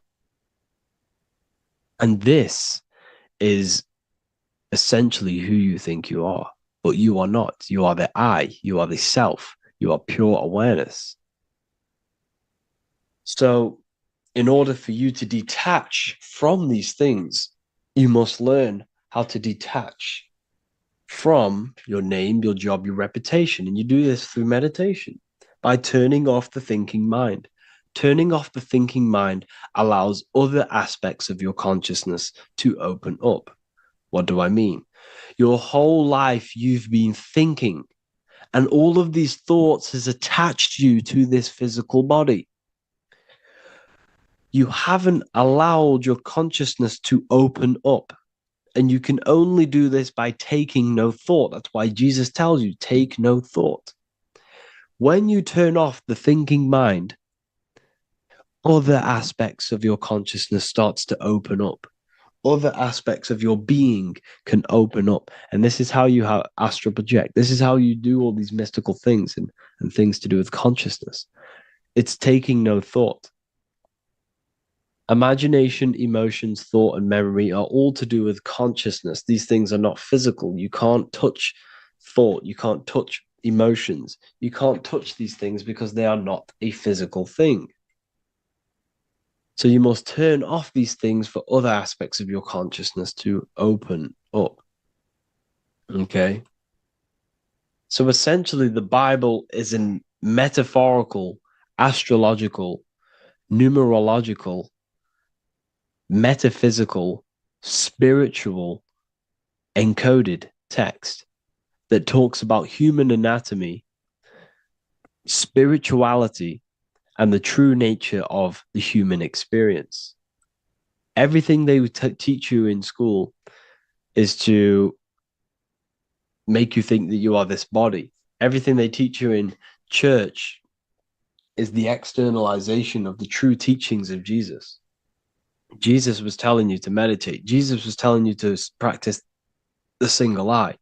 Jesus was telling you to look within yourself and find God. He wasn't telling you to pray to him. Mark 16:19, he was taken up to heaven and sat at the right hand of God, the right hemisphere of your brain. John 21:6, cast the net onto the right hand side of the boat and ye shall find fish. Fish is understanding. The boat is your body, your brain. Cast your awareness into the right side of your brain and you will find understanding, because the right side of your brain is all to do with the creative aspect and the intuition and the spiritual sides of your consciousness. This is why God is here. This is why Michelangelo depicted God in the right hemisphere of your brain, because this is all human anatomy. And I speak about all of this in the brand new Book of Wisdom, Volume 2. Which is now available. The start of the revolution has begun. This book is truly going to change the way people see the world. It's got so many more topics than the last one. It's truly a revolution. It's written in so much detail. It's very practical. I cannot wait to share this one with you. I just want to say thank you for the opportunity for me to create this book. Because without you, I couldn't have created this. And I just love sharing my work with you. And I thank every single one of you for the support, the watch, like the views and the likes, everything. Especially the people who have joined the university and stuff like that. And for people who have joined the university, you do get a free Book of Wisdom paperback if you just go to the general chat and follow the description, follow what the instructions that I gave you in the chat, and you'll be able to order a free Book of Wisdom if you are inside of the university. Plus, you get all of my other books, 2 books, and over 45 occult books on occult and esoteric things. You get lectures, live calls, a community, a manifestation mastery course, and a whole library and reoccurring updates every month, every week. So yeah, I hope you all enjoyed this video. Thank you all. Please leave a comment to help the algorithm, and leave a comment on what videos I should make. And yeah, I'll get to uploading on the YouTube a lot more now the second book is now released. I have a lot more time on my hands.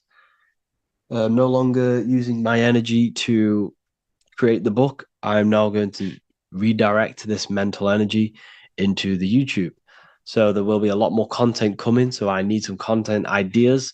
So feel free to comment some ideas, some YouTube videos that I can create. Thank you all, people. Have an amazing day. What if I told you you don't have one body? You in fact have 4. There's a secret hidden right in front of you, and most of you overlook it. And by learning these teachings today, this will change your perspective on life, on yourself, and completely change the conception of yourself. This is the key to your highest potential. If you stay with me today, you will find secrets about yourself that will change your life. But I warn you, once you step this path of esoteric knowledge, there's no going back. Once you see, you can't unsee. So stay with me, and we will discuss the 4 bodies of your soul and how you can master yourself to reach your highest potential. The first thing we must understand is that there is a sun. And just like the sun gives life to the earth, there is this life force within the sun that gives life to all matter. We must understand that that matter itself is dead. It has no life potential. It has no ability to create or destruct anything.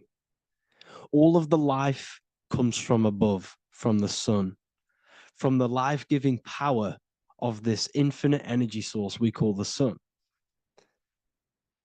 No matter what model you believe, the sun still gives power to this physical realm, giving life to all of the crops, giving life to animals, giving life and growth to all things that the rays come in contact with. This is a macrocosm process. We must understand the teachings of as above, so below. This means that the macrocosm repeats itself in a microcosm form. Now, what do I mean? Humans are made in the image and likeness of God. You are a miniature version of God, a spark of the divine consciousness made in human form, in physical form. Just like the sun gives life to all physical matter and growth to all crops on the earth, your soul is a miniature sun. And your soul is giving life to the body. Your body is a miniature earth, which also goes through the cycles of the 4 seasons of the sun. We feel different in each one of these seasons. It's because our body does not only go through these cycles externally, but these cycles happen within ourselves, within consciousness. Your soul is the sun. The sun you see in the sky is an externalization of your soul. Your soul is the life force. You are the soul, not the body. And like the sun gives power to the earth, the soul gives power to your body. So first, let's look at the etymology of the word sun. The word sun comes from it's a Latin word solis or sol, which means the sun. Sol then became soul, sun, soul. And in fact, S-O-N and S-U-N in the old etymology dictionary mean the exact same thing. They are interchangeable. So when we look at the symbol of the sun, we look at a circle and a cross, which represent the 4 aspects of the sun, the 4 seasons of the sun: summer, winter, spring, and autumn. These are the 4 states of the sun. Like we said, this is why we get this symbol.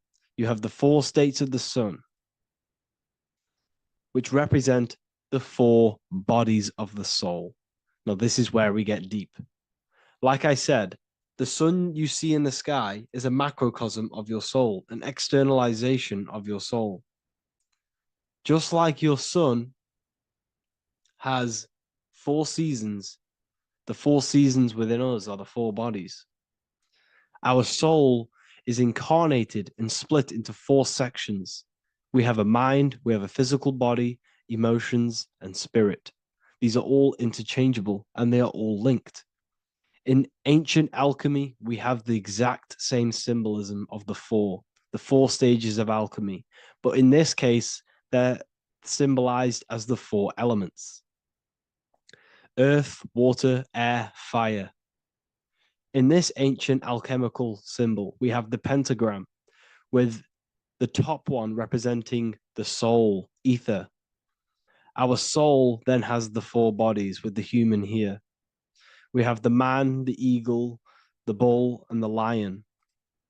We see this on the tarot card, the Wheel of Fortune, the man, the eagle, the bull, the lion. We see this in Matthew, Mark, Luke, and John. The lion, the bull, the man, and the eagle. We see this with depictions of Jesus. Jesus, the man, the bull, the lion, and the eagle.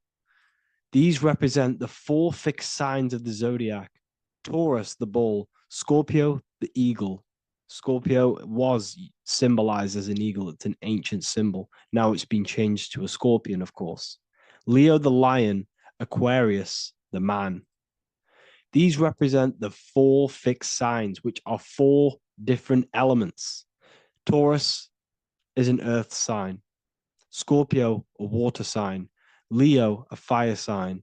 Aquarius, an air sign. Taurus is the earth. As above, so below. The earth is the physical body. Leo is fire. Fire is the spirit.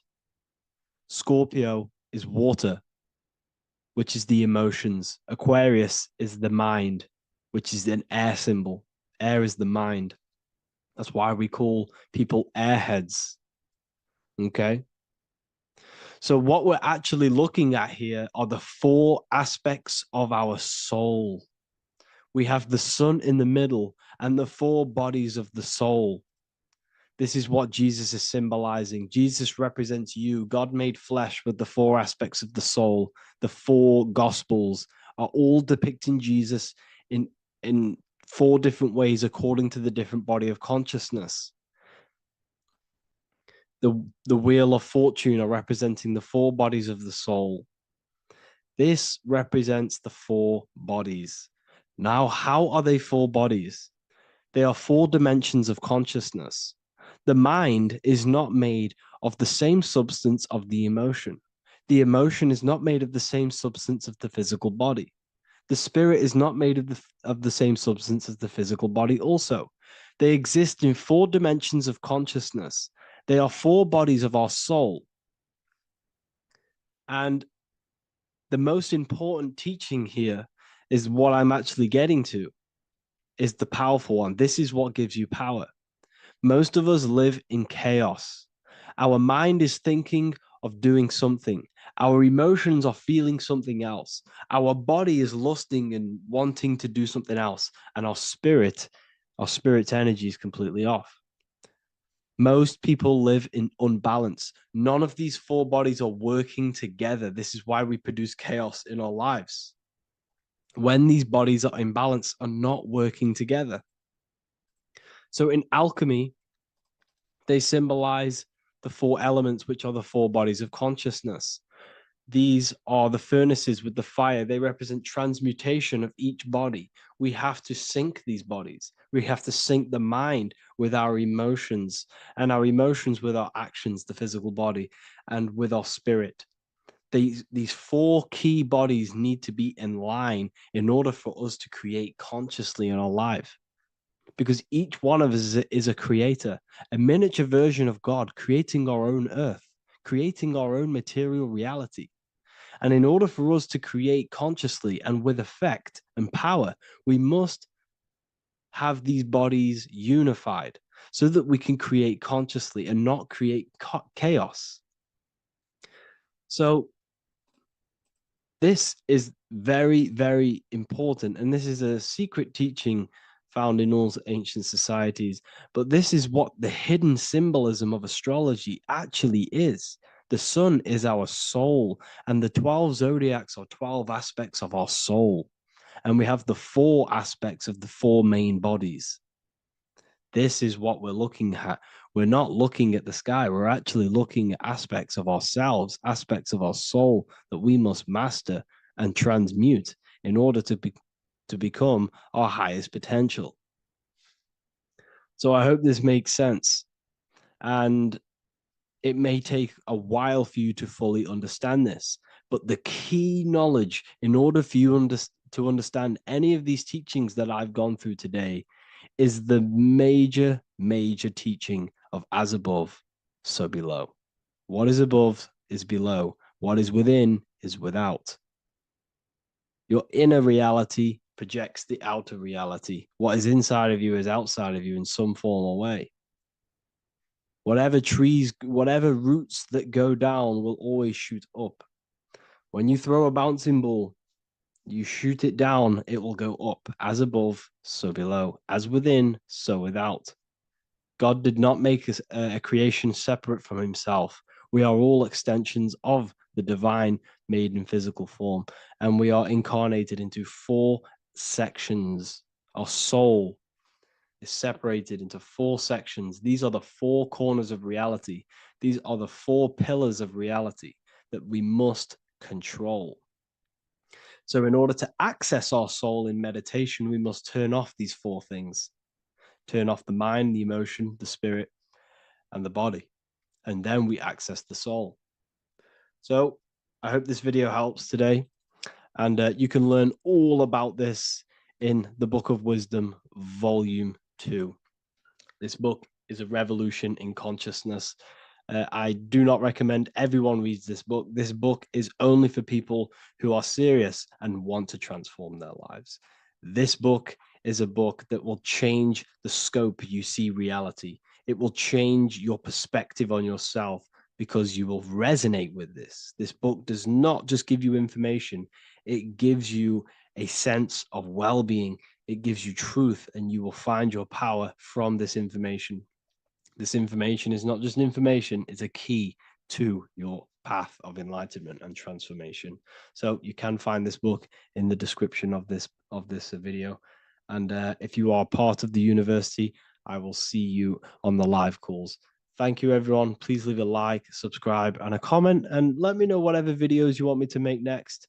Anything that you fail to understand or have any confusion with, I can make a video on it. So let me know in the comment section any reviews or anything I should do. Thank you all, people. Have a great day. By the end of this video, you will understand the 3 expressions of consciousness, how to use them to create the life you truly want. You'll discover the hidden meaning of the word God, the secret power of the number 3, and how consciousness itself is the key to your reality. We have 3 main expressions of consciousness. We think, we feel, and we act. God is 3-fold. It stands for generator, operator, destroyer. The generator is the mind. This is what thinks, generates ideas. This is the beginning of all creation. This is the first expression of consciousness. It is the first form of consciousness, not a physical form, but a spiritual form. Then we have the operator, which is emotion. When we think something, if we have care or any emotion towards it, then we take physical action. The body, the destroyer. We think, we care, we act. Thoughts and emotions are the 2 spiritual forces which merge together and give birth to actions. Think about it. Why are you watching this video? Because you had a care to watch the video. Therefore, the reality in front of you is because you had a thought, you had a care, you took action to express that reality. Everything goes through this 3-fold process. This is why we say, follow your heart, because the body does follow the heart. We think something in the mind, we feel something in the heart, and the body takes action towards it. Everything operates on the care energy of the heart. The body follows the heart. If you do not care about something, then you do not act towards it. It is the care energy that guides our actions in this world. Going back to the generator, the mind is a part of the mental plane, the infinite dimension of infinite information. There is no limitations in the mind. Everything already exists as a piece of information or a thought. This is the beginning of all creation, the spark of creation itself, thought, the mental plane. And our mind exists like a radio, our conscious mind. This is why we call it a mindset. What we set our mind onto through attention, mental attention, whatever we set it on, we receive thoughts that are very similar to what we set it on. The mind is like a radio, and whatever we tune that radio to, we receive that frequency and play that song. So if we purify our minds through ritual work, meditation, and affirmations, the mind can become a temple to receive higher thoughts, higher ideas, and better genius ideas. Going back to operator, this is the Holy Spirit. This is what we care about, our emotion. This is the feminine side of consciousness. Thoughts is masculine, the Father. Emotion is the Holy Spirit, which is feminine. And these 2 create a child, which is Jesus, the Son, which is actions. When thoughts and emotions merge together, you have a physical action, which is a masculine force, which is why it's a son. The Holy Spirit represents a purified heart, love consciousness, holding love in the heart. And when we purify our minds, we have an effect and purify our hearts. And the reason why I say that is because whatever we think in the mind directly corresponds to what we feel in the heart. As above, so below. Thoughts create emotions. If we think something and our heart tells us that is bad, we have a feeling that that is wrong, then we should not take physical action towards it. And if we do take physical action against the feeling of knowing it's bad, then you are going against the spirit. That's what the word Satan means, or Satan. The Hebrew word for Satan is Satan. It means adversary or opposer. You're opposing the Holy Spirit. You're opposing what you know is good. You're taking a sin against the spirit, against the guidance from your soul, the knowingness of good. So when we do purify our mind, we purify our hearts. And when we cultivate love for the self and one another's in our hearts, we gain the Holy Spirit, which is love consciousness. And when we think in our mind with the love of the heart and we merge our thoughts with love, it gives birth to perfect actions. This is what the true Christ consciousness is.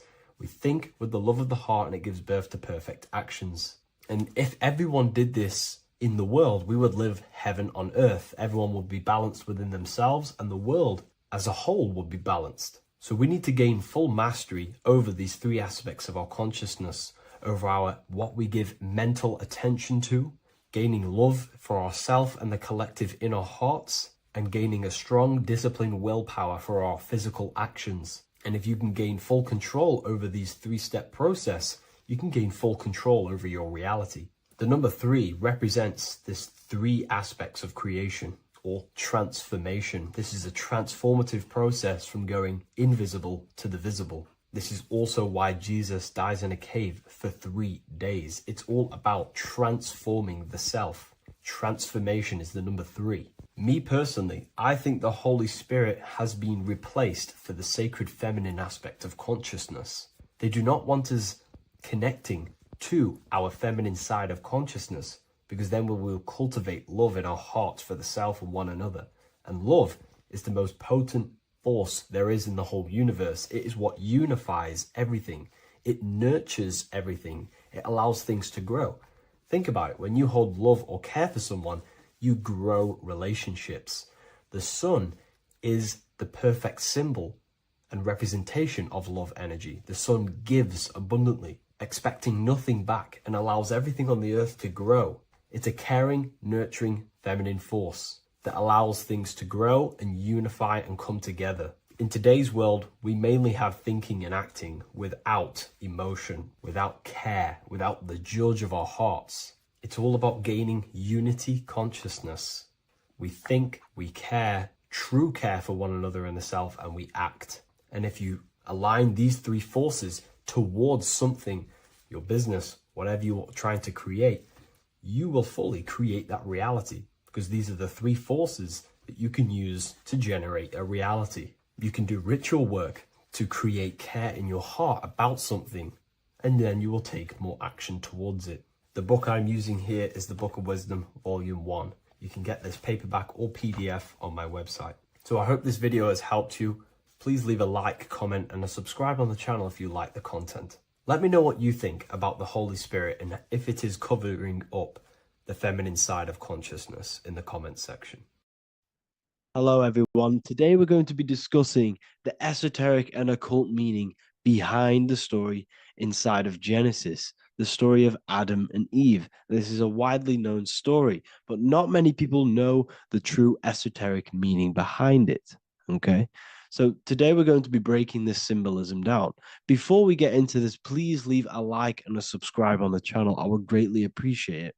And please comment below any lectures or anything you wish to know, and I could maybe make it in the future. The first thing we must understand about the Bible is that it is an esoteric and occult book. it is written in allegory. It is written in such a way that we understand the book compared to our level of perception. Now, what do I mean?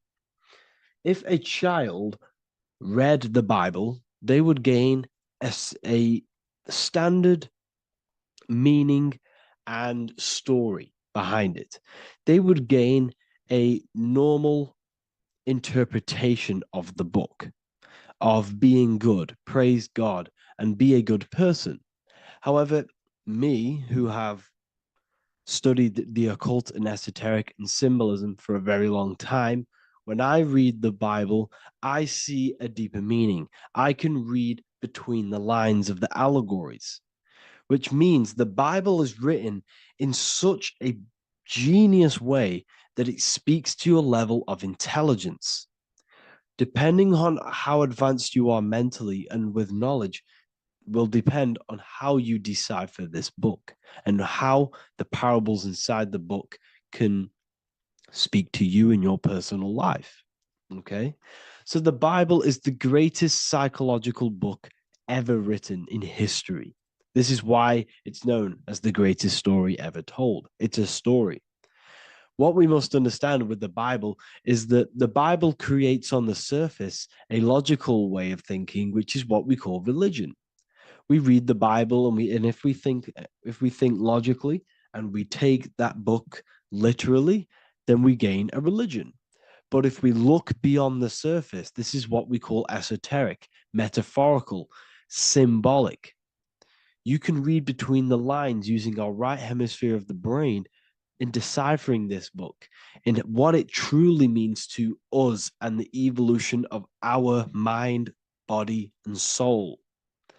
What this book actually reveals between the lines is instructions and stories which teach you how to level up your consciousness, how you can sync the mind, body, and spirit and soul all together so you can live like a god.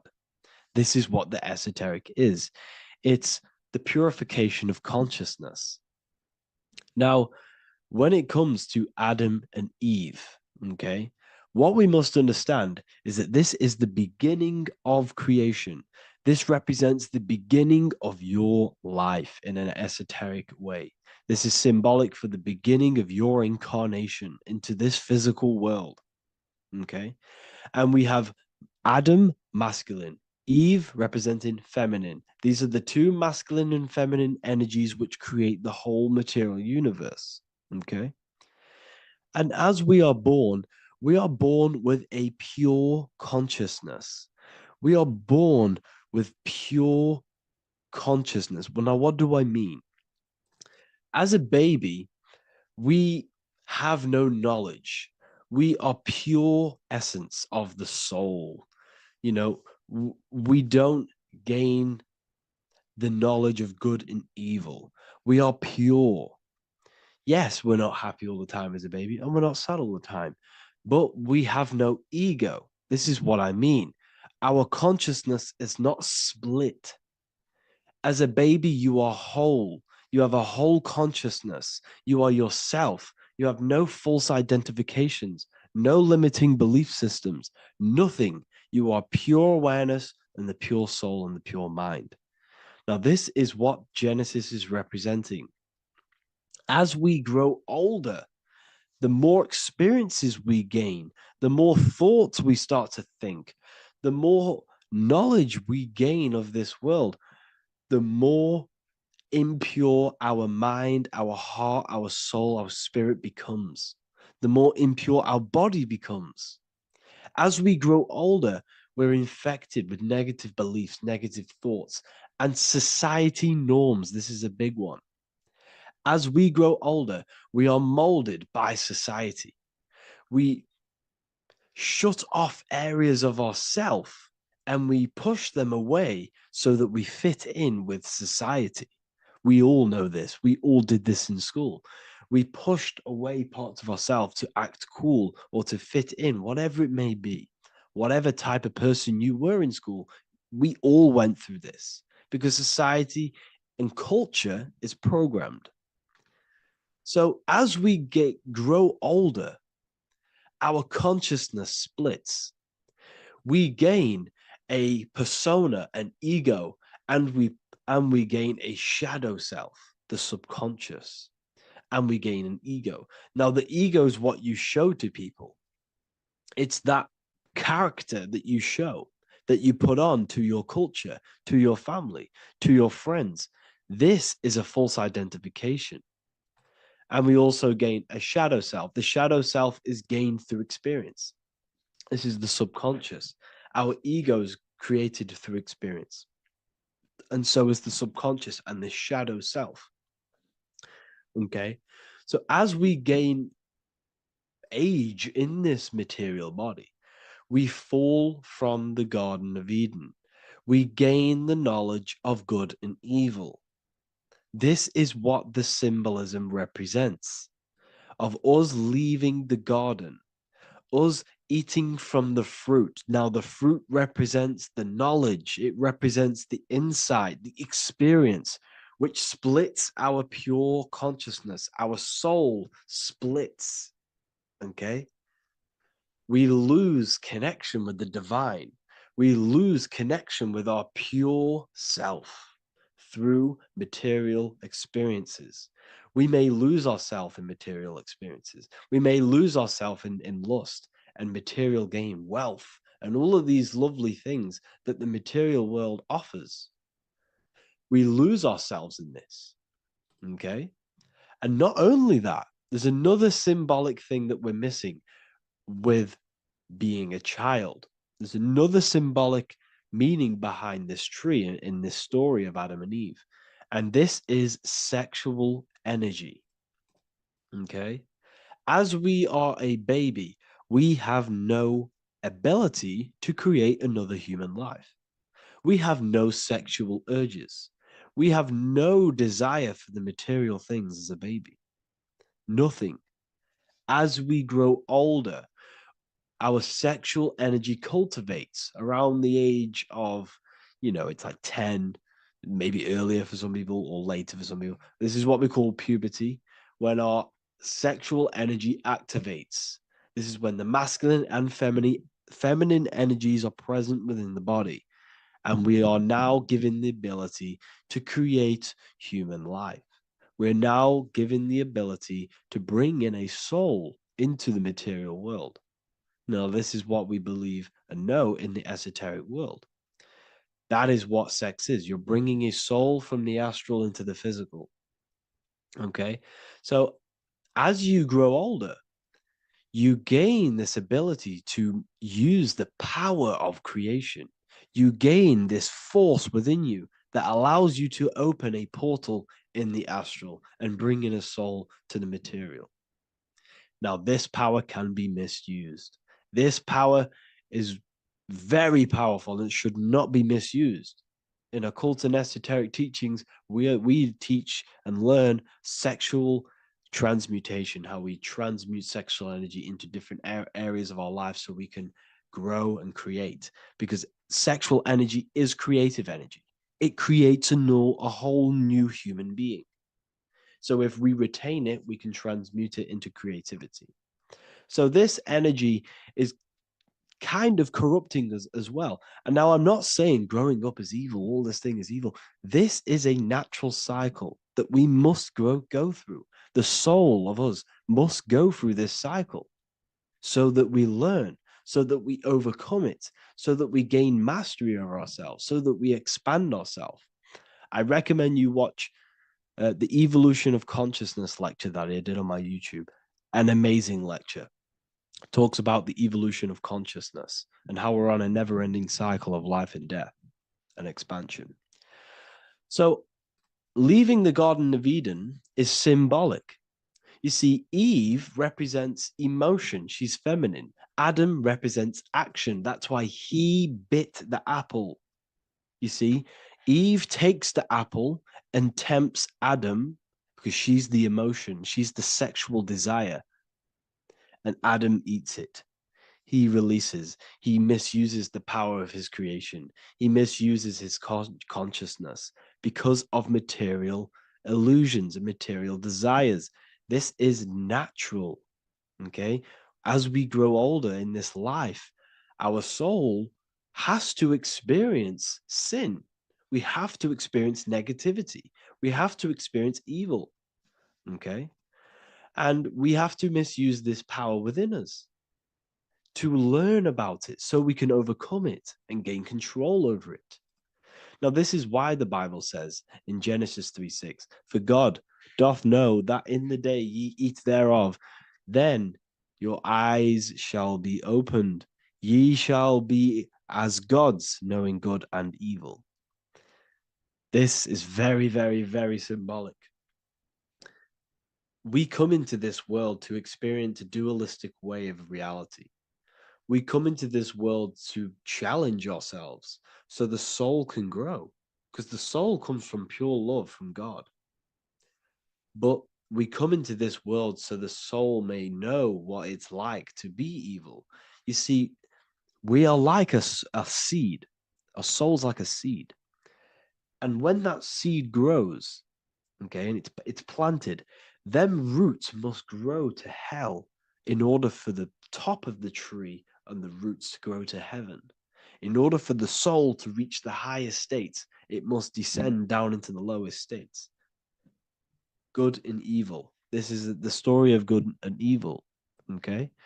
And this is the story, a psychological story of how the human mind has functioned in this life. This is what this story is representing of how our soul and mind is functioning, how our consciousness is splitting and growing up and evoluting. Okay.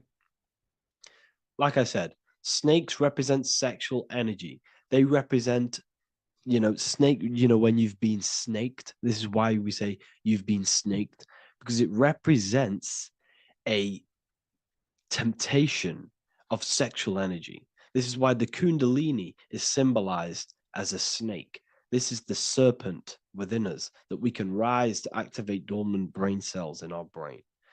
Now that's called the Kundalini Awakening. I'm not going to get into that into this video, but this is what it symbolizes, the tree and the knowledge of good and evil, because our body is the tree. Our central nervous system is the tree. The snake is our sexual urges and this false temptation that tempts us to interact with sin, the material world, okay, and go against our higher divine self. This is what it represents. Now, it's very, very symbolic. Not everyone is going to agree with this, but this is my interpretation of Genesis based on my research of occultism, symbolism, metaphors, and me studying the Bible. This is my interpretation, and I hope it resonates with you. It might not resonate with you, but this is what makes sense to me, and this is what has made sense to many other occult researchers who are in this space as well. Okay. So please leave a like, leave a comment, leave a subscribe. I'd greatly appreciate if you could, just give me some support on this channel. We're nearly at 100,000 subscribers, which is insane. I just want to say thank you all. And yeah, I will see you inside the university. If you join, I'll look forward to mentoring you, connecting with you on the live calls. There's a new symbolism course which is going to be available very, very soon. And yeah, if you join the university, you also get a 30% discount on all of my products, astrology readings, one-on-one calls, all of my books. Yeah, so I hope you gain some insight on this video, and I'll see you in the next video, and I'll see you inside the university. Have an amazing day. Welcome to Revival of Wisdom. Welcome people, we're back with another video, and this video is about Freemasonry and their connection to the Illuminati. Please, as always, to make sure to hit that like and the subscribe button and turn on the notifications to never miss a video. On May the 1st, 1776, the founder of the Illuminati, Adam Weishaupt, founded this secret organization, and this date can be found in Roman numerals underneath the all-seeing eye pyramid on the $1 bill. This $1 bill also says Anut Coptus Novus Ordo Secularum. This is Latin for announcing the birth of the New World Order. This New World Order will be headed by Lucifer, the all-seeing eye, and followed by the 13 layers of bricks for the 13 elite bloodlines. So your Orsini's, Rockefellers, Rothschilds, Soroses, and the other 9 elite families. So when Adam Weishaupt created the Illuminati, he made it consisting of high-level degree Masons, French and Latin philosophers, and many more powerful people to all become one society. So this is why you see Masons using the same symbol of the all-seeing eye inside the pyramid. But not all Freemasons are part of this Illuminati secret society.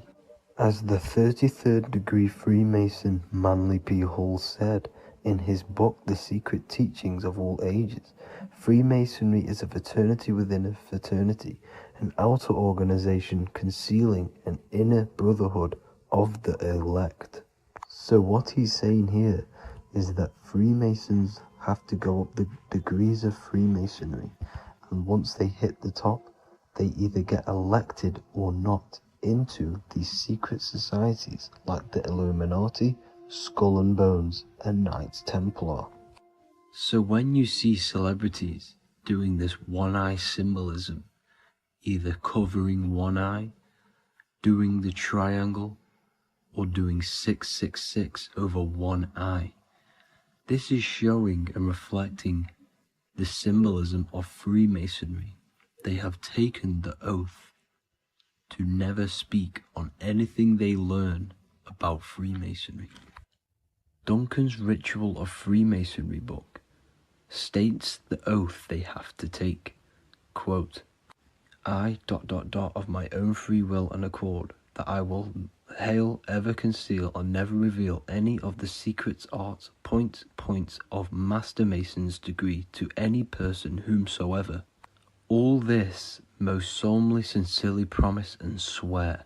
Now, this is what happens when they break the oath, stated in this book, quote, myself severed in two, my bowels taken from thence, and burnt to ashes.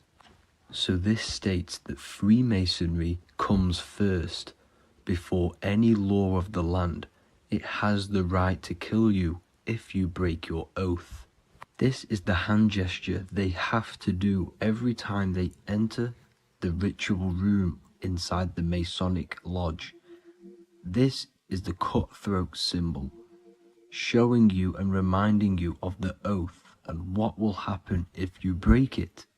Now in this book, Richardson's Monitor of Freemasonry, it states, if you break your oath, binding myself under no less penalty than to have my throat cut across, my tongue torn out by the roots, and my body buried in the rough sands of the sea. If they do not decide to kill you, this book states this by pointing him out to the world as an unworthy vagabond, by opposing his interest, by dearranging his business. In other words, they have the power to frame you and destroy your reputation to the world, and destroy your business if you break this oath. So yes, they do kill to keep this truth hidden, because this truth of this reality is what keeps them in power. They have the ability to manipulate people, because people do not know what manipulates them. This is why they call themselves the government. They govern the ment, which is the mentality, because the mind is the root cause of reality. They control what you perceive to control what you manifest. By knowing the truth, you are set free, and you no longer need no controller above you. So this is why they are willing to kill and do whatever it takes to keep the truth concealed within these high-level degrees of masonry and these secret societies. However, going back to Manly P. Hall's book, it states, Part of the symbols are displayed here to the initiate, but he is intentionally misled by false interpretations. So this is saying even Freemasons are intentionally misled and told lies to conceal the truth, to make sure the truth is hidden in the high degrees of Masonry. So that's it for this video, guys. Thank you all for tapping in. Please leave a like and a subscribe. God bless.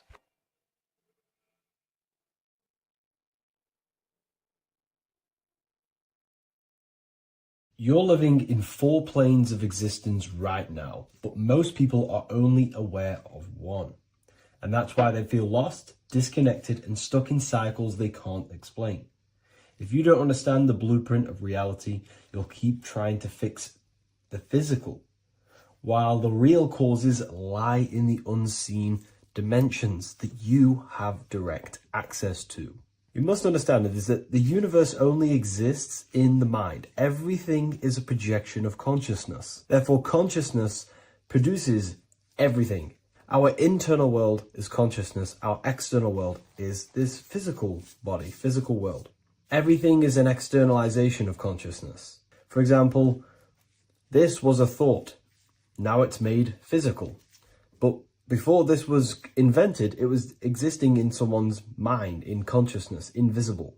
Then it was made manifest, made physical.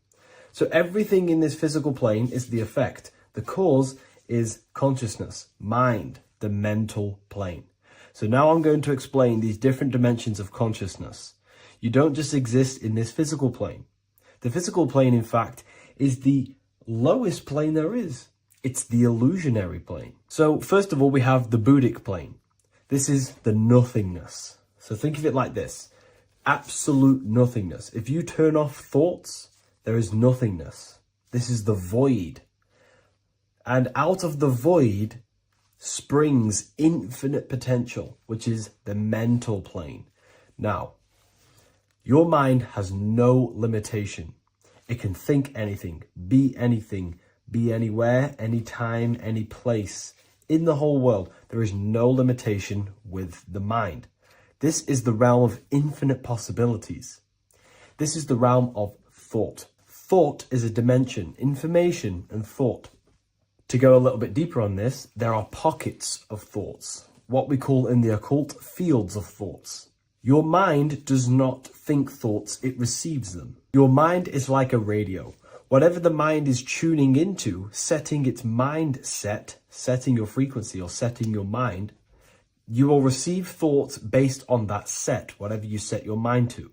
So there are pockets of thoughts that we penetrate in the mental plane. The mind is the mental plane, the infinite possibilities. This is the spark of creation. This is where all things begin to manifest as an idea in the mind as a thought. So if you want to gain certain information, you need to meditate or do thought exercises where you are penetrating that dimension of thought, that pocket of thought. For example, if you want to find a way on how to make financial wealth, you would use your mind, set your mind on wealth and money and think, close your eyes and think about that specific topic and see where your mind takes you. And you will expand your mind into different pockets of thought and gain information. So this is the mental plane. This is how you can use the mental plane. You can use the mental plane to do this. Then we have the astral plane. We have higher, middle, and lower astral plane. The astral plane is the body for thought. So every dimension, physical, etheric, astral, mental, Buddhic, is a body for a dimension above. Each dimension below is a product of the dimension above. So for example, the astral plane is imagination. This is the lucidic realm of imagination. This is where thoughts begin to manifest into some sort of form. It's not a physical form because this is physical, but imagination is a lucidic form. It's not really physical, but it's there. It's a projection of light. It's astral matter condensed by the willpower of the mind. So depending on the vibration of that thought will depend whether it manifests in the higher astral plane, middle astral plane, and lower astral plane. If you think about more material things and visualize material things, this will manifest on the lower astral plane because material matter is low vibration. Now, that does not mean it's evil. That does not mean it's bad. Okay? It just means low vibration just means more material. But if you think and imagine more spiritual things, this manifests on the higher astral plane. So the astral plane is the screen in your mind that allows you to vision an apple, that allows you to vision anything. It's that mental projection that's inside of your mind. Now, this is what we call the third eye. It's an eye because the eye is the mind, and the mind can see into the astral plane. It perceives this spiritual world, this lucidic realm that we have access to. This is where also infinite potential takes place. This is the realm of spirits, demons, jinns, whatever you want to call them. Spiritual entities exist in this because this is where thought forms manifest into form. This is where thoughts create bodies. Think of it like this. The mental plane is a thought of a chair. The astral plane is the imagination of that chair and all of the different possible chairs that could possibly be. The etheric plane is the energy double of that chair. And the physical plane is the physical chair. So as you can see, the higher we go up, the more formless and lucidic it is. The lower we go down planes, the more dense it becomes. This is formless and this is form. Everything manifests through this process. This highlighter is down here in the physical plane, but the idea began in the mental plane. Everything begins in consciousness before it creates a physical body. It goes through this process. Therefore, if you want to start to mold and create your own reality and create things in your world, you can use these planes to your advantage. You can use your mind to do mental thinking exercises by closing your eyes and expanding your mind into a different pocket of thought to gain wisdom, gain information, gain downloads. The way you do that is simply get into a meditative state, close your eyes, pick a topic that you want to think about, and see where your mind takes you, but always remain centered on that topic. And you can do this for maybe an hour or two or half an hour, and your mind will take you places where you will unlock information. You can even use this to make decisions in your life. Think of the topic and see where your mind takes you. You'll gain information. This is how you use the mental plane for ideas. The astral plane is imagination. You have to reconnect with your imagination very vividly. Your imagination, your consciousness is infinite. It's not a three-dimensional plane. It's an infinite plane. You can think and make form anything in your consciousness, in your imagination. You can think anything and you can imagine anything in the most vast details. You just have to reconnect with your imagination. I have a free book on my website. I'll leave the link in the description. It's an ebook. It's called Activating the Inner Eye. This is going to help you reconnect with your imagination. It's a practical guide on how to imagine. So once you know how to use the mental plane and astral plane, thought and imagination, you pretty much need to use the physical plane to take physical action with this physical body that you have and start to manifest these desires you have in the higher planes. Now, it's very important that we master the mind because the mind is the very fabric of reality. We become what we think about. Your life is a product of every thought you thought in the past. It is the mind that directs the flow of consciousness. And wherever this consciousness is flowing is what you will create in your life. Consciousness is the most potent force in the universe, and the mind is pretty much the universe in a microcosm form. It is infinite potential, and your mind will continue to expand into new realms of thought forever and ever and ever. You are eternal. You are not this physical body down here. You are consciousness, literally dreaming that you are in this physical body. So everything begins with the mind. We need to be conscious of the thoughts that enter our mental field of consciousness. There is a level of self-awareness that you can reach where you can become conscious of pretty much every single thought that enters your mental field. Now, we have over 7,000 thoughts a day. You can gain such mastery over your mind where you can become conscious of every thought you think. And that is when you gain superior power. Because when the mind is fully under control of self, you can direct the mind's potent force into a specific goal. Most people's minds are dualistic. They want something, but their mind is thinking something else. They have limiting belief systems. They have the little voice that comes in and says, you can't do this, you're a failure. That is a fractaled mind. The mind needs to be singular. It needs to be on your team and not an enemy. Do not let your own mind take away your power. Your mind should be on your team, giving you power, giving you the best possible thoughts and the best possible beliefs. When the mind is in this condition and on your team and not taking away your power through the destructive thoughts, it becomes a potent, powerful force used for manifestation to create anything. And the way we get the mind on your team is through constant meditation to learn how to control the mind and turn it on and off.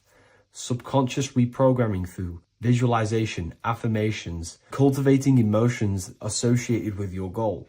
All these three ways we can reprogram the mind slowly over time so that it becomes powerful and becomes on your team and doesn't give you negative contradicting thoughts. When the mind is fully aligned on one thing, it can create massive empires and things in your physical reality. So I hope this video helps, and I'll see you in the next one.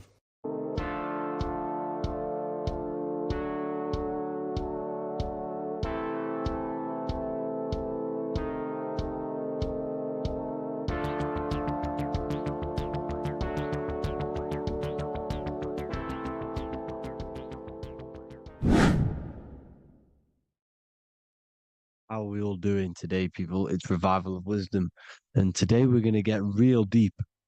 This video is going to get real deep. A lot of people are not going to be ready for this sort of knowledge. Okay, you really have to do is to really deprogram the mind, because everything we've been taught is a complete lies to keep us trapped. Okay, this is really advanced knowledge. Now, let's get straight into this. All of the ancients depicted other worlds, and they called this place Midgard. Midgard is the mid-garden, the middle garden. This is why the Masonic symbolism on the floor is always a black and white checkered board, symbolizing the polarity here, the good and bad, because we're in the middle garden, the heart. Earth rearranged spells heart, because we're in the heart of this system, or whatever it is, a super quantum computer, whatever you want to call it, simulation. Now, in the Quran, it talks about the 7 layers of heaven. All of these ancient artworks are depicting these different layers of reality. Okay, and look at the Egyptians here with the boat outside of the firmament. Boats travel on water, and this is exactly what the Masons are doing. So they're still using the same symbols. Why? Because it's the same knowledge, just hidden. The Egyptians have the same knowledge as the Freemasons. It's just hidden. Now, this cosmology that they're showing here, which is probably made maybe 100 years ago, this painting or artwork, is the exact same as the one we see here, with the arch, the boat. You know, it's similar, because the boat is symbolizing traveling these other worlds, because the ether is also symbolized as water, because if you look up at the stars through a telescope, it looks like it's water. It's shining through water, because this ether, whatever this substance is outside of this world, was symbolized as water. Okay, and look at all these ancient depictions showing these different layers of reality. Now, we are being trapped within this 3D dimensional world, which is the cube, the Saturn cube, because there are 6 sides to everything in this world. Front, back, left, right, up and down. 6, which is the cube, because we're in the Saturn's world. Okay. Now, always been depicted as a tree of life, the tree of the universe has always been depicted as this tree. Because let's get a bit deeper. Now, the cosmology of this reality is the sun, the moon, and Polaris, always in the Masonic art. The sun, the moon, and Polaris, the all-seeing eye. If you go inside of the temples of the Masonic temples, they always have this star in the middle, shining light beams. Okay? Look here. The light beams coming from the big star in the middle, which is Polaris. This eye is God. It's God's light shining down from his abundance. Now, when you astral travel, you will see this big ball of light above you, and this big ball of light is God. But you cannot travel towards it until you are pure. It doesn't work like that. You have to become formless. You have to become pure before you can become one with the light. In all these Masonic artworks, it's all depicting the star in the center. This star is Polaris, because Polaris is the way out of this place. And this is why you see the stairway to heaven all the way up to the light beam, the light source. What does it say in the Bible? God is light, because everything is made out of one substance, and that substance is light. And it symbolizes the eye because God is an eye. All things that are alive have an eye. And we all say, I am. We all see these realities through eyes. God is an eye. He's the all-seeing eye. He sees all things at all times. And he is projecting this light. And this light comes down to create all the different levels of the worlds. And this is what the two pillars symbolize the number 11. 11, the number 1, is just a vertical line. It's the one. It's a 1 point. 11 symbolizes the mirror nature of reality. Everything's mirrored, as above, so below. Now, the 11 also symbolizes openings, doorways. And as you can see here, an opening to the all-seeing eye. And you see here again, an opening to the stairway all the way up to the light. This light is the light of God in the astral worlds, beyond this world. Now, Polaris has also been symbolized as the UFO. They put the truth in plain sight. So, you know, in the films, how the UFOs suck people up. That's what Polaris is doing. If you ascend beyond this world, if you do not ascend beyond this world, you will be reincarnated in this world. The whole thing is to outgrow this consciousness to the plane above. And I'm not just making this up. I'm going to be bringing in scriptures after this. But you can see with the Christmas tree, we always put a high, big star at the center, at the top, which is the star of Polaris, which is exactly what the Masons are doing here. The star at the top. And it's on top of our Christmas trees. And all of these symbolize the other stars, because Polaris is the most high star. And all the other stars are wrapped around the firmament lower than Polaris. And that's exactly what the Christmas tree is. And it's a triangle. It's a triangle, just like light beams travel from one point in the triangle, just like the all-seeing eye. It's a triangle. The light is coming from one point and sending its rays downward.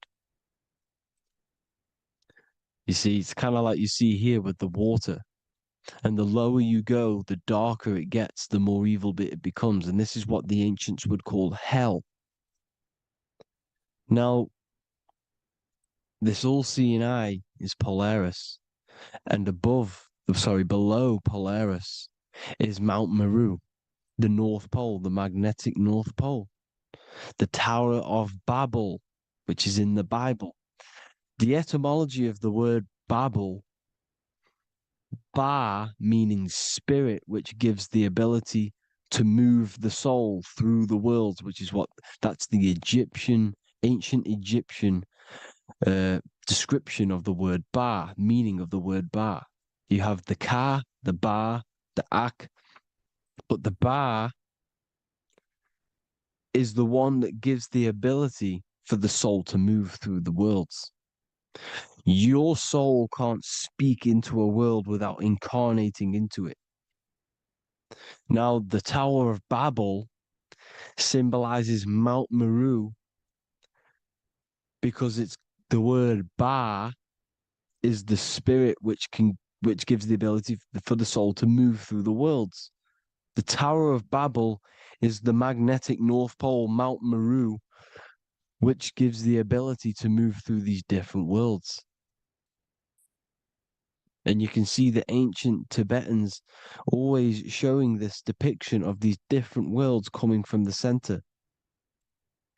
Because we have to ascend our consciousness. It's not about how good you are to reach heaven. It's about how you expand your consciousness, you expand your mind. So they teach now that you have to be good in order to reach to heaven. It's about expanding the mind, expanding your consciousness to these different planes, these different realms. So that's what it's about. And Jesus was known as the fisher of man. Now, Jesus is a massive part of this. He was known as the fisher of man because he was fishing. He could have been fishing. He could have been one of these deities that had come down from these different higher realities and pull people up. So they called Jesus the fisher of man. And he says unto them, follow me and I will make you fishers of men. So these deities that we see in the past, like Buddha, Krishna, Hermes, Thoth, Jesus, could all be these entities who were coming down to pick up the minds that were worthy enough to see the higher planes of reality. And this is why they called him the fisher of man. Now, when Jesus walks on water, there is a parable with Paul. And he says, but Jesus immediately said unto them, take courage, it is I, don't be afraid. He's talking about astral travel here. He's talking about leaving the body. Because when you leave the body in astral travel to see these alternative realities, you can't be afraid because fear is a bondage, which is what the Emerald Tablets talks about. Lord, if it's you, Peter replied, tell me to come to you on the water. The water. Come, he said. And Peter got down from the boat, walked on the water, and came towards Jesus. But when he saw the wind, he was afraid and began to sink. When you become afraid in astral travel, you sink back into your body. Lord, save me. So this is talking about Jesus pulling people up into different realities. And you can see the fish is the symbol of Jesus. Is another symbol of Jesus, a fish. Because fish symbolize deep occult knowledge. Because fish travel the depths of the ocean. And they symbolize us because we are fish underneath the ethers. And Jesus was pulling people up. You see, so the Bible is a people today believe the Bible is a book telling you how to reach to heaven, how to become godly and reach heaven. But you've got to become the Jesus Christ to see these alternative realities. Now look at the Emerald Tablets is a massive part, and it speaks so much about these different realities. Look what it says here. This is in Emerald Tablet 3. Then in my heart grew a great longing to conquer the pathway that led to the stars, which is exactly what the Masons depict in all of their art. Look, the ladder to the stars. And then he goes on to say, years after years, I sought after wisdom, seeking new knowledge, following the way, until at last my soul, in great travail, broke from its bondage and bounded away, broke from the bondage of the body. Free was I from the bondage of earth men. Free from the body, I flashed through the night. The stars. The stars are a massive part in the astral world. Each star is a different reality. And the true astrology is the star that you came from. You came through a star to reach this, to reach here. There is a reason why you are here. There's a reason why you have the personality traits, because your soul came from a specific star. This is why we call them stargates, because they are gates in and out of this reality. And Polaris is the way out to the higher worlds. Now look, far into space, my soul traveled freely into the infinite circles of light. Beyond knowledge were some planets and great gigantic beyond dreams of men. Then he goes to say, lift up your flame from out of the darkness, fly from the night and ye shall be free. Lift up your flame. Your flame is your soul, because it has to be lifted up out of the darkness. This is the darkness, this world, this body is the darkness. Because it's a bondage. You need to break free. You need to learn how to astral travel, people. You have to learn this. If you want to get out of this world, you have to learn how to astral travel and see the other realities. Traveled I through space-time, knowing my soul at last was set free, knowing that now I must pursue wisdom until at last I pass to a plane hidden from knowledge, known not to wisdom, extension beyond all that we know. So he's talking about he went to a place where we cannot even comprehend here, a place that is not even known to Earthmen. He's telling you he's ascended out of this world to the planes that are beyond. And it says here in the Emerald Tablets, man is in process of changing to forms that are not of this world. Grows he in time to the formless, a plane on the cycle above. Know ye must be one, ye must become formless before ye are one with the light. The light, the same light that I was talking about, the Masonic light, with the triangle, God, the one source. Ye must become formless before ye are with the light. Formless, you have to leave the body. You have to leave the body. You have to gain the ability to leave this body and travel to these other worlds. Now, it says here, not as man am I, for free have I become of dimensions and planes. In each I take on a new body. In each I change my form. Know I now that the formless is all there is of form. You see, all things created come from the things that, all things that you see come from the things that you cannot see. All of us have the same spark of consciousness, the same I am. Every dog, every animal, every human has this same I, this same thing which sees through the eye. It's formless. It takes this formless entity is the same entity of us. We are all the same entity in different bodies. And this entity it was represented as the flame, the cosmic flame, which is inside of all of us. And this is why the Masons depicted your spine as a candle or the Holy Grail. You would either see this or a candle with a flame on the top, because the Holy Grail is your consciousness, which is on top of your spine, which is the candle. Now, Jesus, Thoth, Buddha were all these deities which were coming down to lift people up because they were fishermen of men. And he would lift you up to the higher worlds, out of this world, to the ones above. Now, Thoth, you can see him here, he's leading the way. He's holding someone and he's leading the way with knowledge and power. He was leading the way to other worlds, out of this world. There's no point trying to change this world. This world will stay the same. It will stay the same. You have to get out of this world. And that's what they're telling you. That's what they're keeping you from. They're keeping you stuck within this thin layer of reality.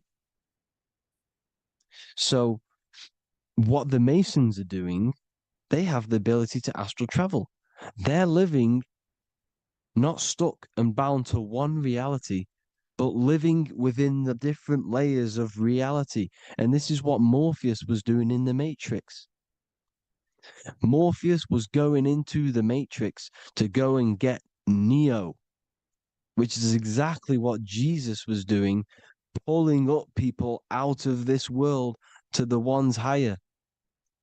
And that's exactly what Morpheus is doing in the Matrix. If you haven't watched the Matrix, go and watch it.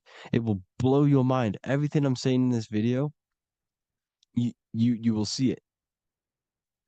Except that you don't need to use a machine to enter the Matrix. You just use your body. Well, you use your consciousness to leave this body. You see, Neo was also uploading himself into the simulation to pull people out of the simulation. And this is exactly what all of these gods were doing. The fisher of man. Look, he was pulling people up out of this reality with the knowledge. Now, Jesus was always depicted with the mushrooms. Look at all this mushroom art. Mushrooms were literally the origin of Christianity. You can see it everywhere. There's mushrooms in all of the ancient art. Every single one of these paintings you see here, there's mushrooms on them. Mushrooms have the ability to see alternative states of consciousness. Now, if you go and do them and you go to sleep, if you pop mushrooms, you go to sleep and you will wake up in another reality.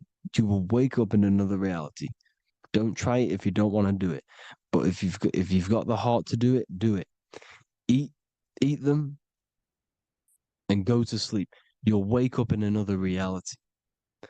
And Jesus was handing out mushrooms to the bright minds, to the minds that he wanted to fish out and pull up to the higher realities. He was giving them mushrooms to see themselves in an alternative state, in an alternative reality. This is why there was so much mushroom art, and it's not just ancient Christians. It's Sumerians, it's the Mayans, the Celtics, the Egyptians. All used mushrooms. All of them. Look at all this art. It's on stones. It's everywhere because mushrooms. See, everything in nature is a macro. Look at the form of a mushroom. It's literally your spine and brain because they alter your consciousness. Your body is just a radio receiver. Everything that you're experiencing is a program being ran by the central nervous system, and your consciousness is experiencing this program, these electrical impulses of the nervous system. because it's all feeding back to one point, which is the pineal gland. And this is the candle with the light on it.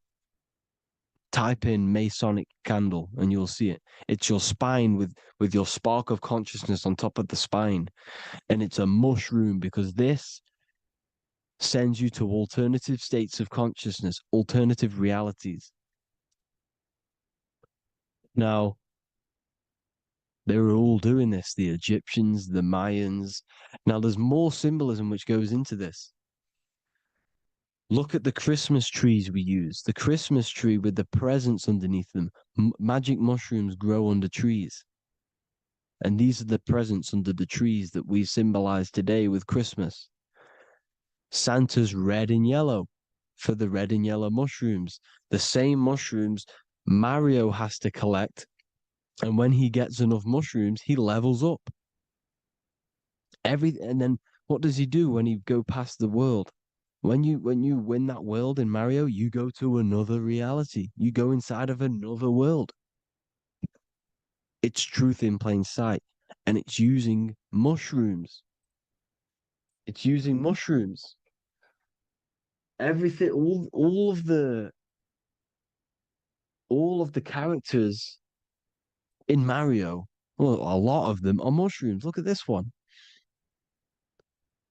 The presents, black, yellow, and red and white. Red and white mushrooms. And the bow on the top is the mushroom head. That's a bit of a reach, but you know, the symbolism never lies, is what you need to understand. And it's as above, so below. Now look at the Sumerians. The Sumerians were also multi-dimensional beings. Okay, look at how they have the double faces.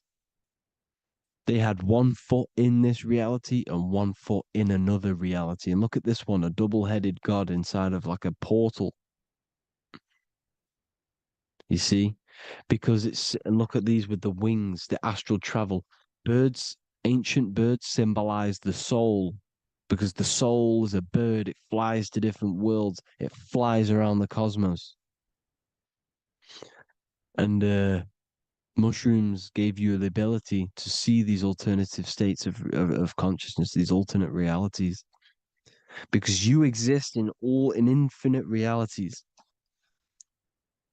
You exist in infinite realities. Now look at the 33rd degree Ordo Ab Chao badge. You get this badge when you become a 33rd degree Freemason, and it's a double-headed eagle. A double-headed eagle. And you can see this in Sumeria first. Sumeria have the same symbol, a double-headed, bird. You can see it here as well. And the Masons are still using this symbol today. And when you become a 33rd degree, 33 vertebrae on the back of your spine, above the vertebrae is your consciousness, and it's a double-headed eagle. One reality in one, you become a multi-dimensional being in the 33rd degree. And I've heard many interviews of Masons say it becomes Luciferian. You see, they speak in code. These Masons can't tell you about what they learn about, but they will speak in code. They said it becomes Luciferian. The word Luciferian is lucid.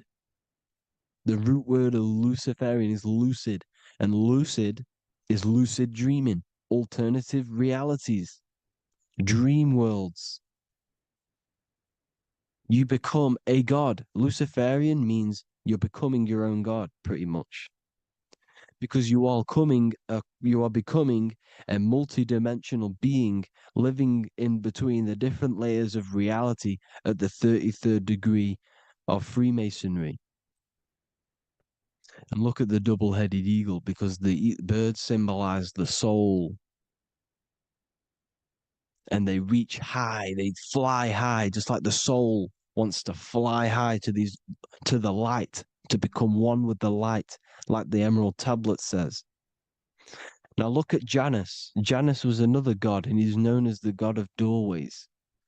Janus always depicted with a double head. Janus is why we say janitor or January. And January is entering a new year. Janus is known as the god of doorways with keys, always got a key, because keys open doors. That's why the janitor holds all the keys. And Janus always has double heads because he had one foot in this reality, one foot in another. He was a multi-dimensional being, a Luciferian, living between the different layers of reality, except from instead of being stuck in one like we are. Well, a lot of people. And that's the whole point. You see, all of this stuff is about like changing the world and stuff like that. This world will probably never ever change. It's probably been like this forever. Well, forever, for a long time. But it's about moving out of this reality to the higher states. And the Masons always depict the ladder to the luminaries, the stars, with a key, the same key of Janus. The Vatican is a key, and it's in charge of all the religions. Why is it a key? Because they're holding back the key. They're keeping you stuck within this reality, keeping you stuck as identifying yourself with the body, identifying yourself with this world. You are not in the world is within you. This is a program being ran by your central nervous system, and your consciousness is experiencing this reality. Now, this is going to be a mind-blowing video for some people. You have to have an open mind. You have to let go of all the programs. I'm repeating what the ancients are talking about and the ancient symbolism. Look at Janus with the double-headed god. He was just another god coming down, giving keys to people who had the worthy mind to be pulled up out of this reality, to be pulled up to heaven, just like Jesus was teaching how to reach heaven. But really, it's an encoded scripture. But anyways, hope you all gained some insight on this video. Have an amazing day. Please like, share, comment. All the links are in the bio for the PDF, for the Manifestation Mastery course, and all the other amazing stuff. And if you want to support the channel, I'd greatly appreciate it if you became a Patreon member. Hope you'll have an amazing day, people. God bless.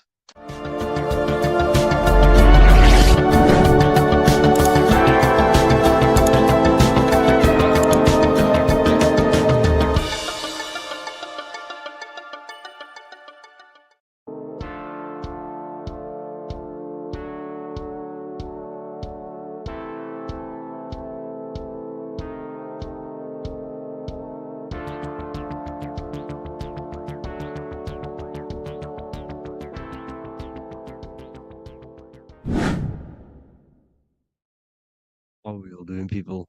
Survival wisdom. Today we're going to be breaking down the Bible and its real, true metaphysical meaning.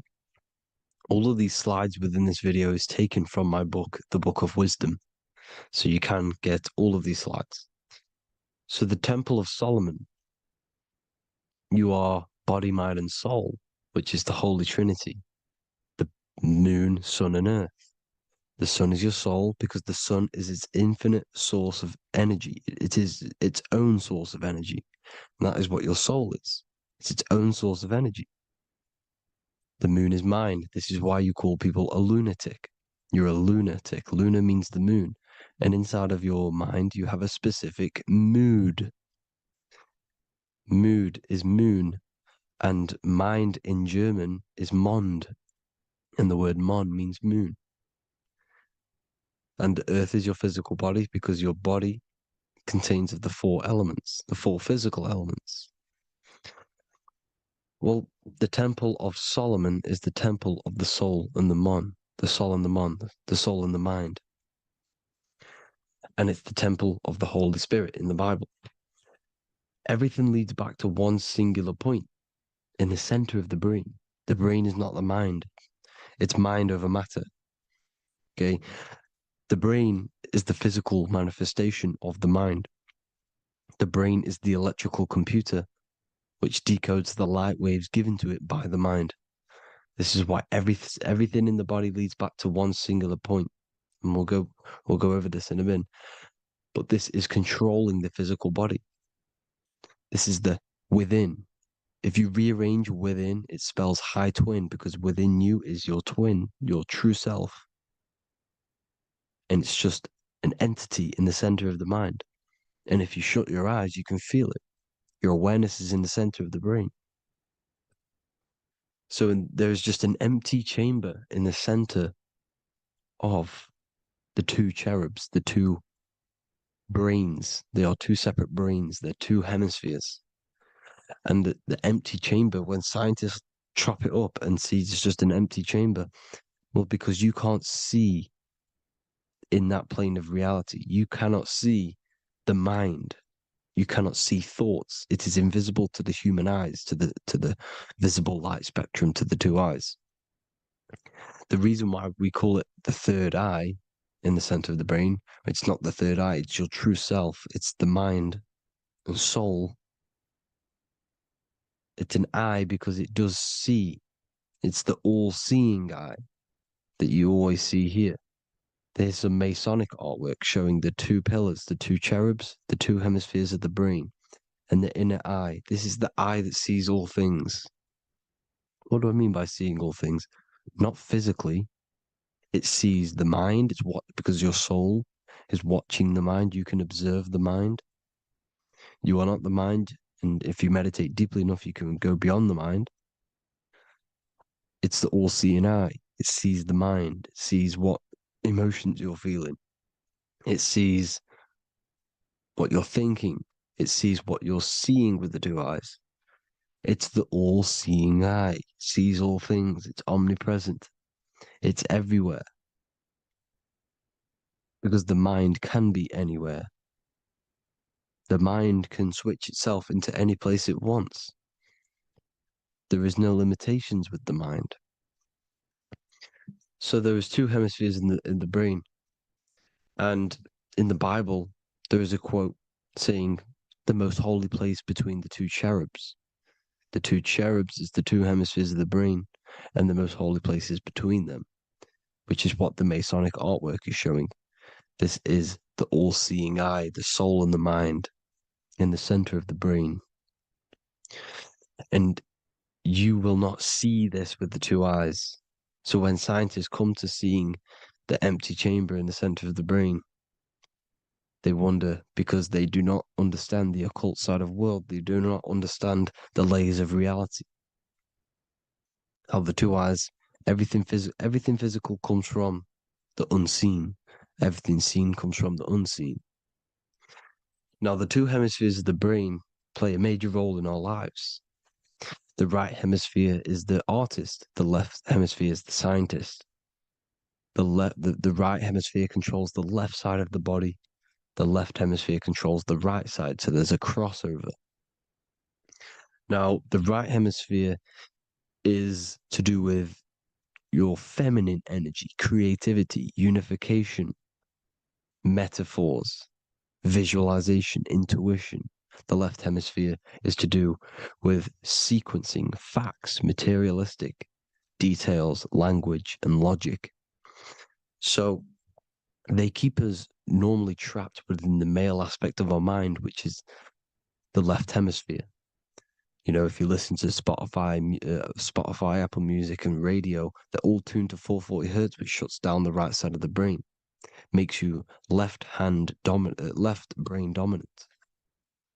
And we learn, well, 90% of people learn to write with their right hand. They're taught to learn with their right hand, which is to do with the left brain. You see, so we are being trapped within this left side of the brain, which is all to do with logic, thinking logical, not creative. Very analytic. But the right side of the brain is to do with your creativity. So the right side of the brain is perceiving reality as a holistic perception. Now, what do I mean? If you're riding through a woods, for example, if you're riding through a woods, your right hemisphere is seeing the whole woods as one unified woods. The left hemisphere's job is to break down the perception given to it by the right hemisphere and break it down into individual trees. So what am I saying? The right hemisphere is seeing humans and everything in creation as one unified consciousness. The left hemisphere is seeing individual egos. This is why the left hemisphere is the place of the ego, the right hemisphere is to do with the higher self. They're both needed, though. I'm not saying one's better than the other. It's balance. Now,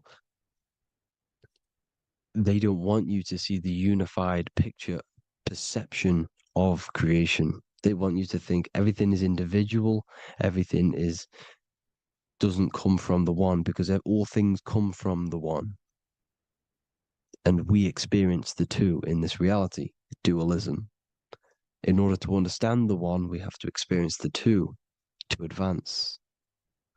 So, anyways, let's get away from the two hemispheres. The right hemisphere, like I said, is to do with the higher self. And this is why in John 21:6, it says, cast the net onto the right-hand side of the boat and you will find fish. Meaning, cast your energy, cast your perception into the right hemisphere of the brain, and you will find God, unification, and higher self. You will see things from a unified perspective. How we are all one.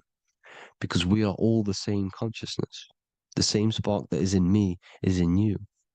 This is why I am you and you are me.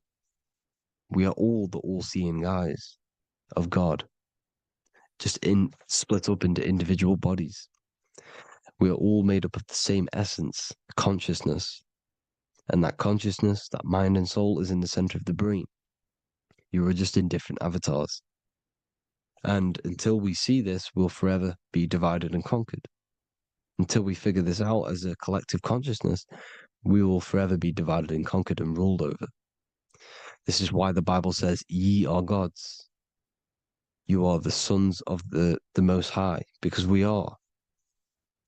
We are the Word made flesh. We are God made flesh. Mark 16:19. So then after the Lord had spoken unto them, he was received up into heaven. Head is heaven, H-E-A, and sat on the right hand of God. God is the consciousness in the center of the brain. Heaven is the head, and the right hand of God is the right hemisphere of the brain, meaning he sees things in unification, creativity, intuition, the higher mind, the higher brain. When Moses crosses the Red Sea is the corpus callosum, moving from the left to the right hemisphere of the brain to see unified perception of reality. Head, H-E-A, heaven, same root word. This is why the ancients always depict God in the center of the brain. Here you see ancient Christian artwork showing God in the center of the brain, the light. Here you see it here. Here you see Ganesh, an Indian god, which is the brain. Here you see the Father, the Son, and the Holy Spirit in the dome, the brain. This is the brain, because you are God made flesh. That's what consciousness is.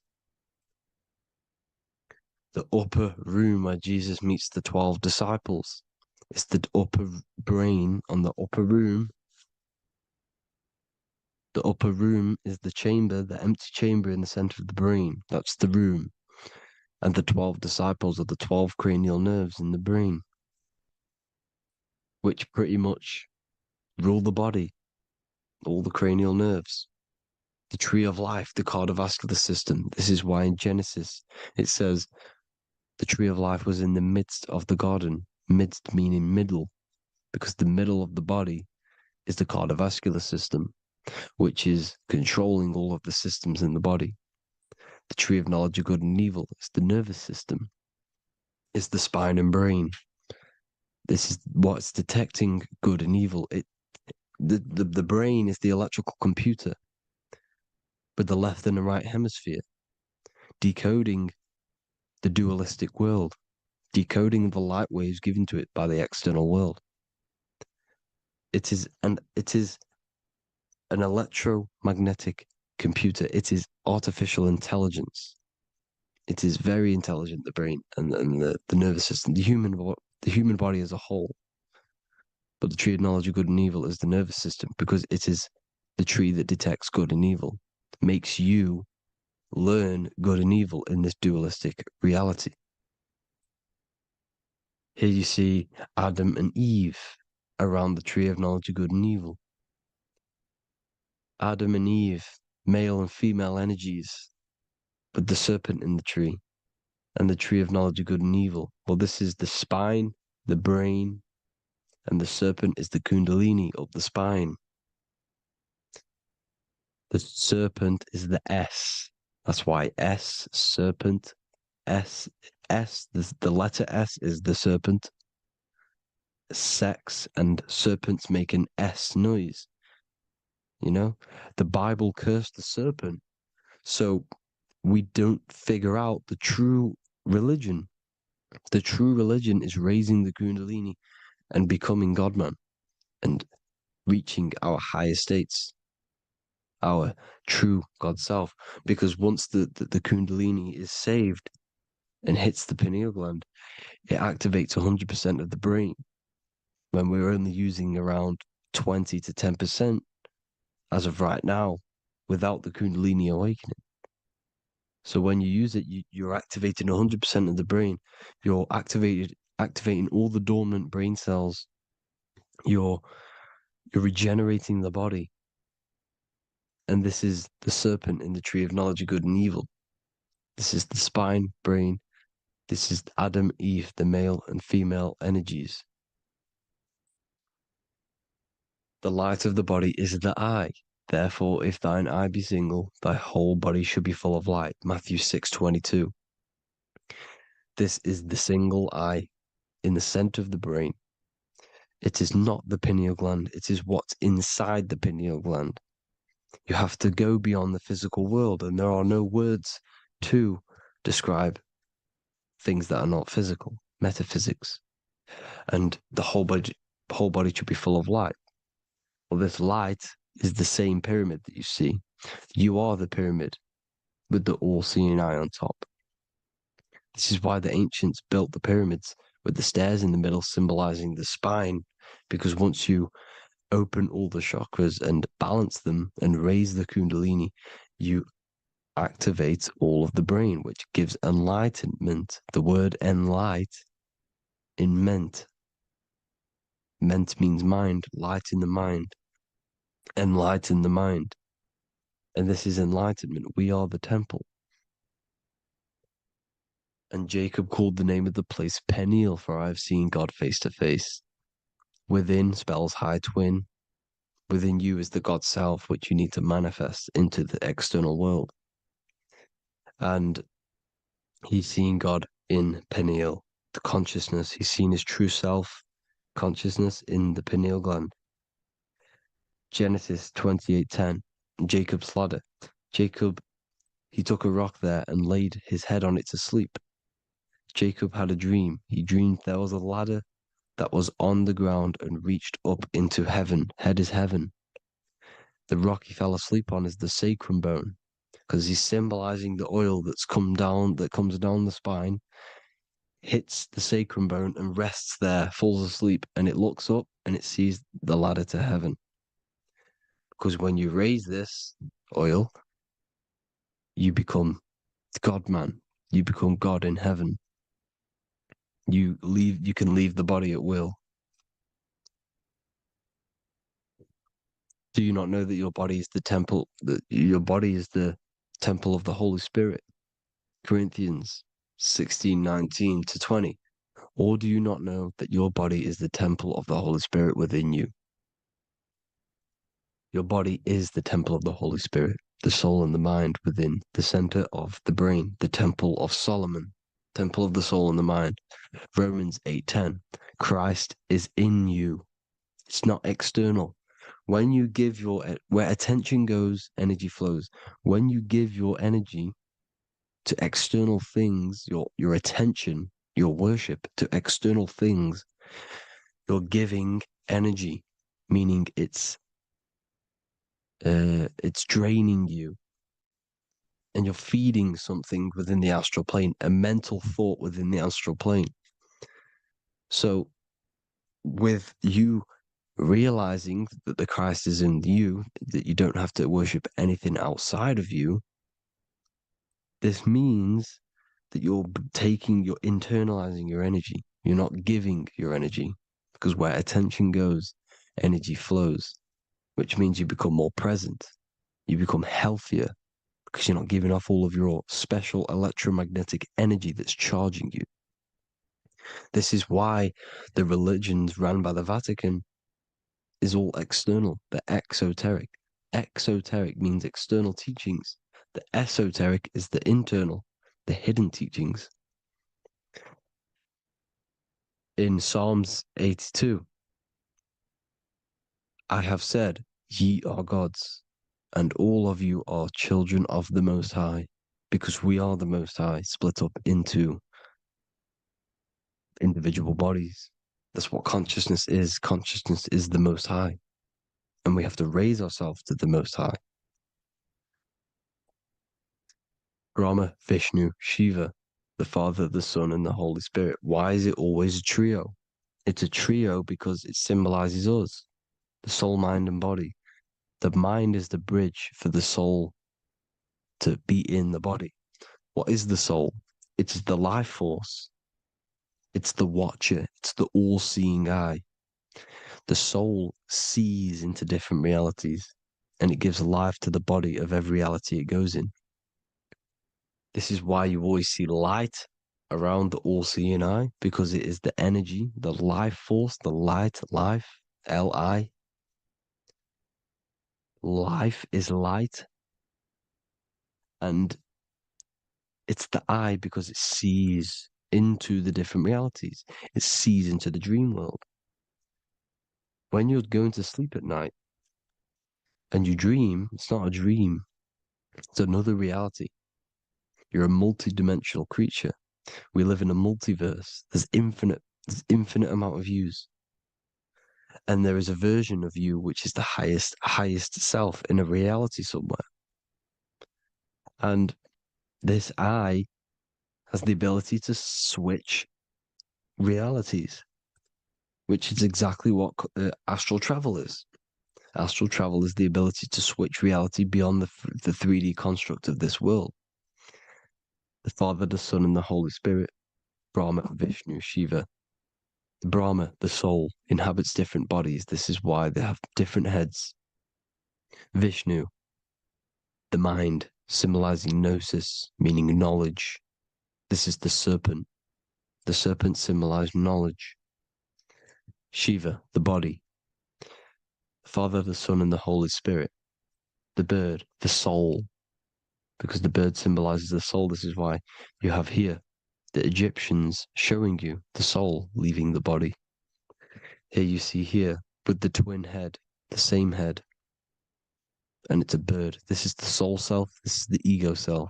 The Egyptians knew this. They knew all of this. Of course they did. Now the whole story of Jesus is all metaphorical for the process which goes on within your body. Your neck and head is the holy grail which the sun and the moon creates. Sorry, the sun and the moon creates the fluid within the holy grail, the brain, the skull. And the moon creates the milk. Sorry, the moon makes the milk. The sun makes the honey, the land flowing with milk and honey in the Bible. The land flowing with milk and honey is the center of the brain in the Holy Grail. Here you see the Masonic artwork showing you the sun and the moon creating the fluid in the spine. Here's the serpent. Serpent symbolizing the two Kundalini channels, the Ida Pingala up the spine. Here's the furnace raising the Kundalini, raising the oil, heating it up, and rising it to the crown. You see? So here you see more Masonic art, seeing the sun and the moon creating the holy fluid in the brain, in the cup, filling the cup. This is why it's a cup, because it's the Holy Grail. This is the holy oil in the center of the brain that gets released down the spine, which is Jesus coming down from heaven. It comes down the spine, down the River Jordan in the Bible. This is when Jesus goes from Nazareth to Jerusalem. He comes down the River Jordan, and Joseph and Mary are in Nazareth waiting for Jesus' return. Joseph and Mary symbolize the pineal and pituitary gland, which produce the two oils created by the sun and the moon. And he returns. When he returns, he gets crucified at 33, because there's 33 vertebrae at the back of the spine, and it crosses the vagus nerve. The crucifixion of the oil past 33 vertebrae creates God-man, and it creates your higher self, and it activates 100% of the brain. And you turn into spirit, you turn to your spirit self. This is why Jesus dies. He didn't physically die, it metaphorically dies, and becomes his higher self. The ego self is left behind. It's the same with the whole story of Jesus. Jesus comes down from heaven, which is the oil. He dies in a cave for 3 days, which is the oil hitting the cave. Here's the cave, and resurrects after 3 days. If you resurrect the oil, comes up and gets crucified at 33 in Golgotha. Golgotha translates to a place in the skull. The three wise men from the east. Well, if you look at the Masonic artwork, they'll always show you a ladder up to the east. Okay? Here you see north, south, west. This would be east. Here you see east here. East here. The ladder up to the east. The east is the top, up. Three wise men from the east, the thalamus, pituitary, and pineal gland in the center of the brain. The most important glands in the body. Here you see the Egyptians with the spine, the sun, and the two hemispheres of the brain. What did I say at the beginning? The sun is the soul.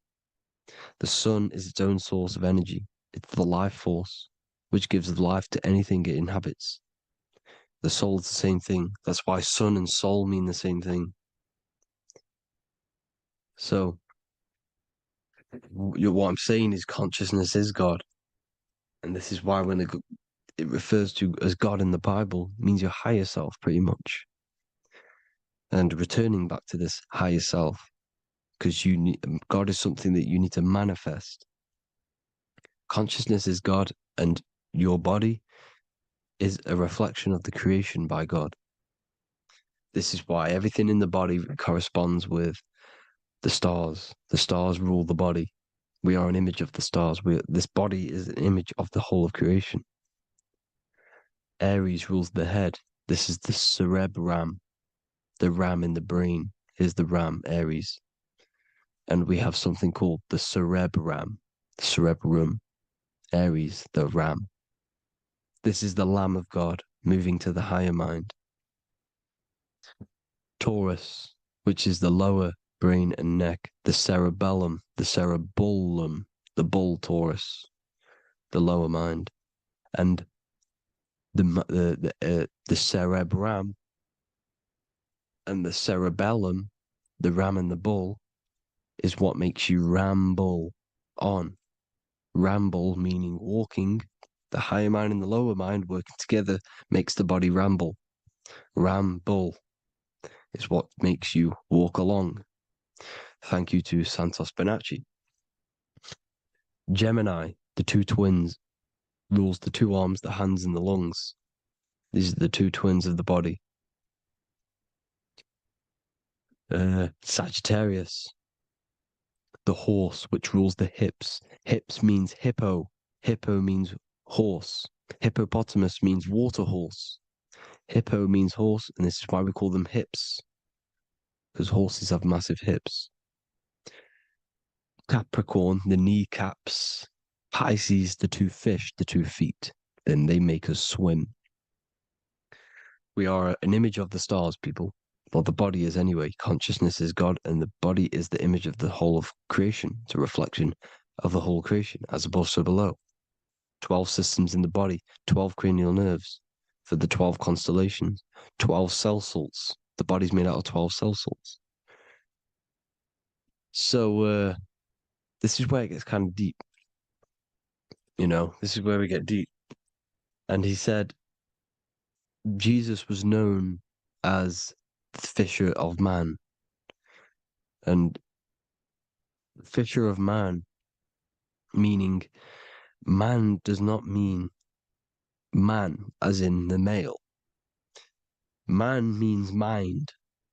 He's the fisher of minds. So the Bible is not patriarchal. It's not patriarchal. Man just means mind, pretty much. So the fisher of mind, man, because he was fishing minds out of this reality into the higher realities. He was teaching people how to leave the body when he walks on water. Walking on water is the physical, etheric, astral, and mental. These are the different planes of reality. The ether is the either, because the ether is the substance that's on either side, astral and physical. It's the fifth element, is ether. And the fifth element is the water. The same water at the beginning of the Bible when it says, let the firmament divide from the waters above from below. The water symbolizes the ether. It's the base of all physical matter. And the ether symbolized is known as the water. So when you're walking on water, you're walking on the ether, meaning you're leaving the physical body. So when Jesus walks on water and he's teaching Paul to walk on water, Paul becomes scared and falls back into the water. Well, when you astral travel and you become scared when you're projecting, you'll fall back into your body.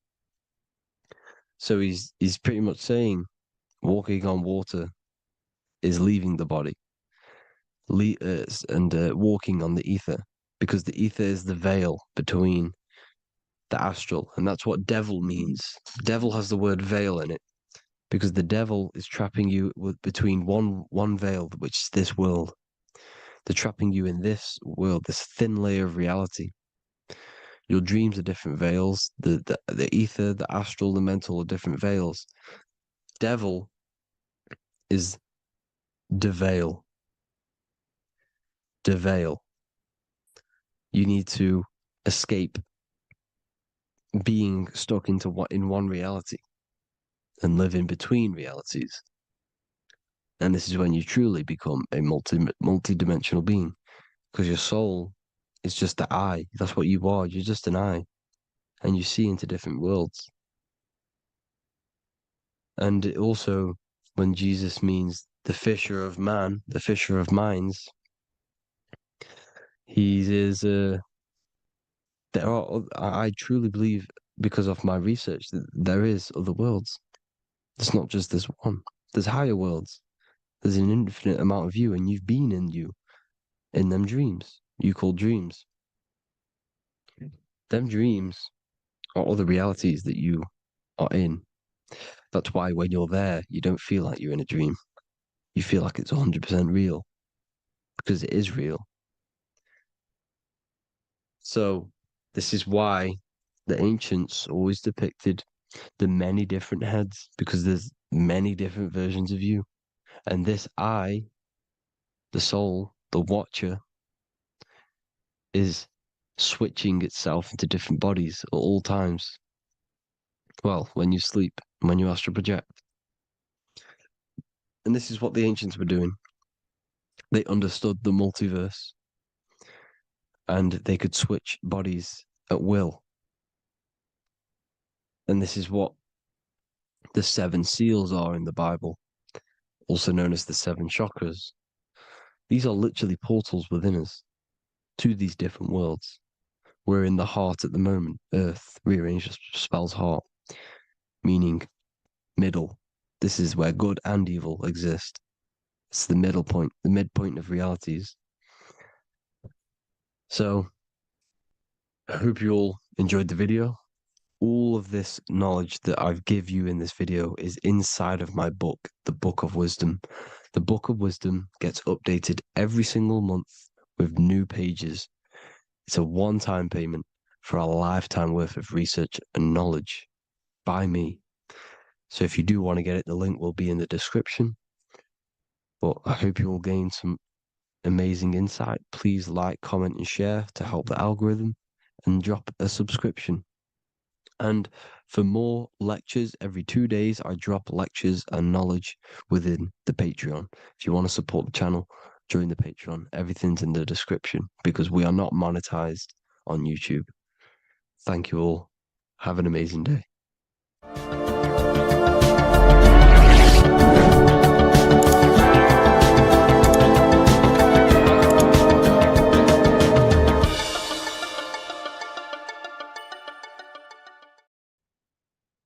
You don't just have a physical body.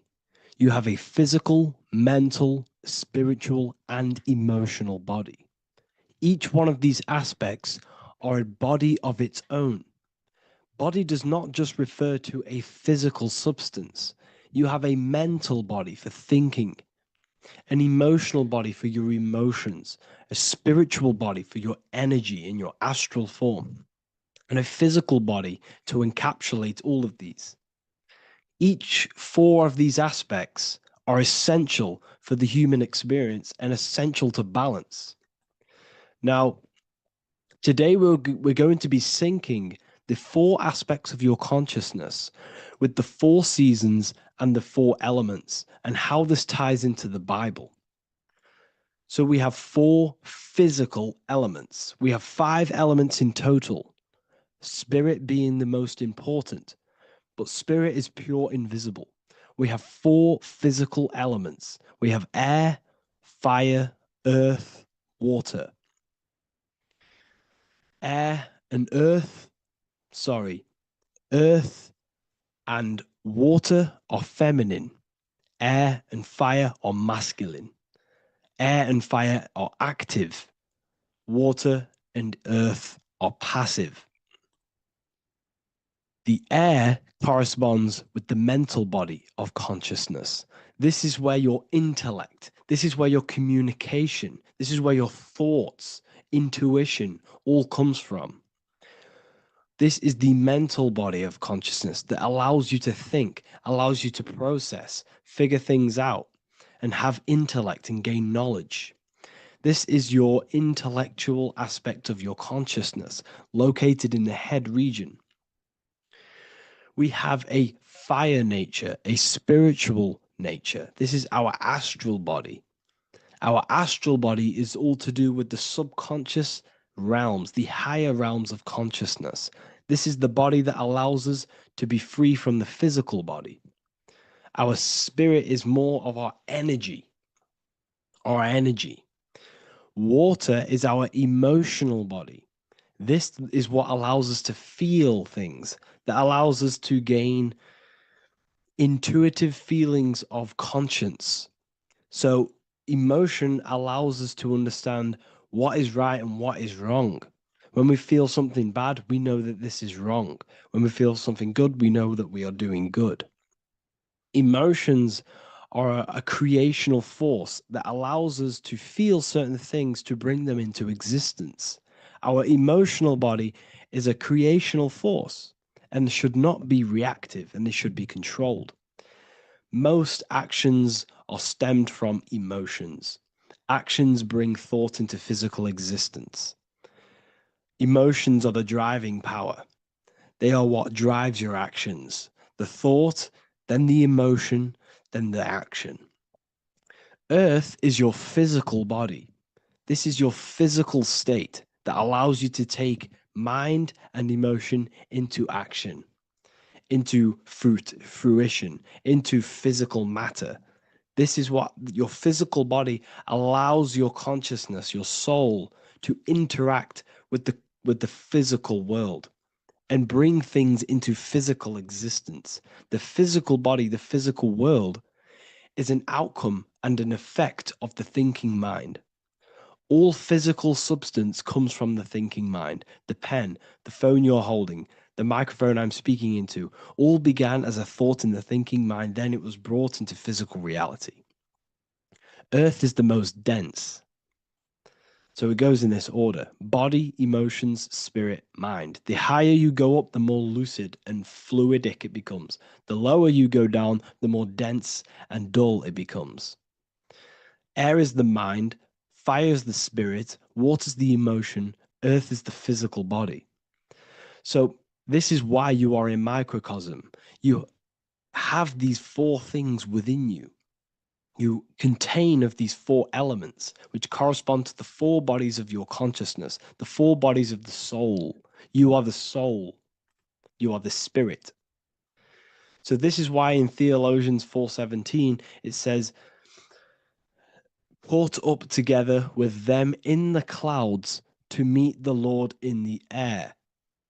You don't meet God or the Lord in the physical air, in the clouds. This is clearly a parable. A human being cannot go up to the clouds and meet a mystical man in the clouds. This is obviously a parable, a metaphor. The air is your mind. You must raise your consciousness beyond the body, beyond the emotions, beyond the spirit, and enter in the mind during meditation, turning the mind inward to connect with the Lord. The Lord is the highest aspect of your consciousness, the one that exists beyond the physical body, beyond your emotions, beyond the thought. So you meet the Lord in the air, in the mind. The mind represents the air. This is why in America there's a saying called an airhead. You're an airhead. This means that you are stupid, or you don't think, or you have nothing in your mind. You have nothing in your head. When someone's very stupid, you call them an airhead, because air represents the mind. The air is elevated. The air is invisible. The mind is totally invisible to the human eyes. It is a metaphysical substance. In fact, it's not a substance at all. It's so fluidic. It's everywhere. The mind can be everywhere at all times. It can be anything. Nothing is impossible within the mind. Now, this is synced with the four seasons.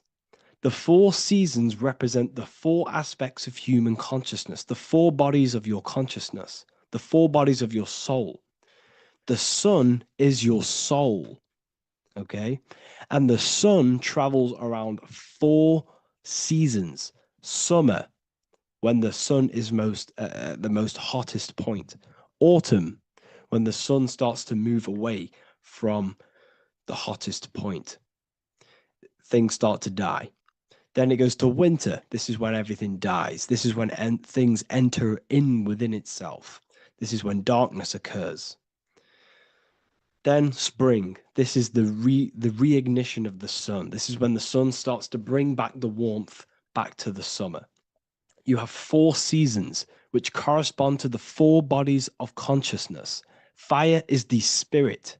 This is when you are passionate. This is when you are taking action.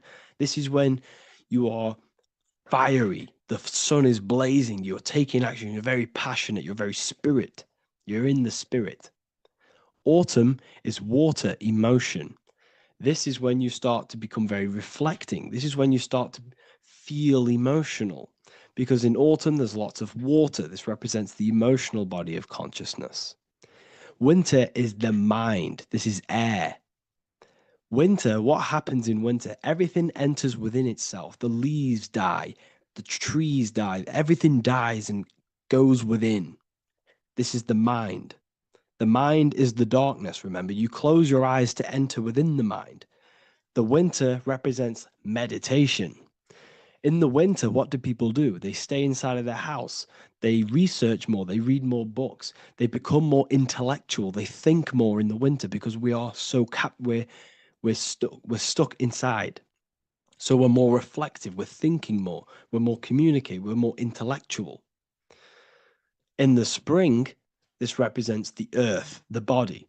This is when we start to come out of the mind and we awaken to the body, and things start to grow again. The plants start to grow. The earth is growing again and reborn again.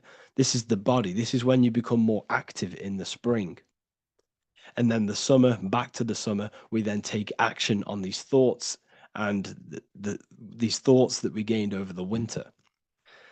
Essentially, this is just a massive cycle. And this is a daily cycle also. The nighttime is the winter. The morning is the spring. The midday is the summer. And the evening time is the autumn.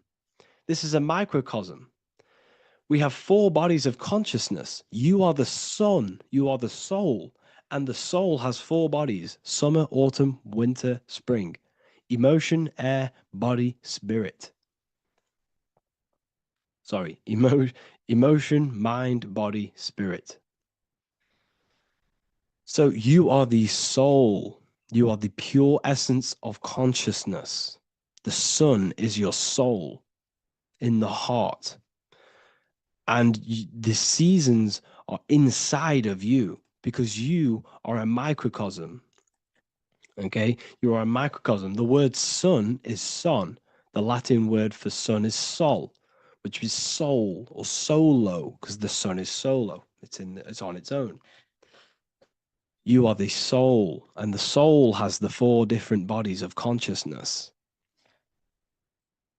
So before we move on any further, if I've blown your mind, please, if you can, leave a like, a comment, a share, and a subscribe.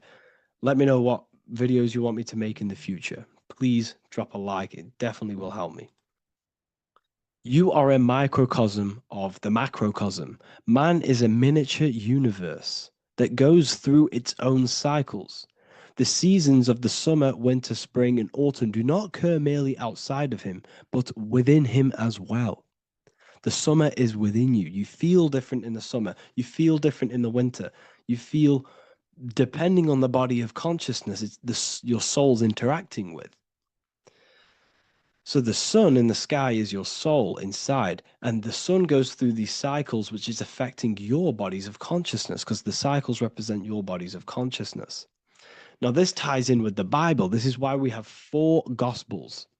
This is why Matthew, Mark, Luke, and John are always seen with the 4 different zodiac sign animals or symbols. So you always see each one of the Gospels. If you just type in on Google Matthew, Mark, Luke, and John, type in ancient pictures, paintings, or pictures of them, and you will find these 4 zodiac signs are always standing with each one.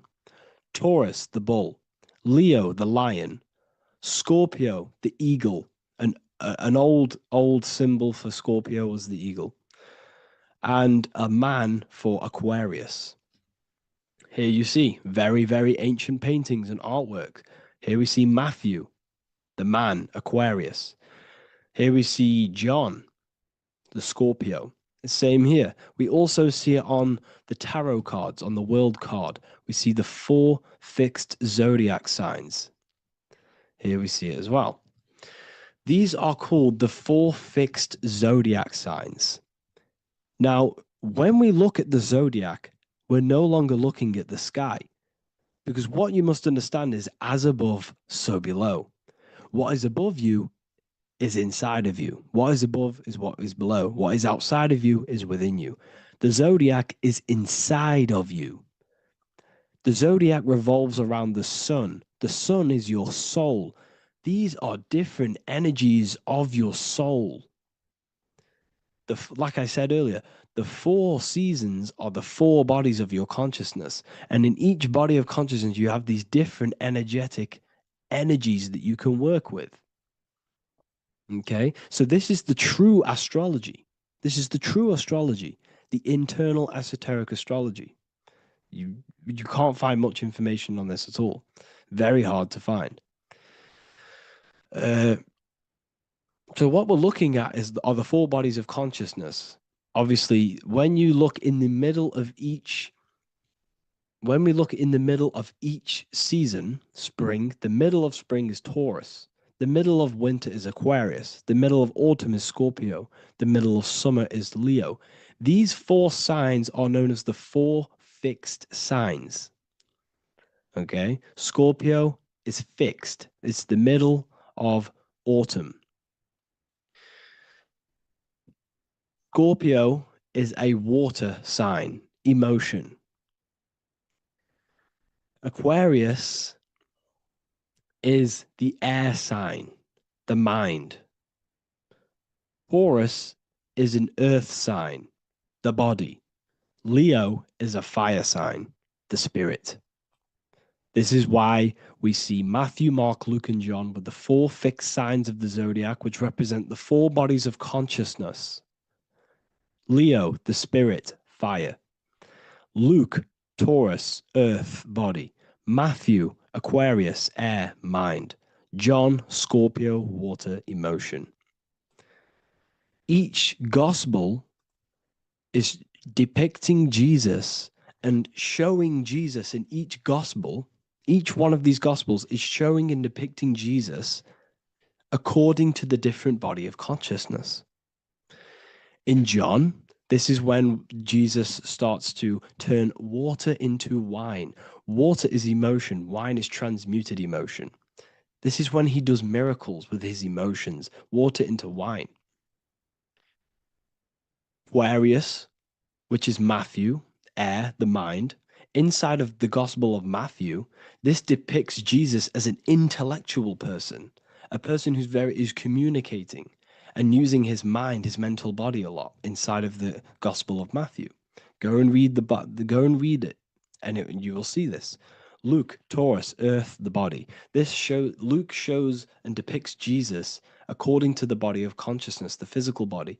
He shows Jesus as a human, being a human being, helping people physically and helping people's physical needs, like giving away food and doing all sorts of good things for other people. Leo, Mark, inside of the Gospel of Mark, this shows Jesus as a spiritual teacher, a passionate person who is taking action. Each gospel is showing Jesus according to the different body of consciousness. And Jesus represents you, the sun. That's why it's called the Son of God, the light of the world. Jesus represents your soul, and your soul has these 4 gospels, the 4 bodies of consciousness, the 4 fixed signs, the four elements and the 4 seasons. These things all correspond to your consciousness. So this is Leonardo da Vinci showing you the exact same thing. Jesus is the I am, the sun, the soul, in the middle, on his own. Luke, spring, earth, body. There are 3 people in each group. There are 4 groups, and there are 3 people in each group. 1, 2, 3. 1, 2, 3, 1, 2, 3, 1, 2, 3. Fall, winter, summer, spring. These are according to the 4 bodies of consciousness. Here we see Aries, which rules the head region. He's on the head of the table. Gemini, he's holding up the 2 hands because Gemini rules the 2 hands, the 2 arms. Gemini is the 2 twins, which is the 2 arms and 2 hands, and the 2 lungs. Here we see the beginning of summer, which is Cancer. You see the big knife here. Cancer, him here, this gray-haired guy, holding a knife for the crab. Cancer, they pinch. You have a knife, symbolizing the crab. Leo, the middle of summer, showing dominance. The sun is very dominant. He's got his elbow on the table, showing dominance. Virgo has no Adam's apple. Cancer here is pointing at this woman's neck, saying there's no Adam's apple. This is Virgo, the virgin, the only woman. Jesus, the sun. This is Libra, the balancing. He's holding his arms out, balanced, showing the balancing of the sun, because when the sun enters Libra, the sun is balanced between winter and summer. So it's balanced. This is all astrology, but this is internal. Okay. This is Ezekiel's vision. Ezekiel had a vision in the Bible, and he saw the face of a man, the face of a lion, the face of an ox, and the face of an eagle. The eagle, Scorpio, the ox is Taurus, the lion is Leo, and the man is Aquarius. He saw the throne of God, and he saw the different bodies of consciousness. This is all symbolic for the different bodies of your soul. So when we look at the zodiac, we are actually looking at a map and the energies of our soul and the energies of our bodies and the energies of our consciousness. This is what we are looking at. Each zodiac is an aspect of our consciousness and an energy that we can work with and that we must purify. Balance and purification is essential. Imagine playing a brand new video game. Let's say a brand new video game came out and you had to play it. What happens when you play that game? You don't know the controls. You cause chaos in that game. You can't really run properly. You can't do anything properly. You're getting destroyed by other people who are playing that game. It's the same with your physical body. When you are born, you must learn how to play the game. You must learn how to balance the mind, learn how to balance the spirit, the emotions, and the physical body. We must balance and purify each body of our consciousness. We must look after our physical body with our physical health by eating physical, electrical food like fruits and veg. We must look after our minds by being conscious of what enters our eyes, enters our ears, enters everything. Whatever enters our five senses is affecting our mind, our mental health, our environment, mental. We need to look after our thoughts, control our thoughts by purifying our thoughts, only positive thoughts. Then we must purify our emotions, feeling only gratitude and love and not feeling these negative, dull emotions. Then we must look after our spiritual body through meditation and looking after our spirit. But remember, when we look after our mind, it all begins in the mind. Each body of consciousness is interlocked with the other. If you have an unhealthy body, you have an unhealthy mind, spirit, and emotions. If you have an unhealthy mind, you have an unhealthy body, spirit, and emotions. If you have an unhealthy emotions, you have an unhealthy spirit, mind, and physical body. They're all interlocked.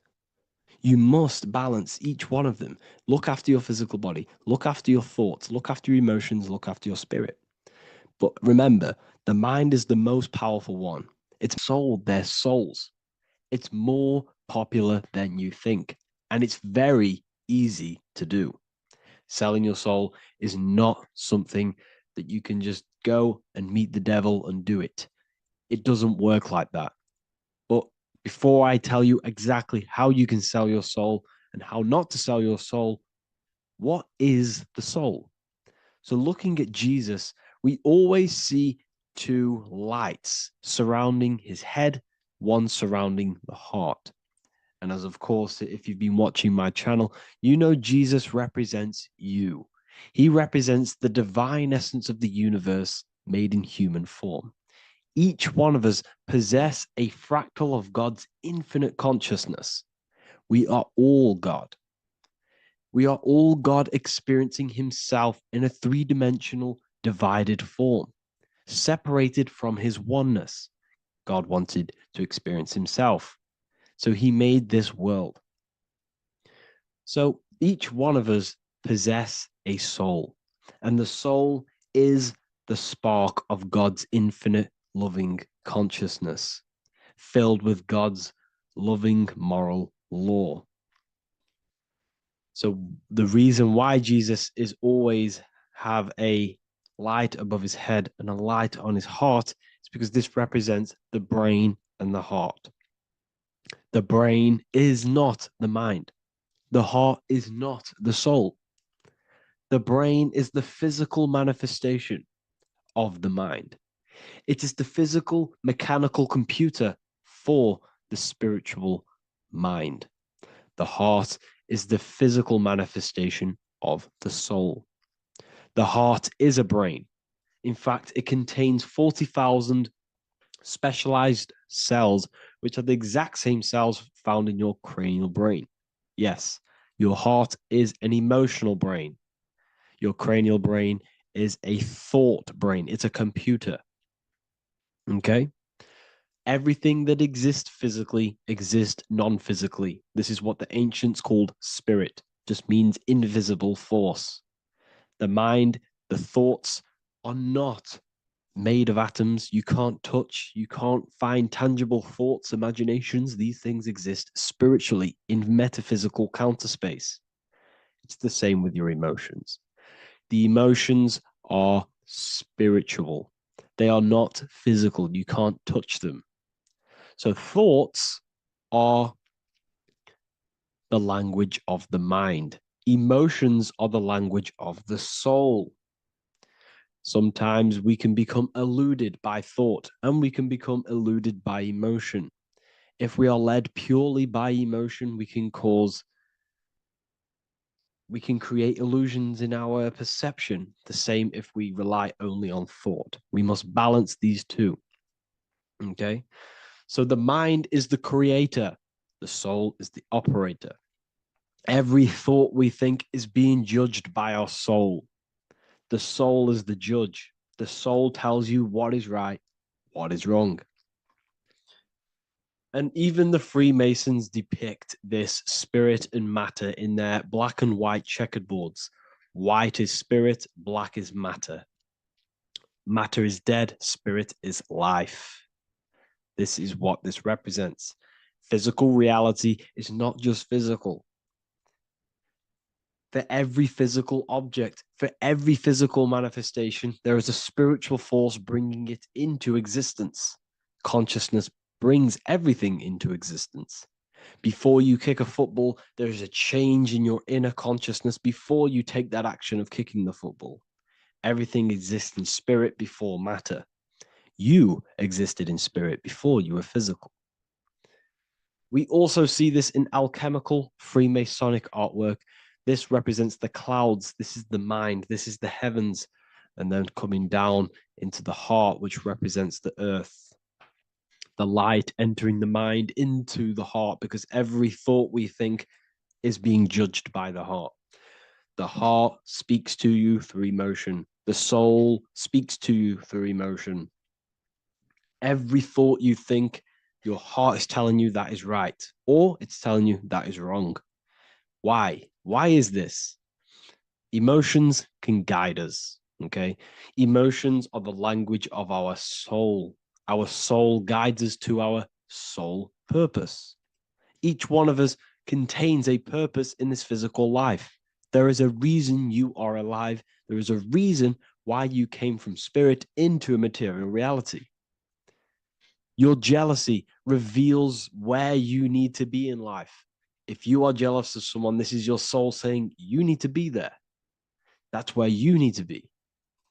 Your fear reveals your greatest growth in order for you to reach your life's purpose. If you fear something, this is your soul telling you you need to overcome this in order to reach your life purpose. This is the next obstacle. The soul, your life purpose is not found in your passion. It's found on the other side of your greatest fear. The soul's always seeking, it's always seeking truth. It's always seeking to expand, to learn. The soul must go through pain in order to overcome, in order to grow. That's why we are here, to grow and expand and create. We also see this in alchemical artwork. Again, the mind in the clouds, the heart and the soul.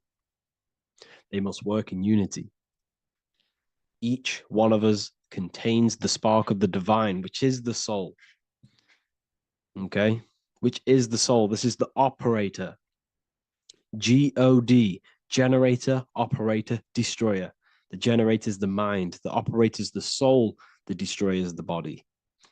Everything will generate, everything will operate, and everything will die. That's the Trinity, the Father, the Son, the Holy Spirit. There's always a Trinity, Brahma, Vishnu, Shiva. Okay, so each one of us contains God's law, and it's encoded within our consciousness, within our soul, within our heart. That is what's judging everything you do. Every time you hurt someone, you can feel it. If you've ever punched someone, you can feel it. You know it's wrong. If you've ever stole something from someone, it doesn't matter what you've learned in the past. If you steal something, you know deep down within your soul it's wrong. This is because each one of us are encoded with God's law of love and integrity, I don't care how tough you think you are and how hard you think you are and what you've done in your life. I don't care. You know what is right, what is wrong, because you are encoded with love. Does not matter how far your mind can take you away, how corrupt your mind can become. There is always a spark of love and empathy in your heart, in your soul. You know this when a child. When you're a child, you're not racist. You don't want to hurt anyone. You don't want to steal. As a child, you're pure love, you're pure awareness, you're pure. You would never think about being racist. It's the corruption of the mind that leads us to corruption. Our soul always wants to do good. So the soul is encoded with God's law. And when we go against this law, this destroys our body. Yes, because your body is electromagnetic, and that's being casted from your heart. So every time you go against the heart's guidance in moral law, we weaken our electromagnetic field, which weakens our body. If you've ever looked at someone who's very negative, you can see them. You can see that they are aging quicker. You look at Scrooge, for example. If you ever watched Scrooge, look at how corrupt he looks. That's his heart. You can see the people's hearts on their face. People who do negative things and have negative thoughts, negative emotions, you can see it in their eyes and their face. It's because it corrupts you. It corrupts the body. It ages the body. Goodness is life. Okay? So can you sell your soul? You cannot sell your soul physically. But what you can sell is your conscience. What you can go against is that moral law. And you can exchange physical material things such as money, fame, cars, houses, business, in order for you can exchange that to go against your inner dialogue. For example, these rappers, celebrities, what are they doing? They're not selling their soul. You can't sell your soul to some entity on the astral plane. But what you can do, you can take money to say, I'm going to go against my heart. I'm going to go against my inner moral law. I'm going to take that money and I'm going to do something wrong. It's basically going against your soul. It's selling your soul's guidance of moral law. That's what selling your soul is. And that's what these rappers are doing. That's why they're so sad. You know, this is why all these rappers are on drugs, doing all sorts of things to escape, to short-term escape what they've done. They're going against their inner guidance for money. And yes, short-term pleasure may be happy for now, but in the long run, it will leave you feeling voidless because nothing material can ever satisfy your soul. Nothing. You could gain £1 million tomorrow, guaranteed within 2 weeks, you'll be back to the exact same position mentally, emotionally as before, because nothing physical can ever satisfy you. Guaranteed, if you received $1 million yes, if you received $1 million now, in a week's time, you'd be hunting for the next million because it does not satisfy you. There's a reason why these billionaires don't stop working, because they're so addicted to earning and earning and earning. It doesn't satisfy you. The only way you can satisfy yourself is through Christ consciousness, is through self-love, is through loving thyself, knowing thyself, and becoming balanced internally in consciousness instead of seeking external validation through material things, which end up leaving you feeling voidless, empty inside, and sad and depressed and anxiety. Everyone's looking outside of themselves for validation, when true validation comes from within. True satisfaction, true happiness comes from within, reaching Christ. Christ is a state of being, a state of consciousness that we must cultivate within ourselves so we can live a happy, balanced life. You can have all these material things when you're satisfied inside, but don't rely on them. Me, I enjoy material things, but I don't desire them. I don't chase them. I don't rely on them for happiness, for validation. You can have big cars, you could have your favorite watches, you could have Lamborghinis. Yes, it's fun, but don't let it give you your happiness. As long as you're happy on the inside, it's okay to have these things. You should seek balance with your inner world and outer world. Okay, so this is what they are doing. Rappers, celebrities, actors, Hollywood. This is what they've done. They've exchanged their inner integrity, their inner law, their inner moral compass for exchange for material wealth, fame, money, and cars. That's what they've done. And power. It corrupts you. They slowly corrupt you. So yes, you cannot sell your soul. And if you wish to learn more, I'll see you inside Ethereal University with my community, where we are learning every day to master ourselves, to expand our consciousness. If you want to lucid dream, astral project, master yourself, create the desired reality you want, learn about human consciousness and your full potential, then Ethereal University is for you, and I'll see you inside. The link will be in the description. Thank you for watching. Hey everybody, welcome back to Living Life with Miss Faye. And today I thought I would talk about the Book of Wisdom, because to me, this is information that should be in every household. And you really shouldn't pass this by, because information like this may not be out here forever. But this information is so important, especially for you today, because so many things have been hidden from you about the world, about our living in the world, about our own existence. So many things have been hidden. And these books, the Book of Wisdom, this is book 1, and this is book 2. And they both are jammed with hidden knowledge. Now, I realize, I have been promoting this material for some time, because I wholeheartedly recommend that this material should be in everybody's home. Your children should be exposed to this material, because when they go to school, they're taught one thing. They're taught to be not to be free thinkers. They're taught to be followers in school.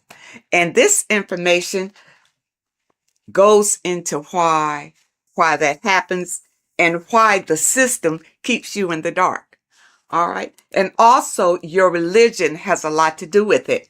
Now, even in your religion, a lot of things have been misconstrued, and some of it is just downright lies that have been told to you.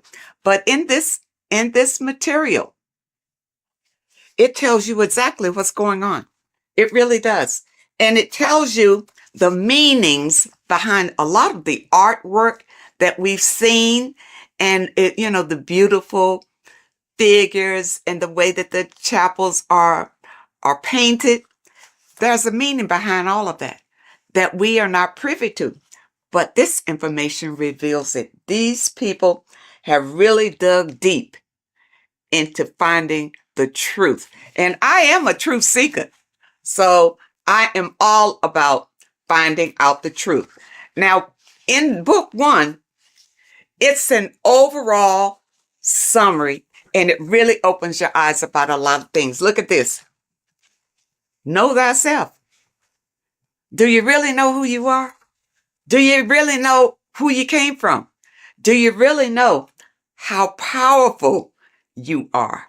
The powers that be don't want you to know that you have power.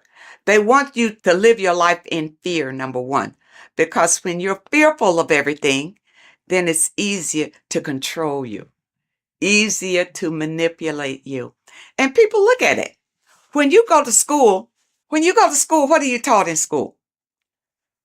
You're taught to follow instruction. You're taught a skill to work for someone else. You're not taught to work for yourself. You're not taught to think for yourself. You're taught to obey orders. People, you're bigger than that. You're more intelligent than that. And this book of wisdom will help to open your eyes. You're not stuck in a life that you have no control over. In book 1, it talks about man is God made flesh, and it tells you why that is. We're all a part of the God source. That's how we were made, being a part of it. And a lot of us don't know that. We just think we're just out here flapping in the wind, and that's not true. It talks about the influence that the moon has over our lives. You know, in a full moon, you realize that there's a lot of activity that goes on during the full moon because it energizes people. You know, it energizes, and a lot of times there's a lot of crime that goes on because people are energized. They don't know what to do with that energy, but they're being affected by the moon. And it tells about Saturn and what Saturn has to do with your religion and what Saturn has to do with our existence. Okay? This book goes into all of it. And what it does, like I said, book 1 is more of an eye-opening summary of it all. And it says here, this discerning wisdom doesn't merely offer easily assimilated insights. It serves as a guide, illuminating the intricate threads weaving between our essence and the cosmic expanse. It provides an abundance of information to facilitate the evolution of your mind, your body, and your soul. This is genuine awakening. The author is Harry B. Joseph, and I know a lot of you, if you're on social media a lot or whatever, you've probably seen where he'll tell you some inserts from these books. And volume 2 is a more in-depth look at it. So if you want to go really deep, then you want volume 2. Now, one thing in volume 2 that I thought was interesting, of course, everything in here is eye-opening. But I wanted to bring this one to you because it's about the significance of sex. It says sex is a sacred ritual that transcends the physical realm and also takes place in the astral plane. So, you know that saying, as above, so below? Everything that happens here on this plane happens in the astral plane. So when you have sex with someone, you have bonded with them in the astral plane. And that's why you can't just walk away from a sexual experience and not have the energies from that person, because you have shared energies during this sexual ritual. And really, that's why it's better to wait until you are married to have sex and not have casual sex with all sorts of people. Because even here it says, casual sex, often driven by superficial desires such as greed, lust, and monetary attraction, tends to vibrate at a lower frequency on the astral plane. Now, what does that mean? If your casual sexual experiences are vibrating on a low vibrational astral plane, well, what's in a low vibrational astral planes? Demons, low entities that will attach to you, because that's where you are. They will attach to you and make your life miserable. You see, that's one way how we get these entities attached to us like parasites because of casual sex. You got to be careful of that. And the only way that you can break the tie from a casual sex is through a spiritual awakening. See, when you have casual sex, these entities feed off of that energy. That's why they attach to you so easily. This is what you need to be aware of. And a lot of you don't understand why your lives are in the toilet. It's because of the things that you are doing and the people that you are interacting with. And if you had this material beforehand, then you would be aware and able to guard yourself from a lot of heartbreak and disappointments in your life. Because once these entities attach themselves to you, they're not bringing you any good. They're going to bring you harm. Okay? And devastation. You don't want that. When sexual activity is engaged from a place of love, deep passion, and high vibrational energy, it fosters a protective and positive atmosphere. Protective and positive. When you engage in a sexual experience and you both love each other, it's genuine love. Okay? That's what you get. Not when somebody's fooling you and tricking you and making you think that it's love. And as soon as you've had sex with them, now they disappear. Now they have nothing to say to you. Now they'll tell you that they didn't want to get involved. You know, they're not looking for a relationship, that sort of thing. But no, that's still low vibrational because you didn't wait until you got to know the person. Just had sex with them. Don't do it. And when you have a love-based connection, elevates the energy, creating a shield against negative influences and ensuring that the experience aligns with higher spiritual principles. Okay, and that's what you want. See, this book goes into everything, and it goes into the foods that you should be eating, the foods that you shouldn't be eating, and it goes in a lot of Masonic symbolism because the Masons have been ruling for a long, long time. And we're not aware of it. It just passes us by, you know, because we are in survival mode. And the powers that be have put us in survival mode. We hardly have time to just enjoy our lives because we have to work for the elites. Work hard for the elites, you see. But if you have knowledge and understanding about how they maneuver and how they manipulate and control you, it will help you to improve your own life. In this book, you will discover more than just knowledge. You'll unlock the mysteries that lie beyond the veil of the ordinary. Dive deeper into the cosmic currents that flow through the universe, guiding your mind, body, and spirit toward a higher plane of existence.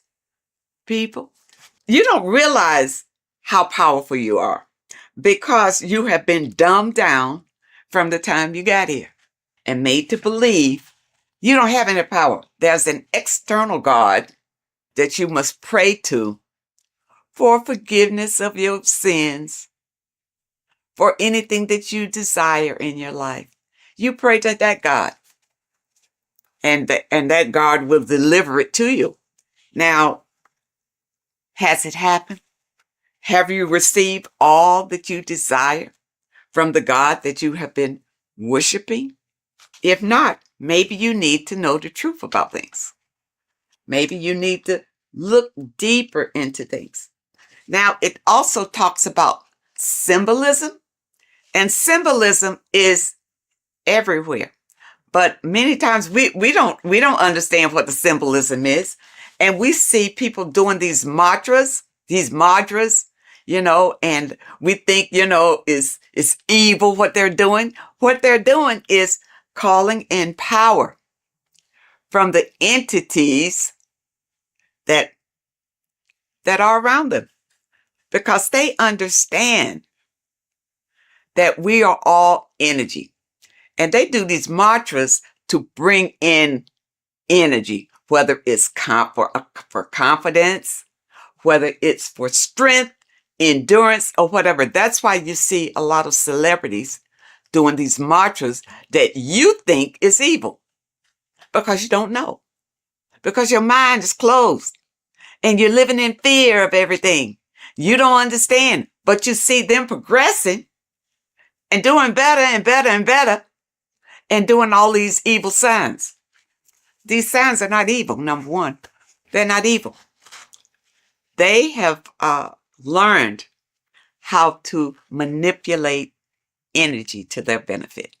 And you don't know how to do it. That's why you need the information.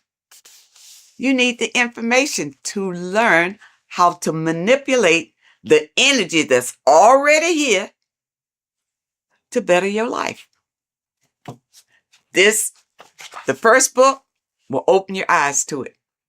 When I first got this, I tell you, when I first got this book, I was so impressed by it. I bought my people a book, sent them a book, whether they can understand it or do something with it or what. But I think it's so important just to have it in your home, because somebody is going to pick it up and this information will resonate with them and put them on a path of enlightenment. And those of you who have your book, spend a little time every day reading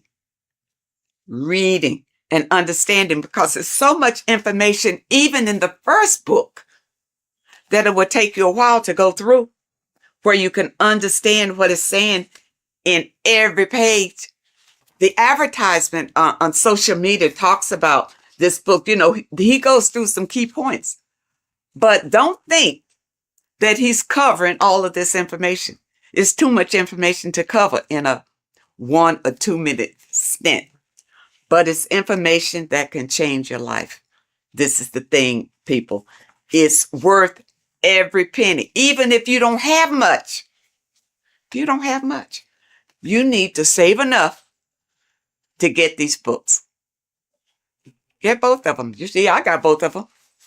Start with this one. If you never dug into this kind of information before, start with this one. This tells about the black cube. These things are in the world today that you don't know what it means. You don't know anything other than what your leaders have told you about it. But who's to say they're telling you the truth about what it is? Okay? It's all here. Okay? All here. It talks about the scam. It talks about scams in here. And what this one is, you see NASA right there? You remember the moon landing? All of this is to deceive you. And this information brings out the truth, the absolute truth. And volume 2, you see volume 2 is thicker than volume 1 because it goes deeper. It goes deeper. And even if they come out with a volume 3, I'll be ready for that one too. This one opened my eyes to so many things that I had questions about, as far as heaven, hell, the gospel, the Bible. For a long time, I just rejected the Bible totally. I rejected it because the stories in the Bible didn't really make sense to me. It really wasn't logical. Going through this material, I realized that the Bible is written in parables. All right. It's like morals to a story. It's like lessons that you learn from the stories that they tell. Okay.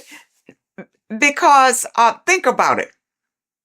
In the Bible, it says that, the apostles wrote these chapters in the Bible. During those days, those apostles couldn't even read or write.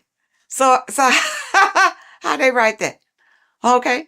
But from whichever documents that they pull certain information out and put the Bible together. All right. But the Bible, and I'm going to use this little slogan that I heard that I really like. The Bible is basic instructions before leaving Earth.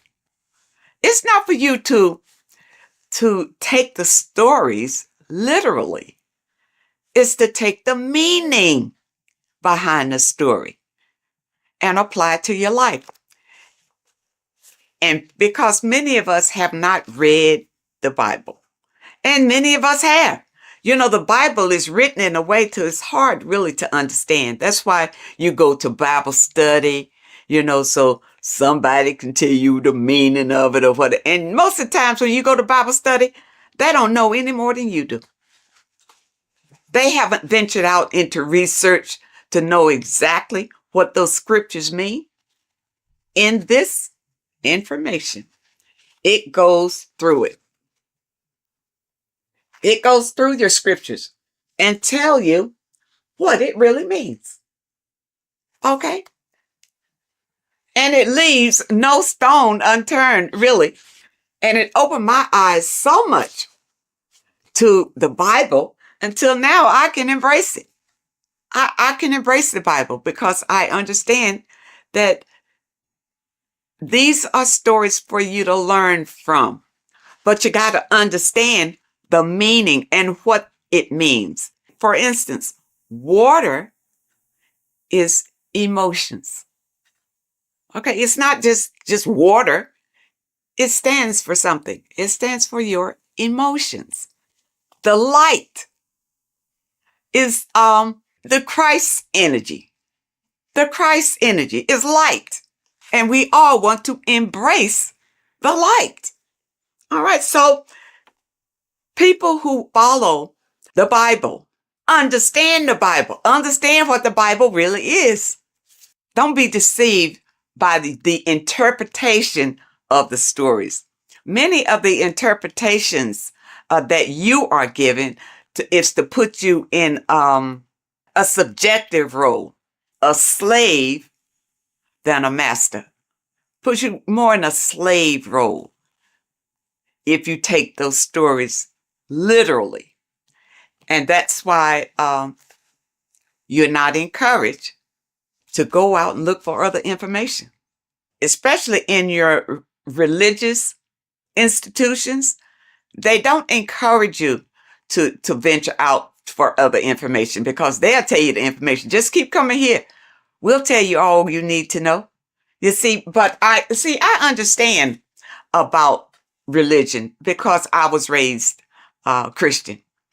And the thing about it, even when I broke away, it took some strength because your mind, you have a mindset about it.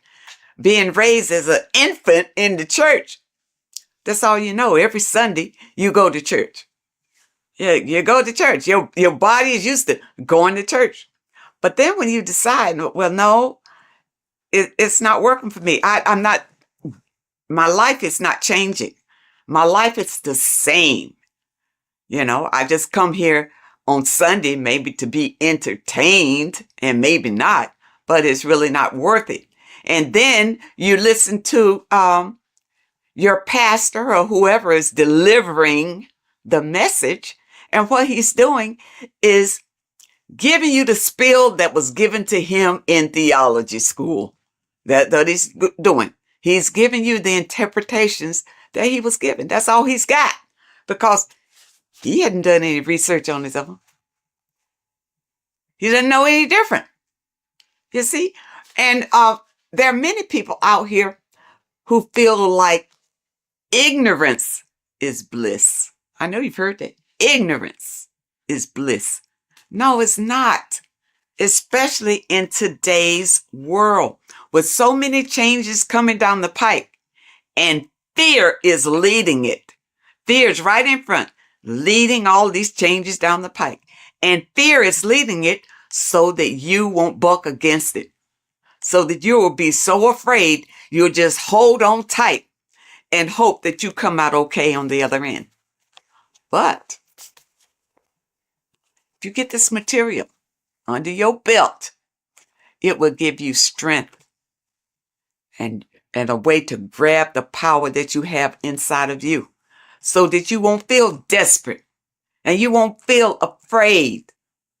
You'll feel empowered. And that's what we all want. That's why I feel like everybody should have this material in their home. Everybody. And your kids should grow up reading this before they go to school and their little minds be manipulated to believe whatever the system wants them to believe. Because really, they're just grooming them to be little worker bees, You see? People, you have the right. You have the right to be the master of your own reality. But if you don't know the information, you don't know where your power comes from and how to use the power that you have, doesn't mean anything. All you got to do is open yourself up to new information. That's all it takes. And your life could change drastically by just the information that is revealed in these pages. And it's I tell you, it's funny because years ago, I guess I was, I was in the Christian faith when I ran across information from one of the folks who contributed to this material. And when I heard him talking about it, it resonated. Something he said resonated in me. And I never forgot it. And then when I found this material again and I saw his name, I think his name was Santos Benucci or something. I don't want to destroy anybody's name, but I know he is referenced in some of this material. This is it. When he talked years and years ago about it, and now here it is in printed form. People, do not let this pass you by. This is your life right here. You think your Bible is? The Bible is great, but it's in parables. You can't understand it the way it should be understood. Okay? But with this being your companion, it will open your eyes like they've never been opened before. And I know a number of you out there have purchased the book. Leave us a comment and tell us how you feel about it. But take your time. These are not fast reads. Either one. And the thing about it is, I keep going back to them. It's not the kind of material you read one time, put it aside and forget about it. You put this on the coffee table and read a little bit all the time because it reinforces your soul and helps you to manifest the life that you desire. Okay, people? I hope that you understand and I hope that it helps. And of course, I will leave a link in the description where you click on the link and you can get either one. You can get book, this volume 1, or you can get volume 2. And the volume 2 is in hardback. You know, when I first got it, it was in the soft cover, but I love hardback. So I have this in the hardback too, because the hardback I absolutely love. And because the books that I purchase, I want to pass them on to my people when I'm gone. They mean something. Stop wasting your money on stupid magazines and crap that doesn't mean anything. You buy a book, buy one that's going to change your life. Oh, and also, when you click the website, you'll notice that there are courses on there that you can sign up for those of you who want to go really deep. And also there's a PDF on food. And I'm waiting for them to come out with the book on that. I don't want a PDF. I want the book. And once they come out with the book on foods that you eat and foods that you don't eat, I will be the first one to get that one. So I encourage you to add these to your library. This is the best material that I have found to date that opens your eyes to what life is really all about, and also opens your eyes to who you are and the power that you have to create your own reality. I thank you so much for joining me today, and I really hope to see you next time.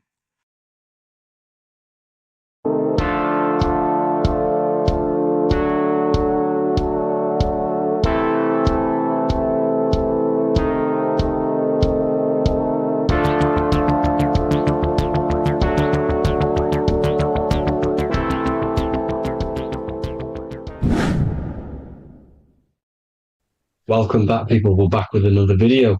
Let's jump straight into this. Make sure to tune in till the end, because this has got so much information in this video. So sit back and enjoy. So everything's Taurus fields. The Earth's a Taurus field. Everything's Taurus, which is electromagnetic field, electric and magnetic.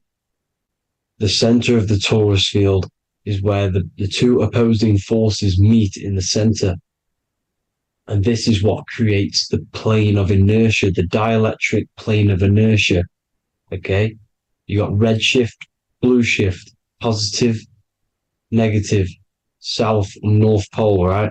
This is what the ancients were showing with the tree of life. As you can see here, this is the plane of inertia, and this is the Taurus field.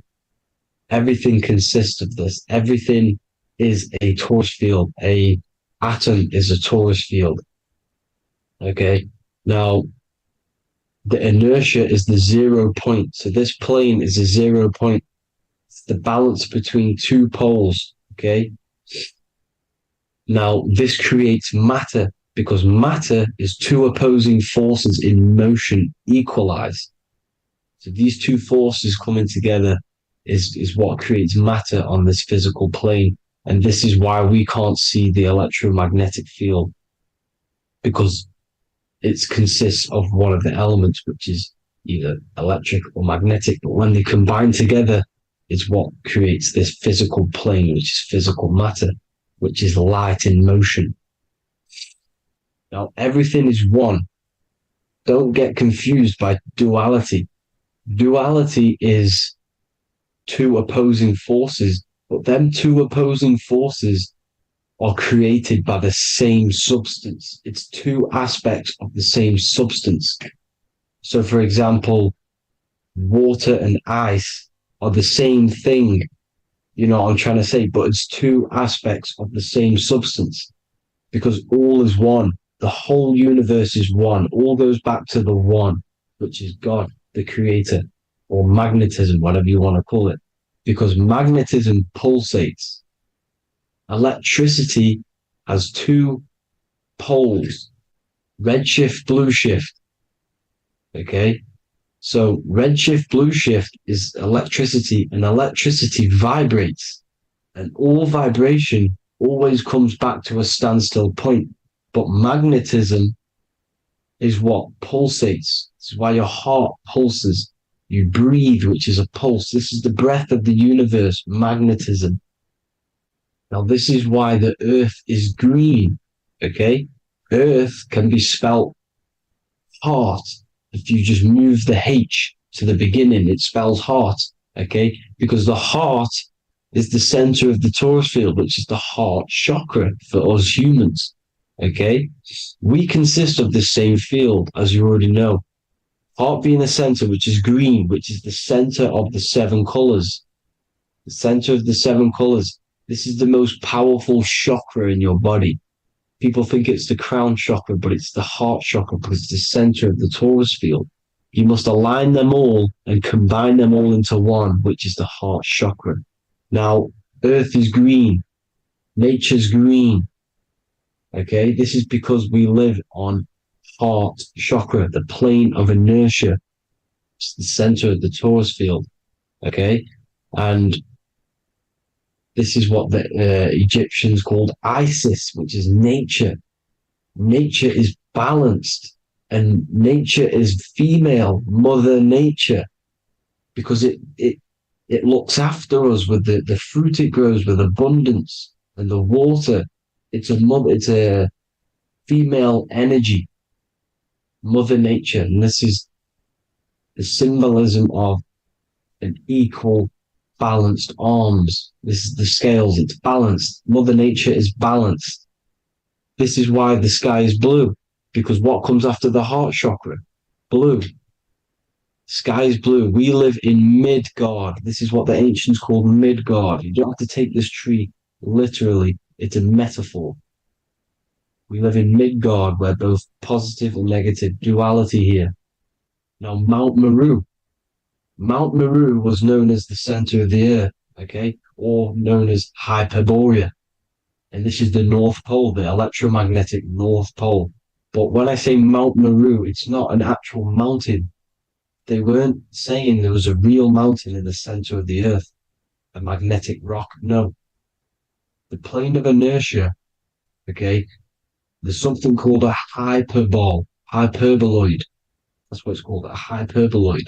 And this is the center of the Taurus field. And this hyperboloid is what is in the shape of a mountain, you see? So if I go to this next one, they say Hyperborea on this map. Why do they call it Hyperborea? Because this is the hyperboloid in the center of the Taurus field. And this is the electromagnetic mountain, a metaphor. Mountain, what they're metaphorically saying, this is the electromagnetic mountain at the center, the double vortex, the center of the Taurus field, which is the North Pole. Pole of electromagnetic energy. So this is why they call it Hyperborea. It comes from the word hyperboloid. And the center of the earth is so sacred. And they symbolize this with, obviously, the North Star, which is Polaris. And this is where the swastika comes from, because it's the 4 seasons moving around the North Star. This is the Big Dipper constellation moving around the North Star, which is Polaris. There's that pole again. Pole. Magnetic pole of the Taurus field. And this is where the green, emerald green, aurora borealis comes from. It comes from this center hyperboloid at the center of the earth, where the most electromagnetic energy is stored. The center of the plane of inertia. The center of the plane of inertia. This is the all-seeing eye as well. As you can see, they've got the sun, the moon. This is the Masonic cosmos, the sun, the moon, and the all-seeing eye, because the eye is Polaris, the eye of the stars. It's all a big eye. Now, the eye means a lot more as well. It's not just that. There's different ways you can interpret symbols. Now, this is the emerald tablets. Deep in Earth's heart lies the flower, the source of the spirit that binds all in its form. Okay?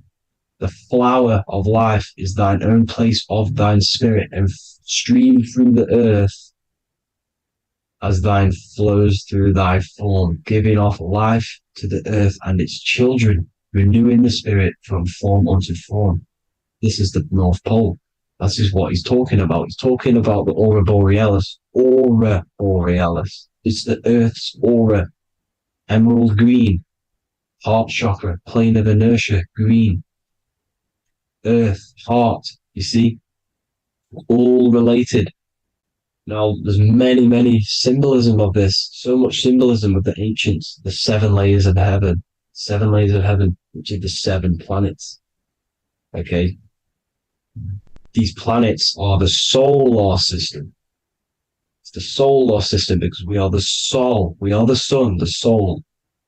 And we're inside of a solar system, which is the 7 planets. That's why there's 7 layers of heaven. Okay? The rings of Saturn, the rings of the planets are moving around us. Okay? So This is what the ancients were depicting in their cosmology. Now, this is the Hebrew cosmology of the earth. This is the Mayan cosmology of the earth. You see, it's all an enclosed system. We live inside of a giant torus field. All is atum. It's what the ancients said, the ancient Egyptians said. All is atum. Atoms are torus fields. Don't be tricked by the modern science today with the current model of an atom. It's completely wrong.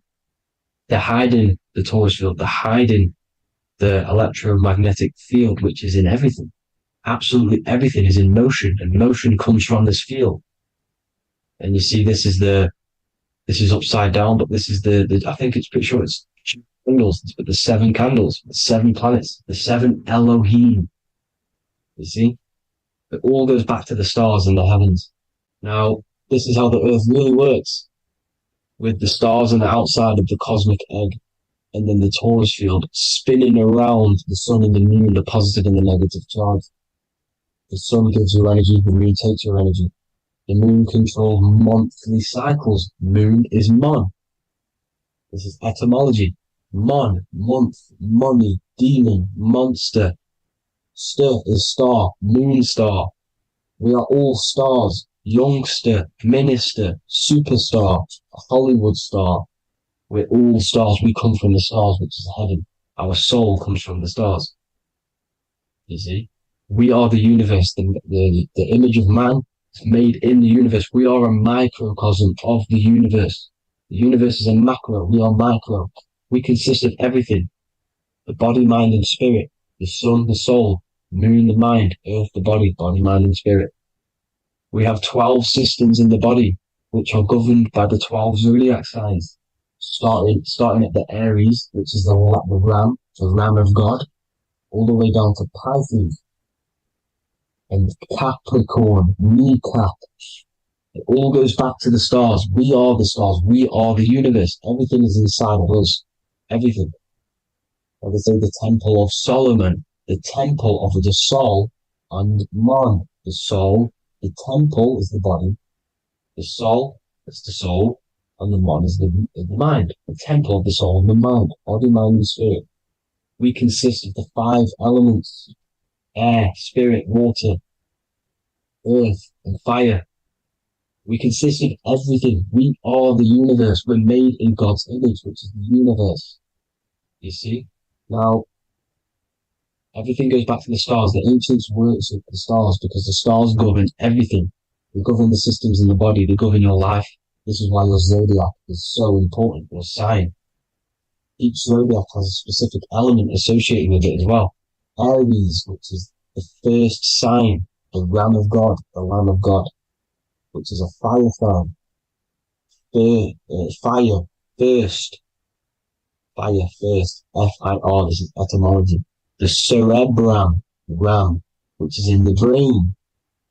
Aries, the ram, control the head, the face, and the nose upwards. So it controls the cerebrum. The Torah, which is, I'm pretty sure it's a Hebrew Bible, which is the Taurus. Tornado comes from the Taurus field. You see? Everything's inside of you. It all goes back to the Taurus field, and the Taurus field is everything. Now, like I said, 12 zodiac signs, 12 systems, 12 cranial nerves in the brain, the 12 disciples of the Bible. All symbolic. Have to read the Bible properly. Now, this center, at the center of the earth, right? This is what's stirring the ether. And the ether consists of the 4 elements. Because there's 5 elements. Spirit can be called ether. People call it spirit or ether. Ether is pure potential, pure energy. It's what connects the astral to the physical. It's the dimension between the physical realm, which we're on, and the astral. So it has pure potential. It's pure energy. This is why we say either. I either want to go there or there. It's connecting 2 scenarios. That's what the ether is. It's connecting the 2 worlds, the astral and the physical. The center is like the cosmic womb. There's a black hole in the center. This is the center of the torus field. This is the womb of creation. This is the womb of creation. And inside of this black womb are the 5 elements, and everything's being stirred around. Everything's in motion. Light is motion. Everything's motion. Now, like I said earlier, light crystallizes into physical matter. They are the same substance. Spirit and matter are the same substance, but different variations, different aspects of the same substance. Low vibrational spirit turns into matter. High vibrational matter turns into spirit. Or light, whatever you want to call it. Matter is light crystallized. This is where we get the 7 metals from. The planets. The planets are light. Specific frequencies and vibration of light. When these lights, or the planets, materialize, material metals, materialize, they turn into the 7 metals. Saturn turns into lead. That's why lead is red. Saturn is red. The sun turns into gold. That's why the gold is yellow and the sun is yellow. You see, Saturn is the time god. What happens in autumn? The leaves turn red and they die. This is why Saturn, Satan, time god, the reaper, everything is crystallized till it's death and then reborn again. You see, rust. When things rust, it turns to red. Because it's Saturn. Saturn crystallizes everything. He's the reaper who comes around in winter. You see? He's Satan. Jesus and Satan, the sun and Saturn. They say we live in a solar system. The solar system. I think I've already just broke this down.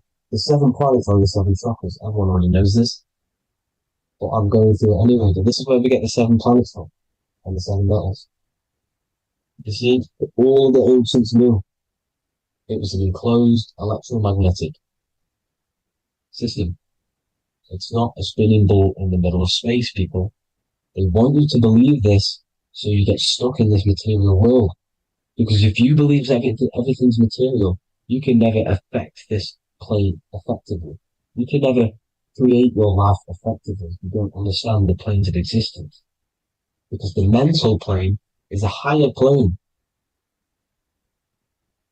And it breaks down and it controls the planes below it. The mental plane, hold on, I've got it here for you. The mental, the astral, etheric, and physical. Etheric connects the physical to the astral, but the mental is what's above them all. You see? Now, it's important to understand this. It's important.